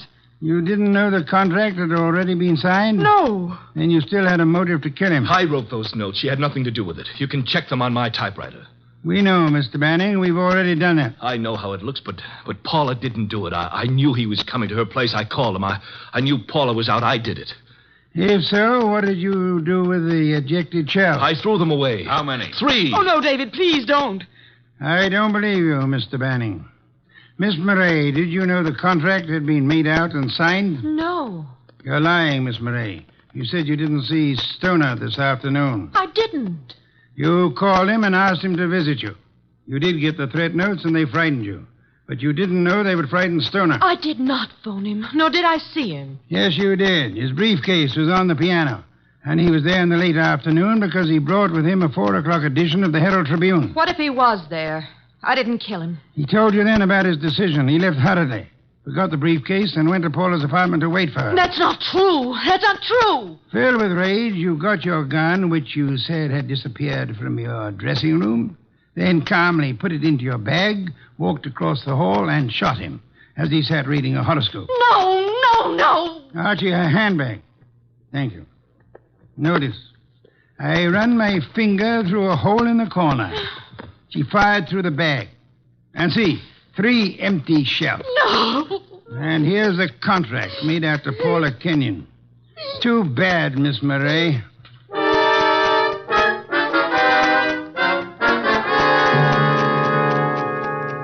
Well, that's a good day's work, boss. Some beer, Archie. Right.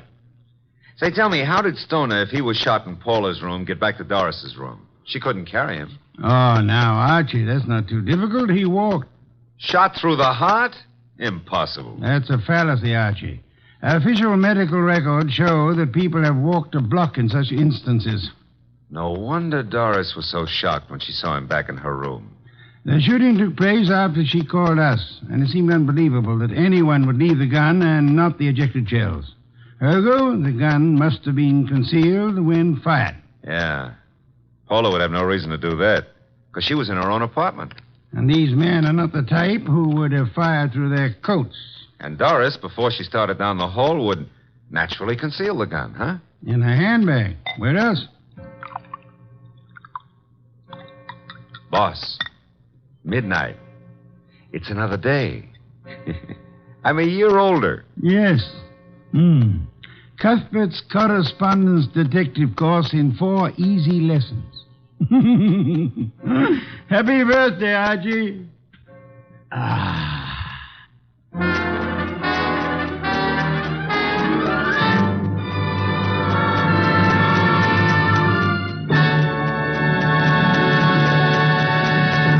You have been listening to The New Adventures of Nero Wolfe, starring Sidney Greenstreet.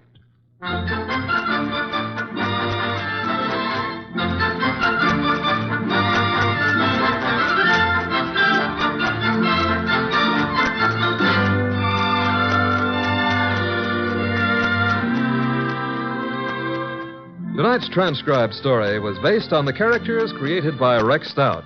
This is an Edwin Fadiman program, produced and directed by J. Donald Wilson. In the cast were Gerald Moore as Archie Goodwin, and Gene Bates, Betty Lou Gerson, Bill Johnstone, Peter Leeds, and Vic Perrin.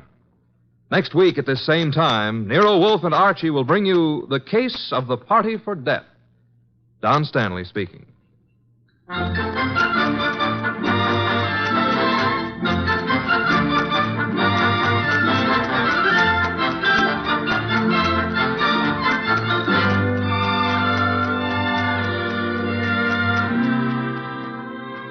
Three chimes mean good times on NBC.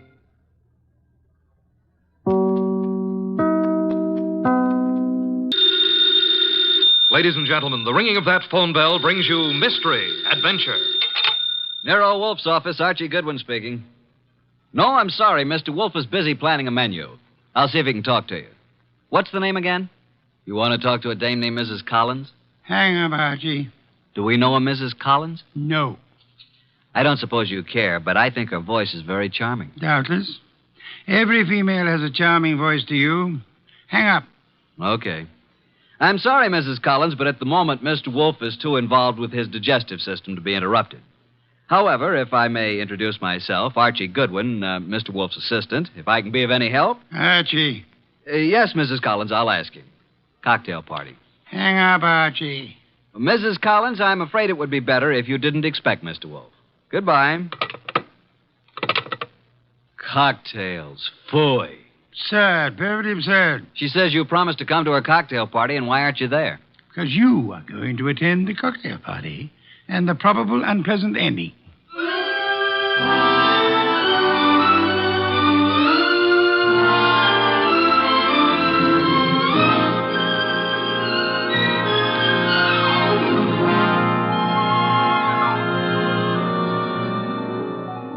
Ladies and gentlemen, it's that genius who is the bulkiest, balkiest, the most ponderous, and most brilliant detective in the world. Yes, none other than that chairborne mass of unpredictable intellect, Nero Wolfe, created by Rex Stout and brought to you in a new series of adventures over this NBC network in the person of Mr. Sidney Greenstreet.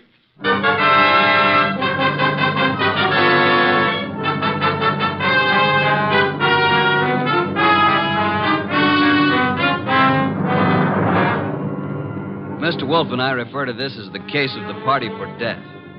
Nero Wolfe really should have gone to the party since he'd accepted, but I was delegated. I can't complain now since it was there that I met Georgia, the most beautiful redhead. Well, that's my weakness, redheads. Yeah, and blondes and brunettes.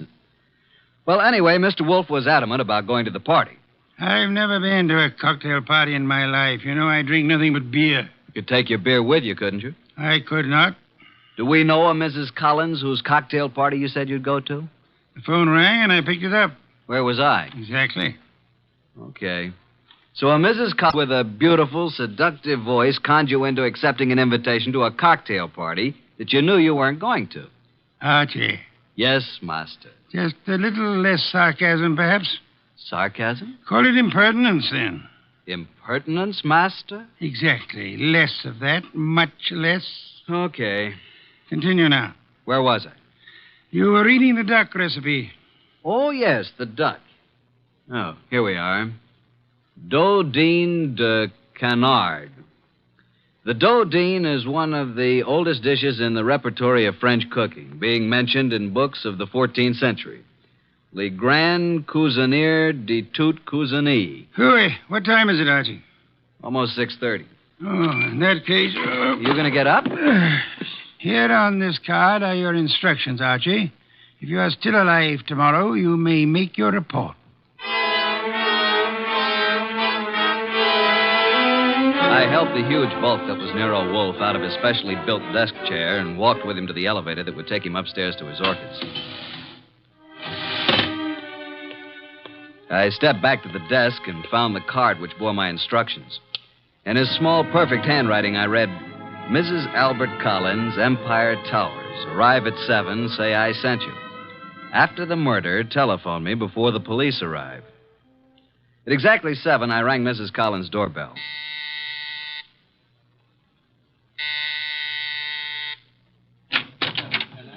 Mrs. Collins? I'm Mrs. Collins. I'm Archie Goodwin. We talked on the phone a little while ago. Oh, yes. Well, come in, Mr. Goodwin. Mr. Wolfe begs to be excused. At the last moment, he was unable to attend. Well, I'm glad you could come. You're not disappointed? No, I don't think so. I'm rather upset. I'm afraid, Mr. Goodwin, for my life. That's why I called Mr. Wolfe. Oh, just drop your hat and coat there, Mr. Goodwin. May I tell you something, Mrs. Collins? Well, of course, Mr. Goodwin. Archie will do. Archie? When I spoke to you on the phone, I thought I knew what you'd look like. And? You do. Well, is that good? It's not bad, Mrs. Collins. Janie will do. Janie will do. Archie, Mm-hmm. I think it would be best if I say you're an old beau of mine. From where? In Hollywood. When I went to Hollywood High School and you went to USC. Okay, but don't expect me to remember much about it. Well, I'll be flattered if you remember anything about it. I want you to keep your eyes and ears open. Observe everything tonight. Well, now shall we join the party? Oh, Albert, this is Archie Goodwin. Archie, this is my husband, Albert. How do you do? Hello. And this is Joe Boyce, my husband's partner. How do you do? Boys? I've told you about Archie, Albert, but well, I guess you probably don't remember, do you? No, I don't. When I was in high school and he went to USC. Oh, yeah, sure. What'll you have, Goodwin? I'd like a plain lime and soda. Oh, now, really? A teetotaler now? Yes, I used to overdo it, remember? So you knew my wife in Hollywood? Quite a while ago, though. Uh-huh. Been here long? Oh, a while. Did you and my wife run into each other again just lately? Yeah. A few days ago? About. Joe Boyce here is my partner, chemical business. Makes this sort of an old home week, doesn't it, Joe? In a way, Al. I guess it does it that. Joe knew my wife back in those days, too. And they're still very friendly. Yes, indeed. You two have got something in common to talk about, haven't you, Goodwin? Mrs. Collins, you mean? We never knew each other very well. No? Okay, Goodwin, let it go. Why, look. Look what I found. A new man. Just what I need. I'm Georgia. Archie. Archie, dear, will you fix up my drink, please? Anything for a lady. Let's go to the bar. Eh, Archie? I'm determined, Joe. If it were only the money, or only Jane, I might listen. Oh, Al, can't we talk about it later? I like talking about it now, Joe. You're going to be sorry about this, Al. I am already. But you'll have 20 years or so in prison just being sorry. I've got the papers you forged right here. You're hysterical, Al. Let's face it. The firm went broke, but I suffered too. So let's forget it. Yes, Joe. The firm went broke, but you didn't. And I don't think my wife did either. The two of you had everything figured for yourselves. Well, I'm turning the papers over to the DA tomorrow.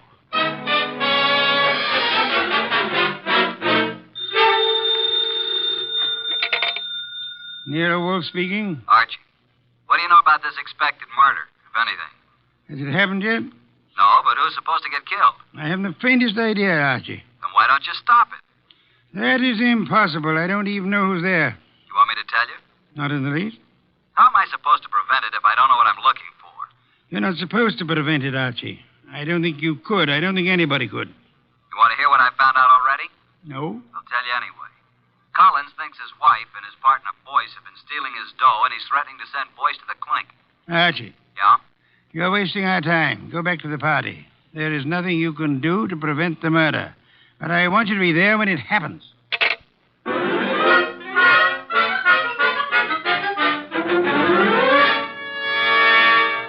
Now that all the guests have gone, let's sit down here, Georgia.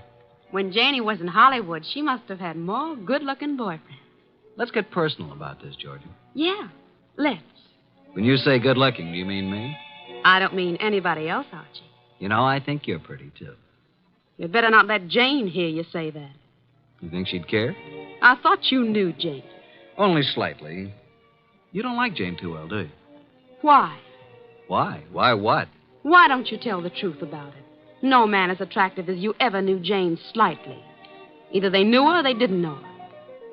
Maybe you think I'm getting a little tipsy. The idea never occurred to me. No? Well, it has to me.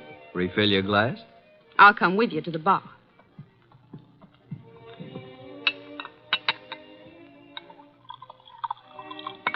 Well, here's your drink, Georgia. Oh, I find there's no ice left in the ice bucket. Janie.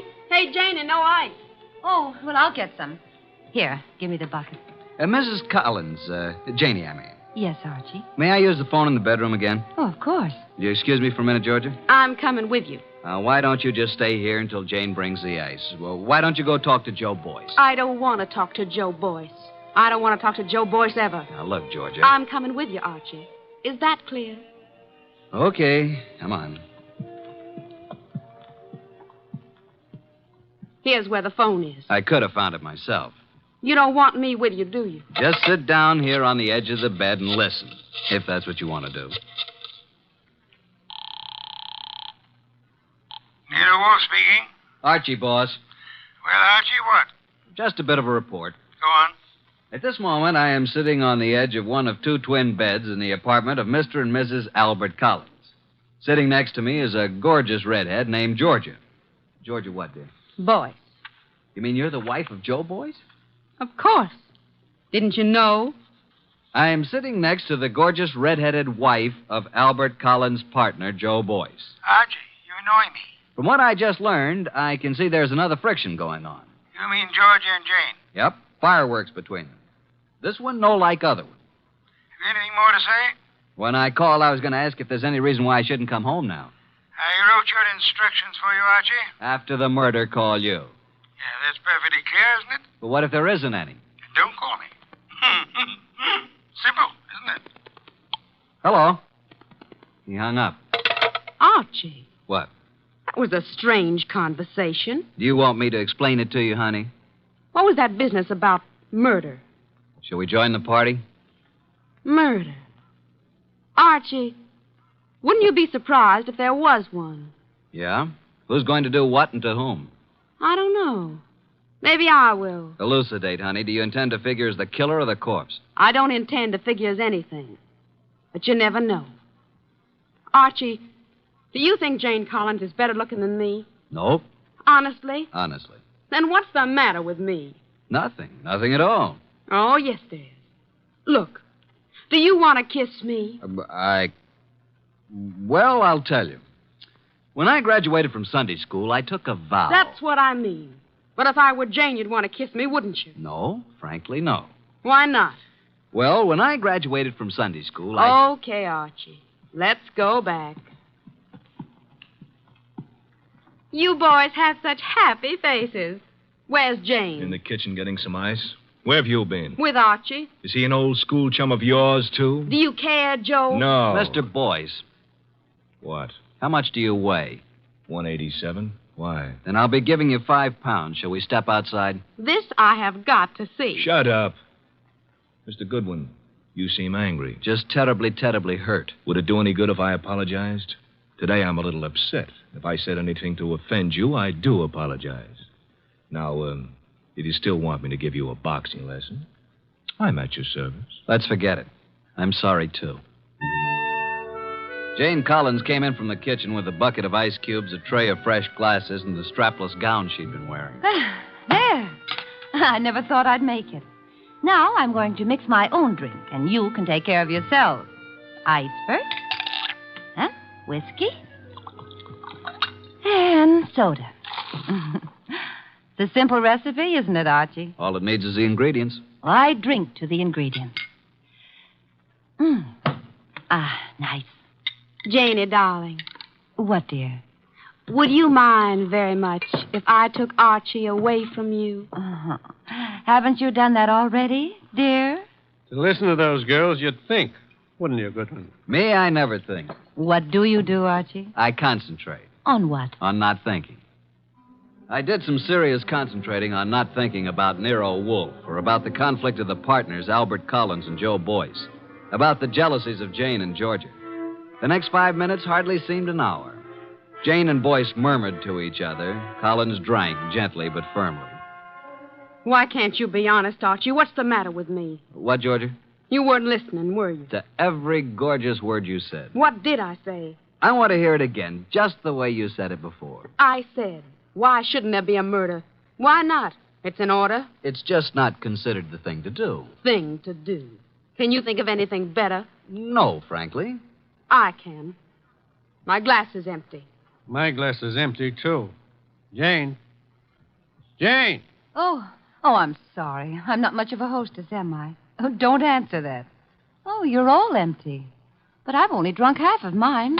You don't usually drink so slowly, Jane. Well, I'm just not in the mood tonight. I usually drink faster to keep you from drinking mine. See, Albert always gulps his and then reaches for mine. What's the difference? Well, I'll fix you some fresh drinks, but put my drink over there by you, Georgia, and lay off, Albert. I only had about 3 swallows of it. Besides, you don't need any more. I suppose we know what dear Jane is going to do, don't we? Lay off, will you? Lay off. It's my husband who said that, Archie. Archie, meet my husband, Mr. Boyce. I will now explain why dear Jane took our glasses away to the kitchen when she could have bought a drink right here. Listen, Georgia, will you... Mr. Boyce is speaking, Archie. What, Mr. Boyce? Nuts. Mr. Boyce says nuts, Mr. Goodwin. What do you say, Mr. Collins? I think Joe has covered the field. We were talking, weren't we, Archie? Possibly. We were talking about dear Jane. She's got to be always the prettiest, always devastating. Right now, she's putting on a completely new face. And in about 20 minutes, when our tongues are hanging out, she'll come back, all horsed up and bright and smiling, with another tray of drinks. Yeah, she'll take all night to fix them. Well, I'm going to get some air on the balcony. Don't jump off. Al, you're drinking too much lately. I shouldn't worry you, Joe. Especially now. When you start drinking, not only your drinks, but everybody else's, too, well... Jane's right. Is that what worries you? Slide Jane's glass down. The ice is all melted. You see what I mean? Okay, Joe, let's not be nasty until tomorrow. That gives me an idea. Think I'll propose a toast. Until tomorrow. And you know, it may be rather fitting that I should drink a toast from the glass that Janey left. Until tomorrow.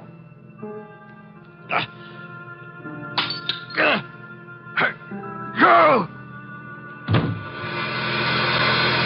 Al. Al? Jane? Janey! Albert! Oh, Albert.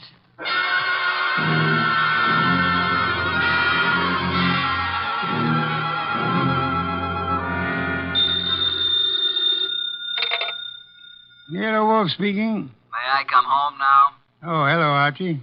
I said, may I come home now? Have you sent for the police, Inspector Kramer? Of course. Who was killed, Archie? Albert Collins. How, Archie? I don't know. You were right, though, weren't you? Naturally. About what? Murder. Oh, that. We can talk about it tomorrow. Good night, Archie. Come home when you can. What do you mean, come home when I can? You'll be held as a witness, won't you? Try not to wake me with the elevator when you come in. Well, Inspector Kramer, you've had me here at headquarters for a long while. For quite a long while. Haven't you asked me enough questions? Goodwin, you say you never saw these people before, Collins or Boyce or their wives.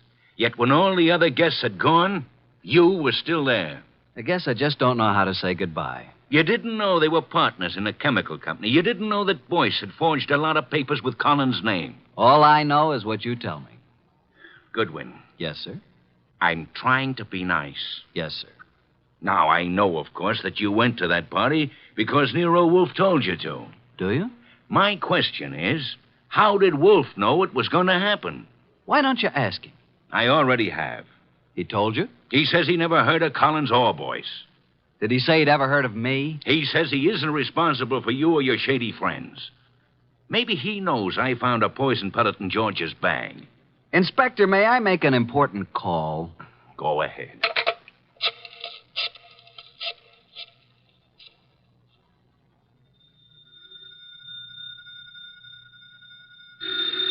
Archie. Confounded light. Hello? What time is it, Master? Confounded, Archie. I'll tell you what time it is. It's a little after 4 a.m. I'm at Central Headquarters, and Inspector Kramer has been chatting with me about my shady friends. Kramer is a jackass. Just a second. Pick up the other phone, will you, Inspector? Sorry, Mr. Wolfe. What was that you were saying about Inspector Kramer? I said Kramer is a jackass. Thank you. Wait a minute. Wolf, Oh? Eavesdropping, Inspector. I was just talking about bringing you down here for a little questioning, Wolf. Fooey. What's that? Fooey. It can be spelled in several ways. I spell it P-F-U-I. Fooey. You think I won't bring you down here as a material witness? Yes, I think you won't. I think you'd be making a great mistake if you did. A great mistake. Why? Because I might not tell you who killed Collins. Then you wouldn't know which one of these people to prefer charges against. Now send Archie home. Even he needs an occasional night's sleep.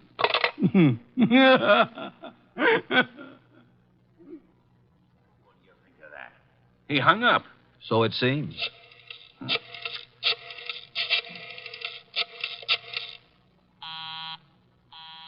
Busy?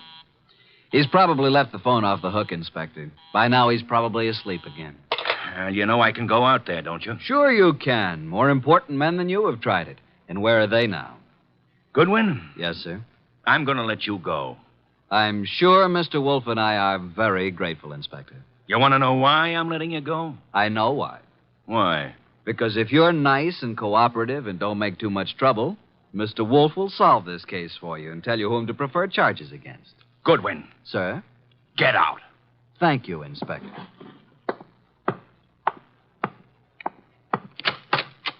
Good morning, Inspector.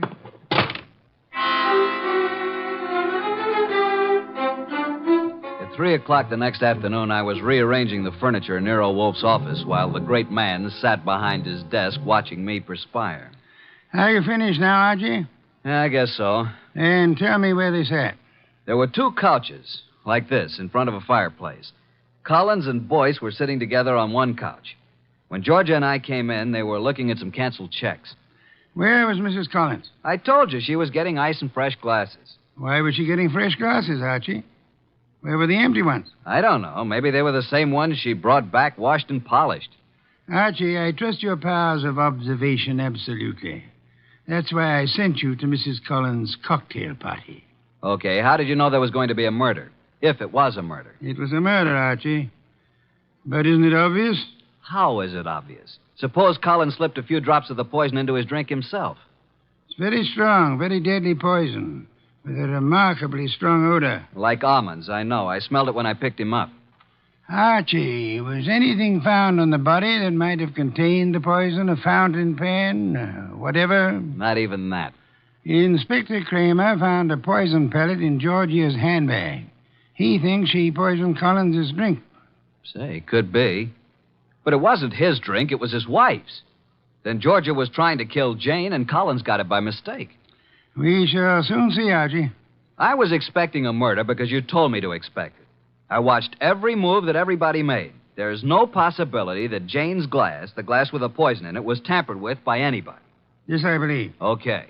Archie, you're sore, aren't you? Have you ever spent the night with Inspector Kramer? He's really a good man, too. Why did you say he was a jackass? Because he didn't know who killed Collins. Do you? Of course. Was there ever any question about it? Just a moment, please. The only trouble is it may be difficult to prove.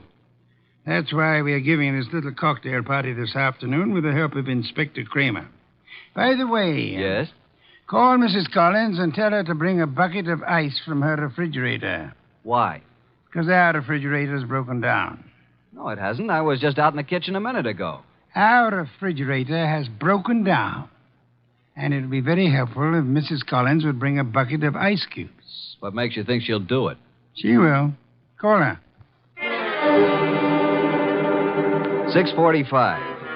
There we were in Wolfe's office doing a repeat performance of last night's smash hit. 2 couches faced each other, a cocktail table between them. On one couch, red-headed Georgia and me. On the other couch, it was a big one, Joe Boyce, Jane Collins, widow of the lately defunct Albert, and Nero Wolfe. Jane had been drinking a little slower than the rest of us. Our glasses were empty. Hers was still half full. Wolfe said... Archie. Yeah? At this point in last night's party, Mrs. Collins got up and left to get some fresh drinks. Repeat what she said. Approximately? Approximately will do. I think she said something like this. She said, put my drink over by you, Georgia. Lay off, Albert. I've had about 3 swallows of it. Besides, you don't need any more, Albert. Am I right, Jane? Close enough, Archie. But what of it? Now, what is this nonsense all about, Wolf? Mr. Wolfe is trying to make something out of nothing. I think Mr. Wolfe is going to turn up something mighty interesting. Don't look so perturbed, Joe. Since I'm playing the part of the late Mr. Collins, pass me Jane's glass. I'll keep my glass, Mr. Wolfe. I haven't finished my drink. You're a very clever woman, Mrs. Collins. Would it be too much if I ask what this is all about? What worries you, Archie? You make it sound as if that drink she's holding is poison. But it can't be, because as yesterday, she's already drunk half of it herself. When our freezer broke down, she was more than willing to bring a bucket of ice cubes, wasn't she? So? What would happen, Archie, if you froze a gelatine-coated pellet of poison in the center of one particular ice cube? Mrs. Collins hasn't finished her drink. Notice the ice is all melted now. She hasn't taken one sip since the ice melted completely.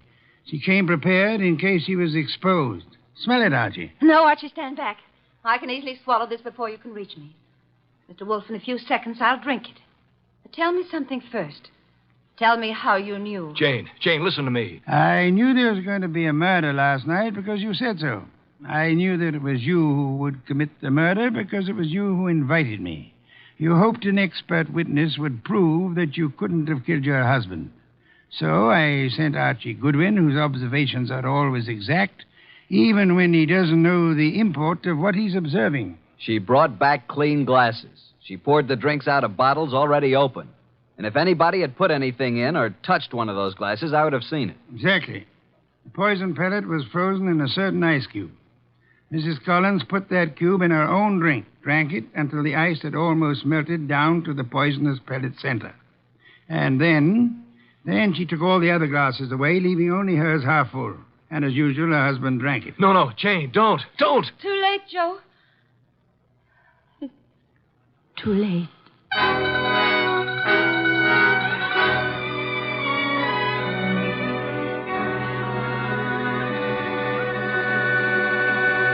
Well, boss, Jane didn't get away with the suicide try. That was clever thinking you did.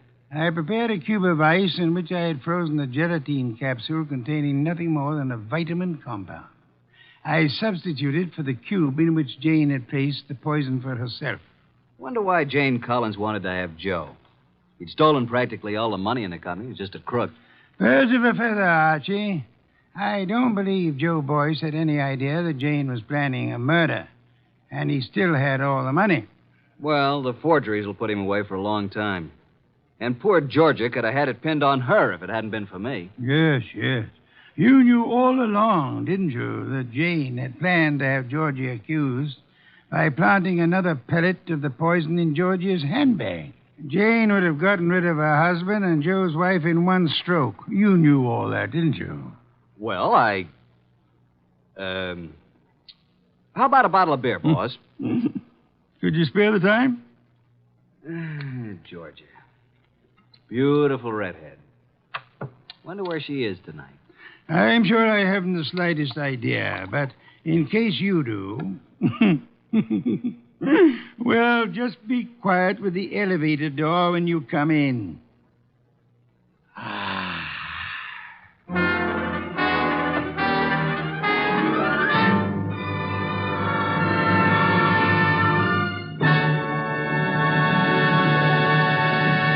You have been listening to The New Adventures of Nero Wolfe, starring Sidney Greenstreet.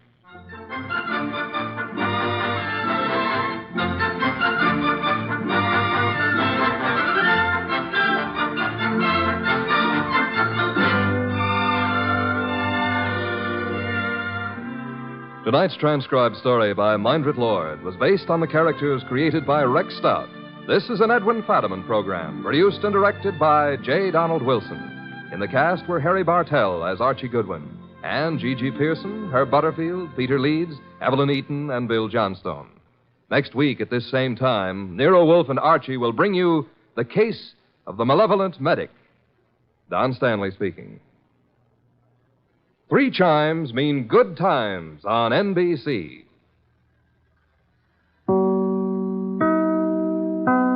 Stay tuned for Nero Wolfe, transcribed in 30 seconds. Tomorrow, you're invited to a 1-hour concert by the renowned NBC Symphony. The orchestra will be under the direction of Bruno Walter for tomorrow's performance, and celebrated violinist Joseph Szigeti will be featured soloist. Selections for tomorrow include the overture to Mozart's Marriage of Figaro and the same composer's brilliant concerto for violin and orchestra. You're invited every Saturday to a concert by the NBC Symphony. Ladies and gentlemen, the ringing of that phone bell brings you mystery, adventure. Nero Wolfe's office, Archie Goodwin speaking. Who? Mr. Hal Horton, United Industries? Oh, I see. Well, I must warn you, Mr. Horton, Mr. Wolfe doesn't take kindly to big industrialists. Says their great wealth upsets his digestion. Why do you want to see him? The connection's bad. I don't hear you.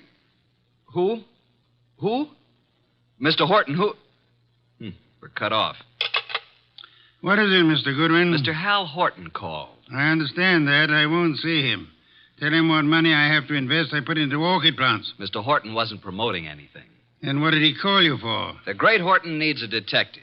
Maybe just my occupational reflex, but I thought he said somebody'd been murdered.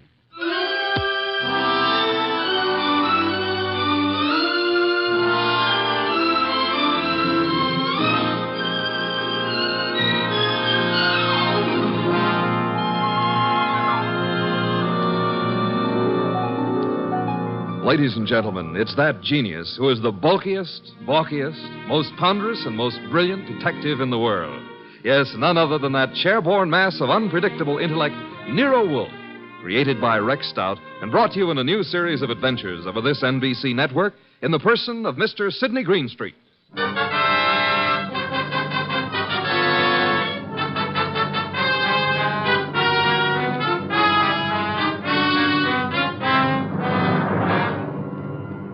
It turned out that what Horton had said had been murder, which became celebrated in the case of the malevolent medic.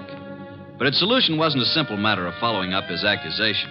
It had false clues mixed all through it like raisins in a pudding. The man we came to know as the malevolent medic was young Dr. Benjamin Sloan. The case began on the sunny afternoon when Grace Banks, his nurse, came into his private office. Waiting room's finally empty, I take it? Well, there's one more patient, darling. I'm sorry, doctor. Mrs. Horton's here for another of the thiamine chloride shots you ordered for. I said you could give her those, Grace. She doesn't have to wait to see me. Oh, she's hung up her mink coat, parked her orchid and her alligator bag, and filled up all the ashtrays with lipstick cigarette stubs. Mrs. Horton prefers to wait for you. She seems very upset. I hoped she'd get hold of herself. Mrs. Hal Horton with all that money. Whatever gives her such jitters? Darling, if I ever get in that condition after we're married, please shoot me. I've advised her to go to a specialist. Hers isn't a true medical case. Well, I'll do what I can. Get a needle ready, will you, Grace, and show Mrs. Horton in. Yes, darling. I mean, doctor. Mrs. Horton, will you step in now?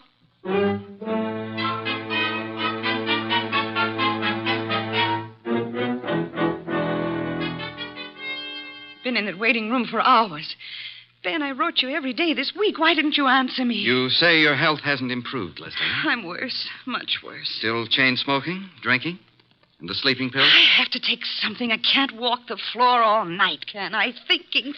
Why are you so unhappy, Leslie? You have what you always said you wanted: money, clothes, excitement. You have the right to say that. But don't. Please don't. I'm only pointing out facts you should face. I told you from the beginning you need a nerve specialist. I need you. Nobody else can help me at all. Leslie, you went over this the last time you were here, and in all those letters you've been sending. Now, let's cross it off for good, shall we? Don't talk like that. You don't mean I'm it. no longer a lovesick dope, and you're the wife of one of the biggest industrialists in the country. Yes, Hal Horton. I despise him. He thinks his money makes him God. He thinks he can buy anything that he bought me. He made me think I was getting the world with a fence around it. Everything I want is on the other side of that fence. You don't know what you do want. I want us the way we used to be, happy in love together. Leslie, please be quiet. Why? Miss Banks is in the laboratory. She can hear you. What of it? I'm not ashamed. I'll tell her. I'll tell everybody. Imagine Hal's face when he finds out I'm leaving him, that I'm coming back to you. He already knows about you. I told him you were in love with me, that you're jealous. He doesn't like it. Leslie, you're raving. Now stop it. You always said I was the most attractive woman in the world. You made your choice. Now get this into your head. I'm really in love now. In a few weeks, I'm going to be married. Now I'll get your medicine. So it's really true. You are going to be married. Yes. I'd heard it, but I didn't believe it. going to marry a nurse. All my friends have known and been laughing at me. Please, now that's enough. I made a plan, a wonderful, beautiful plan about us. Ben, you love me. Ben, say you love me. Mrs. Horton, that is all over. Don't love me. No longer. You're here as my patient, and that's all. After this treatment, I must ask you to get another doctor. A wonderful, beautiful plan for us. And now she threatens to step in and spoil it. Well, maybe I'll spoil a few plans. How would you like that? Threats will accomplish nothing. I can ruin things for you, Ben. All those fancy ideas of yours about having a fine practice, being a great doctor. Do you want to give those up? I can arrange it so that maybe there won't be any wonderful future for you. Are you prepared to face that possibility? Because I'm prepared to make it a reality. And I mean it. You'll regret this day as long as you live. I'll get your medicine, Mrs. Horton. Hand me my bag. Thank you.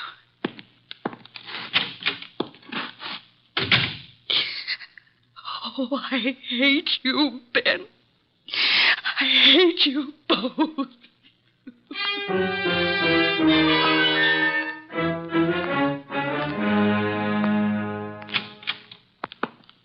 Sorry to have kept you waiting, Mrs. Horton. Miss Banks had to do a repair job before she could use the sterilizer. Alcohol, Miss Banks? Yes, Dr. Sloan. Now, Mrs. Horton, may I help? Thanks. So nice of you. There. Right side for the hypo this time, isn't it? Just touch with this cotton. Ready now, Doctor. Oh, what's the matter, Mrs. Horton? I'm just cold. Alcohol. After this, I advise you to go home and rest. These massive doses are a little painful, but they give results. There. That's all. Just relax here, and you can leave in 10 minutes. Come, Miss Banks. I want to talk to you.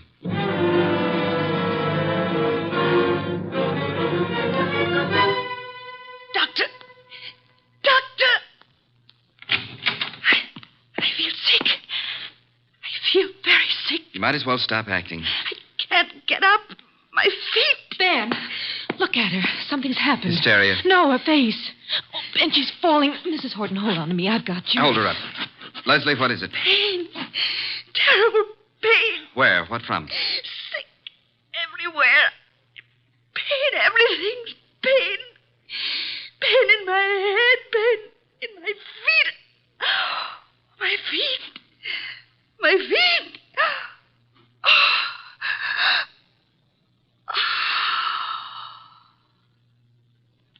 Doctor, she's dead. Yes, Grace. Get a card from the files. I want to study it. From the first day Mrs. Horton came here. What was it, Ben? What happened to her? Symptoms are of a heart condition from which it seems the patient has just expired. Then you must call her husband. Grace, did you hear me? Yes, Dr. Sloan.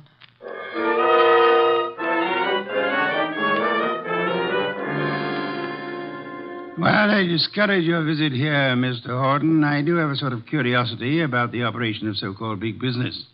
Maybe offer you a glass of beer and hear an explanation of the rise and fall of this morning's stock market. You don't think I've come here socially? I wish to engage your services for... Not available. You're a detective, aren't you? Specializing in cases that interest me. Sherry, Mr. Horton? I don't need it, thank you. But Mr. Wolfe says he specializes in cases that I've just got here. I haven't told my story. I don't believe you even know who I am. Oh, yes, we do. We do indeed. A millionaire. Did I offend you by speaking of a fee? No, on the contrary. It is that portion of your conversation which interested me most. Frankly, I planned to spend the evening examining the first edition of Henry James I'd like to purchase, and the word fee suggested a possible way. Now, what have you done, sir? What have I done? One doesn't have to be a detective to recognize you're in trouble, Mr. Horton. Look, Mr. Wolfe, I have done nothing. But I've got a question I've got to have answered. I need facts. They tell me you're the man who can give them to me. If Nero Wolfe can't get them for you, they're not facts, they're fancies, Mr. Horton. Well, my story's involved. But the gist of it is your beautiful wife, a former model, died last week. The death certificate indicated a heart attack. You suggest she was murdered. How did you know? Never mind how I came to my conclusions. How did you come to yours? Leslie had been going to a Dr. Benjamin Sloan. She said he was a specialist. Some friend had recommended. She'd been upset. He was giving her vitamin B shots, she told me. You doubt that was true? Dr. Sloan informed me, after she died in his office, there'd been a heart condition from the beginning. Well, I don't believe it. Leslie was a very emotional girl. She'd have been quite frightened of a heart ailment. She'd have told me about it. Maybe she didn't comprehend its seriousness. Dr. Sloan did. Why didn't he get in touch with me at once about it? Then, when I went to clear up Leslie's room, I discovered something. Leslie didn't go to Sloan through a friend. She'd known him when she was a model and he was a hospital intern. She'd kept letters he'd written to her then. Love letters. Indeed. Well, doesn't that give you an idea, Mr. Wolfe?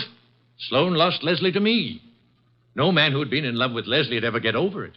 Would a man be jealous enough, kill a woman he loved, rather than have her belong to another man? An interesting theory, Mr. Horton, one frequently advanced in fiction. Shall we investigate and see how it works out in fact? Yeah, you'll take the case, then. The intricacies of the feminine nature are challenging if you do not have to come in contact with the creatures. The practical research in such matters I leave to Mr. Goodwin here. It is a field in which he specializes. But it's you I want. Our method of operation is not under your control, Mr. Horton. You'll be so kind, Archie. Get a first-hand report of Dr. Benjamin Sloan and the women in his life.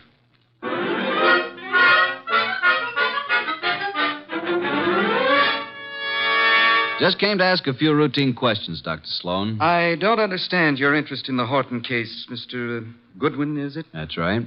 The death certificate was signed and a report made to the medical inspector. Detectives are a snoopy lot. Detectives? Are you from the police department? No, I'm employed to note some details before we close up the Leslie Horton estate. Sudden deaths have to be double-checked. I'm afraid I can't add a thing to what I've already reported. Well, thanks for seeing me anyhow. Been a pleasant visit. Ever have a patient die in your office before, Dr. Sloan? No, but I've seen similar cases in the hospital, of course.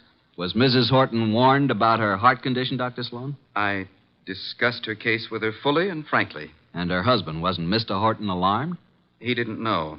Mrs. Horton's ailment was, well, not to bore a layman with medical details, was not a fatal one necessarily. She might have gone on for years. Just played in bad luck, huh? The worst. Mm-hmm. When'd you first meet her? Several weeks ago. And you saw her how many times? It's all on the record. She was nervous. I prescribed thiamine chloride. Her medical report card shows that. You read it for yourself. Well, I guess that's all, Dr. Sloan. Won't bother you further. Miss Banks will show you out. Yes, Dr. Sloan? Sort of a modern Aladdin arrangement, isn't it? Wish I could press a buzzer and have a beautiful girl like you appear. Mr. Goodwin is leaving. Oh, this way, Mr. Goodwin. You can use the side door. The waiting room's full of patients. So long, Doctor. This way through the lab. There's a door from it into the corridor. Cozy place, all those bottles. I suppose there's enough stuff in here to kill an army. To cure one. Miss Banks, may I say that you're the kind of a nurse that patients dream about? Make it a pleasure to go to a hospital. Blonde hair, blue eyes, winkers an inch long. Are they real? If you'll excuse me. What do I have to come down with to persuade you to take care of me, huh? I don't take cases. I'm a technician. Good day, Mr. So you work just for Dr. Sloan? That's too bad the way he's involved in this Horton case. It looks serious. Mrs. Horton simply died of a heart attack in Dr. Sloan's office. If you wanted to help your boss, Miss Banks, you'd stop rushing around and answer a few questions. I'm sure Dr. Sloan gave you the necessary information. Guess he doesn't realize the trouble he's in. If you can supply any details that'll change the picture, you'll be doing him a great favor. He's a nice guy. I want to help. What is there to say? The report... Let's get it in your own words. Just what really happened here that day. Well, Dr. Sloan gave Mrs. Horton the vitamin B shot. That was routine. Mm-hmm. But she didn't get up afterward. She said she was sick. And then she fell and I caught her. And Dr. Sloan administered emergency treatment. What did that consist of, Miss Banks? All that is in the office record. What would bring on such an attack? It could have been several things. Could it have been something she ate? Acute indigestion affects the heart. Maybe Mrs. Horton would be here now if the doctor thought to use a stomach pump. He did use one. He did everything there was time to do. She certainly went in a hurry. Suffer a lot? She said she was in pain. Where? Her stomach? No, not her stomach. Where then? She seemed to be in pain all over. Reflex, maybe? When it was over, what did you do, Miss Banks? Called Mr. Horton. Must have been a blow to the great man. I understand she was younger than he is and quite a sultry gal. I've talked to you professionally because you said it was necessary to help Dr. Sloan. Is that all, Mr. Goodwin? I guess it is for now. Unless you'll have dinner with me. Thank you, no. I'm handsome, hardworking, and harmless. I'll bring you references from my employer. What do you say? The express elevator's the one on the right. Must be there's another man. Wouldn't be the doctor, would it? Well, you'll fit better in a Pullman kitchen than here among the test tubes at that. My reluctant congratulations.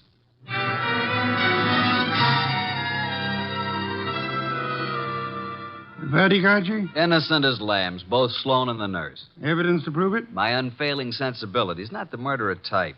Nice couple, doctor and the nurse. I suspect they're engaged. She's so much in love with him, I could have been you, and she wouldn't have known the difference. Very flattering. Records? The usual medical record, Mrs. Horton's first visits, symptoms, subsequent visits. Here are the notes on it. Vitamin B shots. No chance they brought this on, huh? Dr. Sloan says absolutely not. I checked that with other doctors. But Mrs. Horton did go into this right after the hypo. Nurse's story jives with Sloan's? A little more detailed. She says he did everything, even used a stomach pump. The woman was in pain? What's this? Head to feet? My way of saying pain all over. What other papers did you examine? Only the medical record. Get back to Sloan's office late tonight and examine all the papers in his desk. Can't you trust me? I tell you, there's no reason even to suspect these two. When you have one of your adolescent's infatuations on, blood dripping from a dagger in a girl's hand would look to you like crushed rose petals. With this Grace Banks out of the way, maybe you can recognize evidence. Sounds like a long, bleak evening. Hand me that medical book, and then be on your way. I want to think.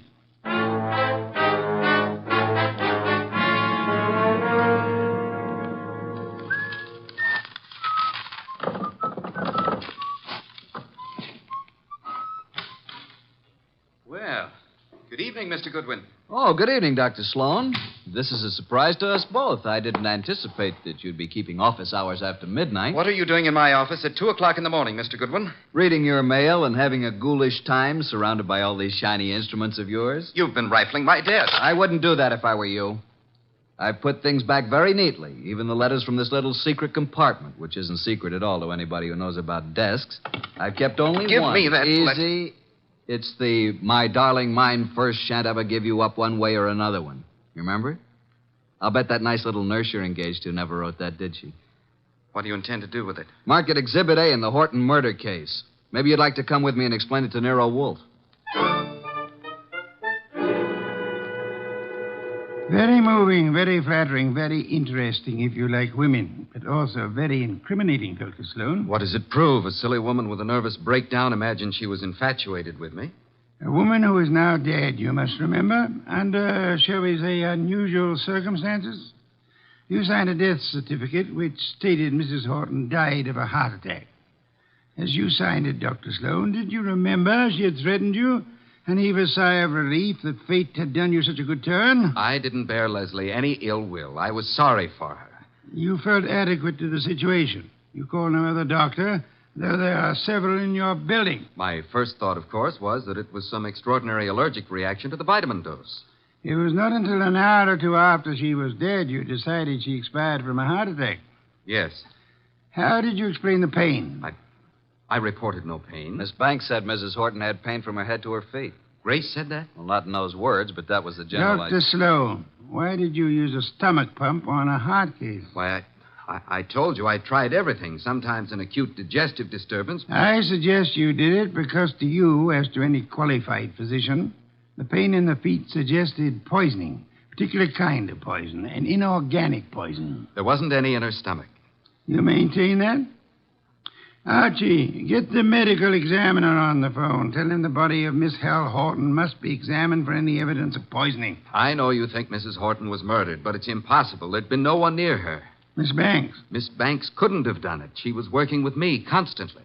That's what I thought you'd say, Dr. Sloan.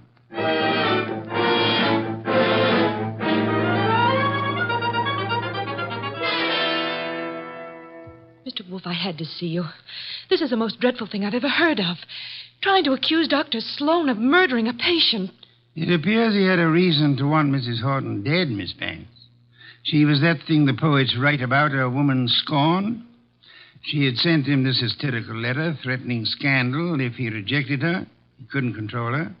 She kept coming back to his office making scenes? He gave her nothing but thiamine chloride. I know. I fixed the shot myself. Don't start covering for her. I'm not. I tell you, I filled the needle.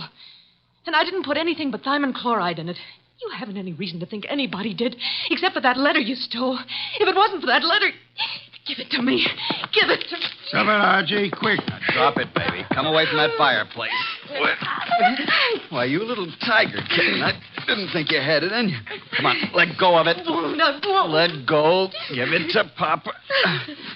Now, look what you did. You almost got Nero Wolfe out of his chair.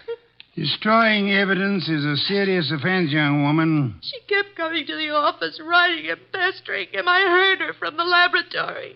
You read her letters, too, didn't you? You knew if something didn't stop her, Dr. Benjamin Sloan was a ruined man. But he didn't kill her. I know he didn't. I don't believe he did. You don't? Well, then who? You've just provided an excellent motive for having done it yourself, Miss Banks.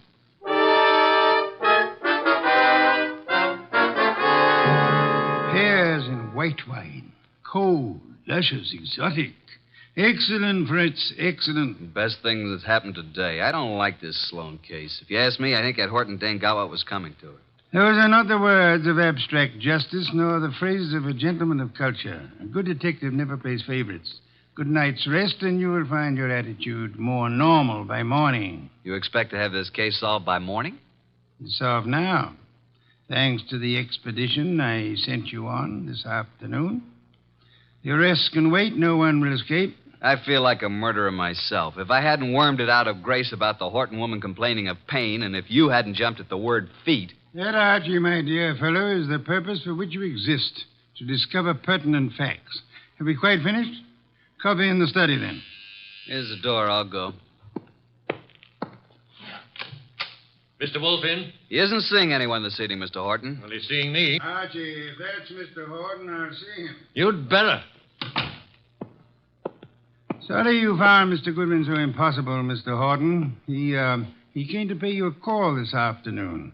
I sent him, but he didn't find you in, did you, Archie? No, but I made myself at home. I knew anything that would help to solve this case you'd want us to have. What do you mean? You were in my house? What did you take? Nothing of monetary value, I assure you, that will not be returned in due course. But before I announce the solution of a case, I like to have all my little props in place. I appreciate a well-rounded performance. Mr. Wolfe, I've had enough of this foolishness, this delay. I hired you to convict Sloan, not to play parlor games. You must be patient, Mr. Horton. Don't force me. I want action. Well, I had planned to wait until the morning, but if you insist... These papers here may interest you, Mr. Horton. Mr. Goodwin here collects them, your wife's letters. Leslie's? You recognize the script? These are addressed to Dr. Sloan. Do they prove anything against him? The lady's correspondence should be kept private. This other letter, however, was sent to you. To me? Leslie's? What? Give it to me. Easy, Horton, easy. Don't grab. Oh, but that letter's mine. You stole it from my desk. There is a point in a case, Mr. Horton, where letters cease to be personal property and become evidence. What evidence can that letter provide? It seems you had reason for wanting to kill your wife, Mr. Horton. A man can get annoyed by a note saying his wife never loved him, that all his money isn't enough, and that she's going to another man. You accusing me of murder? It could have been the perfect crime. Poison in one of those pills she was forever taking, or on the tip of the cigarette she chain-smoked, in a doctor's office to die in. If you hadn't been fool enough to try to pin it on Sloan, you might have gotten away with it. If I had known while she was alive what Leslie was, I might have done anything. But that letter you stole from me was one she left under my pillow. I didn't find it until after she was dead. I didn't kill her. Sloan did. You hired me to prove that, Mr. Horton. Suppose you let me go about my business. Nero Wolfe's office. Yeah? Oh, you did? Good boy. We'll expect you. I'll tell Mr. Wolfe at once. Medical examiner's officer. Just as you thought, they found poison in the body. Listen to me. Inspector Kramer's picking up Dr. Sloan and Grace. They'll be here any minute. Kramer's set to make an arrest. I told you. The police know it's Sloan. Put the letters in Mrs. Horton's bag on my desk, Archie. Leslie's alligator bag? You stole that from my house this afternoon, too. Those things are mine. Inspector Kramer will want to take them with him. Well, do you think I wanted made public what Leslie did to me? Kramer can't have them. Maybe the inspector will want to take you, too, Mr. Horton. Let them in, Archie. Come in, Inspector Kramer. Dr. Sloan, Miss Banks. Wolf asked me to bring them here first before I locked anybody up. Mrs. Horton was murdered, all right. I'm sending a man for Horton, too. You won't have to. Mr. Horton's waiting here to join the party. Come into Mr. Wolf's office. Good evening, Inspector. Good evening, Wolf. Will you all please range yourselves around the room as I indicate? Miss Banks here. Dr. Sloan, Mr. Horton. Archie, you stand between the two men, if you please. Mr. Wolfe, this is a dreadful mistake. I swear the doctor didn't... Stop thinking about the doctor. What about you? If you're accusing Miss Banks, I might as well turn Hold it, now. Dr. Sloan. From here on, anything you say will be held against you. That's what I want. Let Grace go home and Well, I'll... for heaven's sake, why don't you arrest the man? Isn't it obvious he's guilty? You and your trumped-up charges against me. I'll do the talking now, Mr. Horton. Mrs. Horton died from a certain inorganic poisoning. Poison administered in your office, Dr. Sloan, with a hypo syringe. Let's get it over with. I gave her the hypo. But I filled the needle. There you are. They're both guilty. Which would solve the case if they weren't lying. Miss Banks believes Dr. Sloan killed Leslie for her sake. Dr. Sloan thinks Miss Banks put poison in the hypo to save him from professional ruin. They're trying to protect each other. The fact is, the hypo they gave was perfectly harmless. It did not kill Mrs. Horton. Then what did? Mrs. Horton came to your office in desperation, Dr. Sloan. But she came prepared for the worst. You see this handbag? Can any of you identify it? Yes. It's hers. Is it Mr. Horton? It's Leslie's. The bag she carried to the office the day she died. Open it, Archie. You will see it contains her change purse, billfold, cigarette case, matches, her handkerchief, nothing more. That is, not unless you look closely. Then you will observe this lining has a double fold. A secret compartment. Exactly. We open it this way, and there we find it. A hypodermic needle with which the unhappy woman committed suicide. Miss Banks, Dr. Sloan, you can stop protecting one another. Mr. Horton, the world need never know you were a betrayed husband. Mrs. Horton killed herself while in a confused state following a mental breakdown. The case of the malevolent medic is closed.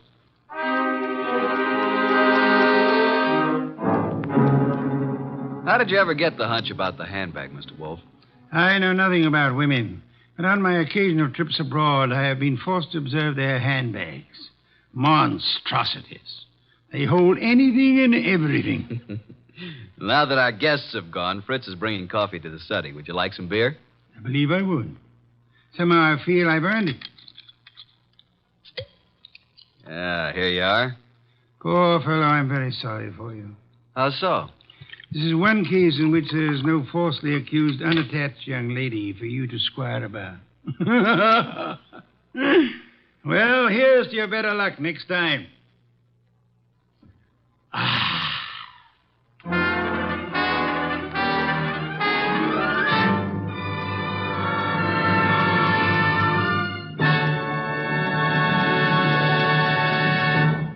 You have been listening to The New Adventures of Nero Wolfe, starring Sidney Greenstreet.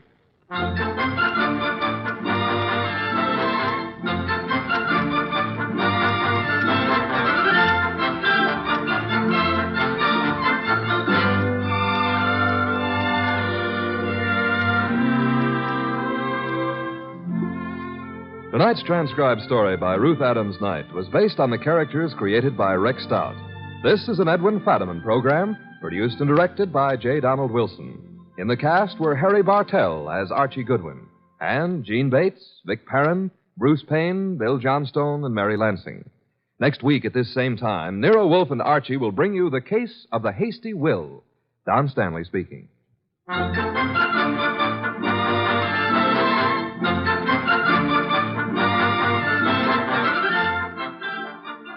Three chimes mean good times on NBC. There's music and mystery for you every Saturday evening on NBC.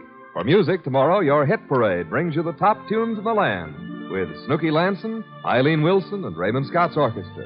And for mystery, Herbert Marshall stars as the Man Called X, a man in search of adventure who travels wherever there is intrigue, danger, and romance. More good mystery at Sam Spade next on NBC.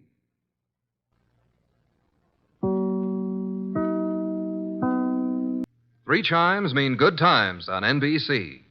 You're invited every Saturday over most of these NBC stations to a one-hour concert by the renowned NBC Symphony. Tomorrow's symphony performance features Metropolitan Opera star Helen Trouble as guest soloist. For tomorrow's broadcast, the orchestra will be under the baton of the widely acclaimed conductor Wilfrid Pelletier. For the world's great music, hear the NBC Symphony, brought to you tomorrow and every Saturday. Transcribed. Ladies and gentlemen, the ringing of that phone bell brings you mystery, adventure. Nero Wolfe's office, Archie Goodwin speaking. Yes, who's calling? Mr. John Blake? Well, is this a matter of business? That's fine, Mr. Blake. I'll just call him. Archie, I'm not here. Tell him I'm up in the plant room with the orchids. I was going to call him to the phone, but he's up in the plant room with his orchids. What sort of a case is this, sir? Really? Really, is that so? Is it a man or a woman? Oh, I understand perfectly. It's a man. Well, at least that's something different. Yes, sir. Very urgent. I understand. And I assure you, Mr. Wolfe will be here waiting for you. The fee? Shall we say about, 1,000? I will not see any client until after dinner. Fritz is having mountain quail on toast. Yes, Mr. Blake. Come at once. What were you saying, boss? Confound you, Archie. Nothing but business. All the time. What's the problem? I don't know. And at $1,000, considering our bank balance, I'll help him poison his great-grandmother.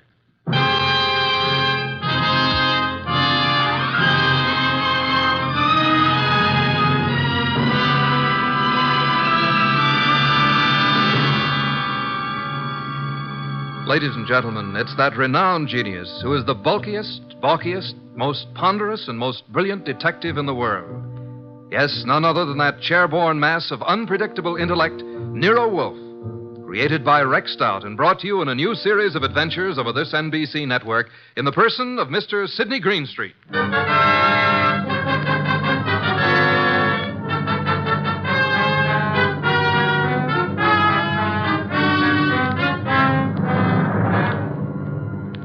What we chose to refer to as the case of the hasty will began, of course, with an urgent phone call from the mysterious John Blake.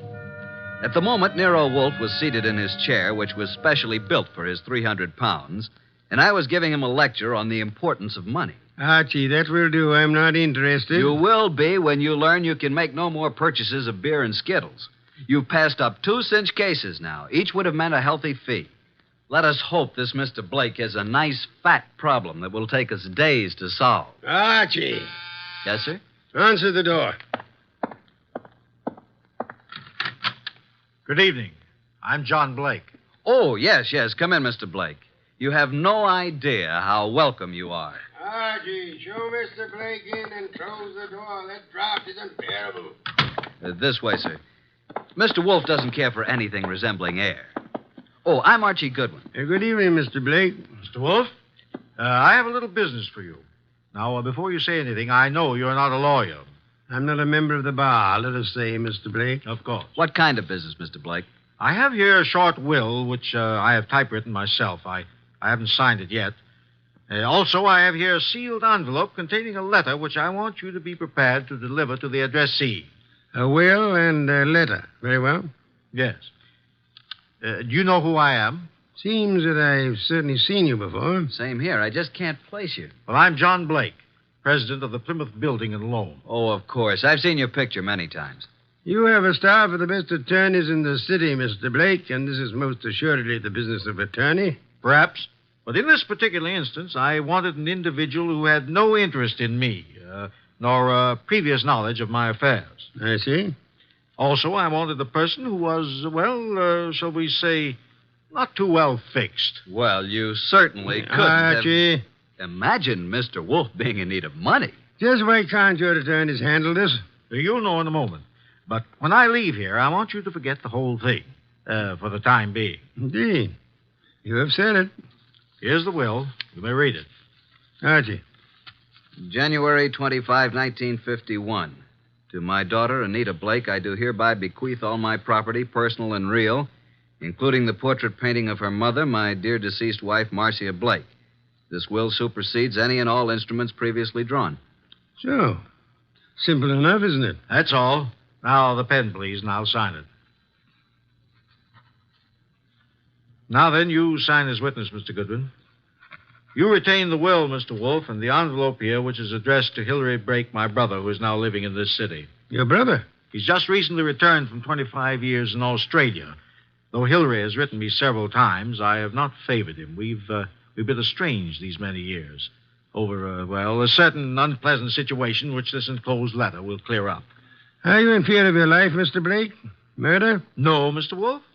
There was a time, yes, but, not now. You will know what to do with the will and the letter, though, when the time arrives. Now, as to your fee, you said, 1,000? Well, we usually receive... 1,000 will do. Well, here's a check, all made out. If you're thinking of suicide, Mr. Blake, we must warn you. If you don't care to go through with this, please say so. I'm not planning on suicide, I assure you. We have taken the job, Mr. Blake. And good evening, gentlemen, and thank you for your kind indulgence.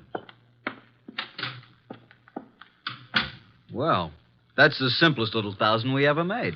I believe, Mr. Goodwin, you're going to be quite surprised. I want you to get acquainted with John Blake's secretary. You will more than earn this 1,000, young man.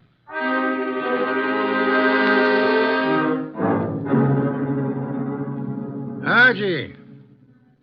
Archie, is that you? Yes, boss. What time is it? It is 6 p.m. The clock is right in front of your eyes. I'm thinking, Archie, it's very interesting. Very. An entire day has passed since the visit from John Blake. Did you learn anything from Blake's secretary? I did. He left his office late yesterday, she said. His daughter Anita is quite upset because he didn't come home. Check his club? Yup. I didn't talk to the daughter, but I learned that she's engaged to a young fellow named Wilbur Martin. She told the secretary that her father had been acting strangely of late, a bit morose. And what does the daughter feel has happened? Anita's afraid he's been kidnapped. You haven't met nor talked to any other than the secretary? Not yet. And so far, no one's called the police. Good. We must, for the time being, prevent that. What did you learn of Blake's brother from Australia? He's been here only a year. They've met only once or twice since his return. The secretary thinks the breakup was because of their love for the same woman. Hilary became very wealthy in Australia. Very well, Archie. It is time for you to visit Miss Anita Blake at her home. I'd love to, boss. She's a mighty purty gal. Phooey. Archie, you can do me a great service. Anything. Be sure to close it tightly as you leave. Close what? The coal chute, of course.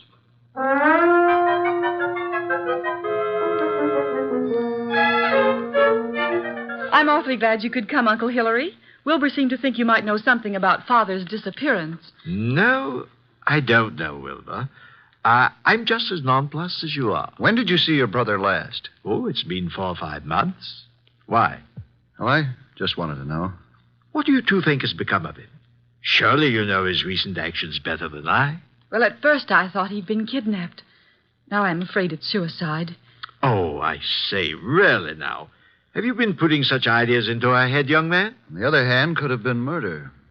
Indeed.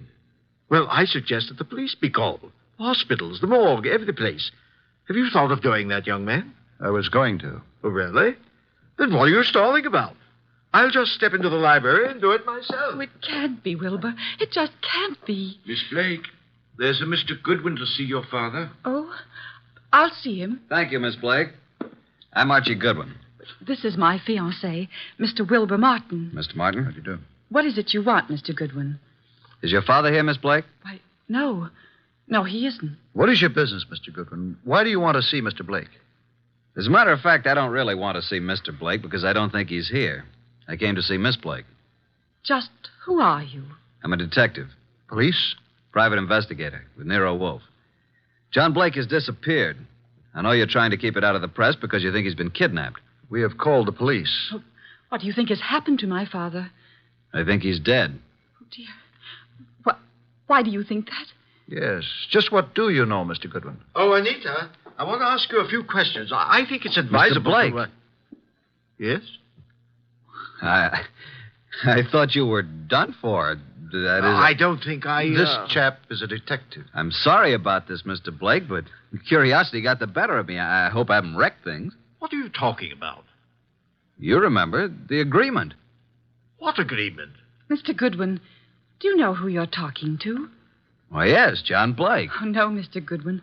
This is my Uncle Hilary, my father's brother. Hillary. Hillary Blake? Yes, my father's twin brother. John and Hillary were twins. Of course. That's news to me. I didn't know that. What did you know about him?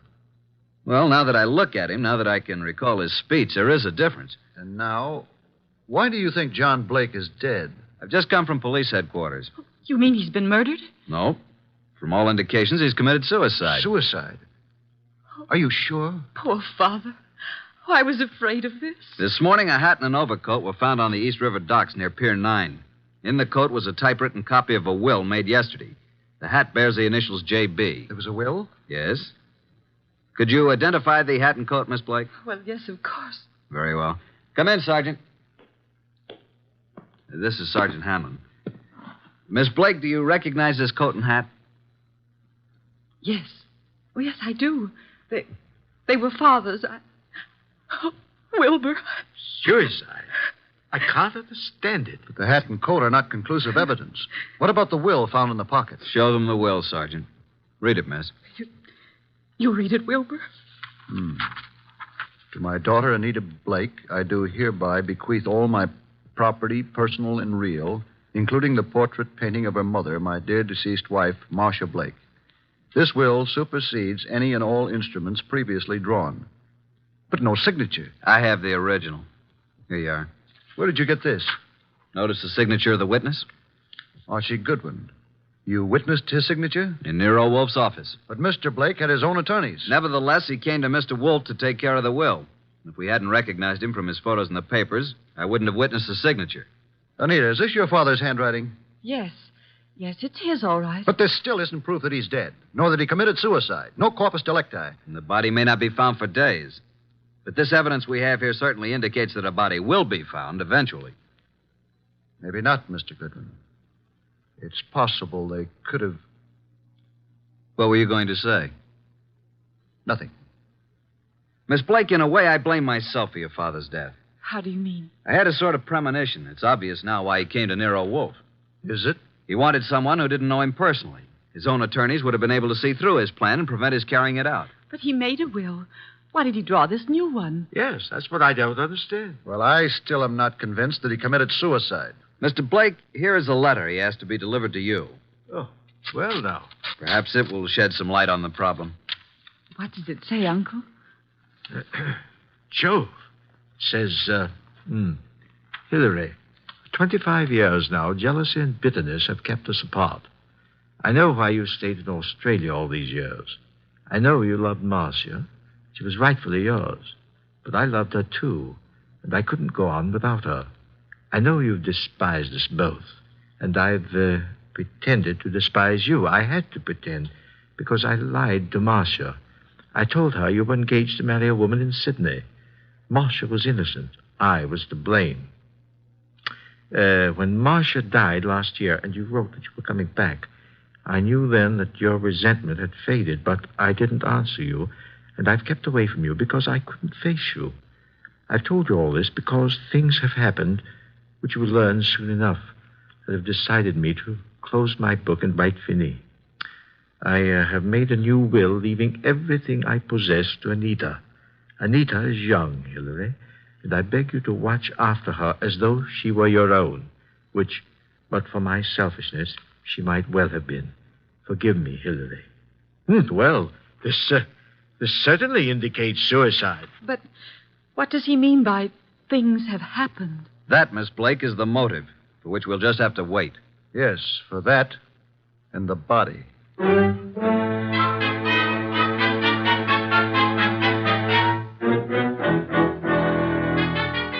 Well, boss, up here in the conservatory a bit early, aren't you? How are the orchids? Oh, it's a nice sunny morning. Even though it is around 0 outside, the sun is fine for them. And behold, Archie. Huh? What is it? The Dendrobium sclerotel. Yes, indeed. What about it? Showing 2 buds. Most encouraging. Indeed so. Boss, I can't take the steam heat here. Tell me, this painting of Marcia Blake, is it large? It hangs over the Blake mantle, about 3 by 4 feet. find it most intriguing that John Blake should mention the painting in so short a will. And Hillary, does he seem to offer any suggestion on this problem? He has very little to say. Wilbur has definite ideas, and he's in there pitching all the time. He has a rather unpleasant way about him, though. You have talked with Inspector Kramer? I have. And asked Miss Anita and Hillary to meet you at the morgue to look at the body? Right. And I left Wilbur out of this gathering. This body is practically unidentifiable, huh? In Kramer's opinion, it is. After you're finished down there, I'd like to have a chat with this Wilbur Martin. Okay, but you'll get nothing out of him. I've tried. Archie, you're becoming so conceited. Soon I fear I'll have to fire you. If it were summer, I would forthwith resign. Run along and close our coal chute behind you.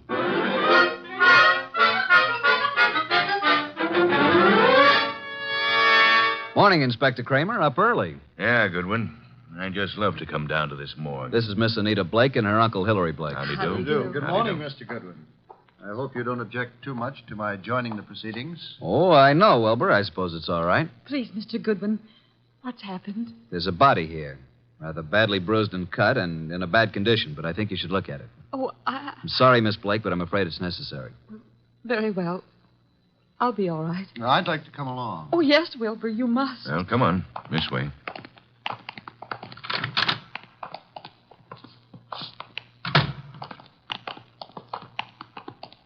Well, here we are. Wilbur. What do you say, Miss Blake? Now get hold of yourself, Anita. Please, you must. Yes. Yes, that's Father. And you, Mr. Blake? It's certainly hard to say. It looks as though it might be John. Was there no means of identification on the body? No jewelry or... Father never wore any jewelry. There was nothing but this suit here. Nothing in the pockets. That's Father's suit, all right. I know. Oh, why? Why did he do it? Come along now. That's all for today.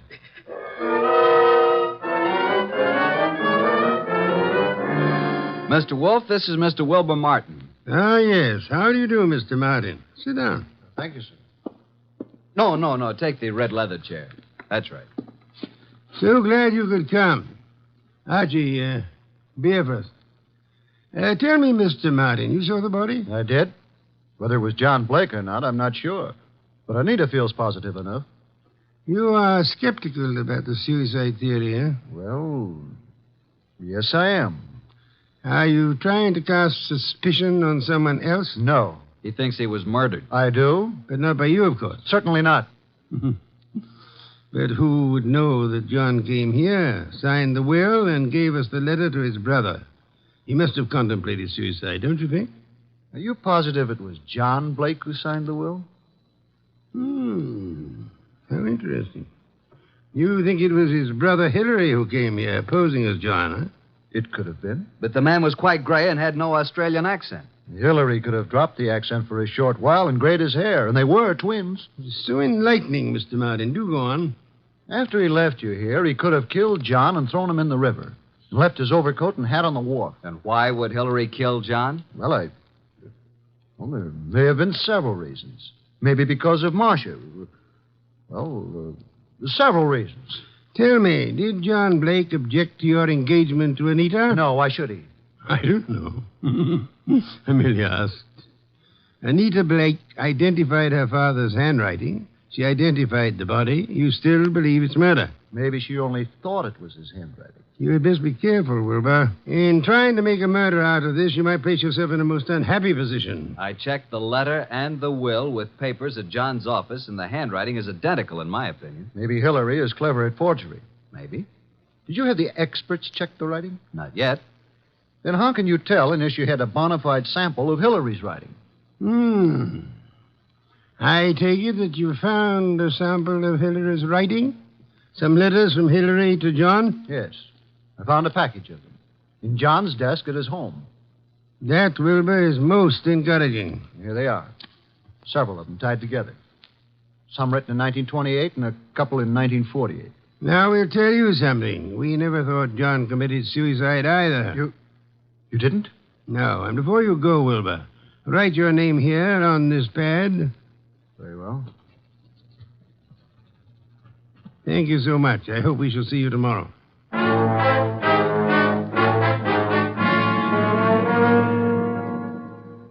Well, I'm surprised, Inspector Kramer, to see you out in such inclement weather. I like the cold spells. Sit in the red leather chair. Thanks. Good. Have your experts finished checking the will and the letter? Yep, but not all through with the package of Hillary's old letters that Wilbur found. What's the verdict? If this is forgery, it's the cleverest bit of forgery we've ever come across.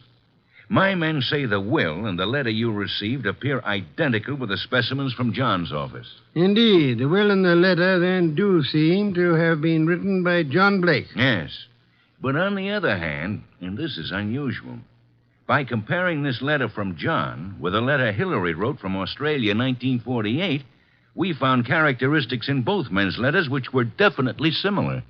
Then, Inspector, you feel that Hillary might have written the letter and signed the will. That is, it was Hillary who came to my office?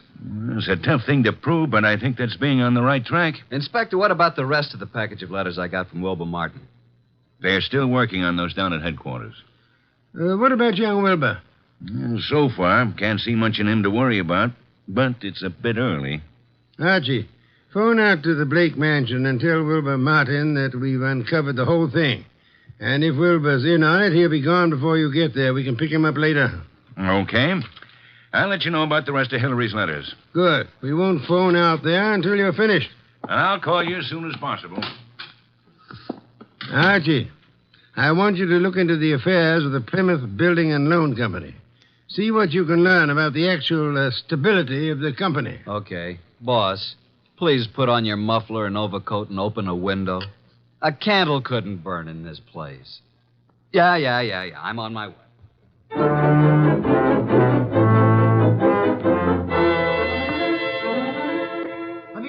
Anita. What is it, Wilbur? What's happened? I came out as soon as I heard. Well, what's happened? Speak up, man. You haven't heard? You don't know? No, what? Look at these headlines. Plymouth Building and Loan crashes. Wilbur, what does this mean? It means your father embezzled the funds of the company and he has gone to the wall. What? Yes, close the Oh, doors. no, Wilbur, no. I can't believe such a thing. I'm sorry, Anita, but there it is in black and white. Then this is the motive for John's suicide. Why? Why? Because he knew he was caught. What else? He could have put the money back, couldn't he? Yes, but maybe he lost it by trying to make more to cover up the shortage. I don't think he lost it. You don't? No. Oh, nonsense. He must have. Else why would he kill himself? Maybe he didn't kill himself. Oh, this is awful. Oh, please, Anita, you mustn't worry. I know this is very embarrassing for you, but it isn't your fault. Now, let me take you away for a while. We can run down to Mexico until this blows over. You won't take her to Mexico. You won't take her any place. Just what do you mean? What's wrong with you, Wilbur? You're acting stupid. Your father may have fleeced the company, but I don't believe he lost the money. Wilbur. He hid the money, and your Uncle Hillary found the hiding place. And he set up the suicide to cover your father's murder. Hillary killed him. Oh, you're crazy. You're out of your mind. Why, this doesn't make sense. I have all the money I need. Yes, you have now. Pack your things, Anita. I'll phone the airport for reservations. You can't leave at a time like this. You won't leave this room. Do you know what can be done to you for threatening people with firearms? I'll call the police. You don't need to call the police. I've just talked to that detective, Mr. Goodwin. He's on his way here. The police have uncovered everything. I know you killed John, and you have the money. Wilbur, you're out of your mind. I know what I'm talking about. Get out of here. Get out. I won't leave. No one will leave till Goodwin comes.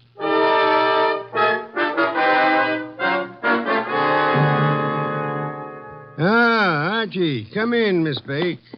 Mr. Blake, Mr. Martin, glad you were all able to accept my invitation. You too, Inspector Kramer. Yeah, I know how glad you are I could be here, Wolf. Please be seated, folks. Hillary was going to Mexico on the next plane and taking Anita with him. Mexico? John Blake stole the money from the company, but Hillary found out about it and killed him. Mr. Wolf, this is utter nonsense. Mr. Blake, Inspector Kramer's handwriting experts have examined the will and the letter left with me.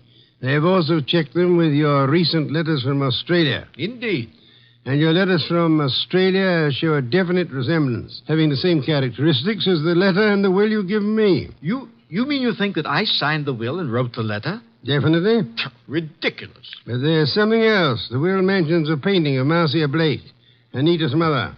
Archie, where is that painting? Did you bring it? It's here. Bring it in here, Sergeant. Just a moment. I hope you don't mind, Miss Blake. What are you doing to it? Tearing off the paper backing of the picture? Yes, and there you are.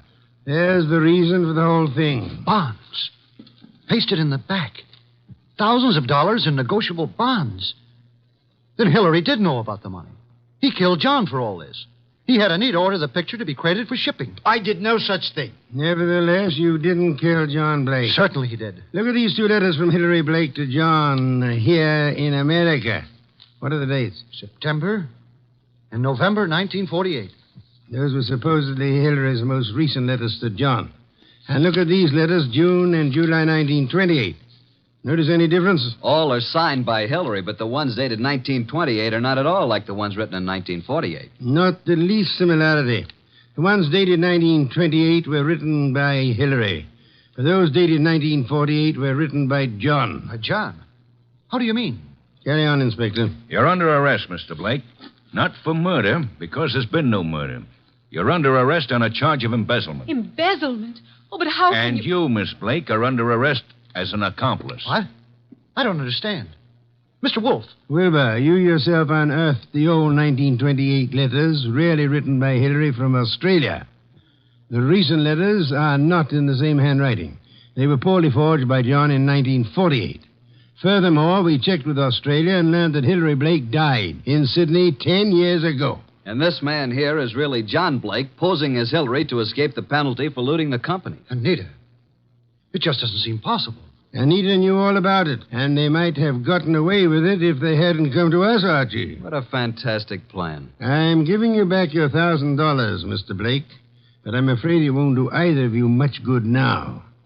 Thank you so much, Inspector Kramer, for dropping in.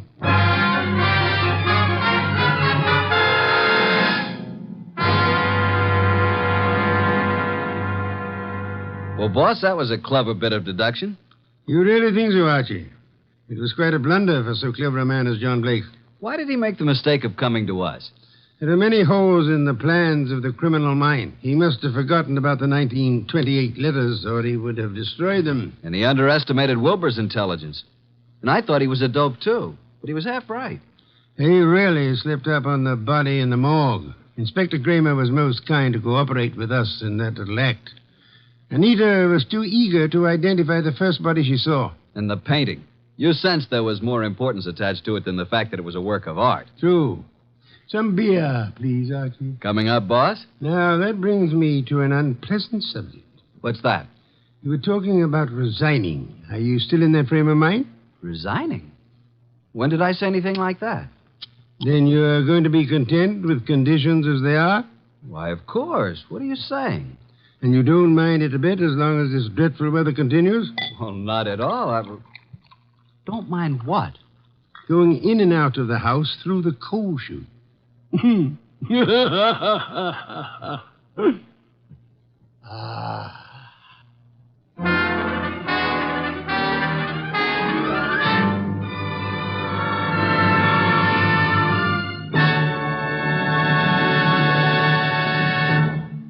have been listening to The New Adventures of Nero Wolfe, starring Sidney Greenstreet.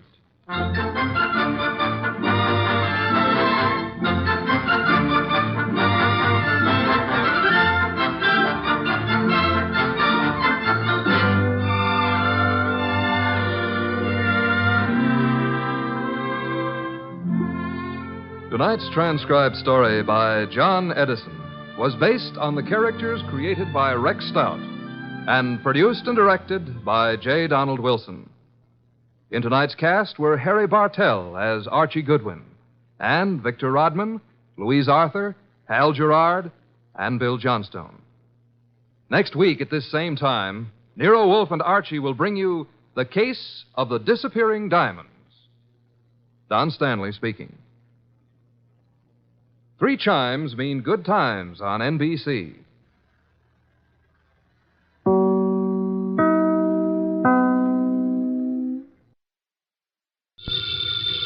Ladies and gentlemen, the ringing of that phone bell brings you mystery, adventure. Nero Wolfe's office, Archie Goodwin speaking. Willie Inch, did you say? Just a second. Do you want to talk to a fellow named Willie Inch, which I doubt? No. He says he's got to see you. Got to. Who is he? I'll ask. Mr. Wolfe doesn't recognize your name, Mr. Inch. He wants to know who you are. Just a second, I'll tell him. Mr. Inch says he's a sneak thief. He says you never heard of him, but he's heard of you. Should I tell him to get lost? Wait a minute, Archie. Ask him what he wants. Inch, Mr. Wolfe wants to know what you want to see him about. A phony murder rap. This is a phony murder rap. It'd have to be, wouldn't it, Archie? How do you mean? Phony, I mean. Did you ever hear of a sneak thief committing murder if it could possibly be avoided? Yes, Archie. Tell Mr. Inch. I'll listen to his story.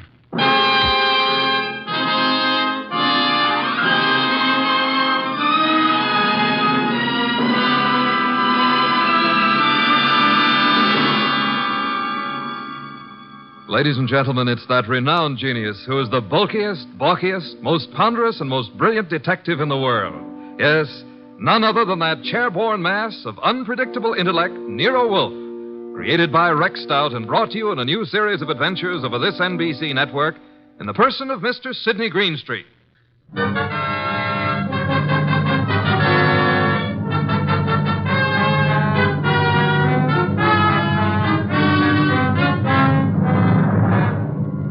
When Mr. Wolfe and I talk about this little difficulty, he calls it the case of Archie Goodwin and how he got hooked. However, I call it the case of the disappearing diamonds. I prefer my title. He prefers his. Anyhow, it started with an improbable character named Willie Inch. That'll be our sneak thief, Archie. Let him in. Okay, boss. Okay? Inch? Yeah. Come in. In there. I'll follow you.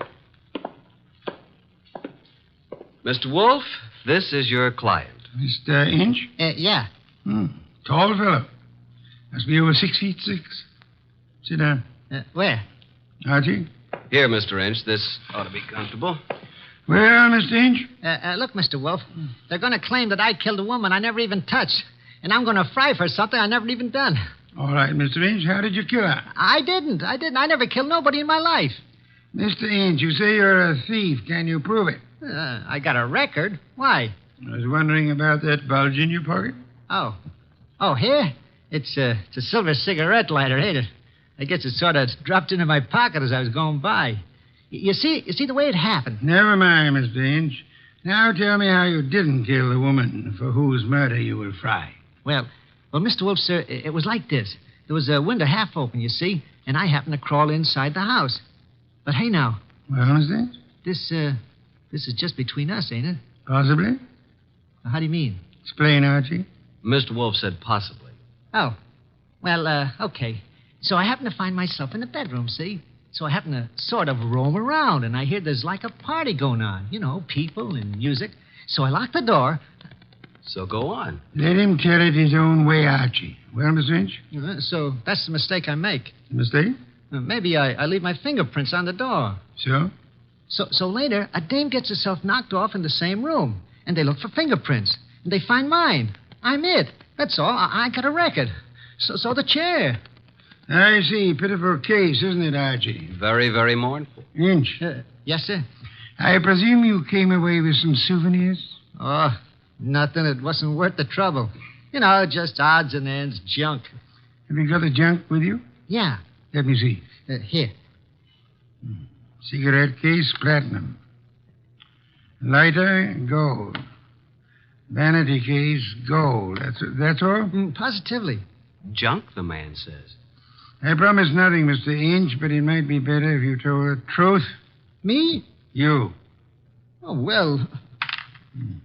One square-cut emerald ring. I just happened to find it. Here's something more. A pewter ashtray. Look, the room is dark. I can't see. Piles of coats under beds and hats and handbags. I take what I find. Why didn't you turn on the lights? One of these big standing lamps. You know what I mean. Go on. I bump into it, and it scares the living... I mean, it scares me. So? I turn the switch. It don't work. Archie. That sounds like the law, boss. The law. Stay right where you are, Willie. May I suggest that there is a way to find out, Archie? Okay. We don't want any. Good morning, Goodwin. You remember me, your old friend, Inspector Kramer? Two gentlemen with me are also with the department, Pearlie and Ostrakovich. May we come in? What do you want? We want a murderer, and we want some rocks worth $250,000. Does that answer your question? What makes you think you'll find all those goodies here? Come in, men. We know Willie Inch is here. Where is he? Now, just a second. We're coming with you, Goodwin. Okay, Inspector, come along. Well, Archie? The law. That's Willie Inch. Frisk him. No weapons? Okay, just put the cuffs on him. Inspector Kramer. Oh, yes. Hello, Wolf. I want to tell you something about this man whom you and your men have so bravely captured in my office. You don't need to tell me about him, Wolf. We know about him. Do you indeed? Yes. We know he killed Mrs. Florence Avery March and stripped $250,000 worth of diamonds off her. That's all we need to know. I didn't do no such a thing. Where's the ice, Willie? I never even seen none, honest. Take him away, boys. I'll make the charge when I get back to my office. Wait, Mr. Wolf, sir. Take him. Look, I ain't done nothing, I tell you. Inspector Kramer. Yeah. We're going to have a little talk now, aren't we? If necessary. How do you mean? Explain, Archie. Mr. Wolf means you're going to have a little talk, if necessary. Very funny. I will now draw up a chair and show you why it's necessary. In the first place, $250,000 worth of diamonds makes it necessary. Archie, if you please, a bottle of beer. Okay. Will the inspector name his poison? You know I never drink on duty. And just for me, Archie, please. On my way.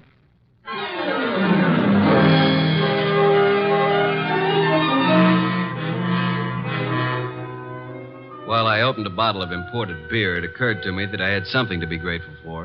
At least I wasn't in Willie Inch's enormous shoes. And as I went back to the office, I had time to wonder why Mr. Wolf would stick his fat neck out for a no-good like Willie. Thank you, Archie, and sit down, Archie. Inspector Kramer has a theory that may amuse you. Nero Wolfe's office. It's for you, Inspector. Hello, Kramer. Yeah? A gold cigarette holder? That's all? Okay. Inspector, do you realize that you have already taken a great deal of my time? Archie. Yes, Inspector? The great Mr. Wolfe just said I had a theory that might amuse you. Would you care to hear it? I can hardly wait. Okay. My theory is that both Wolfe and you are receivers of stolen property and possibly guilty of murder conspiracy. So far, you got me in stitches. Willie Inch, with a record as long as your arm, robs the home of Mrs. Florence Avery Marsh. He strangles her with a silk scarf, takes the diamond she's wearing, grabs everything else that's lying around, and then what? Is it a question? I'll tell you what. He will, too. Archie, listen. Then Inch brings the stuff here, the stuff that's piled on Wolfe's desk, and the diamonds. You want me to tell you where the diamonds are? They're in that safe right there. Inspector Kramer, I know nothing about the diamonds. They are not in the safe, and they're not in the house. Now, you can take my word for it, or you can get a search warrant and make a fool of yourself. I'm going to have lunch.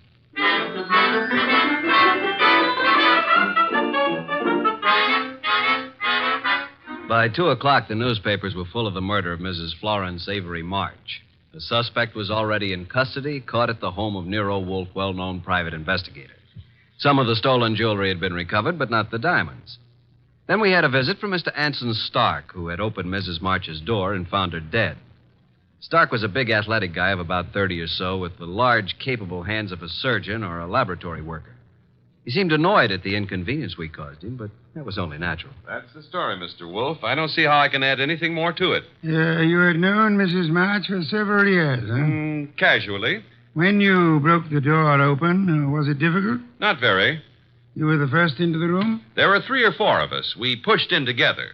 You saw the body of Mrs. March immediately? She was lying across the bed that was heaped with coats and hats and handbags. You knew she was dead? Of course not. In fact, somebody else discovered that she had been choked to death. And who discovered that the diamonds were gone? I don't know. I didn't. Were there many diamonds, Mr. Stark? No, just a few, but big ones. She wore them on a pendant around her neck. Mr. Stark, I want to thank you again for having been so patient. I have been patient, Mr. Wolfe. I have my own business to attend to. Which is? Oh, I have a small but hopeful enterprise. Electronics, tubes for radio and television, mostly experimental. Well, that reminds me, Mr. Stark. When you entered the bedroom, was the light on or off? Let me see. Of course, it was on. It must have been on. Why? Just curiosity, Mr. Stark. Oh? Anything more? That's all, except thank you for coming here. Archie, will you take Mr. Stark to the door?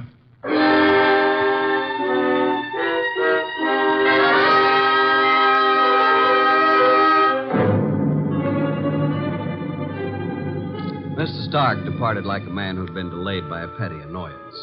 A few minutes later, the door buzzed, and I went expecting anything.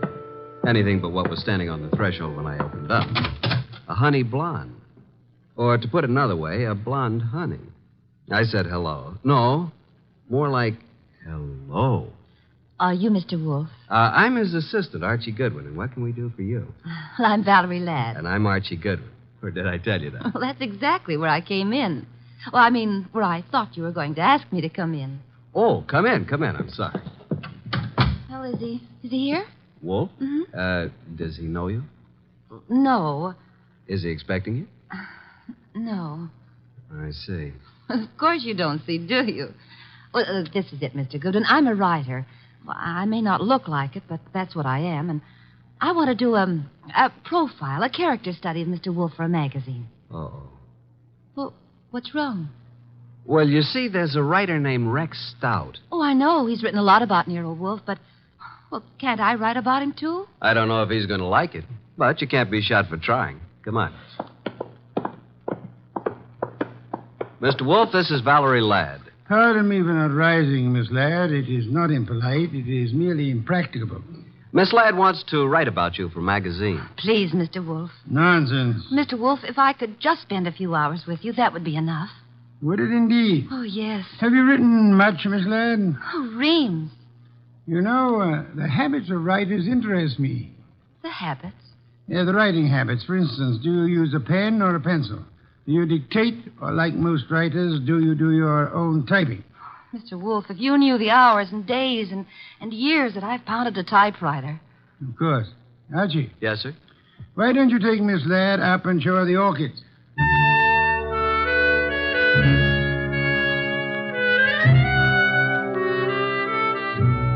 You never know about Nero Wolfe. At least I never do. This was something I would have bet against 1,000 to 1. Couldn't understand it. But I certainly couldn't complain. Archie, look at this one. Oh, did you ever see anything so gorgeous? Very pretty.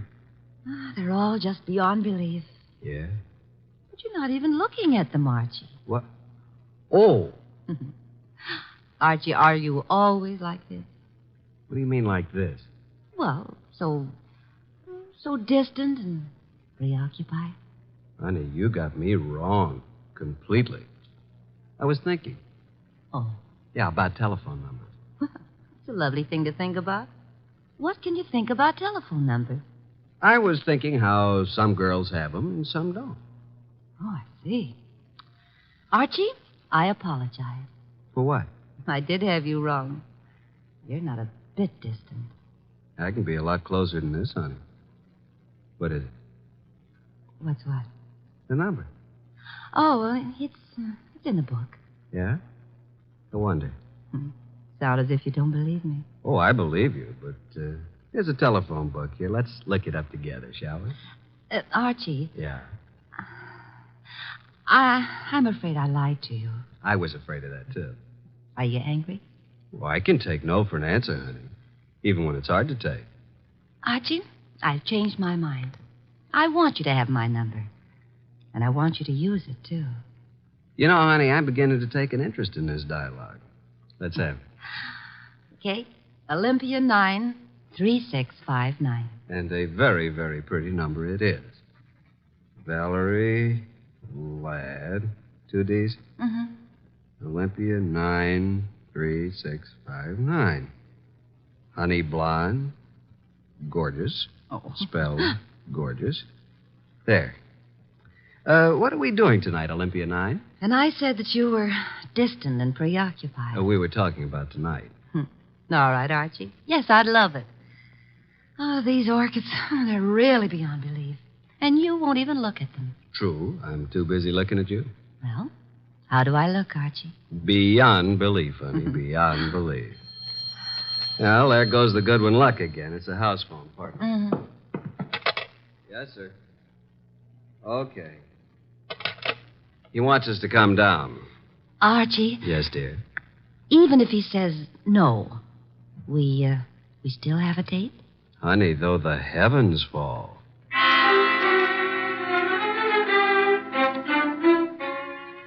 When we entered the office, Mr. Wolfe was frowning over a sheet of letter paper in his hand. He looked up and tossed the paper to me.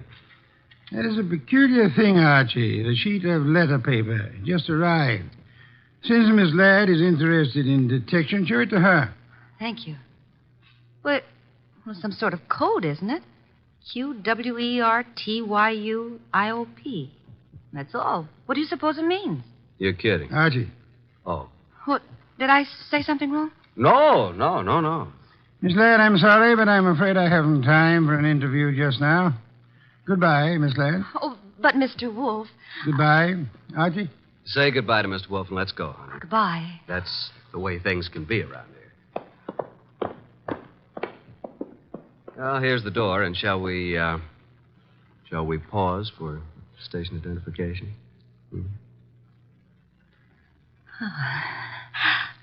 I'll wipe it off, Archie. There. Thanks. What happened, Archie? Yes, indeed. Yeah, Mr. Wolfe, I mean. Oh. Why did he suddenly want me to go? Well, I'll tell you, though I don't know whether I should. That code message he showed you? Yes. Quirt you up. You remember. Yeah, sure. Because I use a typewriter. From left to right, it's the first bank of letters on any typewriter. I see. It was a test. Ah. And you flunked it, baby. You're no writer. Archie, I can explain it. Sure. Tonight. Tonight, Archie.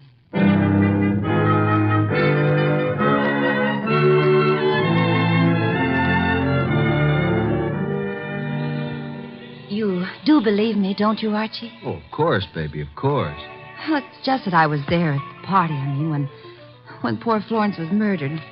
Then I read in the paper about, how they caught the man at Nero Wolfe's. And I always wanted to be a writer, so I thought if I could get an exclusive interview that would be a good way to start my career, wouldn't it? Yes, it would. Pardon me a second, will you, Valerie? I got to make a phone call. There's a booth. It'll only take a minute or two.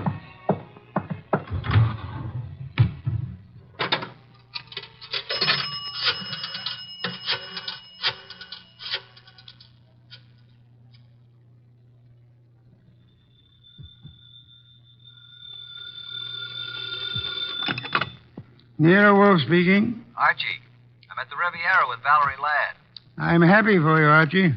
I will remind you that I have not seen you since Valerie left the house.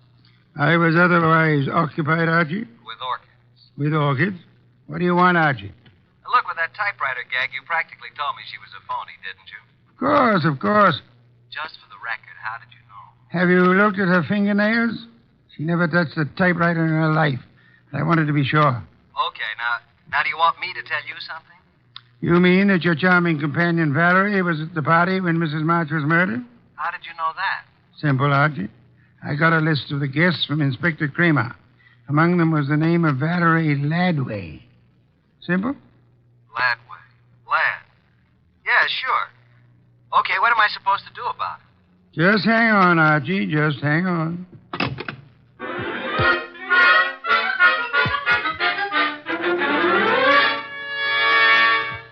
I went back to the honey blonde, the beautiful phony Valerie Laddway. I went back to the table where she should have been, but she wasn't there. I sat down and waited. Looked at my watch, 11:24. 11:32, no Miss Laddway. 11:45, I finally realized that not only Valerie, but her coat and bag were also absent. I called the waiter. Yes, sir? What happened to my friend? The young lady left some time ago, sir. Okay, give me the bill. She paid it, sir. She did? Yes, sir. In fact, she said you gave her the money for it. Yeah? Wait a minute. Wait a minute. Well, I didn't know it, but she is certainly right.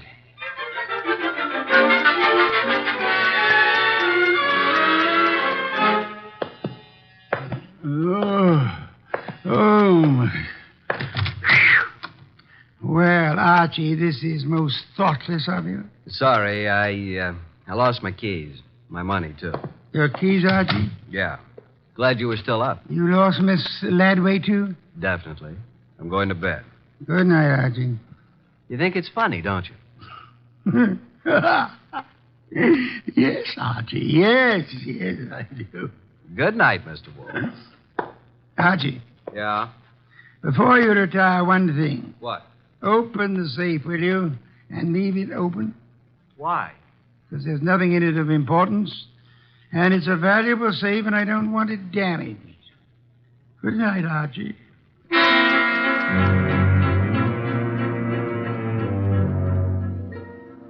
At about 2 o'clock in the morning, I thought I heard a noise. I got up, put on the rest of my pajamas, picked up my gun, and went down to the office. The man had his head in the safe, and everything was scattered all over. I stepped inside the door. Put your hands behind your back and stand up. Huh? Okay. Now, just what are you after,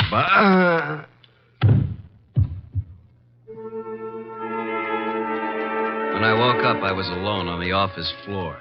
I did not feel good. The place looked as if a hurricane had struck it. Every file drawer had been empty. I felt a draft from somewhere. Got to my feet, trying not to joggle my head too much. There was the front door standing open. I closed it gently. Then, very, very gently, I groped my way to the kitchen for ice, water, and towels. Archie. What? Oh, didn't you hear me scream? No. Is it bad? It's better. You're angry, aren't you? Nuts. What, Archie? I said nuts, Mr. Wolfe. Nuts. I'm sorry about what happened. Yeah, you expected it. But I didn't expect you to be caught by somebody behind you. You must have known there would have been two of them. Now, how would I know that? How? Think of Mr. Ladway's delicate hands. Do you believe she intended to open the safe herself? You think she stole my keys and so on? Well, let me tell you... Hey, wait. That guy was digging in the safe that... Then who hit me in the head? Archie, someday you'll be the death of me. In the morning, will you tell Inspector Kramer I'd like to see him here?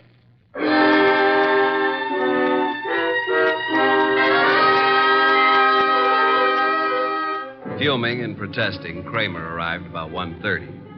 When I let him into the office, Mr. Wolfe was gazing thoughtfully at the ground floor plan of the house of the late Mrs. Florence Avery March. We'd gotten it from the original architects. Wolfe looked up and almost smiled. Thank you for coming to me, Inspector. You know how difficult it is for me to come to you. Okay. What's up? I take it you haven't found the diamonds. No, not yet. We'll break inch down, though. Don't think we won't. Oh, I'm sure. But this is what I want to ask you, and it's quite serious. Okay. All right, what? After the body was found, your men arrived at the house before anyone left. Right. And before anybody was allowed to go, every person was searched thoroughly. Nobody could have gotten a pin or a needle out of that place. I know something about police methods, and I believe you.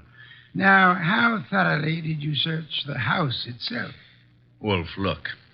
We've got that floor plan you're studying now. There are no hidden closets. Every square inch of that house has been examined. The diamonds aren't there. Willie Inch killed the dame and snatched the diamonds. What he did with them, we'll find out. Possibly. Goodbye, Inspector. At approximately 3:15, the postman arrived with an envelope for me. The envelope contained my keys, the bill from the Riviera, and the money left after the check was paid. At approximately 5:07 p.m., I discovered that Wolfe had been using the telephone all by himself. He explained. He was going to have a party. He had invited all of the guests who were at Mrs. Florence Avery March's somewhat fatal party, including Anson Stark, Willie Inch, and Valerie. Nero Wolfe, the natural-born ham, he made an entrance that would have been worthy of Queen Victoria in her heavier days. He sat in his oversized throne behind his oversized desk and beamed at the peasants. Valerie moved toward me. I'm sorry, Archie, but you must know why I did it. Why? Well, you said I wasn't a writer. I wanted to prove that you weren't a detective. Did you take the stuff while we were dancing? I could have, couldn't I? You could have bumped me on the head last night, too, couldn't you? Oh, Archie. Let it go. It was humiliating, though. Ladies and gentlemen, I'm sure you realize the purpose of this party. We want to know who killed Mrs. March and what became of her diamonds. Mr. Inch. Yeah? When you visited the room where the body was found, the room was dark? The bulb was burned out. I tried to turn it on. If there had been a body on the bed, would you have seen it? Maybe. With all those coats, maybe not. So, Mr. Stark, Yes, I said the light was on. Perhaps I was wrong. What of it? you're engaged in the manufacture of tubes for radio and television, huh? I told you that. Inspector Kramer, Yeah, what? a light bulb was found in the wastebasket in the room where Mrs. March died. Yeah. Like you said, we tried the bulb in the socket and it worked. So what? One more question. Does anybody remember whether Mr. Stark was carrying a bundle or a package under his arm when he arrived at Mrs. March's party? Oh, I do, Mr. Wolfe. I think he had a box of flowers. That's true. I did bring flowers. No, Mr. Stark. That box contained 2 parts of a light bulb and some adhesive. During the party, you strangled Mrs. March, put the diamonds into the light bulb, assembled the thing, and screwed it into the lamp socket. Archie, stop him.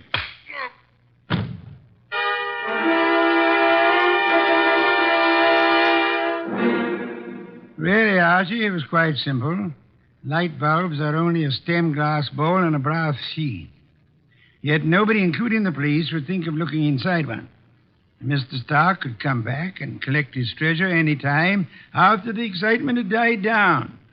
What's the matter, Archie? I got a headache. Valerie Ladby. Poor girl. She and whoever the man was with her must have thought the diamonds were here. That bump on your head will be better in the morning. A bottle of beer, please, Archie. I'm going to bed. Yes. Why must you place such confidence in women? Remember what happened to Mark Antony and Samson and Archie Goodwin. Good night, Archie.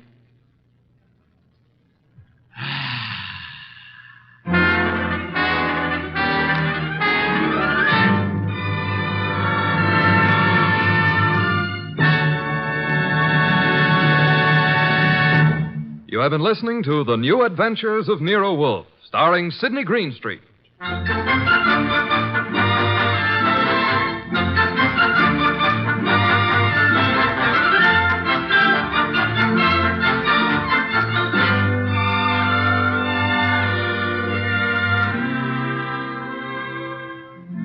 Tonight's transcribed story by Mindred Lord was based on the characters created by Rex Stout, produced and directed by J. Donald Wilson. This is an Edwin Fadiman production. In the cast were Harry Bartell as Archie Goodwin, and G.G. Pearson, Bud Heaston, Gray Stafford, Dick Ryan, and Bill Johnstone. Next week at this same time, Nero Wolfe and Archie will bring you The Case of the Midnight Ride. Don Stanley speaking. 3 chimes mean good times on NBC.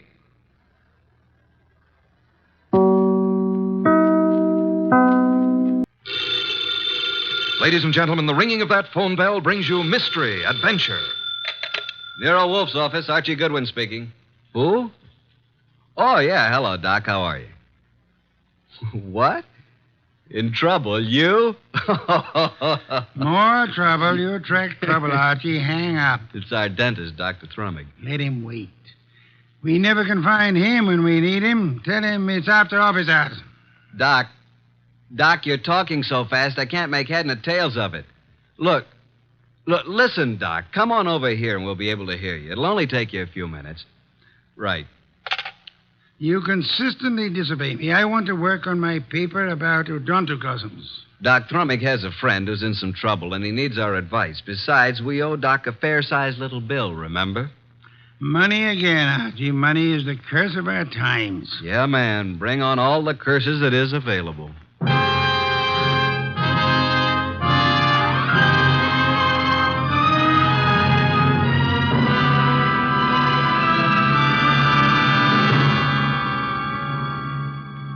Ladies and gentlemen, it's that renowned genius who is the bulkiest, balkiest, most ponderous, and most brilliant detective in the world.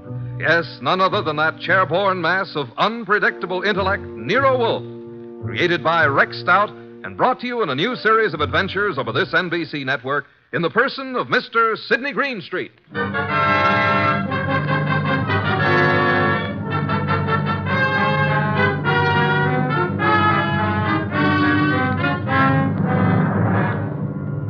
This story is one we referred to as the case of the midnight ride. Oh, yeah, there was a ride, all right. But it would never have happened if we hadn't received another phone call a few minutes after our Dr. Thrummig phone. It was late in the evening, and Nero Wolfe was studying his paper on orchids while I was absorbed in playing some phonograph records. Archie, not so loud. I can't possibly think when you play that infernal thing at such volume. What was that you said, boss? I said I can't understand why you can't get music from a phonograph without vibrating the top of the instrument. That's right. I can't understand why the neighbors haven't called the police. Do you hear that? Archie! Archie! All right, I'll answer. You're fired. Naturally. Hello? Hello. Is this Archie Goodwin? I know, Mr. Wolf's... What? Me? Archie. Yeah, who is this? I need help, Archie, please. Come at once. Please. Oh, please. You and Nero. Who is this? This is Gloria, but... No, don't. Gloria who? Ronaldo West. Hello? Hello? Well, did you hear that?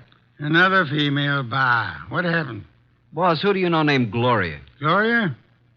I know nothing about anyone named Gloria. She said her name was Gloria something. I couldn't quite get the last name. But she did say Ronaldo Road. Well, it's quite possible that she resides on Ronaldo Road. First, she asked if this was Archie Goodwin speaking, and before I had a chance to say anything, she asked me to come to her at once. She needed help. And for you to bring me along. For me to bring Nero along. You don't even know what you're talking about. Well, she said she was Gloria Bar or Mar or something like that, and then she said Ronaldo Road West, and then the scream, and that's all there was. The usual pattern of your experience with women. Sounded like a hand was slapped over her mouth, or she was grabbed by the throat. Bring Nero with you. I am taking no more assignments this week. Ronaldo Road West, where is it? I don't believe there is a Ronaldo Road West. If I remember correctly, Ronaldo Road runs north and south and is approximately 12 miles long. But she said west. What she probably tried to say when she was interrupted was Ronaldo Road Westchester.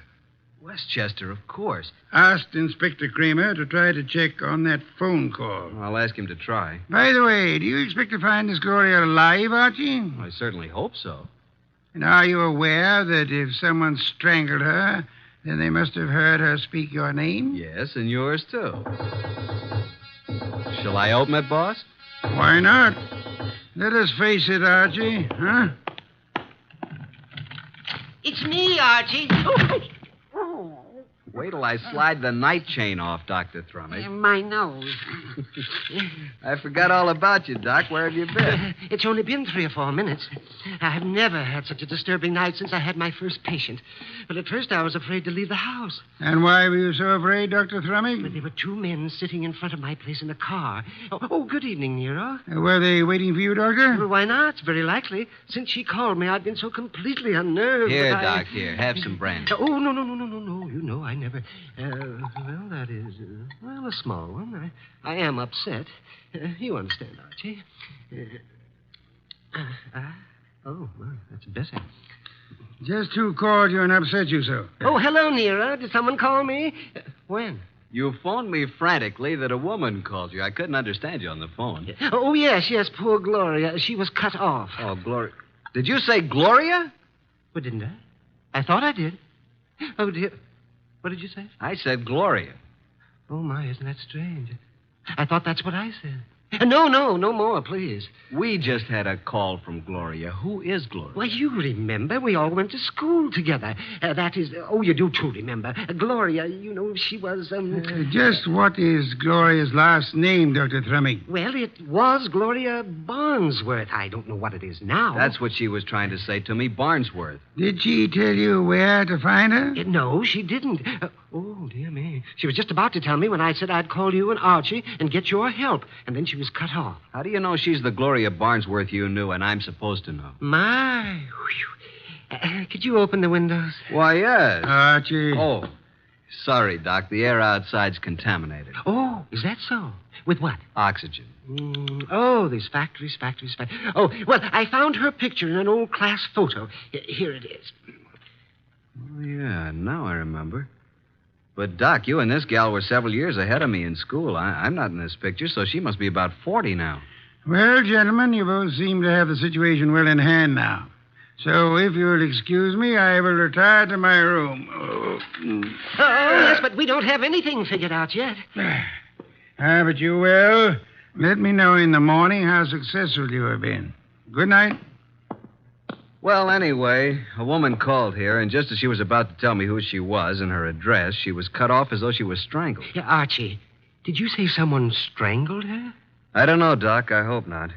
Well, let's start our search along Ronaldo Road. Archie, don't answer it. They're after me. The men in the car, they saw me come in here. After you, nonsense. They found out Gloria phoned me. Don't let them in. Now, how could you know all that? Oh, dear me. Do you mind? A short one? I'm so weak tonight. Please, Archie, don't open it. I warn you. Now, just relax, Doc. I'll handle this. Good evening. Evening. Are you Archie Goodwin? No, he is. Yes. No, I'm not. He is. Put up your hands. Unhook the night chain. Now just turn off this light. Oh, I told you. Where's Wolfe? Oh, he's been in bed for hours. And who is this little man? Why, I'm... Don't you know? This is my brother Cuthbert. Yes, he's quite right. I'm a bit older than he is. Shut up, Cuthbert. All right, get your coats and hats off that rack. What for? We're all going for a little ride along the river, and it's a bit chilly. Oh, dear me. I feel faint. I'm getting dizzy. Get your hat. Yes. And put that bottle down. Yes, but it's so cold out Get tonight. along.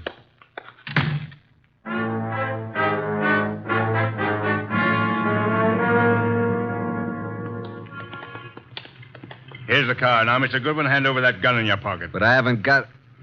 Okay, there you are. Thank you. Now get in the car. You get in the front seat with the driver, Goodwin. Your brother can get back with me. Okay, you know where we're going, driver. Yeah, but what? Get going. But do you know who this guy is? I do. Why? Well, now, look, Well, this guy is Archie Goodwin. What if he is? Well, this won't work. I mean, I didn't know it was going to be Goodwin. He's with Nero Wolfe. What's your name, pal? I can't see you, but I seem to recognize your voice. Well, you see, it was like this. I was in on Are you that going to little shut up deal- and start driving? Okay, I'm going.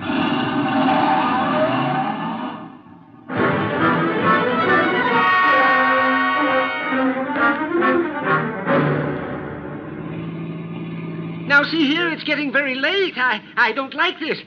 Where are you taking us? Keep calm, Doc. Yeah, don't get excited. Just take it easy. Listen, Goodwin, I got a record Shut for up, you. you two. What's the idea back of all this, friend? Pull off the road here, driver. Yes, but we're way out in the country. Now, we'll all get out here. Now, wait a minute. I said get out.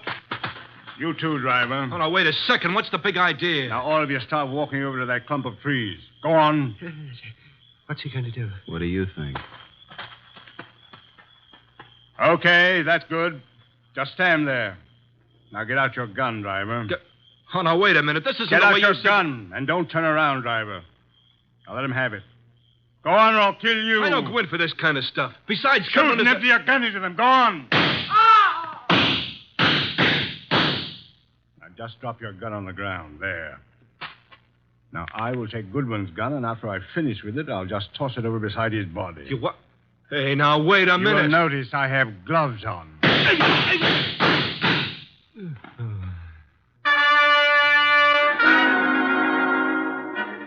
Hey, Doc. Dr. Thrumming. You all right, Doc? Oh, Archie, I'm sorry. I'm sorry I got you into this. I can't last long. Where are you hit? Tell Nero I make him a present of his new bridge work I put in. Let me have a look at you. I wanted to die in my bed with my friends around You're me. not bleeding. I wanted the choir to sing. What? I'm not bleeding? No. Are you? No. The driver was a bad shot. He missed both of them. Then what am I doing down here on the ground? You fainted at the first shot. I dropped purposely on the second shot. He missed every time. Come on, get up from there. We're very lucky people. What became of them? Hand me my gun. Oh, is this your gun? Wrap it in his handkerchief. Come over here. Yep. Here he is, the driver. And he's dead. This is dreadful, Archie. What do we do now? You got a lighter? Here's my pocket flash. Well, here's his gun beside him. Don't touch it. Have a look through his pockets. Wish I knew what he meant when he said he had a record for me someplace. A picture of a girl. Says, to Mike from Violet. Mike. This fellow's face is certainly familiar, but I can't... Hey, wait a minute. Mike Jordan, that's it. Mike Jordan? Yeah, Wolf cleared him on a frame-up 3 years ago, and this girl Violet is an entertainer in a nightclub downtown. Violet, yes, but what does all this have to do with Gloria? Strange, there's no other identification on him. Maybe the other guy took it off of him. Well, now we got to find Violet. How? We can't even find Gloria. I think now that this guy Mike Jordan missed us deliberately. Let's start hoofing it back to that last crossroad. There was a telephone there. I'll call Nero.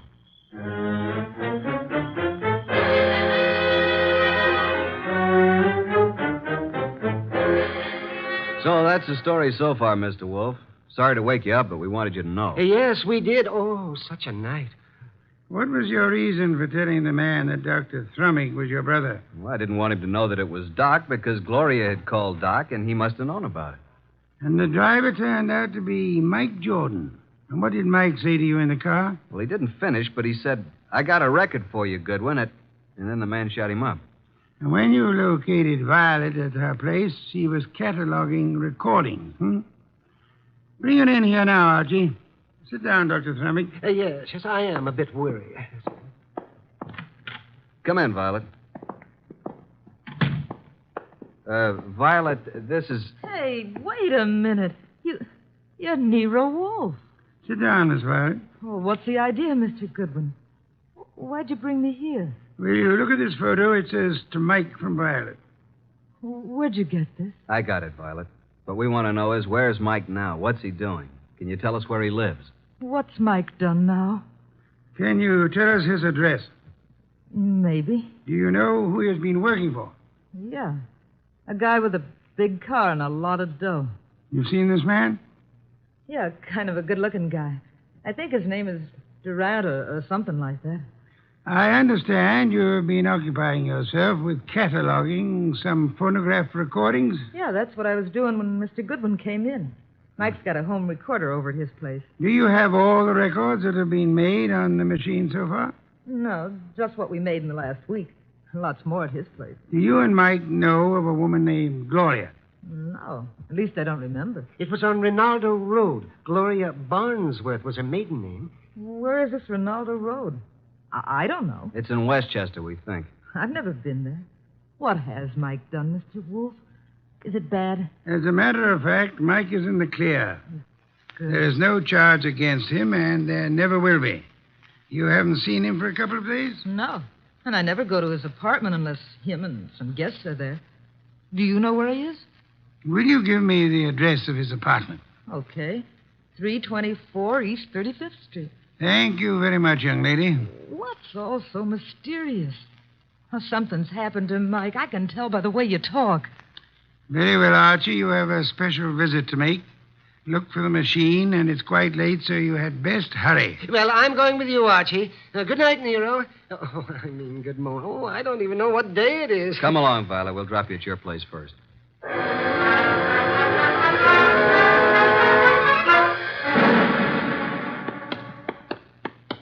Well, here we are, Doc. Yes, has his name right on it. Mike Jordan. No, we're fairly certain that no one's in there. Hey, what do you know? It isn't locked. The lights are on. I know. Listen. Yes, a light humming noise. Huh. But where is it coming from? Over in that corner, those wall cabinets. There it is. A radio. And a phonograph combination. Yes, and a recording machine. And the recording arm's still down on the record. Just lift it off and put the playback needle on. Yeah, there we are. But look, I don't go in for that kind of stuff. You've been working for me for several weeks now, haven't you? Well, sure, boss, but I never went in for no kind of... We're going to pick this guy up and take him for a little ride. It ain't my line. All you do is drive the car. Okay, I'll take a chance, but remember, I'm just the driver of your car. If anything happens, I didn't know nothing. You'll do just as I say. Incidentally, I know a lot about you. Things the police would like to know. Okay, I'm working for you. I came out to Rinaldo Road to make an honest living. But I see I'm right back where I started. And worse. The guy just ain't got a chance. Oh, remind me. I've got to phone the place.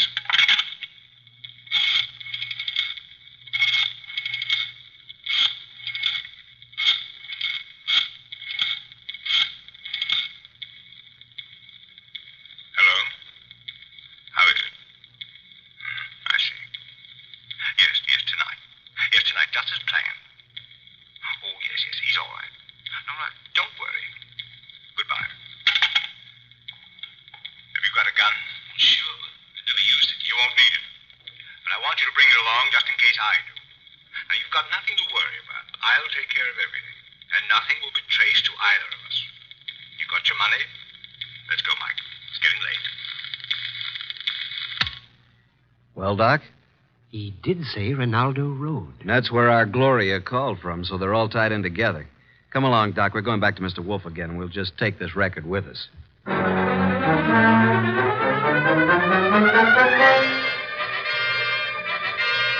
Well, Archie, I guess this phonograph was worthwhile after all. Yes, indeed. Don't you find this a very interesting recording, Nero? I'm sure we're going to add it to our collection. And these are the two men who took you on the ride. That's right. But we're really no further along in our desire to help Gloria. That's right. We're on Rinaldo Road. Boss, if we can find the address, will you go with us down there or over there or wherever it is? I might. And you already have the clue to the address. We have? Where? In that phonograph recording. Play it again, Archie. Just the part where he uses the telephone. And slow the speed way down. Then take down the numbers I call off. Okay, boss.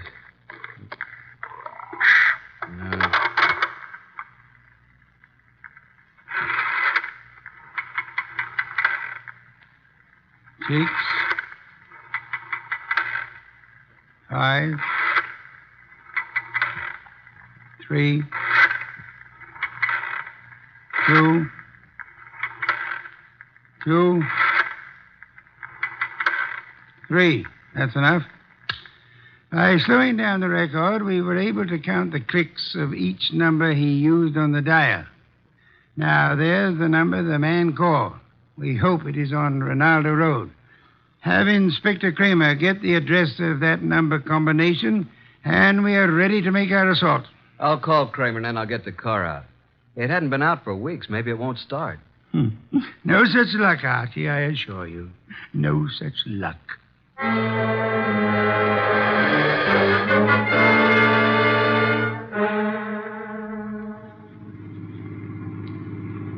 Oh, here it is. I think we must go through this big gate. Yes, there's the number. 23 Rinaldo. Slip up to the entrance as softly as possible. Turn out your headlamps. Well, here we are, boss. Easy now getting out. Don't pull, Doctor. Don't pull on. Yeah. There we are. Now come along. Yeah, spooky sort of place, isn't it? All big houses are like that. Must be 20 rooms. Yeah. There's not a light in the place. Use the knocker, Archie.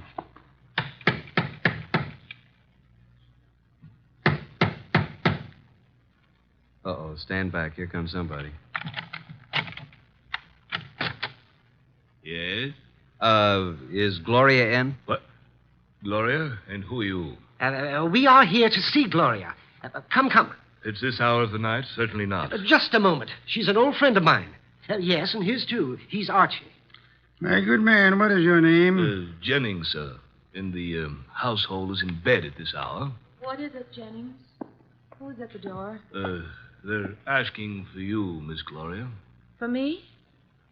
Well, come in, gentlemen. You may go, Jennings. Please. Very well, miss. Just as you say.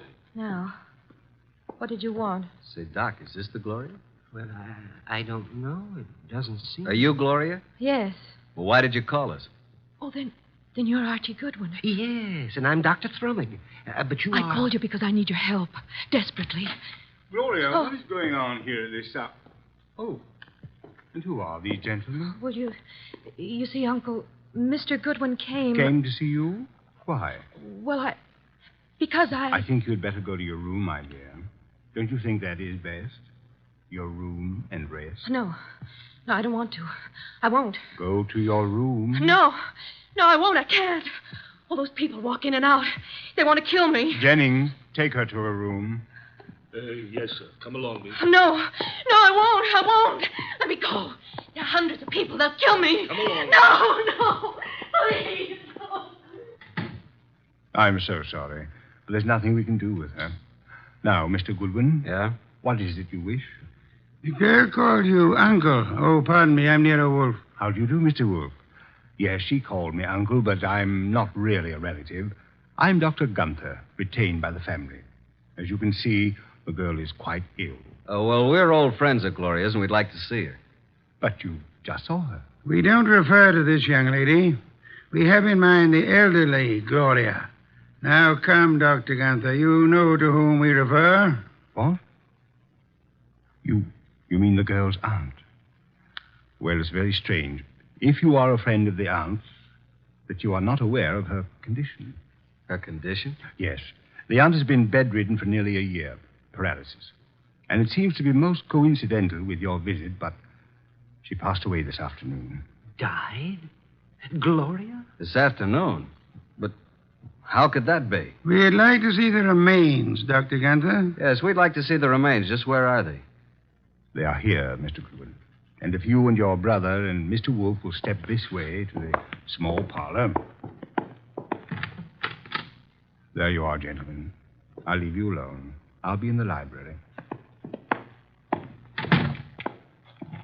Well, gentlemen, there she is. What do you say? Do you recognize this woman? Well, yeah. It's been many years, but that is Gloria Barnsworth. Well, good heavens, yes. It's Gloria, all right. Poor woman. I remember now. She married a very wealthy manufacturer named Kenton, who died. She's remained a widow, I guess. He said she died this afternoon. Are you sure it was an elderly woman who called you this evening? And by the way, just feel her forehead. It's warm. She couldn't have been dead more than an hour. She isn't dead. No signs of pulse. Your cigarette case, please. Very slight moisture. Respiration barely perceptible. She's under heavy narcosis. Been given a heavy dose lately. Let's get out of here. Wait. Do you recognize the uncle, Father Dr. Gunther? No, do you, Thrummy? No. Does he look like the man who took you for a ride? It was too dark, boss, and he was all bundled up in heavy clothes. Let's get out of here. The door was locked after we came in. He's right. Come on, Doc, let's put our shoulders to it. 1, 2. Go! Well, gentlemen, what on earth does this mean? Why'd you lock the door? Oh, I'm sorry. It's a spring lock. I had no intention of locking the door. And I suggest, Archie, that you have it repaired. And now, Archie, will you step to the door and let Inspector Kramer in? He followed us up the driveway. Yeah, about time. Getting cold out here. Inspector Kramer, this is Dr. Gunther. In that room is a woman he claims is dead. She is actually under the heavy influence of narcotics. Yeah? Well, who is she? Mrs. Gloria Kenton, widow of the wealthy shoe manufacturer. And this attractive young lady coming down the stairs is supposed to be mentally ill, which I do not believe. Her name is Gloria, too. A niece of the elder Gloria. But Archie and I both knew Gloria Barnsworth. Kenton. Yeah, I get it. And I suggest that this man is not a doctor, but is young Gloria's husband, and they're attempting to force the Aunt Gloria to change her will in their favor. This is utterly ridiculous. The aunt was able to phone Doc Thrummig and me tonight, but she was apparently caught in the act. And this man, who is posing as the uncle, hired Mike Jordan to drive his car while he picked up Archie with the intent of killing him. Well, this is the same man? The same. And if Mike Jordan hadn't recognized Archie, both of you would be quite dead. This man double-crossed Mike and killed him, believing that the whole thing would be blamed on Mike. Mike deliberately missed. All right, so what's he going to do about it? Come on, let's get out of here fast. Look out, he's a cop. All right, now get those hands up and keep them up. Come along, Archie. I have another appointment. The inspector can handle it from here on.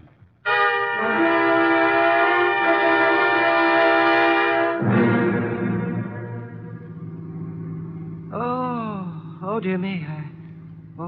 What happened? Am I all right? Yeah, you just fainted again when the shooting started. It's really quite fortunate that Mike Jordan recorded that conversation. Fortunate indeed. How did you know this uncle was the same guy who took us for a ride? First, by his speech pattern, he is undoubtedly a Canadian. But you must have missed the most important slip-up. What was that? When he escorted us to see the body, he said to you, Archie, if you and your brother and Mr. Wolfe will step this way, Now, how would he believe that Dr. Thrumming was your brother? No one mentioned it. Of course, the clue I planted and then missed myself. Quite right, Archie, quite right. What time is it? 8 a.m. I certainly appreciate your coming out for me on this deal. Oh, but I didn't do it just for you. There is an Orchid Lovers Convention this morning at 9 o'clock. What? And you mean... Yes. I'm sure you'll enjoy it tremendously. Both of you. Oh, brother. What's that? Nothing, Doc. Nothing at all.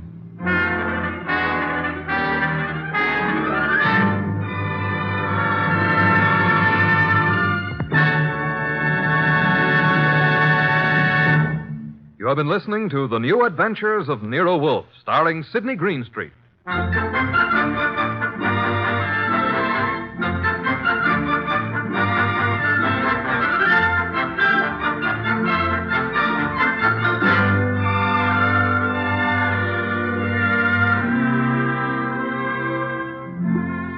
Tonight's transcribed story by John Edison was based on the characters created by Rex Stout. This is an Edwin Fadiman program produced and directed by J. Donald Wilson. In the cast were Harry Bartell as Archie Goodwin and Howard McNear, Gene Bates, Peter Leeds, Bill Johnstone, Grace Leonard, and Jay Novello. Next week at this same time, Nero Wolfe and Archie will bring you The Case of the Final Page. Don Stanley speaking. 3 chimes mean good times on NBC.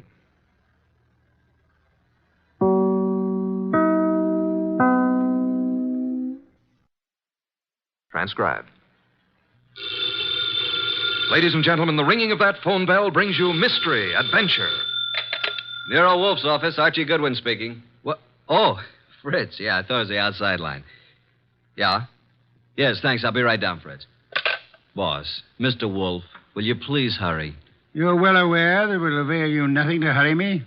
Why, Mr. Ware, be in such a rush today? But the car, it's downstairs waiting. Fritz is all ready. Let him wait.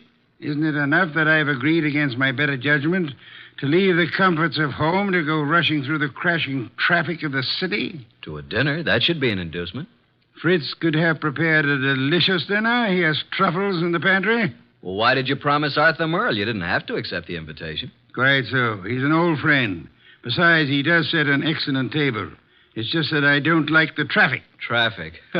I know why. It's that awful oxygen in the atmosphere outside. It's not the traffic. Archie, you're talking much too much. I know, boss. I'm impatient. Would you mind giving me some slight indication that you intend to move from that chair? Just as soon as I finish this beer.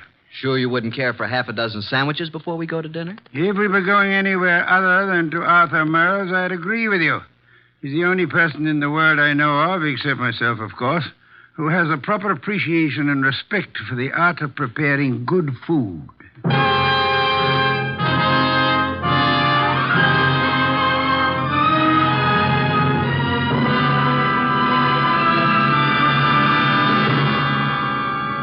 Ladies and gentlemen, it's that renowned genius who is the bulkiest, balkiest, most ponderous, and most brilliant detective in the world. Yes, none other than that chair-borne mass of unpredictable intellect, Nero Wolfe, created by Rex Stout and brought to you in a new series of adventures over this NBC network in the person of Mr. Sidney Greenstreet.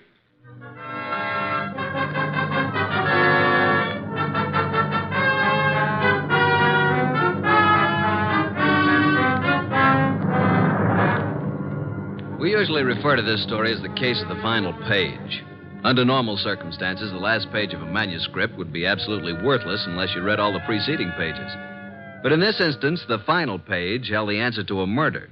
Without that page, we couldn't arrive at the solution. Actually, we didn't even know the problem. Anyhow, I finally got Nero Wolfe to the lobby of Arthur Merle's apartment building. Going up. Up, please. Are you going up, gentlemen? Are you, honey? Certainly. It's my job. Then so are we. After you, boss. When did they install women elevator operators in this building? I've been here for 2 years. Floor, please. Arthur Merle's apartment, I believe it's 814. That's right. Are you Mr. Wolfe? No, this is Mr. Wolfe. I'm Archie Goodwin. Although the name Wolfe would be much more appropriate for him than for me. How did you know he was Mr. Wolfe? Mr. Merle came in half an hour ago. He mentioned that he was expecting you. You see, Archie, you rush me unnecessarily. We practically preceded him here, and we'll probably have to wait interminably for dinner. I just hate to be late. Arthur Merle has never been on time in his life. He's no more punctual than any other writer. He's never been known to meet a deadline on time. This is your floor, gentlemen. Arthur Merle is just down the hall to the right, 814. Thank you. And by the way, I want to compliment you on your congenial attitude, miss. I'll speak to the management. Oh, thank you, sir. Decent of you. What's your name, huh? Women are usurping everything. Really costs to live here. Merle's really in the chips. Every book he writes sells 1 million copies. Remember the last time we had dinner with Arthur Merle? I do. Delicious. Mountain quail. Shot them himself. Yeah, he's quite a marksman. Archie, such proficiency as Arthur Merle displayed in hunting is evidence of a wasted life. Sure, he probably never made over $500,000 a year in his whole life. Well, ring again. Don't just stand there. Surely he's expecting us. The elevator operator said he was? Yeah, she seemed quite well informed. If I were a judge of women, which I'm not, I'd say she has a line on every male in the building. She can get a line on me anytime she wants. Archie, your insatiable interest in the female seems sometimes to border on the psychopathic. You know a more pleasant way to go crazy? Phooey. It's strange. There's a light on in there. I can see it under the door. Shall I try the door? Do so, Archie. Thank you. Unlocked. Well, at least we can get in. He may be in the bedroom. Probably in the kitchen. I'll just sit here. I must forgo the comforts of my own home. I certainly intend to avail myself of the comforts of Arthur Merle's. Very much over-decorated. You wouldn't like heaven unless they had orchids and beer. Not a chair in the place worthy of the name. Well, I'll try that divan while you have a look around. For what? Arthur Merle, of course. Suppose you have a look in the study. Maybe writing. Have a look, my boy. I'm exhausted and thirsty. See if he has any... Boss! Good heavens, Archie, don't shout. I'm coming. It's Arthur Merle. Look, slumped over his desk, a knife in his back. Yeah, he's quite dead.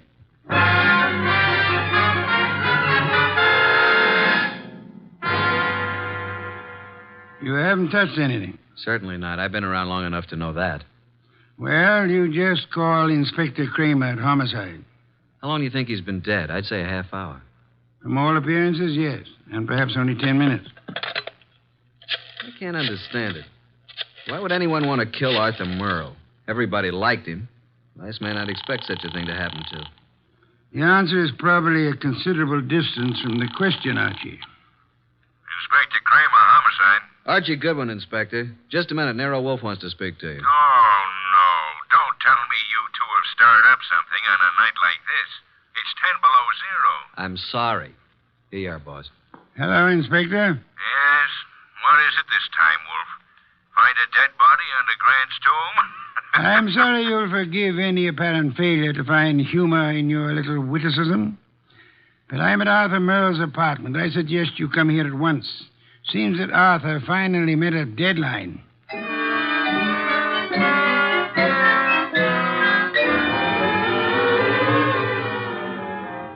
So you just walked in here and found Merle dead, huh? We were invited here for dinner. Anyone else around when you got here? No. You see anyone, Goodwin? Only the elevator operator who brought us up. Well, Mr. Wolfe, since you were in on the ground floor, maybe you've got some ideas. Sorry, Inspector. Had I been able to solve the crime so soon, I would have advised you, Inspector. Yeah. Well, it's obviously murder. Obviously. You knew him well? Quite well. Ever know of his being in any trouble? No. Everybody liked him. Arthur Merle, I felt, didn't have an enemy in the world. Is that so? I don't think anybody pulled this as a little friendly gesture. Don't jump to conclusions, Inspector, that this murder was committed necessarily by an enemy of Merle's. Meaning? It could have been an absolute stranger. A woman? Or a burglar, or a madman, or a crank, or... As far as we know, it could have been anybody in the city, Inspector. Arthur's been dead nearly an hour. And an hour ago, I was in my own home, sitting comfortably in my own big, easy chair, drinking a delectable glass of beer. Someone at the door, Archie. Yeah, just a minute. I'll answer that. Mr. Merle? No. Well, is Mr. Merle here? Yes, he's here. But he's not seeing anyone. Well, he's expecting me. I'm from the Serve Right Catering Company. We're ready to serve for 4 here tonight. The dinner has been canceled. Oh, but it's been ordered. Breast of guinea hen, cooked in wine and cloves, delicious. It's prepared and waiting. I'm afraid that I must insist on seeing Mr. Merle. Mr. Merle has been murdered. Well, I'm afraid I must... Murdered? Oh, my goodness, but... Well, in that case, Yes, good evening. Don't you think you might have taken a bit more time with the fellow, Inspector? Why? You might at least have let him serve the dinner. Guinea hen, wine, and cloves sounded positively delectably... Look, I've had dinner. I'm afraid you're too busy, Inspector. So busy that you've just passed up an extremely interesting bit of information. What are you talking about, Wolf? He said he was to serve dinner for 4. Well? Arthur Merle, Archie, and myself are only 3.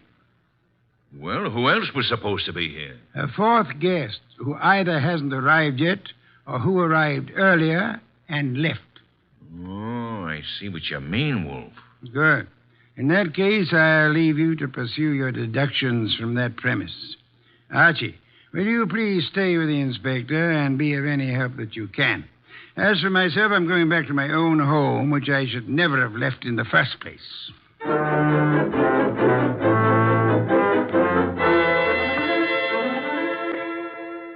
Okay, that finishes the apartment search, Goodwin. And what have we? Nothing. Except that Merle had over $300 in his pocket, and he was wearing a ring worth a couple of $1,000, so it couldn't have been robbery. And I don't think it was premeditated murder. Why not? The weapon. Obviously, if someone had planned on killing Merle, he'd have prepared it better. Used a better weapon than a blunt paper knife. No, as I see it, someone was here before you and Wolf arrived, and for some reason that person found it necessary to kill Merle, and he did it on the spur of the moment. I'm listening. Well, it's obvious. Merle was slumped over his typewriter. This sheet of paper was in it. He'd been working. May I see it? Yeah. Starbreaker. Strange title. Page 189. He was getting well along with his latest mystery. Apparently. Gregory Thorne slipped the paper into his pocket. It was just an ordinary piece of paper, but Gregory knew its value. Used properly, as Greg knew how to use it, it would be worth $100,000. He walked away briskly, and as he... That's all. Yeah, that's all. Must have been writing. I'd like to read the rest of it. We didn't find any more of it. Any other ideas? No, at the moment we seem to be right where the murderer himself left off. Oh, what is this, open house? Sorry to be so... Oh. Oh, what? I expected to see Mr. Merle. Is he here? Well, who are you? Cynthia Roberts. He expecting you? Well, no. That is... Come on in, Miss Roberts. Thank you. Maybe the young lady is trying to say that he didn't have to expect her. Maybe she felt free to call without advance notice, Inspector. Inspector? What did you want to see Mr. Merle about? Well, I'm his fiancée. Oh. Had dinner yet, Miss Roberts? Why, yes, I had dinner earlier. When were you last here, Miss Roberts? Last night, after the theater. Arthur and I were... What's the matter? Is something wrong? I'm sorry to have to tell you this, Miss Roberts, but Arthur Merle was murdered.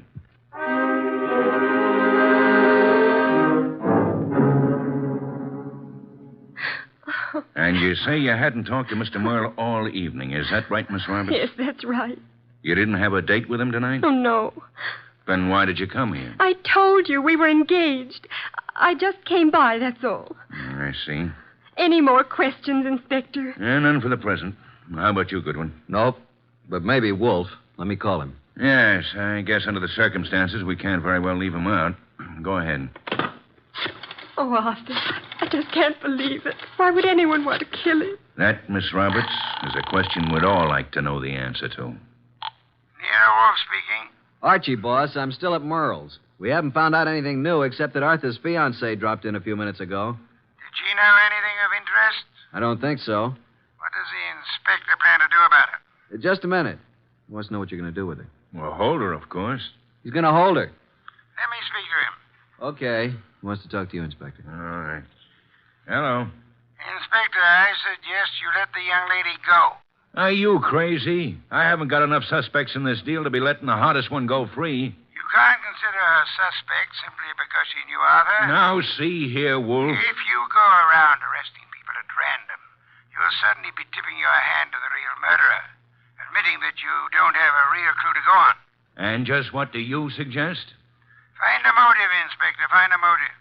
Then, if you stumble on a suspect, you'll have some basis for making an arrest. At the moment, I suggest that you let the girl go and tell Archie to stop wasting his time down there and come home at once.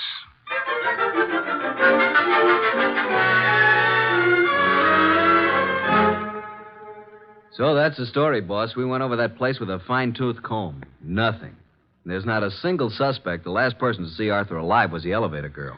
Correction, Archie. The last person to see Arthur Merle alive was the person who ended his life. Well, I just can't imagine that pretty little elevator gal. You don't solve crimes by imagination, Archie. Then there's Cynthia Roberts, his fiancée. You suspect her? Not exactly, but just suppose she did have a motive. Maybe he threw her over.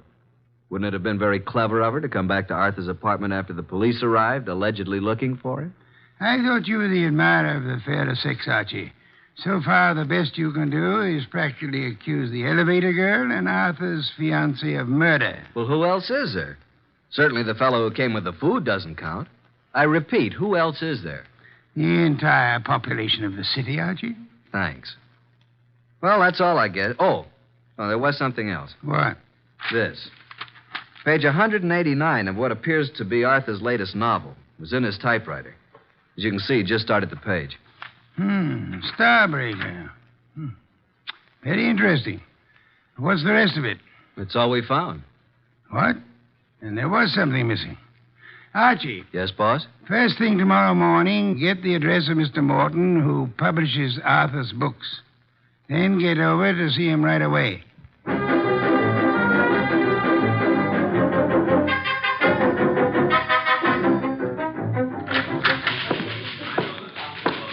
Yes, may I help you? I'd like to see Mr. Morton. Did you have an appointment? Tell him I'm from Homicide.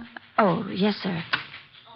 Yes? Mr. Morton, I know you have someone with you, but there's a gentleman here from the Homicide Bureau. He wants to see you. Tell him I work for Nero Wolfe. My name's Goodwin. His name is Goodwin. Send him in. Yes, thank you. You may go right in, sir. The large door to your right. Thanks. Come in, Mr. Goodwin. Come in. I understand you're from Homicide. Not exactly. I'm Nero Wolfe's assistant. We're working with Inspector Kramer. And what can I do for you? You've heard about Arthur Merle. Yes, I received the word when I came in this morning. It was a great shock. Oh, excuse me, Mr. Goodwin. This gentleman is Henry Childs. How do you do, Mr. Childs? Glad to meet you, Mr. Goodwin. You're with Nero Wolfe? I'm his assistant, man Friday. Mr. Childs is a publicity agent. He handled all publicity for Arthur Merle. I've not only lost an excellent client, but a very good friend. Did you know Mr. Merle? Yes, I'd met him a number of times with Mr. Wolfe. Yes, indeed. Arthur Merle was a great writer and a fine citizen. He'll be missed by millions.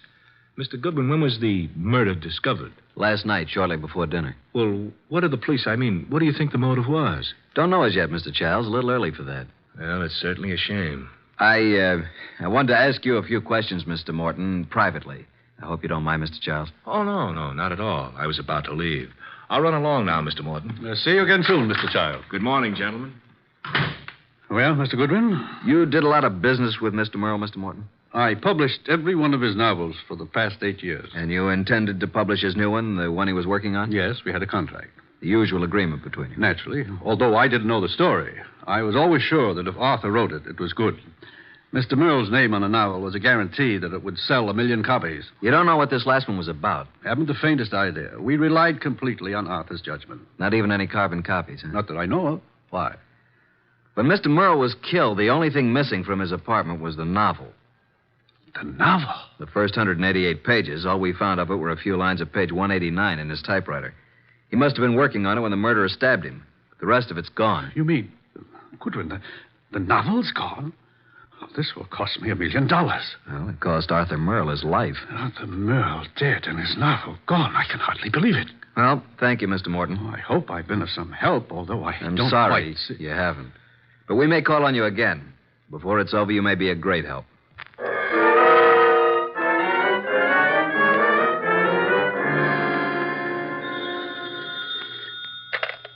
Nero Wolfe speaking.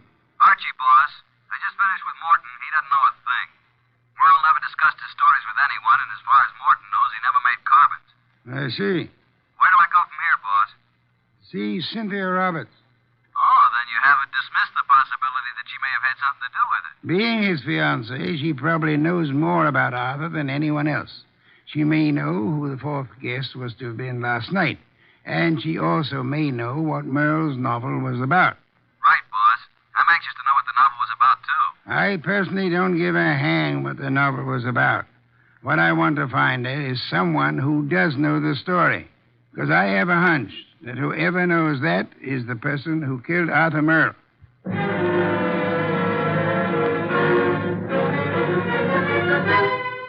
Miss Roberts, I know you want to help us find out who killed Arthur. Oh, yes, of course. I'll do anything. Nero Wolfe and I were invited to have dinner with Arthur Merle last night. Well, I knew he was having friends in for dinner, but I didn't know who they were. Oh, I'm sorry. I hoped you'd know whom he invited. No, he didn't tell me. Miss Roberts, we have reason to believe that there was to have been a fourth person there last night. A fourth? The caterer came to deliver dinner for 4. Now, the fourth party never did show up, or else came earlier and left after Arthur was killed. You mean someone Arthur invited to dinner might have killed him? Maybe. Oh, there's no one that I can think of who bore any ill will toward Arthur. We're convinced that this was done on the spur of the moment. Unpremeditated murder. Arthur Merle suddenly became a threat to someone. Now we've got to find out what the threat was and who was threatened. We'd hoped you could help. I'm sorry. Did he ever discuss his new novel with you? Oh, no, he never talked about his stories until he'd finished them. So his latest mystery contains the answer to an even greater mystery. Unless we find the first, they'll both go unanswered.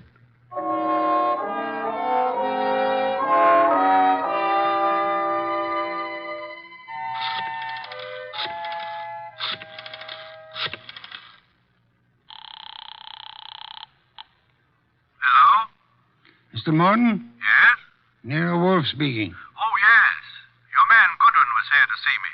I presume you are interested in seeing Merle's murderer brought to justice? Certainly. Arthur was a close friend of mine.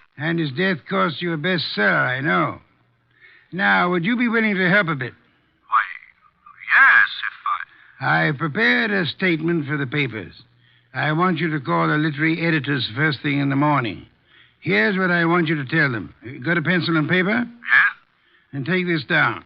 Quote, Mr. Carlton Morton announced today that the last work of the late Arthur Merle will be published according to schedule. Fortunately, it was Mr. Merle's custom to furnish his publishers with carbon copies of each day's work. Consequently, with the major portion of his...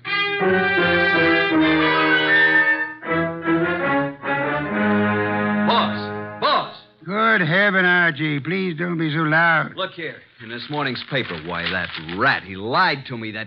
What on earth are you talking about? That publisher, Morton, he said he didn't have copies of Merle's manuscript, that he didn't know what it was about. And listen to this. Mr. Carlton Morton announced today that the last work of the late Arthur Merle will be published according to schedule. Fortunately, it was Mr. Merle's custom to furnish his publisher with carbon copies of each day's work.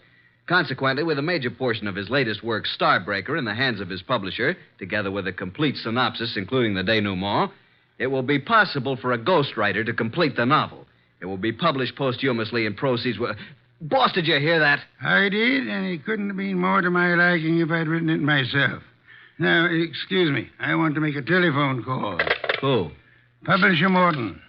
Yeah, I'm beginning to see. He lied about the whole thing. I still don't see why he'd kill Merle, but on... Hello, Mr. Morton. This is Nero Wolfe. Yes, perfect. Now I'll call Kramer, and he and Archie will be waiting for you. Remember now, if anything comes of it, you are to say the manuscript is in the safe in your home, and you steer the party here. Say you've recently rented this place. I hope we'll be seeing you. Yes. Goodbye. Oh, and be careful. Remember what happened to Arthur. The manuscript is in my desk in the middle drawer. What the... You mean... Archie, look out of that window. Huh? Yeah? Out there is a city of some 5 million people. In that 5 million, there is one who murdered Arthur Merle. Now, we don't know who it is, so we can't go out and put a finger on him. But, Archie, since we can't go to him...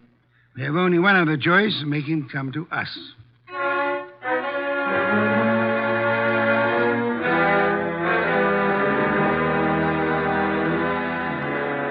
Well, you you tell me why we're sitting here in the dark in Wolf's office? Yes, Inspector Kramer. Mr. Wolfe promised us a caller. Mr. Morton is to pretend that he's rented this place recently. Well, who's the caller? Can't tell you until he or she gets here.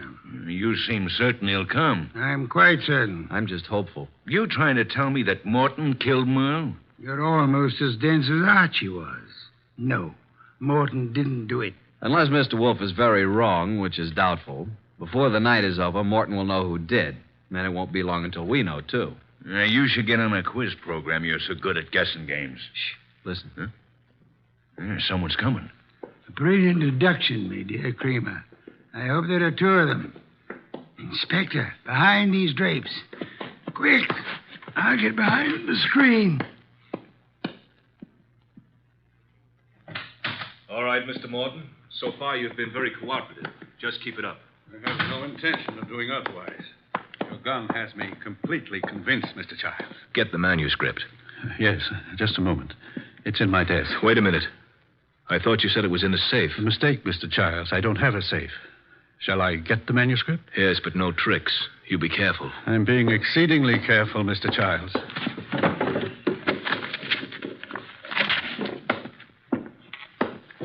There you are. Starbreaker by Arthur Merle. Yes, this is it. Thank you, Mr. Morton. Now, I trust that's all you want of me. I'm sorry. I wish that were true.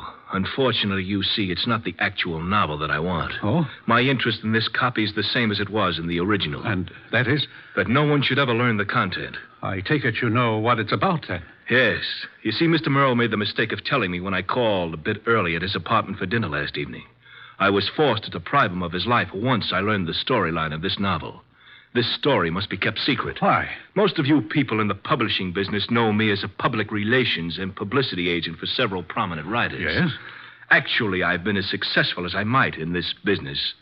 Because a few years ago, I stumbled onto a very neat and foolproof method of blackmail. Unfortunately, Arthur Merle thought of the same thing and based this story on it.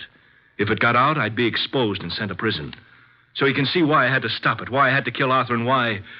Now I'll have to kill you, too. Oh, child, for heaven's sake. The contents of these pages condemn me. You know what's in them. Further, I've confessed to murder to you. You don't think I could let you live after that, do you? Child, you're insane. I'm sorry that I must repay you for your trouble in such an ungrateful manner. I'm sorry to do this to you, Child, but I can't... Child, please, enough! Sorry, Mr. Childs. There wasn't time to ask you to drop the gun. All right, Mr. Childs, get your hands up and stay where you are. Nice going, Mr. Morton. Who are you? That took courage, Mr. Morton. Sorry we had to wait so long, but we had to make Mr. Childs here convict himself. Convict? What do you mean? We've been waiting here for you, behind the drapes all the time. We heard every word. Mr. Childs, you're under arrest. Police? Yes, Mr. Childs. Only one person could have been so anxious over a copy of that novel. That's the person who killed Arthur Merle for the original. And we heard you confess to that. And that's all we need to convict you. We didn't have any proof until we set it up for you to make a second try to cover up for the first. Fortunately, the setup worked. Setup? Take a look at the rest of the manuscript, Mr. Childs. What? Oh, the front page is there, all right, but look at the rest. Why, they're blank. They're just blank pages. You didn't have a copy at all. No, but we certainly got a murderer. Eh, Inspector? Childs! Childs! Stop, Childs! Stop! Well, that's one way to avoid standing trial.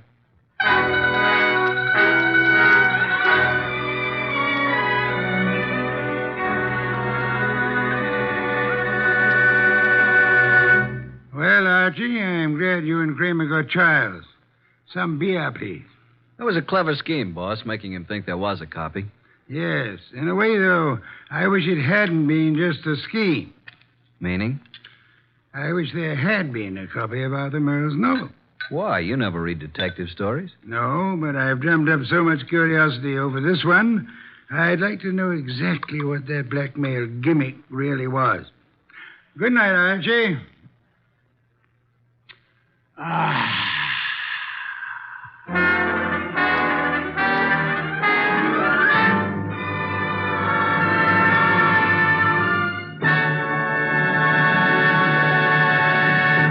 You have been listening to The New Adventures of Nero Wolfe, starring Sidney Greenstreet.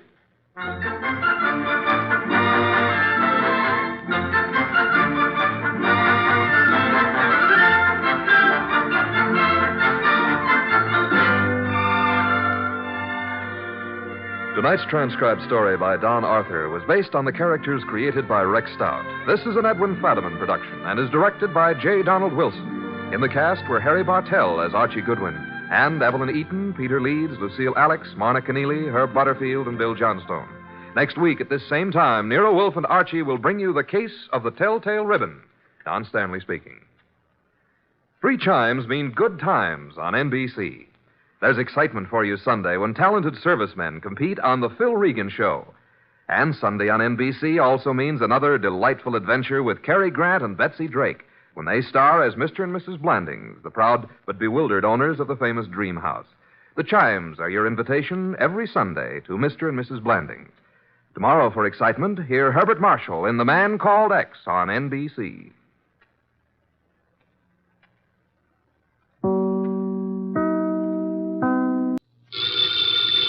Ladies and gentlemen, the ringing of that phone bell brings you mystery, adventure. Nero Wolfe's office, Archie Goodwin speaking. What? Who? Who is this? Who wants to speak to Mr. Wolfe? Nobody. Nobody? I said they'd hang up. It's late and it's too cold. And even if it weren't, I would not consider for one moment moving from this room. Please, Mr. Wolfe, I can't hear a thing this old gentleman's saying. Does it matter? You heard what I said? No. Now, what did you say? You were late because she was killed. Who was killed? I can't hear you. What is it about, Archie? He says he was due here an hour ago, but she was killed. Who was killed? What does he want? Do you want us to solve the crime? I say, do you want us to find out who killed her? Oh. He says he knows who did it, but he has an important message for you. Well, then come right over. We'll be waiting, Mr. Jenkins. Archie, why do you insist on taking every silly little case? Because, boss, we need to recover for March 15th.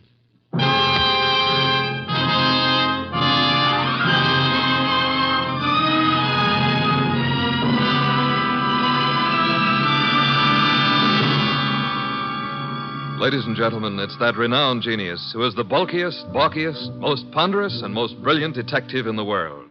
Yes, none other than that chairborne mass of unpredictable intellect, Nero Wolfe, created by Rex Stout and brought to you in a new series of adventures of this NBC network in the person of Mr. Sidney Greenstreet.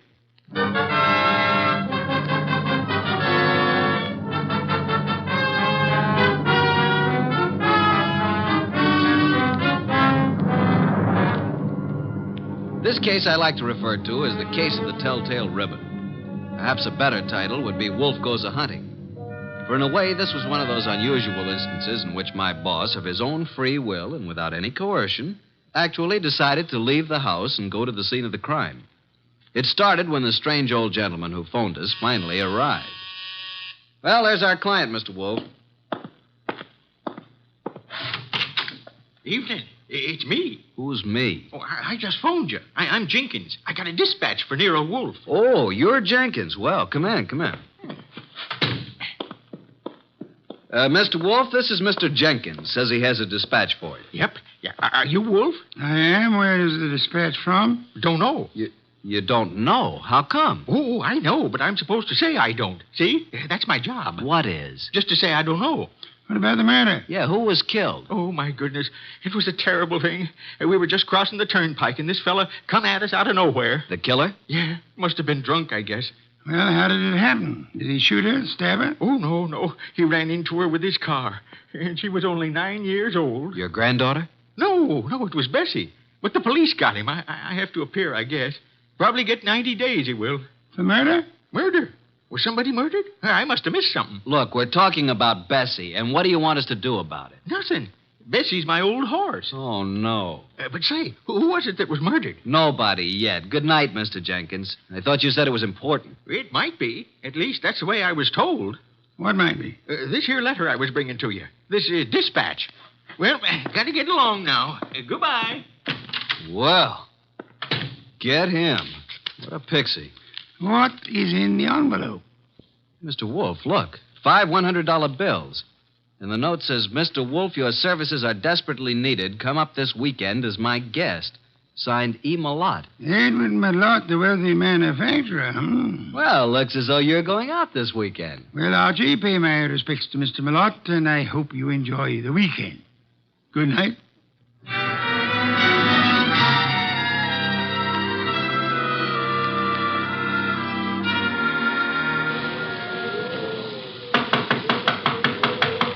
Something's certainly phony about this. There's no party going on here tonight. Yes? What is it? Is this the Malott place? It is. What do you want? My name's Goodwin. I'm a guest of Mr. Malott's. A guest? Yes, he invited me down for the weekend. Weekend? Oh. Well, you better step in, please, Mr. Goodwin. Quite a bolt you've got on that door. Yes, isn't it? Just sit down there, please. I'll get Mr. Malott. He's in the library. Oh, here he is. This is Mr. Goodwin, sir. Says he's come down for the weekend. Mr. Goodwin, good evening. You've come for the weekend, you say? Well, yes, wasn't that the idea, Mr. Malott? Well, I don't understand, Mr. Goodwin. Didn't you send me this note asking me to come here? Note? I did not. Oh, well, this is my personal note stationery, but I don't recall sending this. I didn't even type it. And I'm in the habit of signing my name with a pen, not with a typewriter. E. Malott. You're certainly Edward Malott. Yes. Services are desperately needed. What does this mean? What services? Who are you, Mr. Goodwin? Are you serious? I'm a private investigator. I'm Nero Wolfe's assistant. Oh, indeed. Nero Wolfe, eh? I know of him, yes, indeed. And you really don't know anything about this note? I do not. Are you having a weekend party here? I most certainly am not. Then who sent this? And there were 5 $100 bills as a retainer. I haven't the slightest idea. Oh, Dorothy. Yes? Will you step in here, please? Miss Davis is my private secretary. She may know something about this. Yes, Mr. Malott. What is it? Dorothy. Oh. Dorothy, this is Mr. Goodwin. How do you do, Mr. Goodwin? Well, how do you do, Miss Davis? Yes. Well, Mr. Goodwin is assistant to Nero Wolfe. You don't say. Nero Wolfe, the detective? Well, I've heard a great deal about him.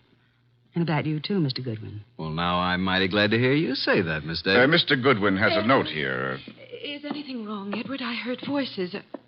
Oh, do we have company? Nothing is wrong, Eva. I was calling Dorothy, that's all. Oh, this is Mr. Goodwin, Eva. My wife, Mr. Goodwin. How do you do, Mrs. Malott? Mr. Goodwin, yes. How do you do? Now, as I was about to say, Dorothy, Mr. Goodwin... What's going on? Mr. Goodwin, this is my son, Larry. Good evening. What's wrong? Mr. Goodwin has been invited here for the weekend. He has an invitation supposedly written by me. At least it's on my stationery. Look at this, Dorothy. Know anything about this note? No. I certainly didn't write it. But it's my personal notepaper, and my signature is typewritten. I'd never do that. Well, somebody sent it. Who's Jenkins? Jenkins? Never heard of him. A little dried-up old man. He delivered it to us. Yeah, maybe it didn't even come from this house. I'm positive that it didn't. Never heard of Jenkins. You have a typewriter here, of course. Yes? I'd like to see it. Certainly, Mr. Goodwin, in the library. How far have you come, Mr. Goodwin? From New York, Manhattan. Oh, and it's such a dreadful night, too. Yes. And it is rather late. Late? It's only 7:30. Why not stay here for the night? Plenty of room? Yes, Mr. Goodwin, plenty of room. Well, I don't really think that's necessary. On the other hand, it would be a tough drive back to the city in this storm. I'll accept your hospitality, Mr. Malott. Very good. Oh, Jeffries, show Mr. Goodwin to the East Wing.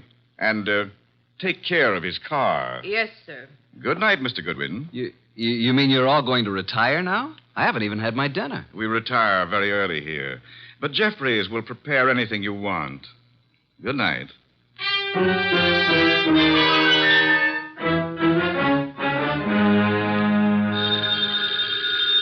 Oh, dear, who moved that phone? Hello, Wolf speaking. Archie, boss. Well, I'm here at Malott's place, but there ain't no party. What happened? Are you in the right house? I'm afraid I am. They've all gone to bed. Weird bunch. His wife, who looks very sickly and I think wants to say something to me alone, and Larry the son, and Malott's secretary, Dorothy Davis. She has me bothered a bit. How unusual, especially if she's pretty. A beauty. But she seems to know all about me. You'd better come home, Archie. I can see you're in no condition to handle this case properly. Give them the money back. Oh, I forgot to tell you. They don't want me here. Malott didn't send the note. No one here knows anything about it, so we can keep the dough. Interesting indeed. The circumstances would indicate that you should stay there and wait for it to happen. For what to happen? For whatever it is the fates have conspired to have happen there while your shining little ego is in the midst of it. Bye.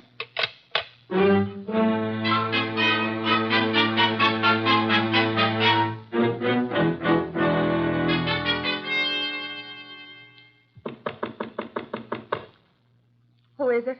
It's Archie Goodwin, Mrs. Malott. Come in. Come in, please. I saw you give me the eye when I was about to leave. I've been waiting till I felt sure they were all asleep. Now, what's up? I wrote you that note. I sent for you. How do I know that? Old man Jenkins is a scissor and knife sharpener who happens along every month or so. They wouldn't know him. I put 5 $100 bills in the envelope. Okay, why? My life is in danger. I've been threatened. I received 3 notes through the mail. They were all postmarked in New York City. Could I see them? Here they are. All typewritten. The first one reads, "There is no love for you," in Grey Gables. The second, "Why stay on in the face of death?" And the third, "The time is shorter than you think." Do you think this is an inside job, Mrs. Malott? Well, at first I didn't. But lately I've come to think it is. What caused you to think that? For some time I've been having severe spells. I thought it was indigestion. But then it occurred to me that I always broke out in cold perspiration. I was left horribly weak and terribly thirsty. Thirsty? You fear you're being poisoned? Yes. And since the thought came to me, I've been living in fear. Fear of every bite of food or drink. It so shattered my nerves that I have to take these yellow sleeping capsules to even close my eyes. Well, here's your husband and his secretary and your son, Larry. Larry is my stepson. Which one do you suspect? The secretary, Dorothy, or my husband, or both. What's the motive? Oh, they're in love. She's been here over 2 years, and they've spent most of their time together. The idea never occurred to me till last week. And when I watched them, it was quite obvious. Anybody else know about these 3 notes? Oh, no. Then I'll keep them for a while. Good night, Mrs. Malott. And don't worry.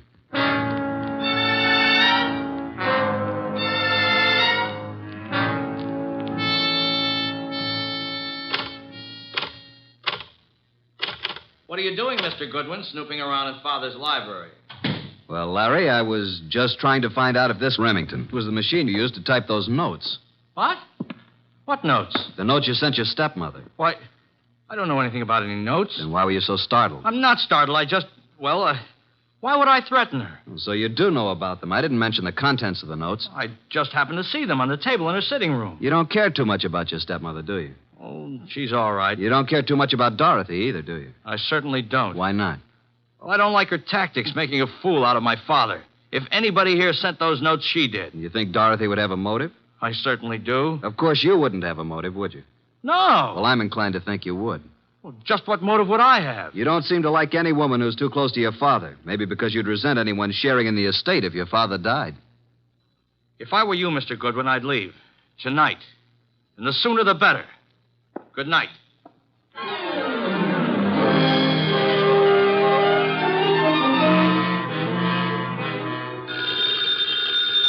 Oh, Archie.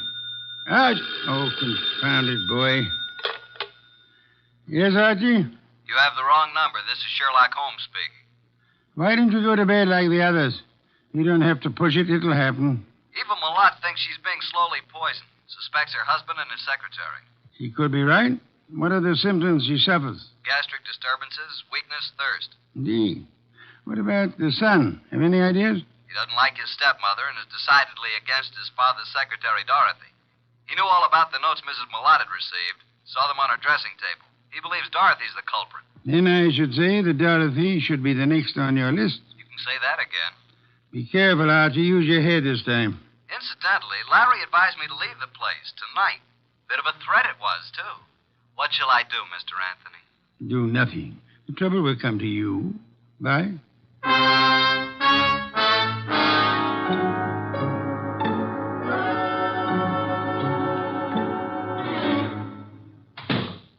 Oh. Hello there, Mr. Malott. I thought you'd turned in for the night. It's quite obvious you thought so, Mr. Goodwin. What are you doing in the library? Why, just looking for something to read. You'll find the books all around the walls, not on my desk. Well, I was looking for a particular kind of book. I'm very much interested in poisons.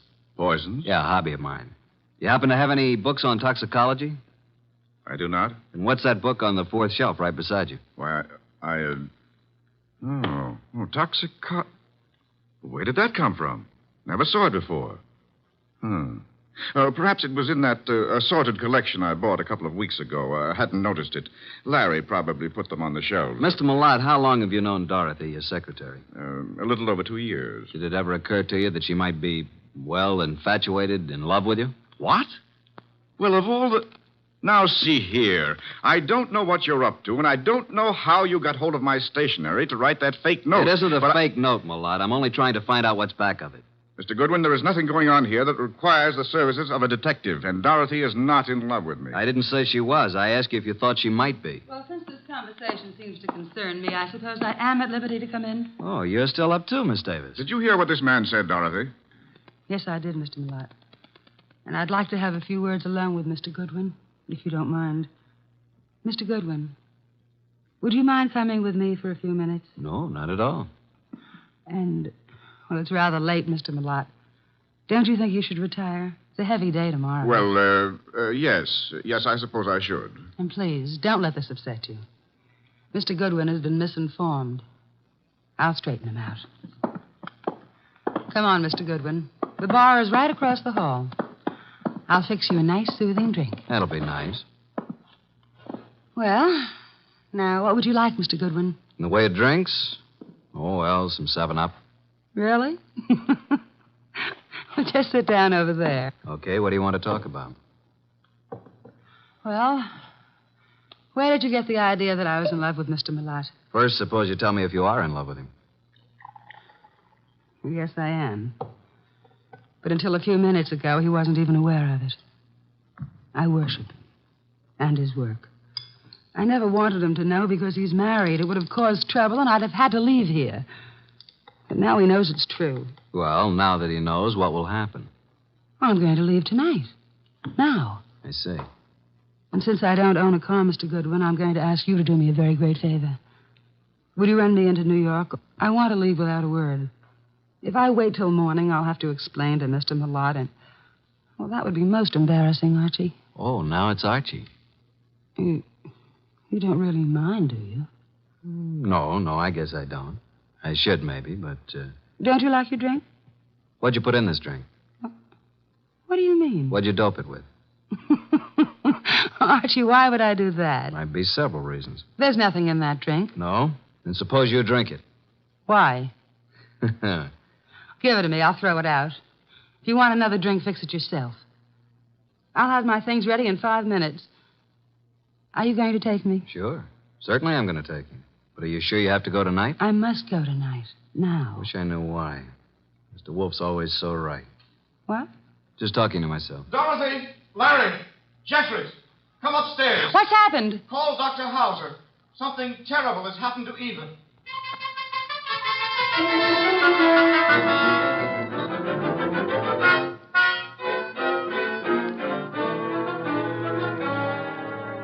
Well, Dr. Hauser? Ah, poor Mrs. Malott. No, there's nothing to be done now. It's all over. Eva. You'd better lie down, Mr. Malott. I'll phone and take care of everything. I'll be here if you need me. I have to make out the certificate. Yes, come along, Mr. Malott. Just a minute. You too, Larry. I don't want to make this any more unpleasant for you, but, Doctor, just what are you going to put on the certificate as the cause of death? Acute gastritis. Is that what you've been treating her for? Well, she's had several attacks lately. I'd warned her to be cautious of her diet. And that was wise advice, too. Did you know about these attacks, Mr. Malott? Yes, I did. And you, Dorothy? Yes, I knew. And you knew also, Larry? No, I knew she hadn't been feeling well. How long had Mrs. Malott been suffering from insomnia? Oh, a year at least. I prescribed Nemitol. In yellow capsules? Of course. I wrote a prescription ever so often calling for 12 capsules. You all knew about that, of course. I thought so. And would this be the prescription, this little box of capsules here on... Well, What's the matter, Mr. Goodwin? that box was open on this nightstand when we stepped into this room. All right, let's have the box, Mr. Malott. Thank you. Why'd you pick it up? Because I didn't want the stigma of suicide on Eva's name, nor mine. Suicide? Yes. Eva had this prescription filled yesterday morning. The dose is 1 at bedtime, 12 capsules. She took 1 last night. I glanced at the open box when I came into the room, and there were only 8 capsules left. I knew instantly what had happened. She'd taken an overdose. Doctor, do you think 3 capsules would be sufficient to cause her death? I doubt it very much. So do I. Mrs. Malott didn't die from an overdose of sleeping capsules. She was poisoned. Poisoned? Are you crazy? By whom? By you, or Dorothy, or Larry. No, I didn't do it. I didn't write those notes. What notes? Mrs. Malott had received 3 notes threatening her life if she didn't leave this house. Each of you had a motive, so I'm sending this body to the coroner for an immediate autopsy. I won't permit it. The police will see to it. You have no choice.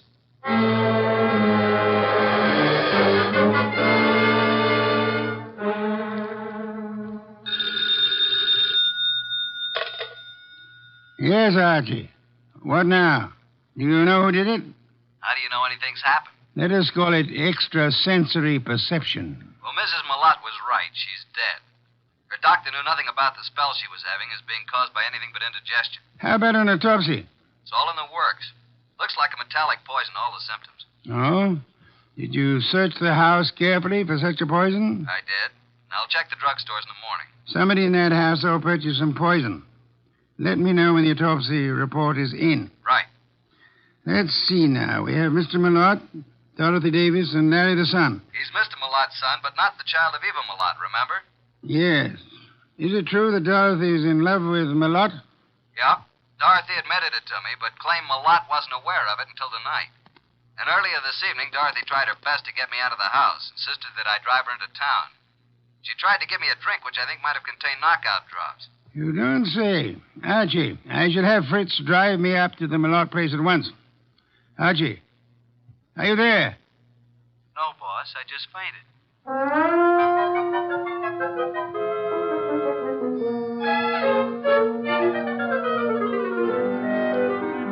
And that, Mr. Wolfe, is most of the story up to now. Very interesting. Yes, indeed. But it isn't true. I did not put anything in Mr. Goodwin's drink. Then did you ask him to take you into town? Yes. And I might have been found in a ditch. Oh, it's ridiculous. Why did you try to get Mr. Goodwin to take you to town? Because I felt it would be too embarrassing to remain until morning. Maybe you'd already given Mother the big dose of poison and wanted Goodwin out before it was discovered. Why, you Wait a minute. Now, Mr. Malott, you claim that you knew nothing about Dorothy being in love with you. Should we believe that? You can believe it or not. Dorothy had a motive to get rid of Mrs. Malott. It seems that Mr. Malott had one, too. And so did Larry. What? You admitted to me that you didn't like your stepmother. And that you disliked Dorothy even more. I didn't say that. You said Dorothy was making a fool of your father. You resented the possibility of any woman sharing in the estate. You knew about the sleeping capsules, and you could have put poison in some of them. You could have written those threat notes. And by getting rid of your stepmother and placing the blame on Dorothy, you'd be getting rid of them both. But I didn't. I did not write those notes. You were the only one who knew about them. I was not the only one. I saw Dorothy coming out of Mother's room. It was this afternoon. Mother was out taking a sunbath. Dorothy did it. She's the one. I think you're the one. No, Dorothy wrote those notes. That's a lie. No, she probably slipped into Mother's room and wrote those notes on Mother's portable. What? Hey, just a minute. Archie, come here. I never heard of such So lies. I didn't do it. You can't send me to jail. I'll kill you first. Larry, drop that gun. Don't come near me, any of you. You're such a fool, Larry. Give me that gun. I'll shoot. I'll shoot. Come on. There. Now, you better quiet down, kid. Or Inspector Kramer will take care of you when he arrives.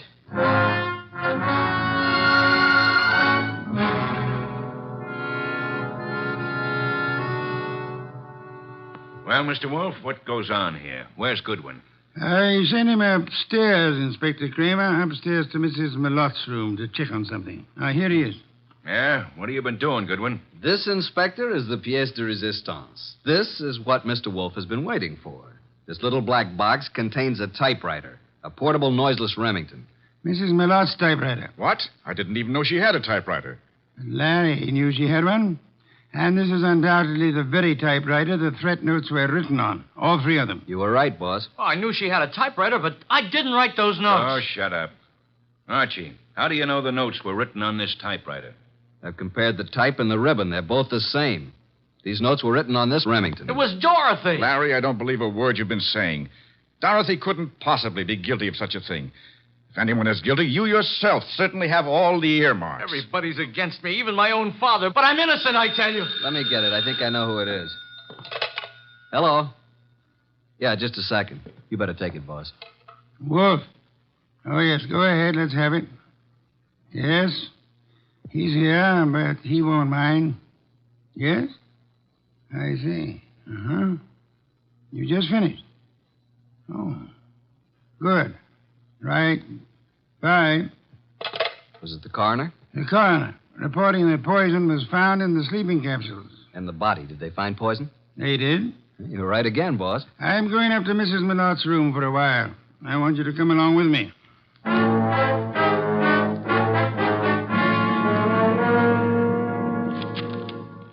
Find anything yet, Archie? No, mostly bills and invitations to bridge parties and so on. Ah. You find something, boss? Yes and no. This pocketbook detective story. What about it? I was just flipping through the pages, and I find this corner turned down. Well. What is it? Look and read. Why stay on in the face of death? Interesting. The very words used in one of the notes. Give me the book. Of course, this doesn't prove a thing either, but it does confirm what I was... Oh. What now? This cinches it. Get them all up here, Archie. Tell Kramer to bring them all to the bedroom.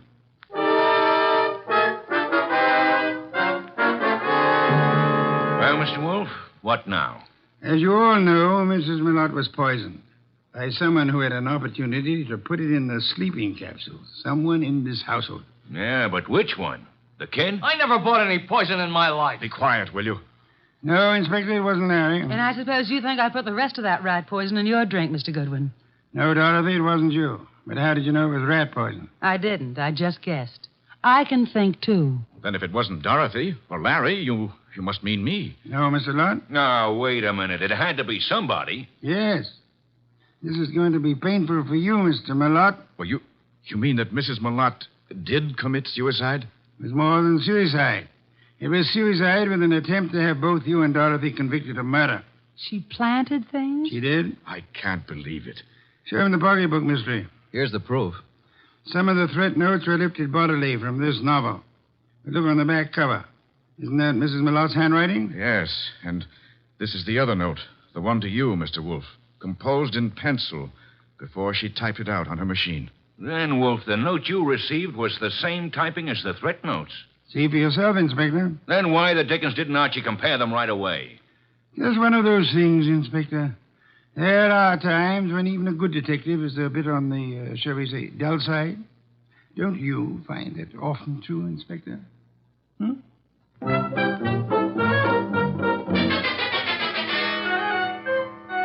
Nice of you to go all the way out there, boss. I was a bit stuck. Quite all right, Archie. Yeah, there's something that still bothers me. So? How can such a sweet, motherly type as Mrs. Millot cook up such gruesome ideas? She was a very sick woman, mentally as well as physically. She probably felt she was going to die.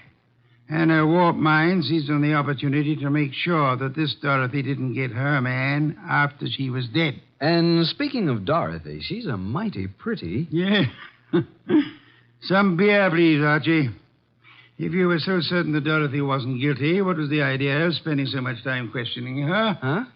Why, I... Never mind. The raised eyebrow department. Answer the question. Well, there are certain rules a good detective always follows. Some are in the book, others aren't. You mean there's nothing in the book which says a good detective shouldn't spend a few minutes with an attractive brunette, even though she is a murder suspect? The author of that book can be none other than the incomparable Archie Goodwin. Good night, Archie.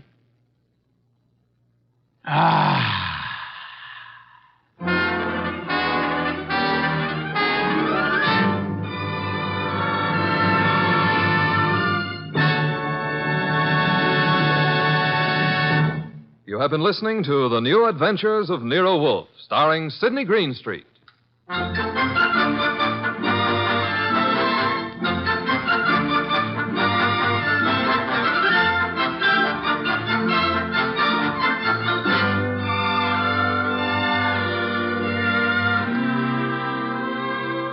Tonight's transcribed story by John Edison was based on the characters created by Rex Stout. This is an Edwin Fadiman production, produced and directed by J. Donald Wilson.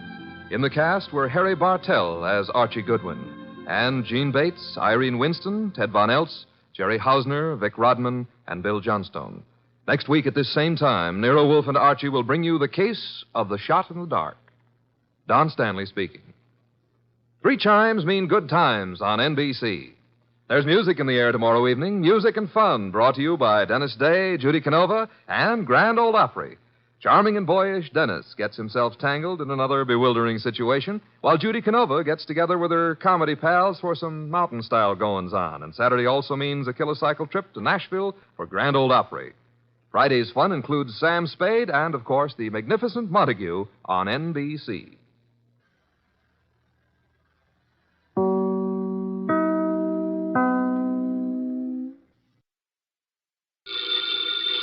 Ladies and gentlemen, the ringing of that phone bell brings you mystery, adventure. Nero Wolfe's office, Archie Goodwin speaking. Just a moment, please. Hey, boss, Mr. Tom Wilcox wants an appointment. How about 1 o'clock? Archie, no appointments today. I intend to pot some dendrobium offsets. 1 o'clock will be fine, Mr. Wilcox. See the Tom Wilcox who was acquitted yesterday of the murder of that singer, Keith Hansen? Mr. Wilcox, are you the Tom Wilcox who... Oh, you are. I see. What does he want with me? Mr. Wilcox, why do you seek Mr. Wolfe's services? I see. Well, our fee is $1,000 with a retainer of $500, okay? Oh, yes, Mr. Wolfe will see you. What's that? Hey, what was that? Hey, Mr. Wilcox. Archie, stop shouting, hey. He whispered someone was at the window. Then I heard a shot and he dropped the phone. Boss, I'm afraid we've just lost a client.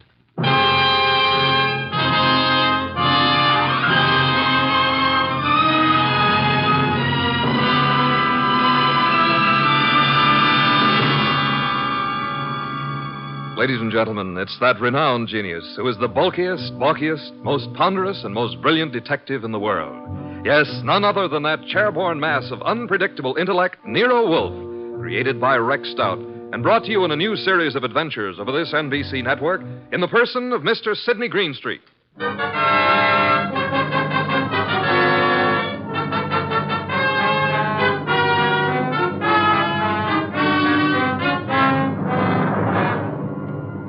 This episode is one Nero Wolfe refers to as a slight case of perjury. It all started with a phone call from Tom Wilcox and the ensuing shot, which I was sure had brought our newfound income to an early end. Anyway, there was the shot and... Hello? Mr. Wilcox? Hello?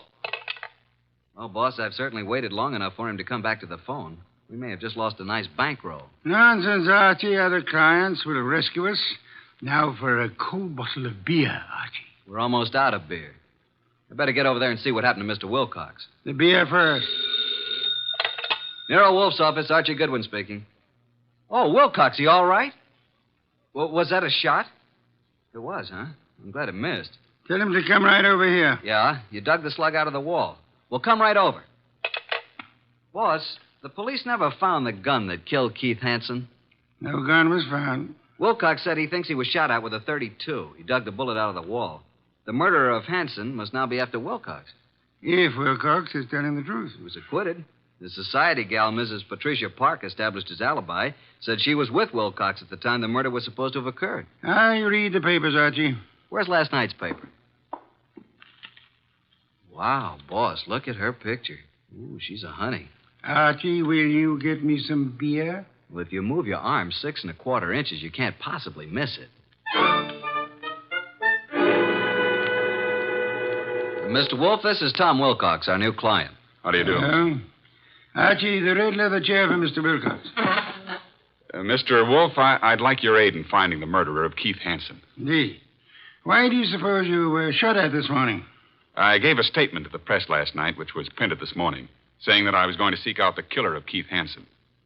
The killer obviously wants me stopped. Here's the bullet, a .32, I'd say. Why did you go to Keith Hansen's apartment on the day of his death? I went there to tell him to stay away from my sister. We had a fight. The manager came and stopped us. I told Hansen I'd kill him if he didn't lay off.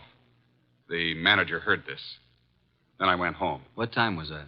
About 8:30. The police claimed I returned to Hansen's apartment and shot him. I couldn't prove I was at home all night. It was going rough for me until Patricia Park testified she was with me at the time when the crime was said to have been committed. Why didn't you tell the police in the first place that this Patricia Park was with you? Well, that's the whole trouble. She wasn't. What? Her claim that she spent the hours from 9 till midnight with me was a lie. In fact, I'd never met the woman in my life. Have you contacted this Patricia since your release, Mr. Wilcox? Yes, but she refuses to see me.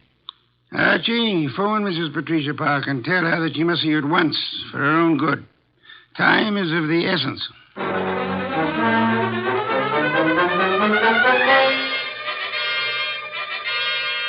And what else can you tell me, Mrs. Park? Mr. Goodwin, I haven't anything more to say than I've already said. All I want is a simple answer as to why you lied about being with Tom Wilcox. Well, Tom Wilcox is a very fine man, but he isn't telling you the truth. Did you commit the murder and succeed in establishing your own alibi by swearing you and Tom Wilcox were together 10 miles from the scene of the crime? I did not.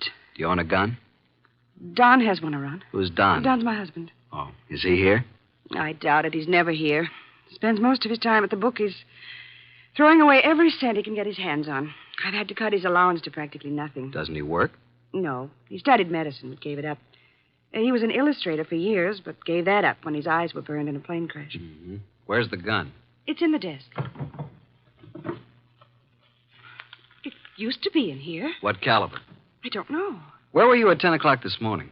Why, I think I was with the cook. Someone fired a shot at Tom Wilcox this morning through the window. No. Oh, no. Archie, please don't continue with this investigation, please. How well did you know Keith Hansen? Not very well, but enough to realize he was no good. Mr. Goodwin, if you'll drop this case, I'll give you $1,000 cash. Not interested. But I am interested in learning why you lied, why Tom was shot at this morning, and why you should try to bribe me. You must stop for your own sake. How will it benefit me to step out of it? The killer tried to stop Tom Wilcox. You might be next, and he may not miss this time. Go on. Why have you been protecting Wilcox? I believe Tom Wilcox was innocent. And I didn't want him to be sentenced to die, so I lied at the trial. He told us today he'd never seen you before. That's true. But he looked so innocent, so clean and good and decent. That's not very believable. If you don't think Wilcox killed Hansen, who do you think did it? Please believe me, Archie. I don't know. I tell you. Hi, sis. Hey, what's the matter? Are we intruding? Oh, hello, Marge. Brad, come in. This is Mr. Goodwin, my sister and brother-in-law, Marge and Brad King. How do you do? Hello. What gives, and who's Mr. Goodwin? A private detective, Marge. I've just explained to Mr. Goodwin that I wasn't with Tom Wilcox at the time of Keith Hansen's murder. Pat, why did you tell him that?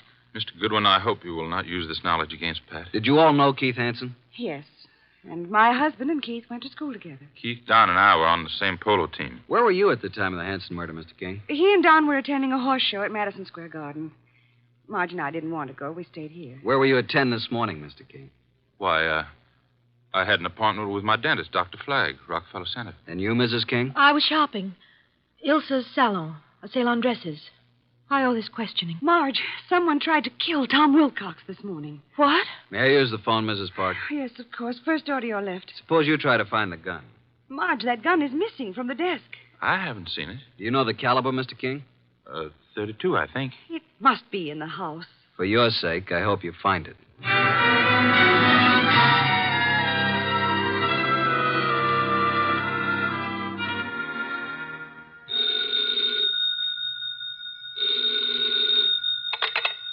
Nero Wolfe speaking. Archie, boss. You should have reported long ago. She must be very pretty. Pat Park admits she lied. She claims now she was with her sister, Marge King. Marge and her husband, Brad, have alibis, and all have alibis for this morning. I'll check them before I return. Where were they the night of the Hansen murder? Well, Brad and Don Park, that's Pat's husband, were at the Madison Square Garden horse show.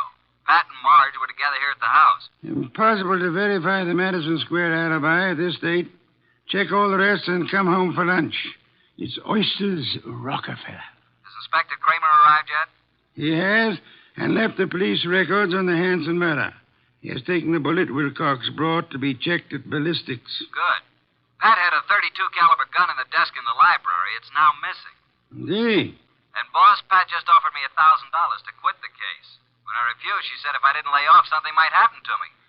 Oh, dear me. That would be most upsetting, eh? After lunch, I want you to visit the late Keith Hansen's apartment. Bye.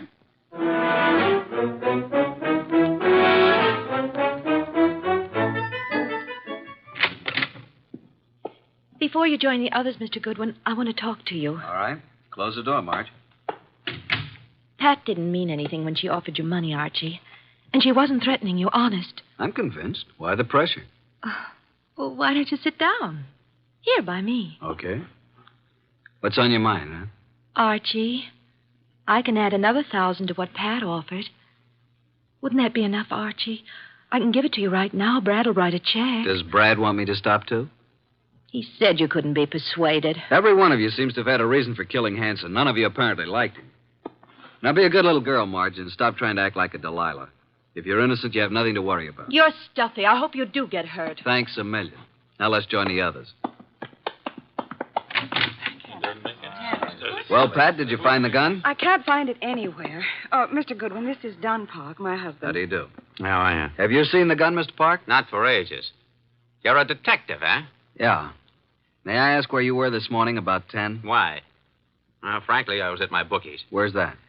I can't tell you, but I'll call him and you can check it. Were you and Brad together at all times during the horse show the night of Keith Hanson's murder? No. Brad wandered away a couple of times, and I saw some people I knew. You know how it is. We'd meet at intervals. Archie, you're wasting your time. None of us is guilty. I made a fool of myself, that's all. Tom Wilcox was such a decent man that I hated to see him have to pay for taking Keith Hanson's rotten life. If a man's guilty, why should you butt in? You never use your head. Pat is one person who thinks of others before herself. Marge, forget it. Now you've got private detectives snooping around. What are you after, Goodwin? Who are you working for? Why don't you let my wife alone? The case is closed, isn't it? Maybe. Don, this just makes it more interesting to Mr. Goodwin. As a matter of fact, I think you all know more than you're telling. I still think Tom Wilcox killed him. And there's only one reason why Pat should protect him. Don, that's enough. Nice, happy family, suffering all the torments of a guilty conscience. Is that it? What are you trying to do, Mr. Goodwin? Get your nose poked? Not exactly. If not, you'd better leave. Okay, Mr. King, I'll run along. Mr. Wolfe will be anxiously waiting to hear about this. So long.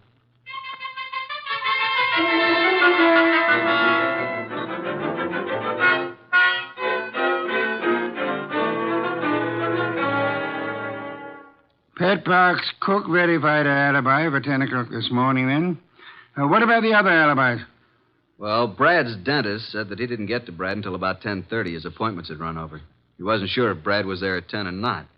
The nurse was out at that time. Marge's alibi is no good. And at mob at Ilsa's, the saleswomen wouldn't have known their own mothers. Don's alibi checks if we can take the word of the bookie. Don and Pat, then, are the only ones who have alibis that checked, huh? That's right. Are these the reports Inspector Kramer brought? Mm-hmm. Keith Hanson's body showed obvious signs of battery. Lips were swollen and lacerated, clothes disarranged. Knuckles of the right hand were skinned, nose fractured. Major contusion over the right eye. The eyes were closed.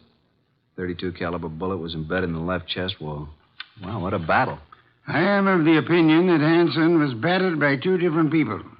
I think someone arrived after Wilcox was thrown out by the manager, and this someone gave Hanson another beating. Really, boss? Come, let's have dinner. Then you must get over to Hanson's apartment.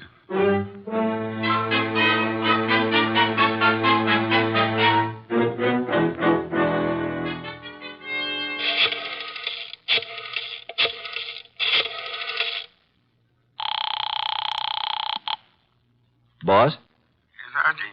What have you found at Hanson's place? Well, the desk yielded one thing of interest. Keith's address book.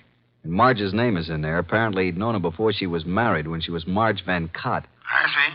A married name King was added in a different colored ink. Pat's phone number's there, and of course Don's and Brad's office numbers. There are a few bills, but no letters, no clues. Sure? Boss, I've combed the place, and there's no... Hey, wait a minute, I'll call you back. Who's there?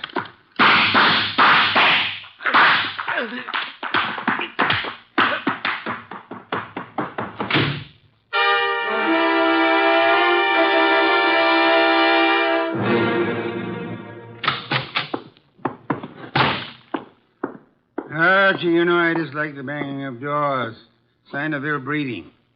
Archie, what happened to you? Target for tonight, Archie Goodwin. Your forehead's bleeding. You better have Fritz fix it. Well, my head can wait. Some guy certainly surprised me at Hanson's. Creased me on the forehead. Good thing I snapped off the lights. He emptied his gun at me. We scuffled and he got away. And then I dug his slug out of a chair. I think it's a .32. But look at this, boss. A little round piece of glass. Found it on the floor. It's very small, very smooth, and concavo-convex in shape. Half an inch diameter. Watch crystal? Don't think so. The edges are too smoothly ground. I'll examine it under a magnifying glass. I'll get it, boss.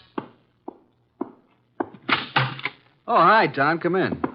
It's Mr. Wilcox, boss. Archie, hey, what's happened to you? Somebody tried to scalp me. Good evening, Mr. Wilcox. The red leather chair, Tom. Archie, please finish your report. Did you notice anything else of importance at Hanson's apartment? Is that where this happened? Yeah. Well, there were dozens of gals' photos scattered around. Photos, eh? But no letters, Archie? Not a one. There must be some letters, Archie. Love letters. Wherever we have girls' photos and telephone numbers, I assure you there are bound to be love letters. That is what we must find. But then we'd have a motive. Yeah, but where do I look, huh? Go to Hanson's dressing room at the Club Diablo. I have just phoned the place. A female singer is substituting for Hanson, but she won't arrive until supper hour. Mr. Wilcox, accompany Mr. Goodwin, if you please. Keep your eyes open. I need the boy. Then you do love me, boss? Come on, Tom. Let's look at this Club Diablo.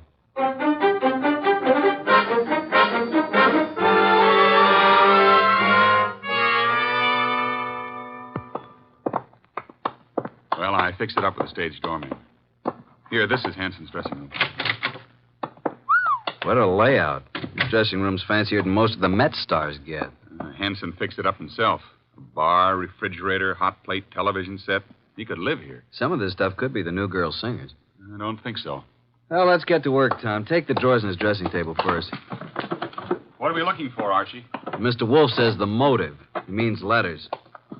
There's nothing here. Nothing in the desk.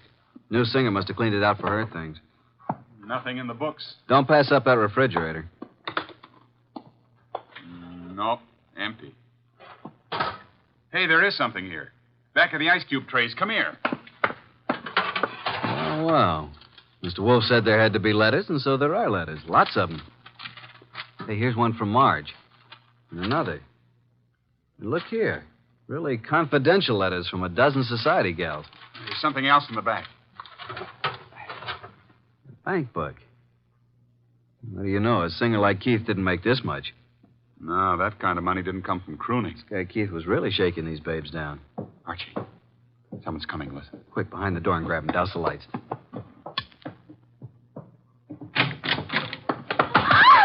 Marge, run! Hold it, Tom. Well, it's you two. You dirty rat. Higgin woman. Tom, what are you and Archie doing here? The letters. Oh, Archie, you found them. Archie, please, give me those letters. Don't touch. I'll just put them safely away in my pocket. Besides, you didn't write all of these. Give them to me.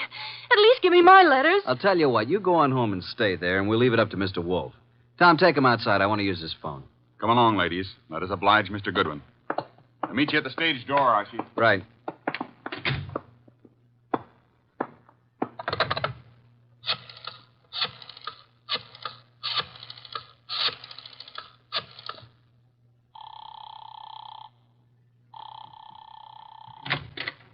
Hey, the lights. Who's there? Put the phone up, Goodwin. Who are you?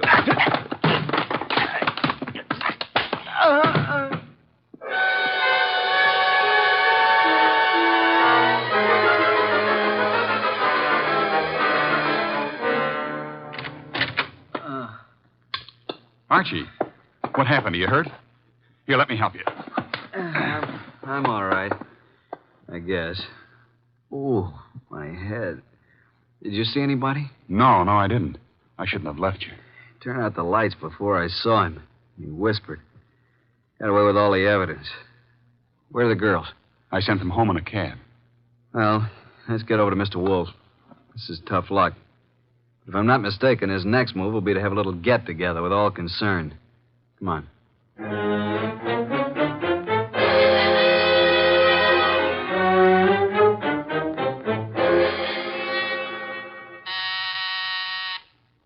Archie, the door, our guests are arriving. Excuse me, Tom. Come in, Inspector Kramer. Goodwin. Good evening, Inspector. Well, Mr. Wolfe, got the killer? You said you'd hand him over to me this evening. In time, Inspector. You know Tom Wilcox, of course. Mr. Wolfe. Evening, Inspector.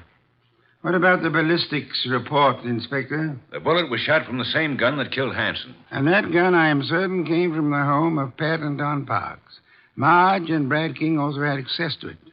I have one more bullet here, Inspector, one fired at Mr. Goodwin. I'm sure it was also shot from the same gun. However, it isn't important now. Isn't important? It almost cost me my life. You can make it into a charm if you wish. Inspector Kramer, before our other guests arrive, I must tell you that Mrs. Park lied on the witness stand. She was not with Tom Wilcox at the time Keith Hansen was murdered. In fact, they were absolute strangers. What? Sit down, Inspector. 4 other guests are due to arrive any moment. Well, who are the other guests? Patricia and Don Park, Marge and Brad King. One or all is involved in the Hansen murder. Archie, do any of these people wear spectacles? Nope, none of them. Do you know why this person killed Hansen, Mr. Wolfe? First of all, Hansen was a blackmailer. The girl Marge was the current victim. The letters Hansen held were the threat. I'll explain later. Well, then Pat must have thought that Marge killed Hansen to get the letters, and she lied on the stand to save Tom's life because she believed Tom was innocent. Where's this Marge King? I'll have her picked up. Sit down, Inspector. Archie, I believe our guests are arriving now. Come in, come in. How are you? Good evening. Archie, chairs. Inspector Kramer, Patricia and Don Park, Marge and Brad King, and this is Tom Wilcox. We've met at the Club Diablo this afternoon. All right, Mr. Wolfe. Which one is it? Patience, Inspector. One of these 5 people is the murderer of Keith Hansen, a killer. What is this nonsense? Please sit down. Mr. Wolfe speaking. Go ahead, boss. Any one of you had sufficient motive to have committed the Hansen murder. Not one of you has established a bona fide alibi. You who are actually innocent must tell the truth, or you shall all suffer as accessories after the fact. Mr. Wolfe, you're wasting your time. Marge, several years ago, you were secretly married to Keith Hansen. It lasted but 1 week. You gave Keith the money to get a divorce from you at Mexico. He didn't, which made you a bigamist when you married Brad. Keith was all set to blackmail you. He knew your husband, Brad, was wealthy. Marge, is this true? Yes. Oh, please, Brad, I thought he got the divorce. If I'd known that, I would have killed Hansen myself. Maybe you did kill him. One moment, Inspector. Patricia, you lied on the stand to protect Tom Wilcox here because you believed your sister Marge was guilty of Hansen's murder. Why did you believe her guilty? Were you at the scene of the crime? Marge, it's time to tell the truth and clear all this up. You won't be satisfied until you're in jail. Will you shut up? Quiet, please. Go ahead, Marge. All right.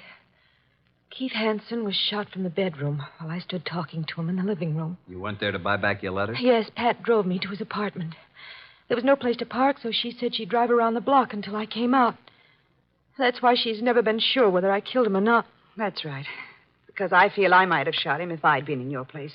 Because of what Hansen did. What was it he did? Keith Hansen demanded $10,000 in exchange for the letters. Pat loaned me the money, so Brad wouldn't know. What? Is that true, Pat? You loaned her $10,000? I got to Keith's apartment about 9:30. He looked awful. He obviously had been in a fight.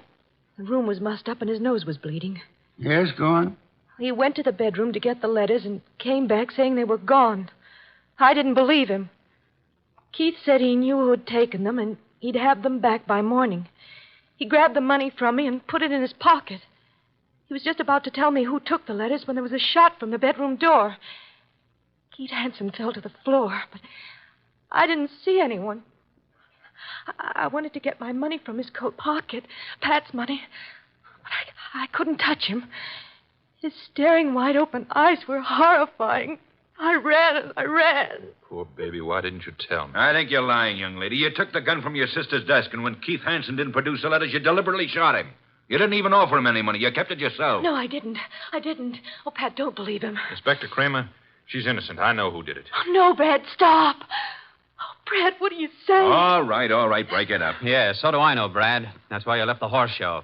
I've thought you were guilty all along. All right, Inspector. Now you know. I don't get this, boss. Inspector, ladies and gentlemen, please.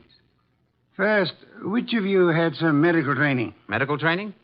Well, Keith Hansen and I both went to medical school. Why? That is most enlightening, Mr. Park. Marge and I were nurses' aides during the war.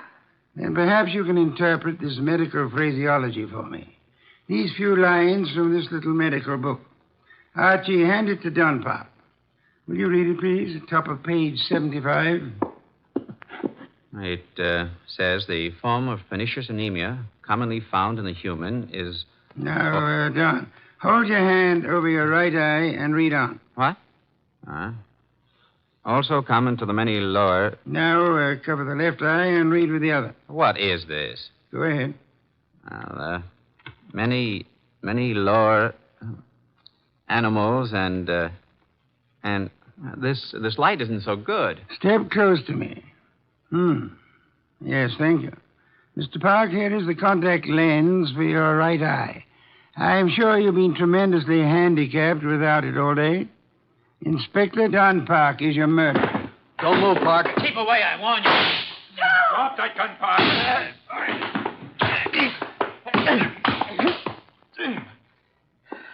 Well, I got his gun. There you are, Inspector. He's all yours now. Okay, come on. Okay, Goodwin. But I'll get out of this. You trapped yourself, Don, by your contact lens. It dropped from your eye during the scuffle with Archie in the Hanson apartment this afternoon. And the gun Archie just took from you is undoubtedly the murder weapon. And the gun that fired the bullets at Wilcox and Archie today. Hey, Tom, are you all right? There's blood on the side of your head. Just grazed my scalp. You and I must have hard heads. Well, that's that. Thanks so much, Inspector, for dropping in. Come again, won't you?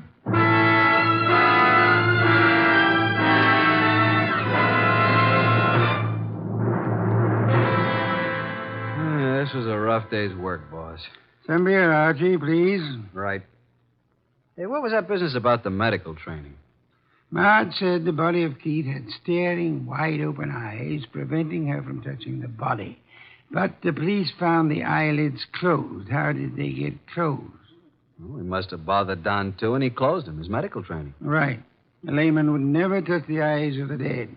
Marge couldn't, not even to get back the $10,000. Here's your beer. Why did Don do all this, boss? Obviously, he learned of Hanson's blackmail scheme and was trying to force him to agree to split Marge's $10,000. Don was quite startled a minute ago to learn that Pat, his own wife, put up the money. However, when they heard Marge arriving, Don stepped into the bedroom, found Marge's letters in there, and must have hidden in the closet. And then as Keith Hanson was about to speak Don's name, Don shot him and took Marge's money. Of course, he planned to carry on a blackmailing of Marge himself, thinking the money would come from Brad. Yeah. And you are warming that beer with your hot little hands. Pour it, please. There you are. You've had a rough day, beaten twice and lost to interesting women. Tonight, you may open your bedroom window. Good night, Archie.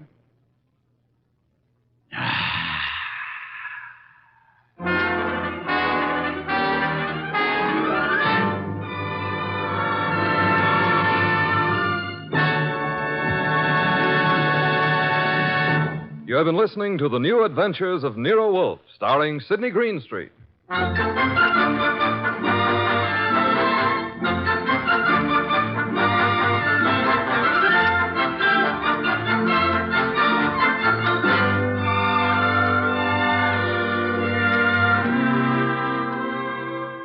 Tonight's transcribed story by Gladys Williams was based on the characters created by Rex Stout.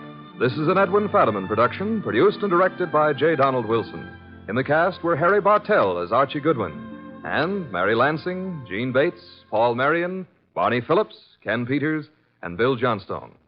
Next week at this same time, Nero Wolfe and Archie will bring you The Case of the Lost Heir. Don Stanley speaking.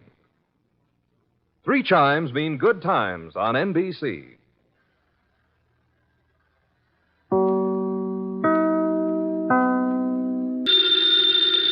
Ladies and gentlemen, the ringing of that phone bell brings you mystery, adventure. Nero Wolfe's office, Archie Goodwin speaking. Mr. Horace Crail. Does Mr. Crail know Mr. Wolfe? Oh, I see. What is it, Archie? A guy named Horace Crail. His secretary says he wants to talk to you. What about? I don't know. Us? Mr. Wolfe's rather busy right now, but I'll give him a message if you wish. Yes. Yeah. Wait a second, Mr. Wolfe. What? Black on red and red on black. Archie, this is solitaire. So? Solitaire is a game that is played by one single person alone. If I wish to put a red card on a red card or a black card on a black card... You're cheating. Of course I am cheating. What is the message Mr. Horace Crail, secretary, asked you to convey? Just that he wants to see you. In a rather tragic sense, I suppose he does. Why tragic? In that he wants to see me. He is blind. Tell him to come here at his own convenience. Okay. What does Mr. Crail want to see Mr. Wolfe about? A murder? A murder that may still be prevented. Archie. Just a second. What? I have run the cards out perfectly. Is it his own murder Mr. Crail wants us to prevent?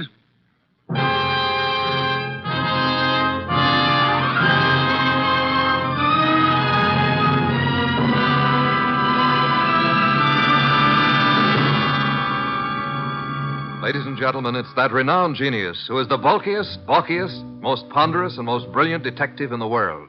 Yes, none other than that chair-borne mass of unpredictable intellect, Nero Wolfe, created by Rex Stout and brought to you in a new series of adventures over this NBC network in the person of Mr. Sidney Greenstreet.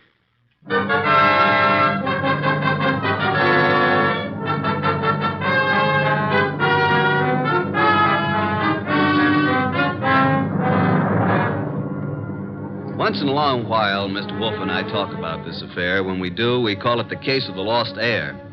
But I don't think the title's quite adequate. For me, it ought to be called the case of the gone goose. And I was the goose. Well, Archie, do you see any red on red or black on black? Nope. So? So what? You irritate me, Archie. Okay, you won your little game of solitaire perfectly, as you say. Now, who is Horace Crail? A prominent industrialist. If you read the papers, you would know. Horace Crail. Crail? Oh, yeah, the Crail Company. Exactly. How did you know he was blind, if he is? The papers have carried the story. The headlines read, Blind Father Welcomes Lost Daughter. Oh, yeah, I remember. A few days ago, there was a picture, too. I thought you'd remember the girl at least. Well, if it's the one I remember, I remember. Archie. Oh, well, it probably isn't true. By the way, let me tell you what I found out about the facts of life. The door, Archie. Mr. Crail is here to see Mr. Wolfe. Oh, yes, come in. This is Mr. Crail. I'm his secretary, Hugh Gaines. There's a step here, Mr. Crail. Of course. Who is this man? I'm Archie Goodwin, Mr. Wolfe's assistant. Mr. Wolfe's waiting for you. Where is Mr. Wolfe, Mr. Goodwin? I led the way. The blind man and his secretary followed. Mr. Horace Crail was tall, thin, white-haired. His face was heavily lined, but the lines were not those of care or worry. He wore very dark glasses through which he might not have been able to see, even if he had had his sight. Hugh Gaines, the secretary, was in his late 20s, surprisingly young and surprisingly handsome for the kind of a job he had. I led them into Mr. Wolfe's office, made the introductions, and sat them down. Well, Mr. Crail, what can I do for you? As you see, Mr. Wolfe, I'm blind. Need I say you have my deepest sympathy? I don't give a hoot for your sympathy, Mr. Wolfe. Oh, thank you, of course. I mention my condition merely because it affects the position in which I find myself. Go on. You. Yes, Mr. Crail? Tell Mr. Wolfe about my daughter. Oh, incidentally, Mr. Wolfe, I asked my secretary to do this because in this way you will get a first-hand account. Now, let's see. A few days ago, Tuesday to be exact, at about 3 o'clock in the afternoon, a young woman walked into the house and said she wanted to see her father. I spoke to her myself. She said her name was Magda Crail. I asked her certain questions. Why, Mr. Gaines? He asked her questions because he thought, and I thought, that my daughter died 13 years ago. Oh, either the girl who came back to me is my daughter, or she is an imposter, and she belongs in jail. Is there any doubt in your mind about it? Of course. That's why I'm here. On the telephone, you said something about preventing murder. Well, I have a stepson named Anthony George to whom I intended to leave my money. Not because I liked him. Simply because I had nobody else to leave it to. Except your daughter. Except my daughter. If she is my daughter. We were talking about murder. I was talking about my daughter and my stepson. Same thing, I take it. Maybe, possibly. I don't know. Mr. Crail. Yes? I am not a wealthy man, but I'm certainly able to make ends meet. Yeah? What do you mean? Explain, Archie. I think Mr. Wolfe means that if you don't want to be frank with him, he'd rather not waste his time. Mr. Wolfe, I apologize if I've seemed to spar with you. Fooey. See, a blind man can only judge by what he hears and smells and feels. So? No, I must be a little more cautious than I would have to be otherwise. I'm sorry, Mr. Crail. Patience is not one of my virtues. Now, about your daughter, or your non-daughter. What's her name? Magda. She calls herself Magda Crail, which was my daughter's name. What makes you think she isn't your daughter? Well, $10 million, partly. Once again, Mr. Crail? My estate may be worth more than that, but surely not less. You? Surely not less, Mr. Krell. Rather more, I should say. Yes, 10 million might have some appeal to an ambitious girl, eh, Archie? Sure, but I'm not a girl, and I'm not ambitious. Nobody could accuse you of either fault. Mr. Crail, we are getting nowhere. Either you tell your story from the beginning or take it somewhere else. Archie, I'd like some beer.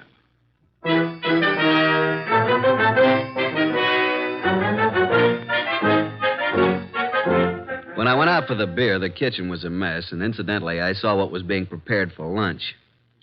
When I got back to the office, Mr. Crail and his boy were gone. One beer for Mr. Wolfe. What happened? What took you so long, Archie? I had a sandwich. And spoiled your lunch. You know what you're having for lunch? Of course. I planned it. Baby octopus. Delicious. I'll take your word for it. What happened to the blind tycoon? Get your book, will you, Archie?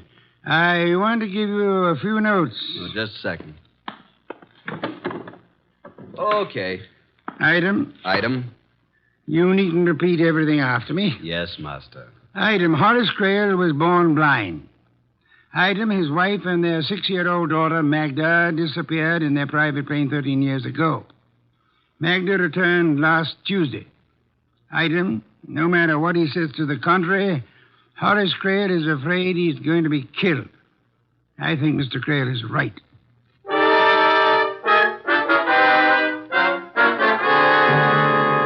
Memo. From Archie Goodwin to Nero Wolfe. Time, 4:32 p.m. The notes you dictated on the Crail case are on your blotter. 3 pages of them. You are with your orchids. I am on my way to the Crail domicile to meet the other characters in this turgid drama. As per instructions, I will bring them here if possible. Love, Archie.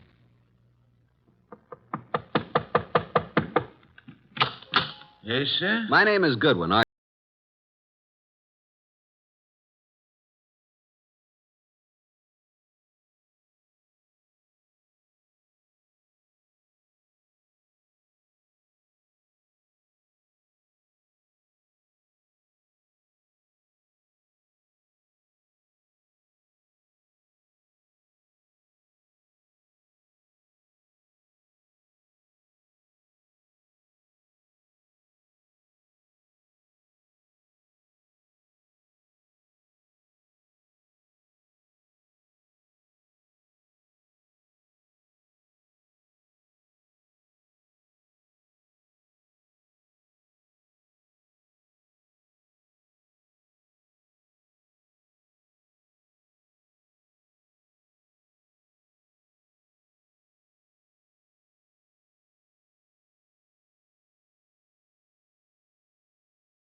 Archie.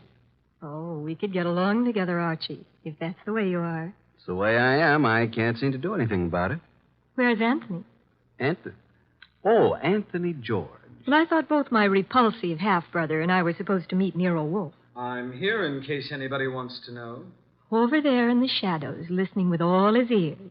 That's Anthony George. Shall we go and talk to Nero Wolfe, Anthony? Goodwin? You look like a normal sort of person. Well, that's open to question, but go on. If you had to choose between $10 million and killing a woman by due process of law, which would you choose?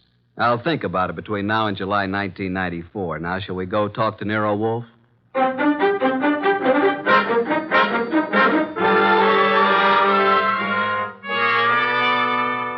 Miss Crail. Yes, Mr. Wolfe.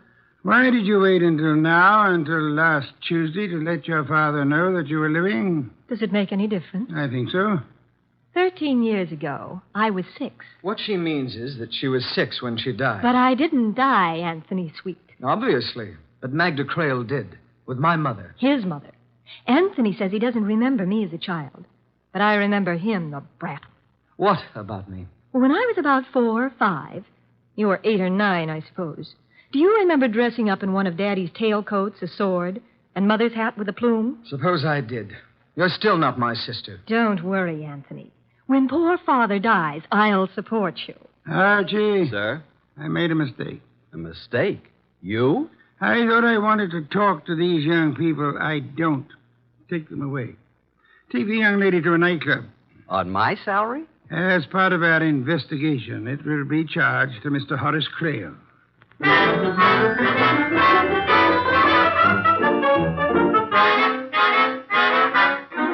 It was no hardship at all. In fact, it was a pleasure. We dropped Anthony George off at the Crale place.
At least I suppose so. They don't go away, do they? Where are you going? I'll be right back.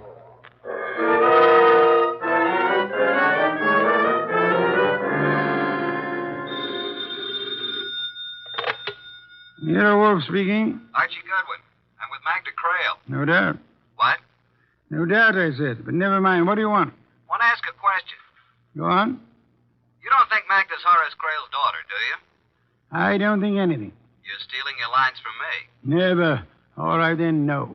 I don't think the girl is Crale's daughter. That's just what I hoped you'd say. Why, Archie? Because for once you're wrong. She's pretty, isn't she? Yes, she is. Also, she's got a birthmark. You have seen it? No, but nobody's going to be fool enough to claim a birthmark that isn't there. It's too easy to prove. Good night, Archie.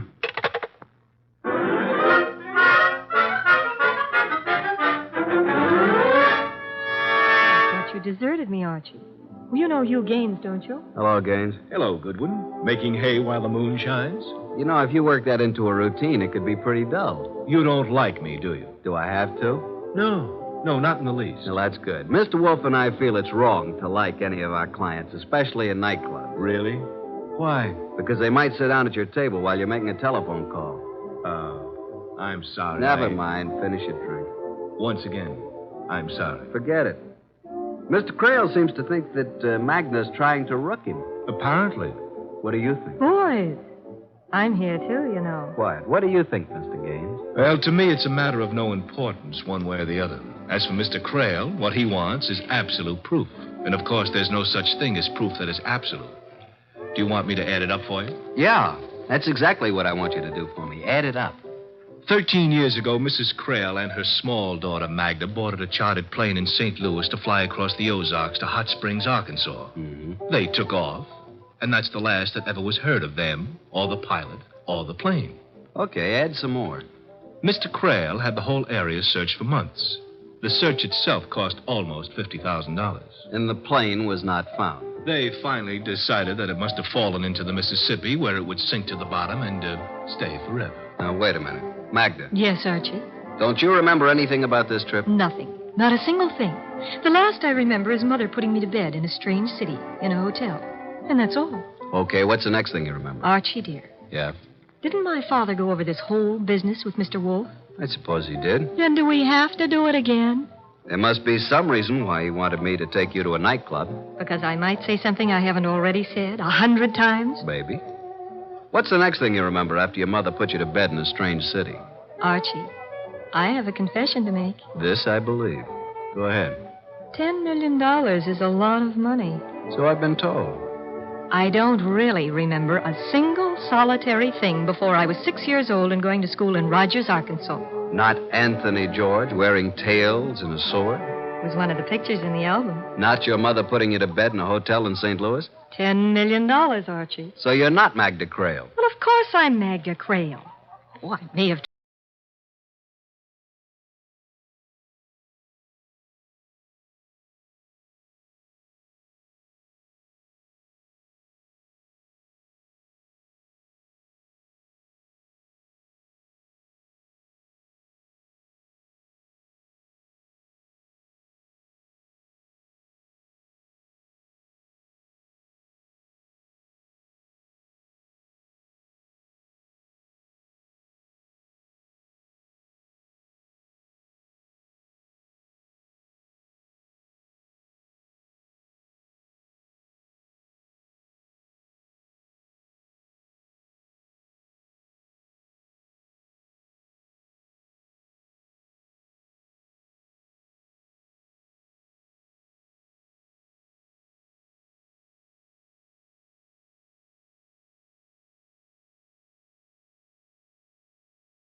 Prove it.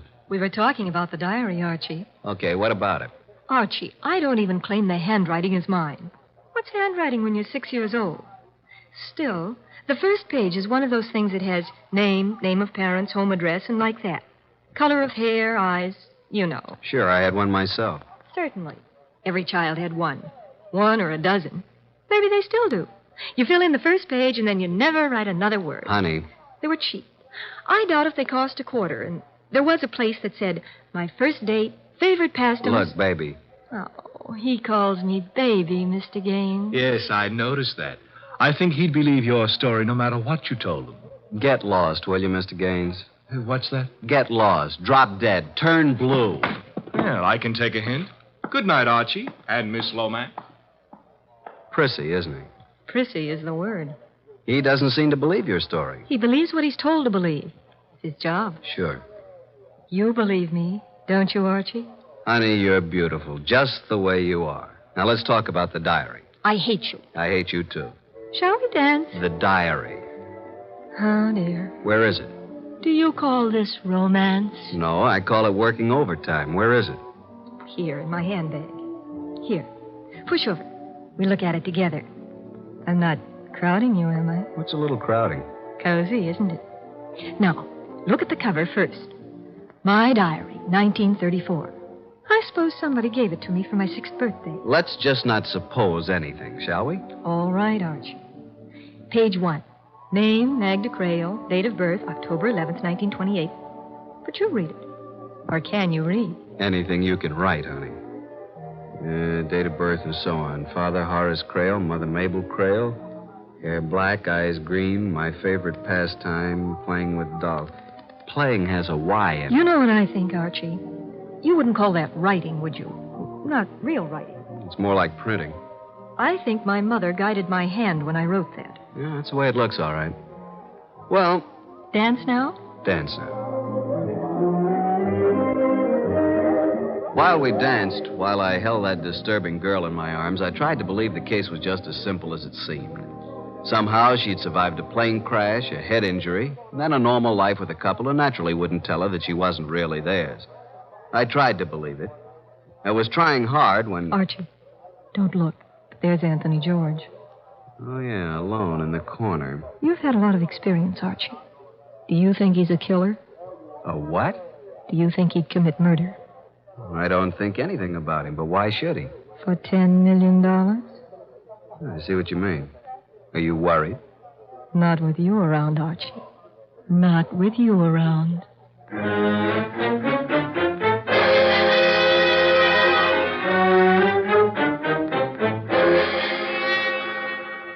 It was like that, maybe even more like that, until the waiter told me I was wanted on the telephone. I asked her to keep the table warm, that I'd be right back. Hello. This is Archie Goodwin. Archie? Oh, hello, Mr. Wolfe. I've been talking to Mr. Crail. Wonderful. Little less humor, perhaps? Okay, what about Mr. Crail? He showed me some pictures of his daughter. Baby pictures? Unfortunately. Some of the pictures were missing from the album. Those are the ones I've been looking at. Archie, I'm interested in that birthmark. So am I. Do you think you could persuade the young lady to have a picture taken of her back undraped? Wait a minute. Just one moment, please. Well? You mean that? Clear picture in a bright light. How would you like her posed, Mr. Wolfe? I am not amused, Archie. Okay, I'm sorry. All I want is a clear, sharp, focused picture of that birthmark. And I expect you to get it for me. Good night, Archie.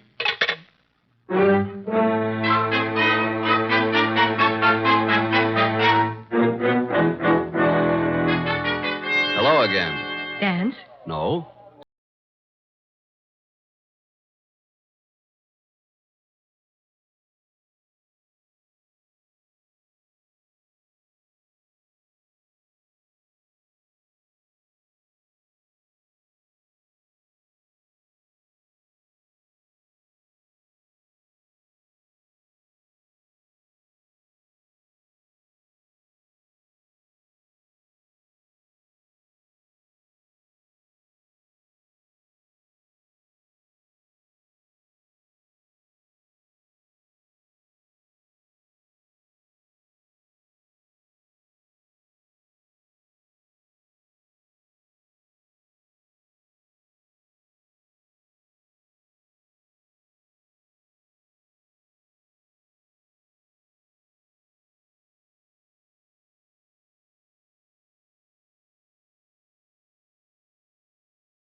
Instead of waiting for me to find him. He tried, didn't he? I wonder. Let's get back to that birthmark. Are you allergic to floodlights? I know a photographer who has a studio.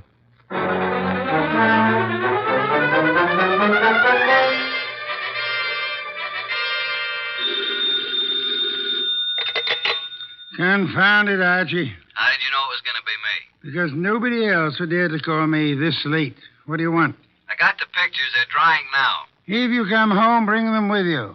They may be important tomorrow. Have you heard that Horace Crail was murdered? No. How? Who? Where? Tomorrow we'll talk about it, Archie. Good night.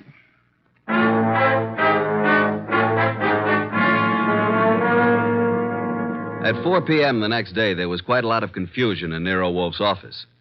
At his direction, I'd set up a picture screen at one end of the room, and on his desk at the other end, a rather strangely constructed projector. At 4:30, the guests arrived. Magda, Anthony George, Hugh Gaines, and, of course, Inspector Kramer, ready to make an arrest if he could figure out whom to arrest. Hello, Inspector. Hi, Goodwin. Magda, Anthony Hello, George, Archie. Hugh. Yeah, what's Goodwin. this all about? What's going on, Archie? You got me, Inspector. I think Mr. Wolfe wants to show slides of his trip to Yellowstone Park. But here he is. Ask him. Oh, say, Wolf, you want to know what I think? Not in the least, Inspector. Sit down somewhere, won't you? Archie, will you turn out the lights? Thank you. Now, this is a picture of Magda Crail lying on her stomach at the age of 6 months. I changed the focus so, and we have a close-up of a birthmark. A smooth discoloration that looks as if it might have been painted on. Now, look, Wolf, you said if I came here, you'd give me the guy who killed Horace Crail, and you show me a picture of a baby's back. Inspector, If you open your mouth again, I may not keep my promise. Go ahead. While we look at this enlargement of a birthmark on baby's back, let us remember that the late Mr. Horace Crail was blind and never saw it. So what? What's he getting at, Goodwin? Inspector, if I knew, I'd tell you. Listen. Mr. Crail had a trusted secretary, Hugh Gaines. I'm here. Of course, Mr. Gaines had a brilliant idea. He knew the tragedy of Mrs. Crail and her daughter, and he decided to bring Crail's daughter back to life. What makes you think so, Mr. Wolfe? You had access to the photograph album, and only you. Oddly enough, Mr. Crail didn't even know his daughter had a birthmark until you told him. That may be true, but what of it? It's unimportant. Now I want to show you another picture. Archie, explain this picture, will you? Reading from left to right, this is a picture of Miss Crail's back. Very pretty, too. As you can see, there is what appears to be a small birthmark somewhat under the left shoulder blade. I change focus, and as it becomes larger... That's not a birthmark. That's tattooing. You can see it. Tattooing, of course. And Mr. Gaines had a brilliant idea how to make use of a tattooed birthmark and Miss Magna to help him out. Blind as he was, Horace Crail saw through it. That's why Hugh Gaines had to kill him. No, you don't, Gaines.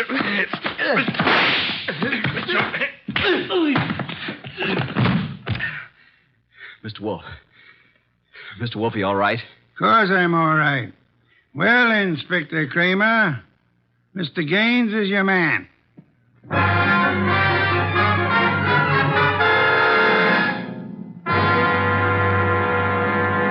Another bottle of beer, please, Archie. It's right there in front of you. You know, I was thinking. A girl can get herself tattooed, can't she? Is that a crime? What does it prove? Archie. Have I ever told you I love you? I'm going to bed. Good night, Archie.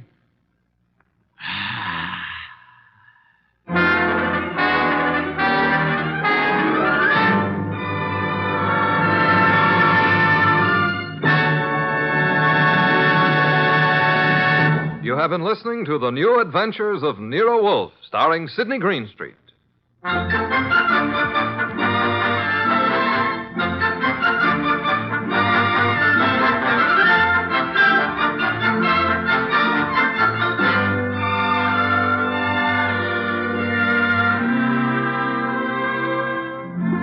Tonight's transcribed story by Mindred Lord was based on the characters created by Rex Stout. This is an Edwin Fadiman production, produced and directed by J. Donald Wilson. In the cast were Harry Bartell as Archie Goodwin, and Martha Shaw, Vic Rodman, Peter Leeds, Gray Stafford, and Bill Johnstone. Next week at this same time, Nero Wolfe and Archie will bring you the case in room 304. Don Stanley speaking. 3 chimes mean good times on NBC. This Sunday, the glamorous and unpredictable Tallulah brings you another hour-and-a-half broadcast of The Big Show, starring Fred Allen, Judy Holliday, Joan Davis, Fran Warren, and many more. And this Sunday's Theater Guild on the Air production is the Broadway comedy The First Year. Starring in this Theater Guild presentation are Richard Widmark and Katherine Grayson. Remember, Tallulah Bankhead stars in her wonderful Big Show Sunday on NBC.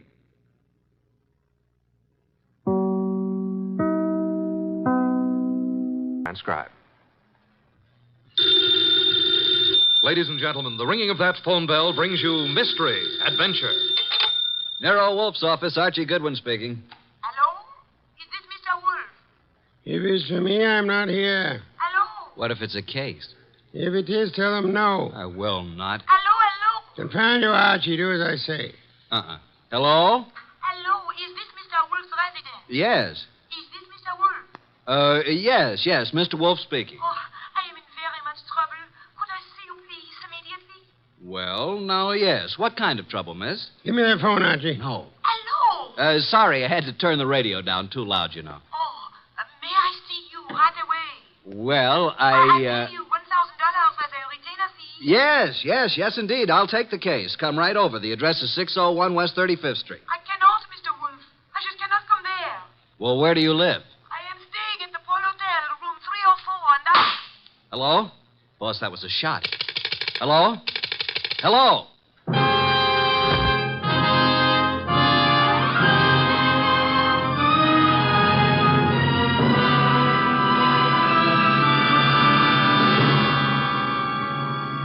Ladies and gentlemen, it's that renowned genius who is the bulkiest, most ponderous, and most brilliant detective in the world. Yes, none other than that chairborne mass of unpredictable intellect, Nero Wolfe, created by Rex Stout and brought to you in a new series of adventures over this NBC network in the person of Mr. Sidney Greenstreet.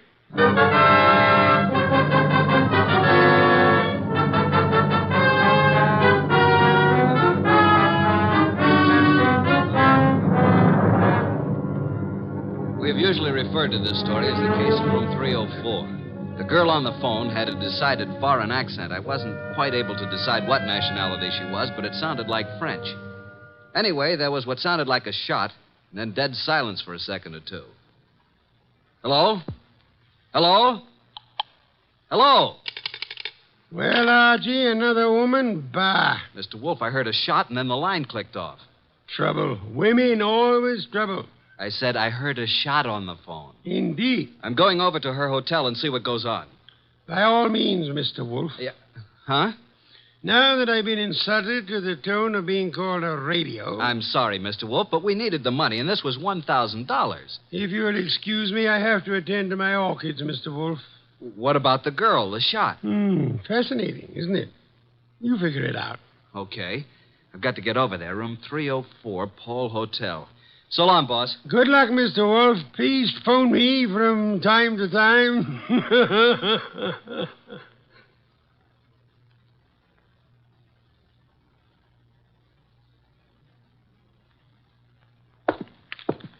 And 301, 302, 304.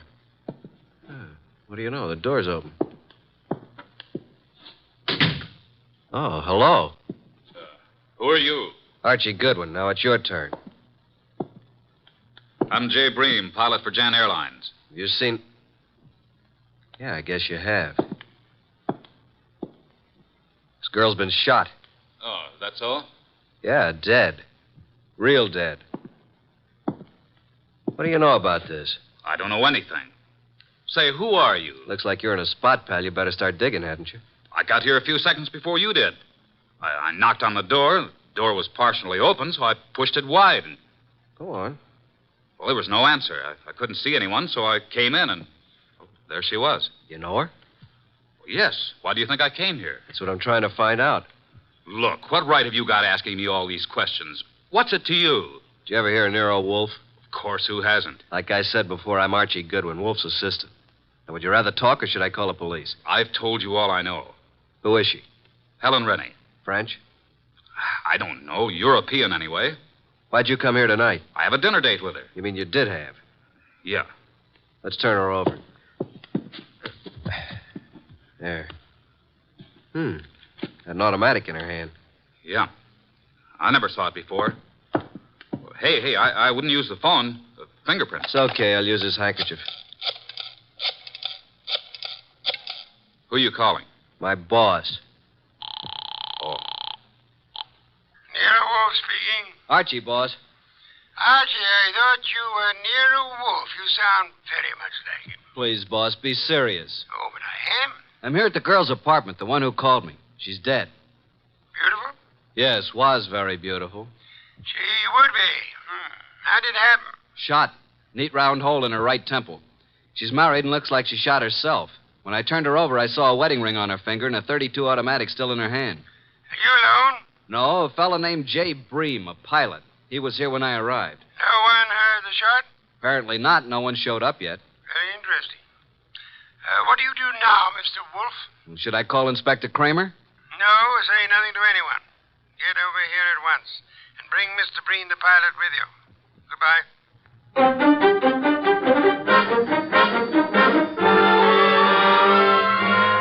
That's all you know about it, Mr. Breen? That's right, Mr. Wolfe. Just like I told Mr. Goodwin here. The whole thing sounds... Hey, I just thought of something. Pray tell, Archie. It can't be suicide. Oh, and why not? How can a dead woman hang up a phone? You finally arrived at that, Archie. Amazing. Of course she couldn't. She was murdered. Murdered? Yes, Mr. Bream. But I thought she committed suicide. Please, Mr. Bream, it'll be better if you don't think. Where do you stay? 321 West 19th, apartment 5. And your job? I've 10 days vacation. Started yesterday. One thing, Mr. Bream, I suggest you don't leave town. Furthermore, talk is not advisable. I strongly recommend that you adopt precautions. Yes, sir. Show Mr. Bream to the door, Archie. Yes, sir. Right this way.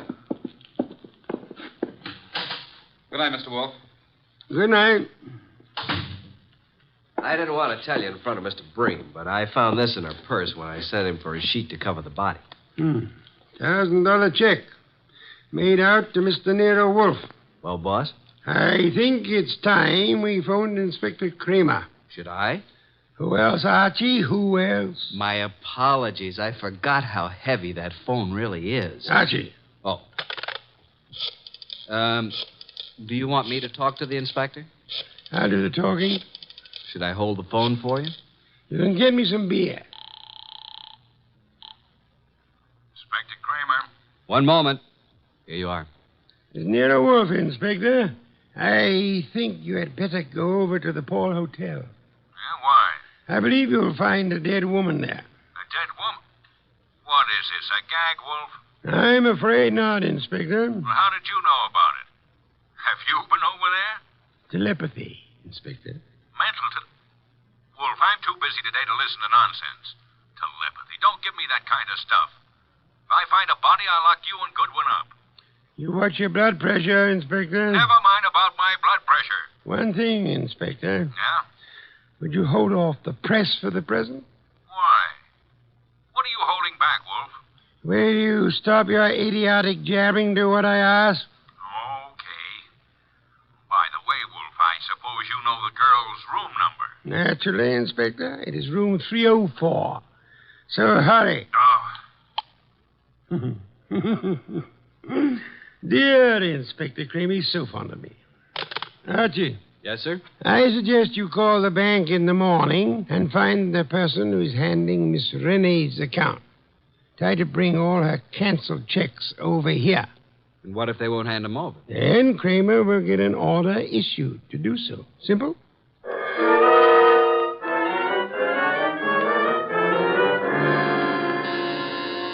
Coming.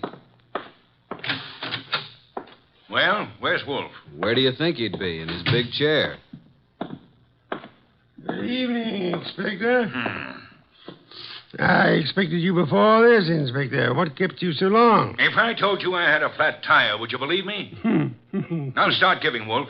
What did you know about the dead girl? Inspector Kramer, do sit down. Relax. Nervous tension is such a deadly thing. Now listen here, Wolf. Would you like some beer?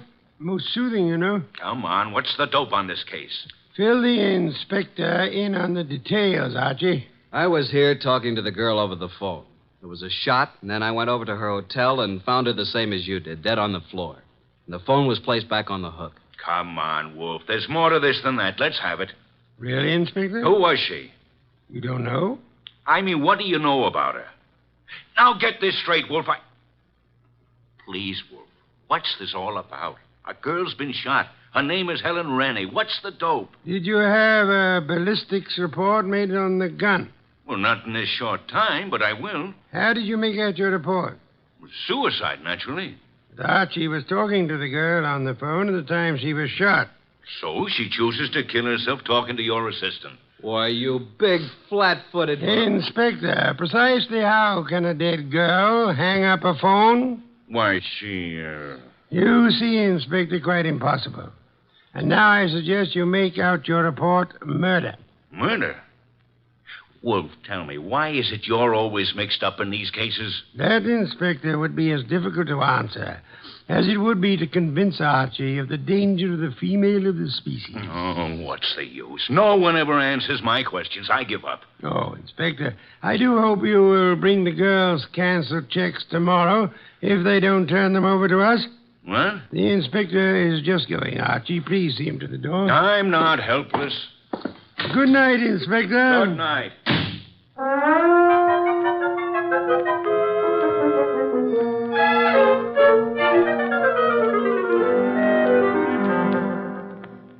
Please, boss, can't we have just a little air in here? You've been out all the morning. Isn't that enough? Gonna get me an oxygen tank to use in here. Did you contact the bank regarding the girl's account? I did. I finally talked to the head of the accounting department. He told me about our personal agent here, Mr. Renfrew. He was handling all our financial affairs. Went to see Renfrew. What did he have to say? Very little. But he seemed very upset when he learned of her death. I didn't tell him how she died. He said Helen Rene was here buying technical equipment for her government in Europe. Technical equipment? What kind? Laboratory stuff. Did she make any definite purchases? From the Arrow Company here in town, and Mr. Paul Morio is the head man of this Arrow Company. Mr. Renfrew, her agent, gave us quite a bit of an argument about coming over here today, said it was very irregular to show bank statements. But he finally gave in. I didn't need the inspector's help. What time do we have the honor? He said he'd be here at noon. No. You know I'll be busy at that time. Well, I didn't think you'd let... Archie, you never do. Your lunch will keep just this once, Mr. Wolfe. Not this once, nor any other time, Archie. You know I have lunch precisely at noon. Not after, not before. Understand? Yeah. I surmise you have the address of the Arrow Lab Supply Company. Yes, sir. You want me to go have a talk with Mr. Morio, who runs the place? Sometimes, Archie. Your conclusions are fantastic. I'm leaving. One thing more. And? After you return from your visit with Mr. Morio, would you be so kind as to entertain Mr. Renfrew until after my lunch? And don't stand there with the door open. Sorry, boss. I'll go out through the coal chute. Do forgive me.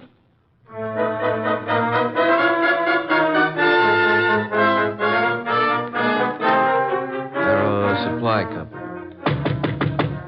Come in. Oh, Mr. Morio in? Yeah, I'm Morio. My name's Archie Goodwin. What can I do for you, Goodwin? I'm Nero Wolfe's assistant. You've heard of Nero Wolfe? I don't get around much. Tell me about him. How should I answer that? Any way you like. Nero Wolfe's a detective. Did you ever hear of a Miss Rene? Stop shadowboxing, Mr. Goodwin. What's on your mind? I understand you sold Miss Rene some laboratory equipment. Is it a jail term? Now, listen, Mr. Goodwin, I have a nice, respectable business here, so what do you want? Spill it. When'd you last see Miss Rene? 2 days